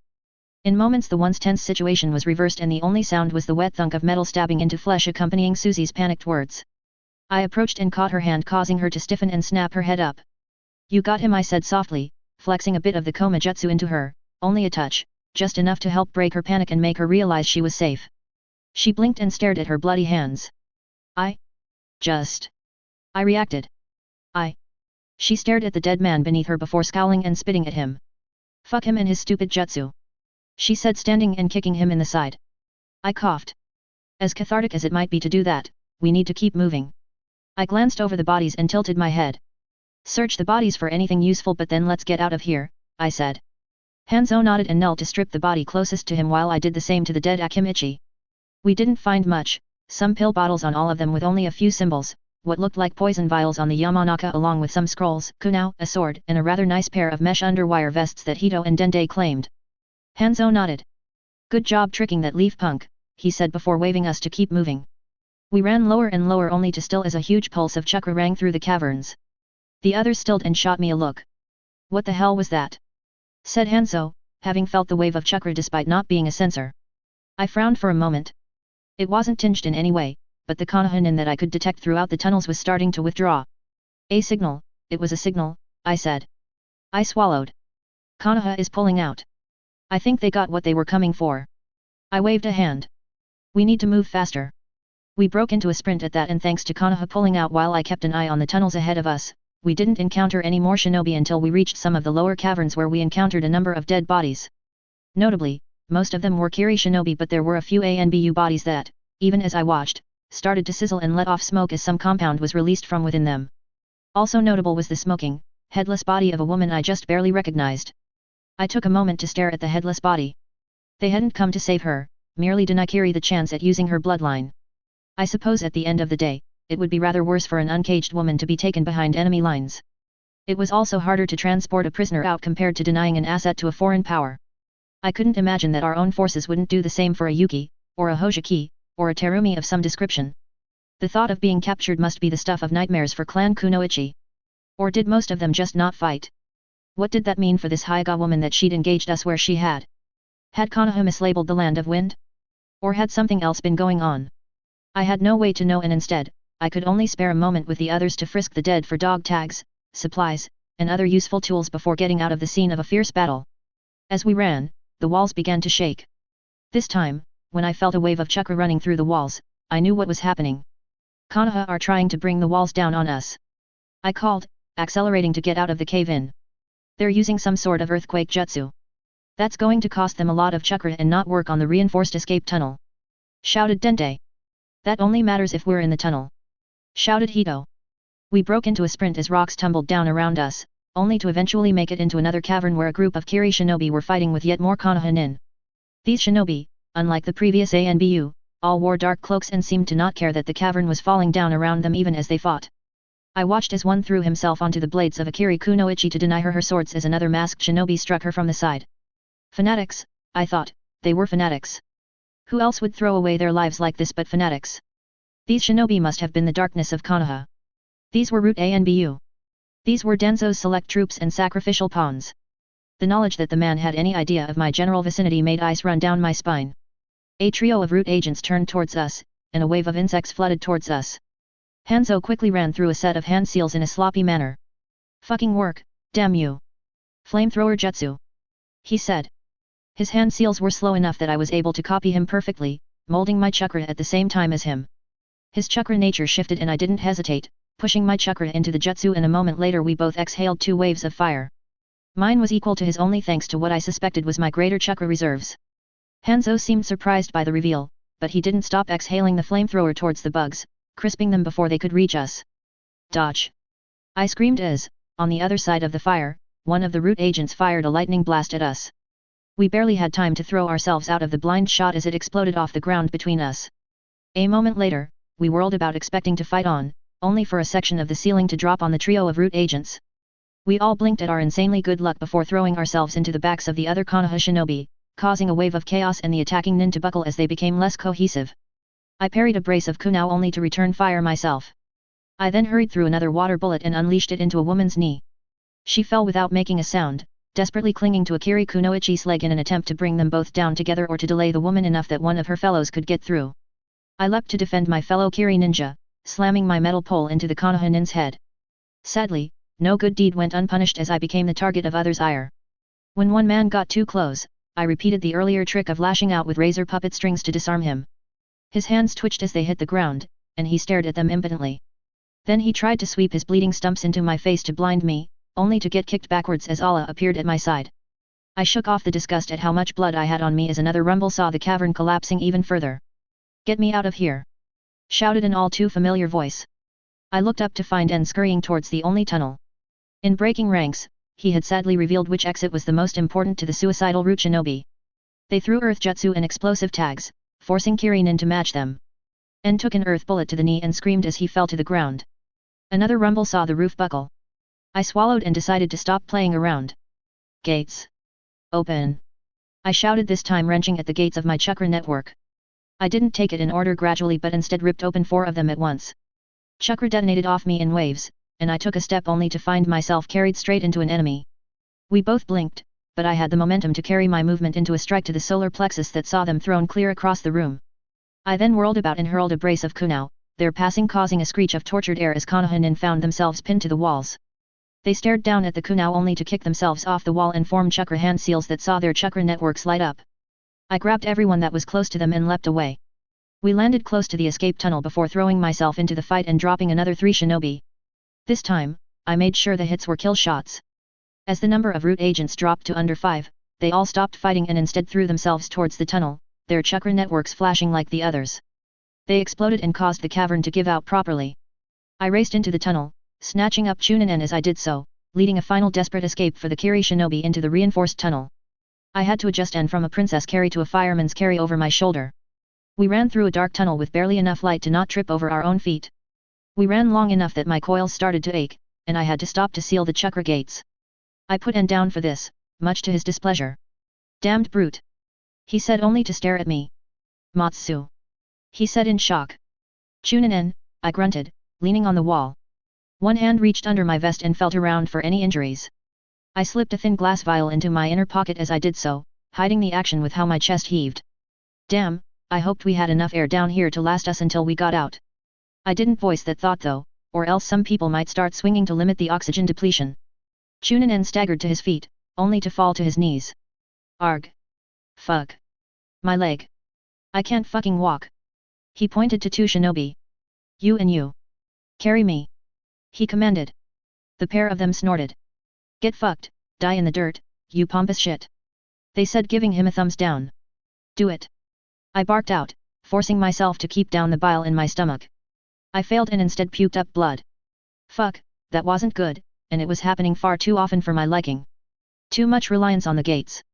I shifted my hand to my stomach and healed myself while trying to contain the raging maelstrom of energy that wanted to rage on despite running out of energy. We need him to help heal anyone that's injured. I'm not going to be able to, and that only leaves Allah, I said, causing the men to grumble. And shot me an inscrutable look, but I ignored him in favor of fixing myself as much as I could. I should have just gone in hard from the start and let myself have better control with a gradual opening of the gates. I'd been hesitant, and that was fucking me up. It was rather different opening all of the gates like this, it seemed. If this was what opening 4 outright was like, I'd hate to know what it was like to open any more. I eventually closed the gates and felt the ache begin to ease as my chakra, now much calmer, began to trickle through my coils where before it had surged. I'd need to check if I hadn't done myself any injuries from this stupid act, but that would be future Matsu's problem. For now, I needed to get out of this tunnel. The tunnel itself, to hear the older shinobi speak of it, ran at least 3 kilometers underneath the surface and was at least 10 kilometers in length, while the entrance on the far side was impossible to find. When we reached the end, we found another group of Kirinin waiting for us in a large cavern. I was starting to get sick of being underground. I wanted to see the sky. Jonin Ueno was there, and he swept his gaze over us. His eyes locked on N. Report. We were engaged by another group of crazy ANBU that were throwing suicide jutsu around like fish flakes. We got out thanks to my efforts though, the man said smugly. The pair of shinobi that were carrying him shot him angry looks while others glanced in my group's direction. Ueno didn't miss this, but he didn't comment either. Is that so? He said. What about the vial? He said pointedly. And reached into a pocket that was inside his vest, he started to wink. I'd seen him stash things like a flask of alcohol and other personal things there. I've got it right. He trailed off, and his eyes widened. No. I had it. He turned and looked back. It must have fallen out, we have to go back. He said, panicked. Ueno sighed. No, if it fell, it is now too far gone. You failed me, N. And you failed Kiri. With that, Ueno slashed his hand, and a wave of wind swept forward. Everyone braced against the sudden dust of wind only to straighten as something wet hit the sand. A splash of blood and a thump announced N's fate, and the men carrying him stepped away from the dead body fearfully. I had to give Ueno props. That had been an impressively controlled wind jutsu. Ueno merely grunted, and waved our group in. Get yourselves seen to, this failure is going to see us not able to project much of our strength going forwards. He glanced around and for once I noted how few of us there were. Where before there might have been over 300. Now there couldn't be even a third that number. This was a bad result for Kiri. Gengetsu will see this as a failure if we don't hold our ground for at least another 2 months. Ueno growled. Don't expect me to bail any of you out should he question you. You will fight, and if necessary, die to grant Kiri victory here. This caused a few people to straighten up, while others slumped. Ueno didn't care, instead he marched off to confer with what was left of the Kiri Jonin. I was relieved to see Akiko was among their number. Dende led our group to a wall to rest and I sank down as Ala moved to start healing others. Hot damn Konoha went crazy, said Hito as he lay down. Talk to me about it. I didn't expect them to get that butthurt over us kicking their teeth in. Said Dende. He shook his head. Makes you wonder, if it was worth it. I snorted. Konoha just lost a lot of shinobi to guarantee we didn't get that bloodline, I said. I'm not sure if it was worth it for them beyond honor. Hanzo huffed. We're probably just lucky we didn't face that white-haired shinobi. I inclined my head, accepting the point. If Konoha had sent one of their more powerful shinobi. I sighed and clenched my fist, renewing my vow to get stronger. We'd gotten too greedy trying to keep the eyes of the Haiga. I ran a hand over my ribs and felt at the edge of the glass vial I'd stolen from N when I'd scooped him up. I knew he had one of them, and with the opportunity presented, I'd dared to dream. When I eventually had a moment away from everyone else I drew out the vial and found myself looking into a single eye that if you didn't know what it was, you'd think was a blind man's eye. A single eye of a set. Ueno had the other, I had no doubt. I had no idea what N had done to secure the right to carry one, but it had cost him. I sealed the vial away and slotted it into a very secure pocket before returning to my friends. It was a prize, but not one I could use until I got so much stronger. I had to wonder if my eyes weren't bigger than my stomach in this instance. I would be executed, no question if I was discovered with this. If I got stronger, then it wouldn't matter if I used it for myself. Sadly, that was a long way away. So much relied on that these days, and for that, I needed time. Hopefully, with Konoha's victory we would get some breathing room. I chuckled to myself as I lay down, drawing the others' attention. What's got you laughing? Asked Suzy. Suna still has no idea what's going on in their own country, I said, causing the others to join me in laughing. That night, I fell asleep with a smile and a glimmer of hope in my heart that things were about to ease up on this front. Chapter 15, Red Celebration. A third of Kiri's shinobi survived the raid from Konoha after everything had been said and done. Injuries that went too long without a medic played a factor, but very few people seemed annoyed at me, or Allah. Having a medic was seen as a luxury. Jonin Ueno claimed that we gave 3 times as good as we got, but I knew that to be propaganda. Most people knew we hadn't killed that many shinobi. It didn't stop them from repeating it and adding flourishes of their own. I went from killing 1 Nara when they counter-ambushed us to killing 5 all while fending off 6 Akimichi. The number grew and people continued to spout the lies, all while knowing they were lies. At first, I thought they did this as a coping strategy. A way to build themselves up. But then the messenger from Kirigakura arrived. Instantly it clicked for me why everyone was playing up their contributions and that of others. I happily sang the praises of my team and Jonin Akiko. In a way, it was almost like announcing who you supported and how many people supported you in turn. It turns out that being a medic who could open the gates when pressed made me pretty popular. I had almost as many stories about me as the Jonin level shinobi did.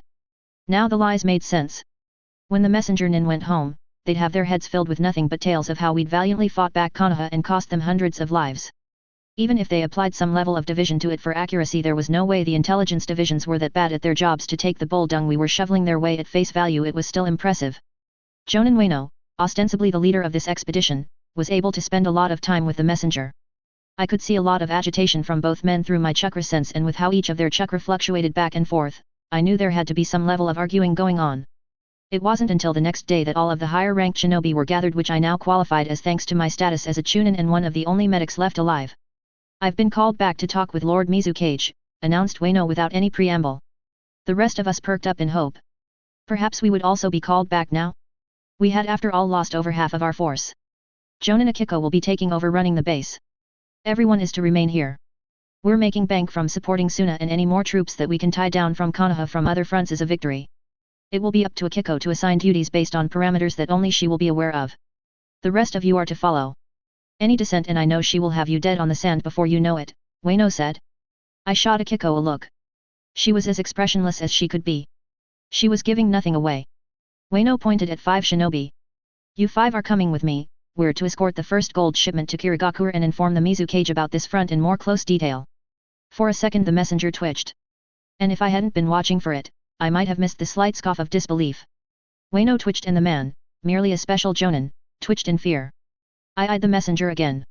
They sported the crest of the Hojiki clan, but it was on their sleeve rather than their heart or back, which indicated subservience.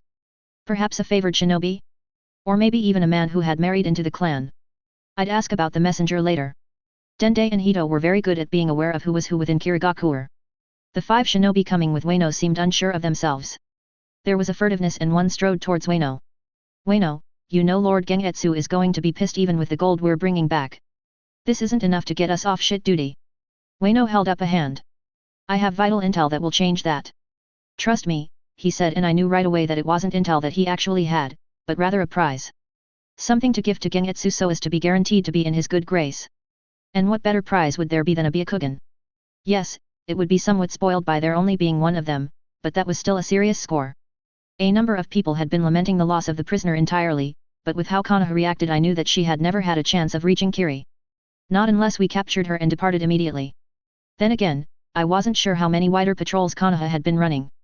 They would have had to cast a very wide net before striking at our base with any degree of certainty. They would have kept hounding us no doubt even if we'd escaped them. Instead of winning a prize, we might face a more motivated Konoha. I resisted the urge to run my thumb over the storage scroll, one of the few I possessed that sat hidden in my chunin vest. Within it, the matching eyeball was contained.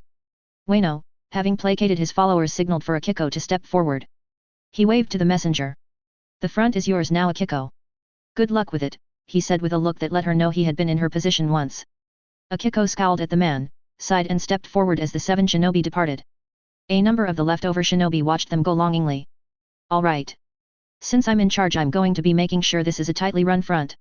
I want to control the flow of information as best I can. We're going to keep patrolling the desert and also making sure that we keep in contact with Suna. They're paying us to bolster their forces, and with there being more shipments of gold, we need to make sure we deliver on the services. Hitaru, Chitose. Both of you will be collecting data on patrols and leading the team out on a semi-permanent basis. I want our group as familiar with our soon-to-be stretch as the Sunanin are with their own slice of this shithole they call home. Akiko barked out orders for most of the assembled nin or dismissed them. When she spotted me, she paused. Matsu, shit, you're the highest ranking medic we have now, aren't you? She ran a hand over her scar. Fuck me, that's a joke. Ueno ran off with 2 of the others. Fuck and double fuck. Akiko said before clicking her tongue. She shot me a look and then glared at everyone who was still around. You all didn't hear that just now. She said with a growl. I mentally noted that when she was stressed she cussed more. Being in charge hadn't been something she apparently wanted, damn any prestige she might earn herself. She straightened herself out and shook her head. Matsu. Do a count of supplies, and we'll see if there are any shinobi that want to become medics. Sir. I said carefully, knowing that I needed to tread carefully with the angry woman. At the same time, I needed to make sure the dregs didn't get sent my way. Akiko cocked her brow in question. Yes. They will need to be as skilled with chakra control as possible. Medical jutsu are extremely precise and require a certain patience. How skilled? She said. I raised a senbon and made it walk itself around and then over the tips of my fingers without moving said fingers at all. I did it purely through controlling and flexing my chakra. Akiko gained a thoughtful look before nodding. I'll see if there are any genjutsu specialists that want to test themselves in new ways. With my piece said, I retreated. So, I was going to be the chief medic to roughly 100 to 150 shinobi? Joy. I rubbed my chin and sighed. Allah, as a genin wasn't going to be much use to me as the second more skilled medic I had available to me. I could already tell that the next few days were going to suck. I departed for what we'd set up as the medical wing and collected Allah for some busy work. Before I got started, I showed her a chakra control drill I had come up with which she could practice, causing her to boggle. You did this every time you were in the medical wing? She said. I chuckled and waved her off, not letting her know that I did something much harder these days. I turned most of my attention towards inventorying the medical supplies. Surprisingly, we'd actually gained quite a lot thanks to the messenger delivering a handful of storage scrolls, each contained bandages, medicines and antidotes for the desert. Antidotes, some of which I didn't know a thing about.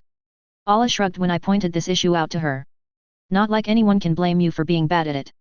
Your lesson on this was rather cut short, she said in an offhand manner. I glanced up from the needle and thread I'd been packing away to stare at her. That was dark, I said with a chuckle.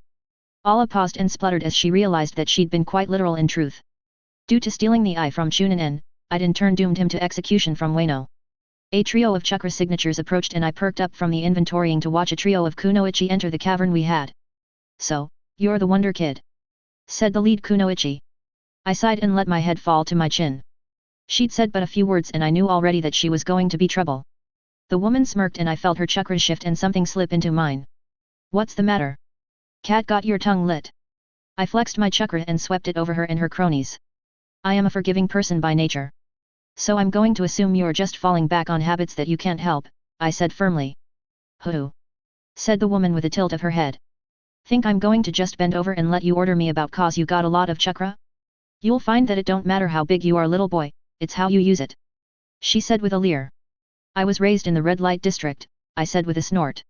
I know a thing or two, trust me. But enough flexing. You obviously have Jonin Akiko's backing, just as I do. Let's not fuck around and piss her off. Do you know anything about Irian ninjutsu? She blinked at my disregarding her posturing.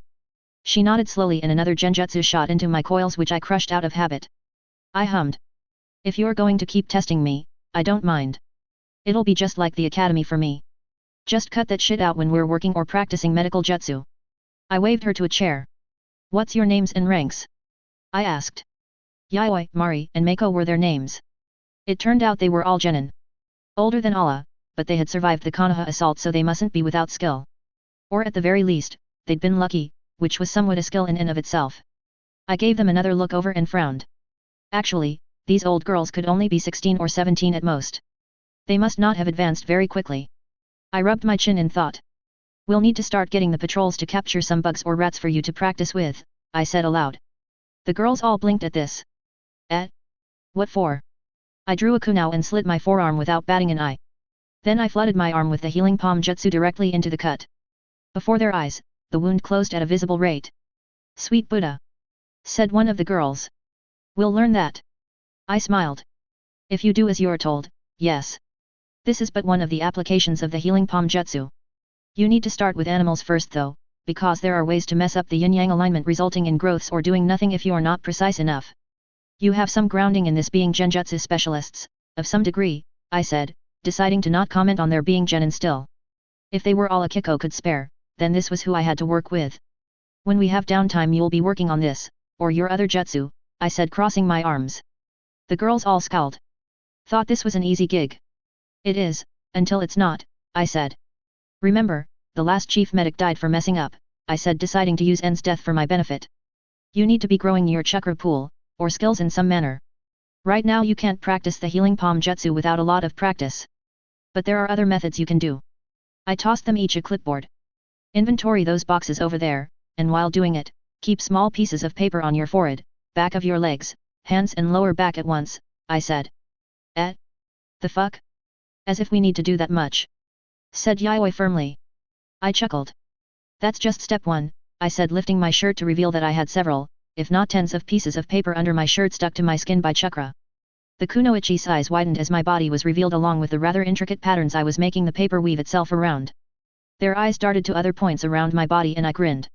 Now they were using their heads, and not just running through their usual habits. They quickly started to realize that I had a lot of small pieces of paper hidden about my body and some were even rising off my body with strings carrying them to new spots. All of it was an intricate dance that forced my chakra to work as I demanded it. I hadn't been able to do this when I'd first arrived, but I'd made a lot of use of all the hurry up and wait that had become part of my life to always be working my chakra control in some manner. Chunin had delighted in trying to get me to sit on my hands metaphorically. I'd simply gone along with it. All the while practicing my chakra control, pushing it higher than ever. Fucking hell! Said Mako, her eyes tracking the pattern of moving paper. I lowered my shirt and winked. Know how to use it, nay? I've shown you mine ladies, I hope you don't mind reciprocating, I said with a teasing lilt. As the girls blinked in surprise I cut in. With jutsu of course, I said. Fat. Of course, you're just looking for that. Young boys are all the same when they're young. You just want cool jutsu, said Mari. I shrugged, not at all ashamed. I turned away from them and pointed towards the boxes. The genjutsu I'd laced into them activated then. They all stiffened as they saw my lips not move, while my voice shepherded in their ears, reminding them to get to work. They got to it and I nodded to myself. That had gone better than I'd hoped. I eyed them all and started adjusting my plans for this front. I hadn't been expecting to gain my own trainees. This would be a wonderful test bed for a few ideas I had. With plans spiraling about in my mind, I returned to counting bandages, all the while, my chakra roiled and twirled about me, even as I kept my attention shifting. I had a lot of irons in the fire right now, but that was the only way to advance. Or at least, the only way I had found. It couldn't be a single step, but rather multiple small steps, each carrying me a little further. I gave the girls, who I was already dubbing the troublesome trio in my head, another look over. Hopefully, they'd be open to some trading of jutsu. If not, well they'd at least keep me on my toes. I crushed another genjutsu probe and the hidden underlay Mari tried to slip into my coils. I'd just have to be patient with them. This sucks. Konoha has practically fled the field. How am I supposed to make a name for myself if I can't kill anyone? Snarled the man I was treating. That is true, I said neutrally, my tone little more than a gap filler to actually make it a conversation. The man wasn't really paying attention to me, he was more than happy to ogle the ladies. Each of them was staring at him, or rather his wound as it knit back together. He must have thought it was his lucky day. It wouldn't be so bad if we got to rumble with Suna to show them their place, but boss bitch is keeping me clear of them. Said the man. Is that so? I said as I closed his wound. I tapped on another small scratch. Mind if Mari has a go at this one? I said, tapping the tiny nick on his thigh. I could practically see his mind throw itself into the gutter as he leered at Mari. Mari rolled her eyes and stepped up. Hopefully this won't hurt too much, she said with a sadistic smile. That punctured through the haze of lust the man had as he looked up and realized it wasn't a friendly smile. Why would it hurt? He said before Mari squeezed the cut together to make it just that much easier for her to knit the flesh back together. It wasn't the way I'd been taught, and it added stress to the injury site, but it did help her make it slightly easier for herself. Heck! The fuck you doing? Snarled the man as he raised a fist to punch Mari in the head. Ala, who'd been waiting for a chance, stepped in and caught the hit. Her hand glowed as she put her other on his chest. The man blinked dumbly and struggled for a few moments before slowly succumbing to the coma jutsu. Fuck are you doing to me? He said. By the time a minute passed, he was pushing out ZS and the girls were tittering. I clapped my hands. Yes, he's an idiot, see to his wounds and then get him laid up in a cot. He most likely won't remember how he got here. Yayoi, you can wake him up when Mari's done, she looks like she's doing a good enough job, I said turning to my next patient. Mako, Ala, follow me, I said as I led the genin on to the next patient. This one wasn't feeling too chatty and he watched us like we were snakes waiting for him to drop his guard. Ala and Mako healed his training injuries without a hitch and he darted away. Mako scratched her cheek. Should we be scaring them like this? I snorted. I have a crew of young kunoichi within a base of men and women that are stuck on base duty. I know how idle hands will seek out mischief given the chance. If they think you're easy options and the medical wing is fun to spend time in, they will hurt themselves and give us more work. By teaching them to avoid us they will be more careful in training and in the field. We're not so bad that it isn't worth coming to us, but patients should never want to linger here, I said authoritatively. Well said, called a voice from the side, making me repress a twitch of annoyance. With Jonin Akiko taking over for Ueno, a change in leadership style was to be expected. Akiko liked to drop in and inspect everyone working. It was her method of keeping people honest and I'd heard a number of stories of her popping up like this from others. She seemed to delight in catching me off guard however as I had made it my goal to detect her.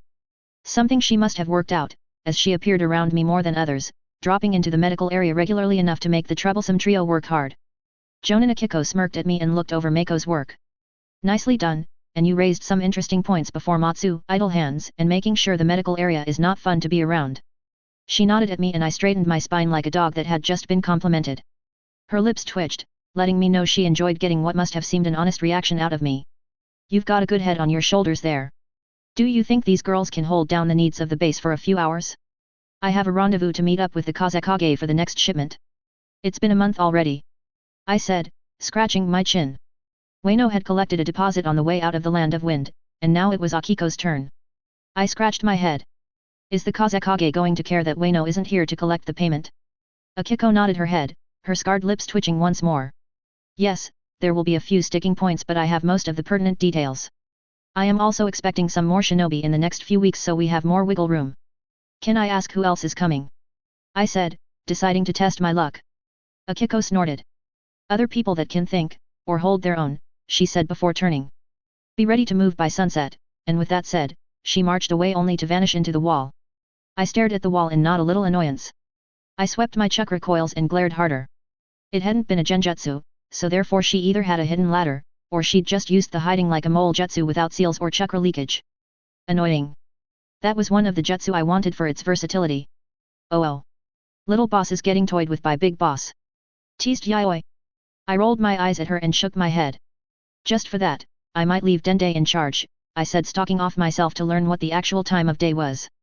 I'd been in the caverns long enough to know it was roughly daytime right now. So, if I had enough time, I planned to get a damned nap before departing for whatever mission Akiko had in mind. The last run across the desert where she'd almost killed Susie's throat for holding us back was lodged in my mind, and if she decided she wanted speed, I'd need to be at my best. The meeting with the Kazekage, interestingly enough, occurred right out the front of Sunagakuer.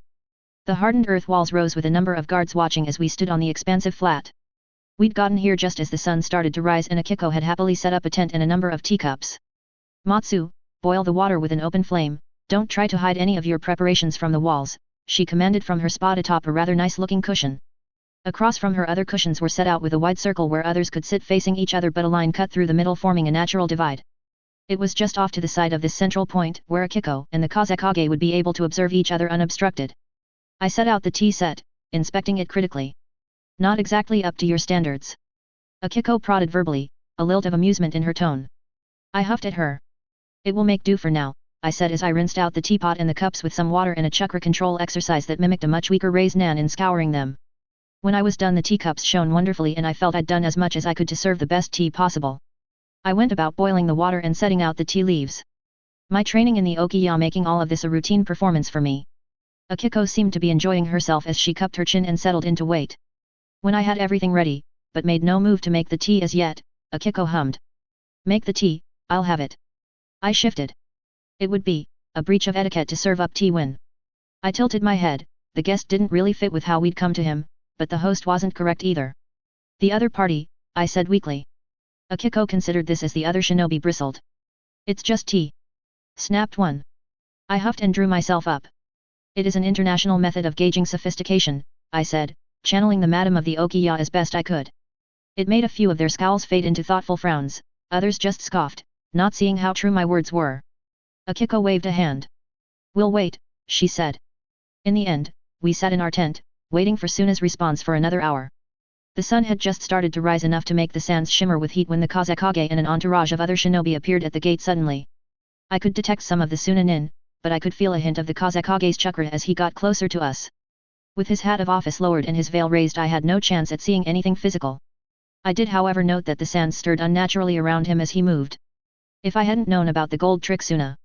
This had to be the third Kazekage, notable for his building on the studies that the second Kazekage had done with regards to the Shikaku, or one-tailed beast, and how it controlled sand. Where the second Kazekage had studied and developed the puppeteers, the third had developed the iron sand technique and in doing so, been named one of the strongest Kazekage in living memory. Around him, 5 others marched, 2 of whom I surprisingly knew thanks to my knowledge of canon. The honored siblings marched in lockstep, one to the left, and the other to the right of the Kazekage. Cho had eyes that were like daggers stabbing out at everything they looked upon, whereas, at her side, Ebizo strode forward with a calm serenity. He had a slight lean as he walked, indicating that he was conscious of his sister. I suppose I would be as well if my loved one's children were killed only months earlier. The other 3 shinobi wore half veils like Beiki would in future, with the other half pinned up to let them peer out. I had to wonder if there was a practical application with the desert wines to those before I dropped it as idle speculation. When the contingent of Suna shinobi reached us, we all stood and bowed in greeting. The ocean meets the desert, intoned Akiko formally. And the sands absorb the water, said the Kazekage. He tilted his head and considered Akiko. Jonin Ueno. He has been recalled. Lord Mizukage was very interested in the developments of this front. Konoha has been much more active than anticipated. They have indeed. I hope you weren't too inconvenienced. He said. The matter has been resolved now, said Akiko. Konoha seems to think they have gotten the best of us, but we are still here and meeting the particulars of the agreement, said Akiko. So you have been, even if your forces have been notably reduced, you are still remaining active and staying where we needed you, said the Kazekage. A small frown deepened the scars of Akiko's face as she registered the needed you comment. The Kazekage nodded and swept a hand towards the cushions. I felt a ripple of chakra pass over each cushion, and a moment later the Kazekage inclined his head. The Suna delegation sat as one. Cho huffed. This is what passes as hospitality in Kiri. She said, openly eyeing me and the teapot I had set out. I inclined my head, my smile now one of the gentlemen welcoming a tired lady into his parlor. I should hope that this is what passes as hospitality everywhere, I said, my words a light rebuke. Today we have tea leaves from the. I rattled off the tea leaves history, the cut and timing of them for best flavor. Akiko, despite having assigned me this task, seemed momentarily stumped that I was taking it this seriously. I quickly had the tea boiled to the exact temperature, steeped and then poured into the cups I'd cleaned earlier. I laid out the drinks carefully but with an efficiency that belied how many times the madam had demanded I practice this skill. She'd been insistent that any child raised under her roof would be capable of serving tea to the highest ranked officials in the world. She'd be delighted to learn I'd served tea to the Kazekage. She'd then no doubt drill me on the exact style I'd chosen. Today I went for functional grace. It wasn't a proper tea ceremony, but that would have been overly formal in this situation, and I didn't have the proper utensils or attire for it. The Kazekage inclined his head.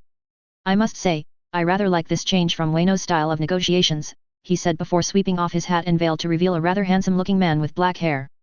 Thank you for the tea. I have witnessed the passion of your art and the skill you have made it, he said, surprising me with the formal response.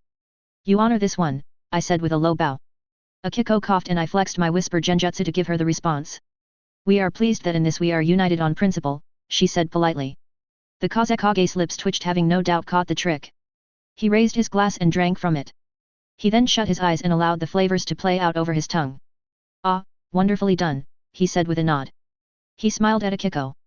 You may call me Lord Ritu, Kazekage of Sunagakuer, he said. I am Akiko, Jonin of Kirigakuer, she said before taking a sip of her own cup. The others joined in and a round of murmurs broke through as everyone took a moment to relax and enjoy the tea. Cho, as I was starting to expect, sniffed in annoyance. Should I leave a tip for you or ask about your going rates to have you entertain me? I wasn't aware Kiri brought boy toys with them to war, she said. I smiled once again. The nature of my upbringing is certainly colorful, I said, agreeing with her point that I was raised in the red light district. I considered how to play this. I let amusement play across my face. I shall accept the tip. Then I leaned forward. How do you control a puppet's limbs with your chakra string? Is it a branching bundle, or do you twitch single points of the string in controlled bursts? I asked. Cho blinked, stunned that I had the audacity to ask such a thing. I sat back. Ah, I apologize, it was perhaps asking too much, forgive my youth, I forget myself. From the way Akiko and the others stirred, I got the impression they rather enjoyed the way I'd shut up Cho. Surprises upon surprises, commented Ritu. But it is not your chunin that we are here for, and we should not linger too long at the gates with both of us being busy people. Jonin Akiko, shall we discuss the agreement as it stands and how it will need to be adjusted? He said amicably. A ripple of unease swept through the Kiri shinobi, and out of the side of my eye I could see more than a few people shifting to track their wider angles. We'd left a small contingent further out to observe us, but they wouldn't matter worth a damn right now.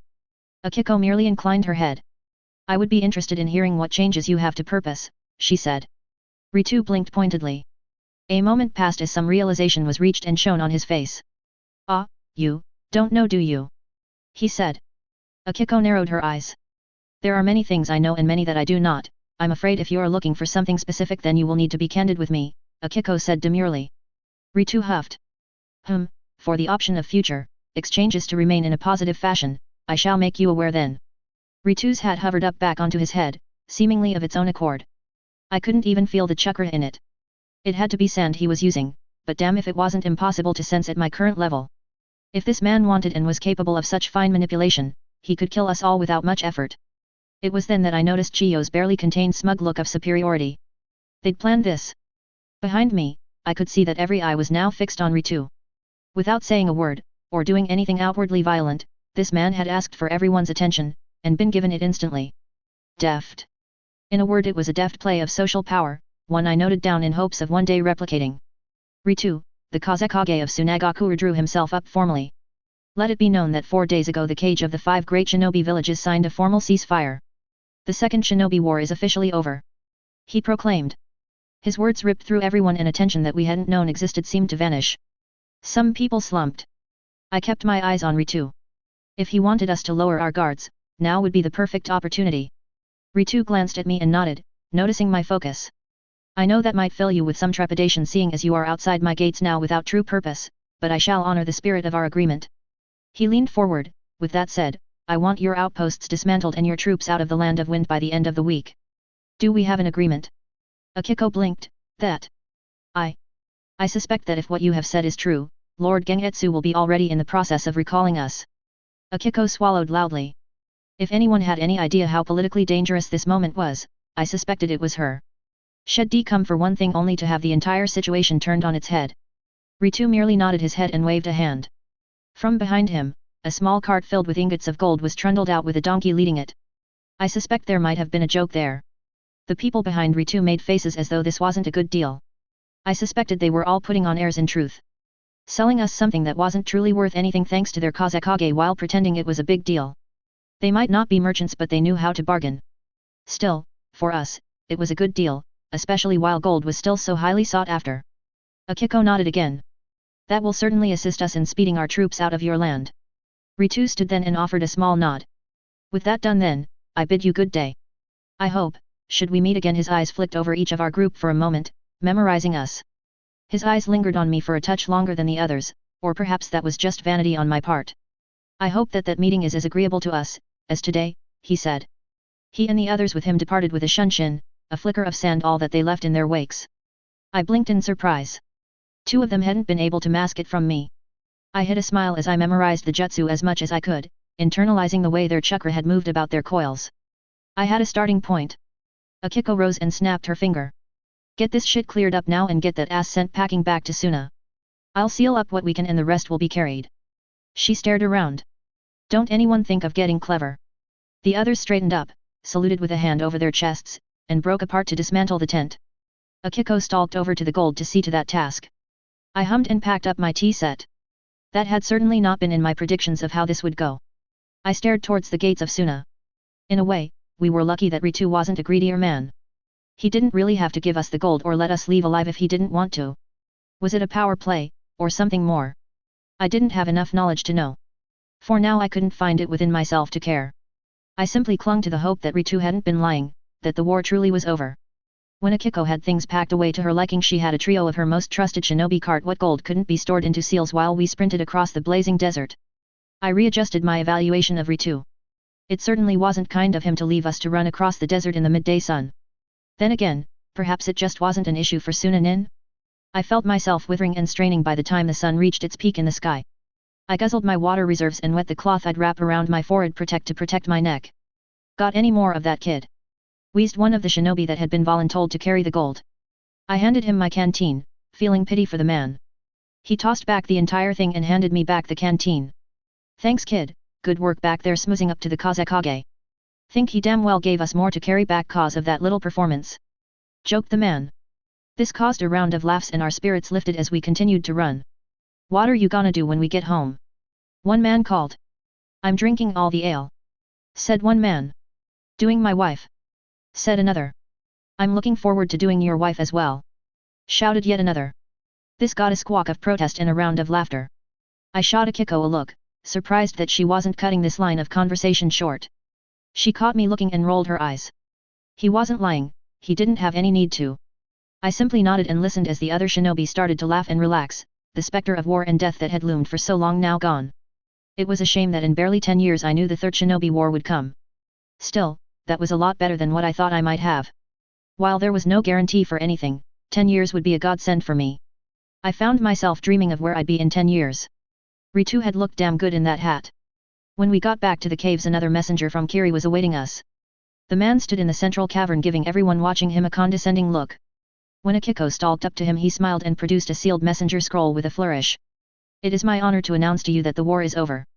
Kiri has secured itself a powerful position going forward that the other nations will not be able to dispute. The Mizukage in his wisdom, has procured a number of trade deals from Kumo, Konoha, and Suna. Lesser nations have fallen and we have emerged stronger than ever before. The Mizukage bids you to return home where you will be celebrated and rewarded handsomely for your services. The man rolled back the scroll and smiled. I felt the other shoe drop to the ground as I relaxed. It wasn't a lie. The next day saw every remaining shinobi of Kiri sprinting away from the caverns. Explosives going off behind us to deny Suna or anyone else the easy access of the caves we'd created. We made it to the ships by the end of the day, the sun not slowing us down as we hit the water and shot straight up and onto the waiting ships. The sailors squawked worse than the gulls that had been flying around the ship. But that might have had something to do with the wave of kunao and shuriken that knocked the seabirds out of the sky. They were caught, plucked and shoved in front of the ship's cooks with silent demands. Before 10 minutes were up, most people had some form of actual meat in their bellies as others dove into the water to snap up fish. Fresh food! Roared Dende as he devoured his bird. I bit into a fish on a stick and groaned with delight. There was something about going long periods of time without fresh or good food that just made even basic food, when you had the chance, so much better than it should be. Hito slid up to me and offered me a shaker. Oi! I pinched the chef's spice rack. Try some of this, he said, pouring something onto my fish. I gobbled it down only for my lips to burn and my tongue to ignite. Through tears, I glared at Hito even as he offered the insanely hot spices to Suzy and Ala. You're an asshole, I rasped, drinking deeply from my canteen. You got any more? He roared with laughter as the ships got underway. Akiko allowed a few hours of poor behavior before she made an example of the worst offenders. We're not fucking back in Kiri yet, you shitheads, she roared as she dragged 2 people who'd been having sex out from behind a sheet in the crew's quarters. You'll keep some level of discipline. I want a rotating patrol. Konoha might have signed a deal, but that's worth shit if they catch us with our pants down. She glared at everyone, daring them to defy her on this. If 3 Kiri vessels sink without anyone to get word away, do you think anyone will shed a tear? Get your heads out of your asses. She started pointing at people, giving them the unenviable task of patrolling the waters around the ships or staying on watch. I stepped slightly in front of my friends and took the proverbial kunao for them. They'd found something to drink and I decided to let them enjoy themselves. Also, if someone did try anything, they'd be worse than useless on guard duty. Akiko nodded as I passed her, only to stiffen as I whispered. Tell me when you want that scar fixed, I think I can handle it now, I said. For the rest of the voyage home, she would watch me carefully, a finger tracing the lines of her scar that claimed most of her face. On the last day, she approached me. She nodded once and then dragged me into a cabin. Do it, she said tightly. I laid my hands on her only for her to grab my wrists. No, don't knock me out, if it is going to hurt, let it hurt, she said, staring me in the eyes. I clicked my teeth. Pain isn't going to be the sensation if I'm right about this. I want to feel it, to know that it's changing. That was actually a good idea to help with any dysmorphia she might have. If it just changed she might have more issues, but if she felt it. I nodded and she released my hands. I focused and swept my chakra into the skin, probing at the damage, feeling the way the skin had folded and crinkled in on itself. Fire jutsu? I asked. Water jutsu, boiling water jutsu, she corrected. Ah, I said. That might explain the flat bits in her cheekbones. It had burned her while also pulverizing part of her face. I used the other side as my reference and began to tease the muscle, bone, and skin to how I thought it should be. I used the small patch of unblemished skin on the bridge of her nose as an idea to know when I'd gotten the blood flow and coloration just right. Throughout the entire procedure Akiko's eyes stared into mine, her hands twitching and shivering, but she kept her face fixed in position. I was probably going overboard but it was better to be thorough. What's it feel like? I asked, curious despite knowing it wouldn't be a good sensation. Like a Kikaicho swarm is running around in my face. I can feel things shifting and twitching. There are tiny flicks of pain but then they vanish. It feels sickening, she said. I wiped my hand excruciatingly slowly from the top of her forehead down to her chin, the skin smoothing out like my hand was an iron. The final wrinkles and blemishes vanished as the tissue aligned properly. I stared at her skin, checking for the tiny pores that helped with nutrients, secretion of oils, regulate temperature, and more. There were 7 layers of ectodermal tissue that needed to be made to help protect the muscles, bones and ligaments in her face. Tiny, near-invisible hair follicles were promoted to grow and as I finished this Akiko's eyes widened. New feelings must have swept through her as tiny nerves connected themselves. I spent longer staring at her face for tiny imperfections than I did her mangled scarred face by the end of the procedure. When I ran out of things to check, I dropped my hand and blinked. Oh, I said realizing for the first time what I'd done. By manipulating her pores, and skin to precisely that of her opposite side she'd become perfectly symmetrical. She smiled then and part of her lips didn't rise up properly giving her a wry amused look. I touched her face and noted that her nerves and muscles were fine. It must have been something she was simply used to doing. It wasn't an issue of the lips, it was an issue of the brain supplying the commands. I blinked. Hey, that actually makes you look even better, I said. The odd controlled break in symmetry merely drew the eye to her rather red lips. She grinned her lopsided grin and whipped out a mirror. She lost herself to her own reflection. Fuck me, she said in shock. I stepped back and let her enjoy her new look. It took her a few minutes of searching her face, refamiliarizing herself with how she looked. Her hands roamed her face and she giggled. Then tears bubbled out and I was pleased to see the tear ducts worked. Her hands snapped out and dragged me into a fierce if wet hug. Thank you, she said. If you need anything just ask, no. She straightened up and smiled at me. How do you want to be my apprentice? I can't offer as much as some of the great jonin but, I can offer you some protection. That, would be much appreciated, I said. I'm not sure what's going to happen when I return to Kiri, so having someone to back me up would be greatly appreciated. She nodded her wry smile on display. I might be signing my death warrant, but sure. You're a sharp kid, I think I can teach you a few tricks at least. I rubbed my head. Any chance I could extend that to some friends? She snorted. Greedy brat, we'll see, she said. She patted me on the shoulder and led me back outside. Her appearance caused a stir in the crew and people openly gawked. A few quiet kai from a few people earned them a dark look from Akiko. This brat's my apprentice from now on. She said as if that was all it took. The watching shinobi shifted their focus from me to Akiko's face, understanding dawning. I heard someone murmur something to another person, he can make you hot. People nodded and I had to wonder if this was really all it took to gain an apprentice. It hadn't been easy on my side certainly but I'd been expecting, well a little more from Akiko. Land hoi. Kiri in sight. Called the kunoichi in the bird's nest. Instantly the concern I had about the formality of this adoption vanished as everyone rushed to the front of the ship to watch Kiri grow on the horizon. I felt a swirl of emotions twisted in my gut. How much had changed since I'd last been here? Were my friends still alive? Had Rei been discovered and Gengetsu was waiting for me with a smile and a dagger? I knew I'd changed, but I had to wonder, had I grown strong enough? The calm that I'd been feeling with the announcement of the war being over started to trickle back into me. It wasn't right that coming home could fill me with dread. Around me other faces tightened and I had to wonder how many people suffered in the village of Kiri. It wasn't right. I stared at the approaching city, thoughts of what I could do to change that feeling washing through me. I could for now, only hope for the best and brace for the worst. Got any friends or rivals waiting for you Matsu? Akiko said from my side. My mind passed over all the people I'd been friends with, allies, with or rivals of. I sighed. How long do you think Akagaya will wait before demanding a fight? Akiko snorted. Don't make any plans for tomorrow, she said wisely. I sighed, knowing I'd have 2 such battle junkies coming my way. I was weirdly looking forward to it. Last updated December 24, 2024, the author updates once a month.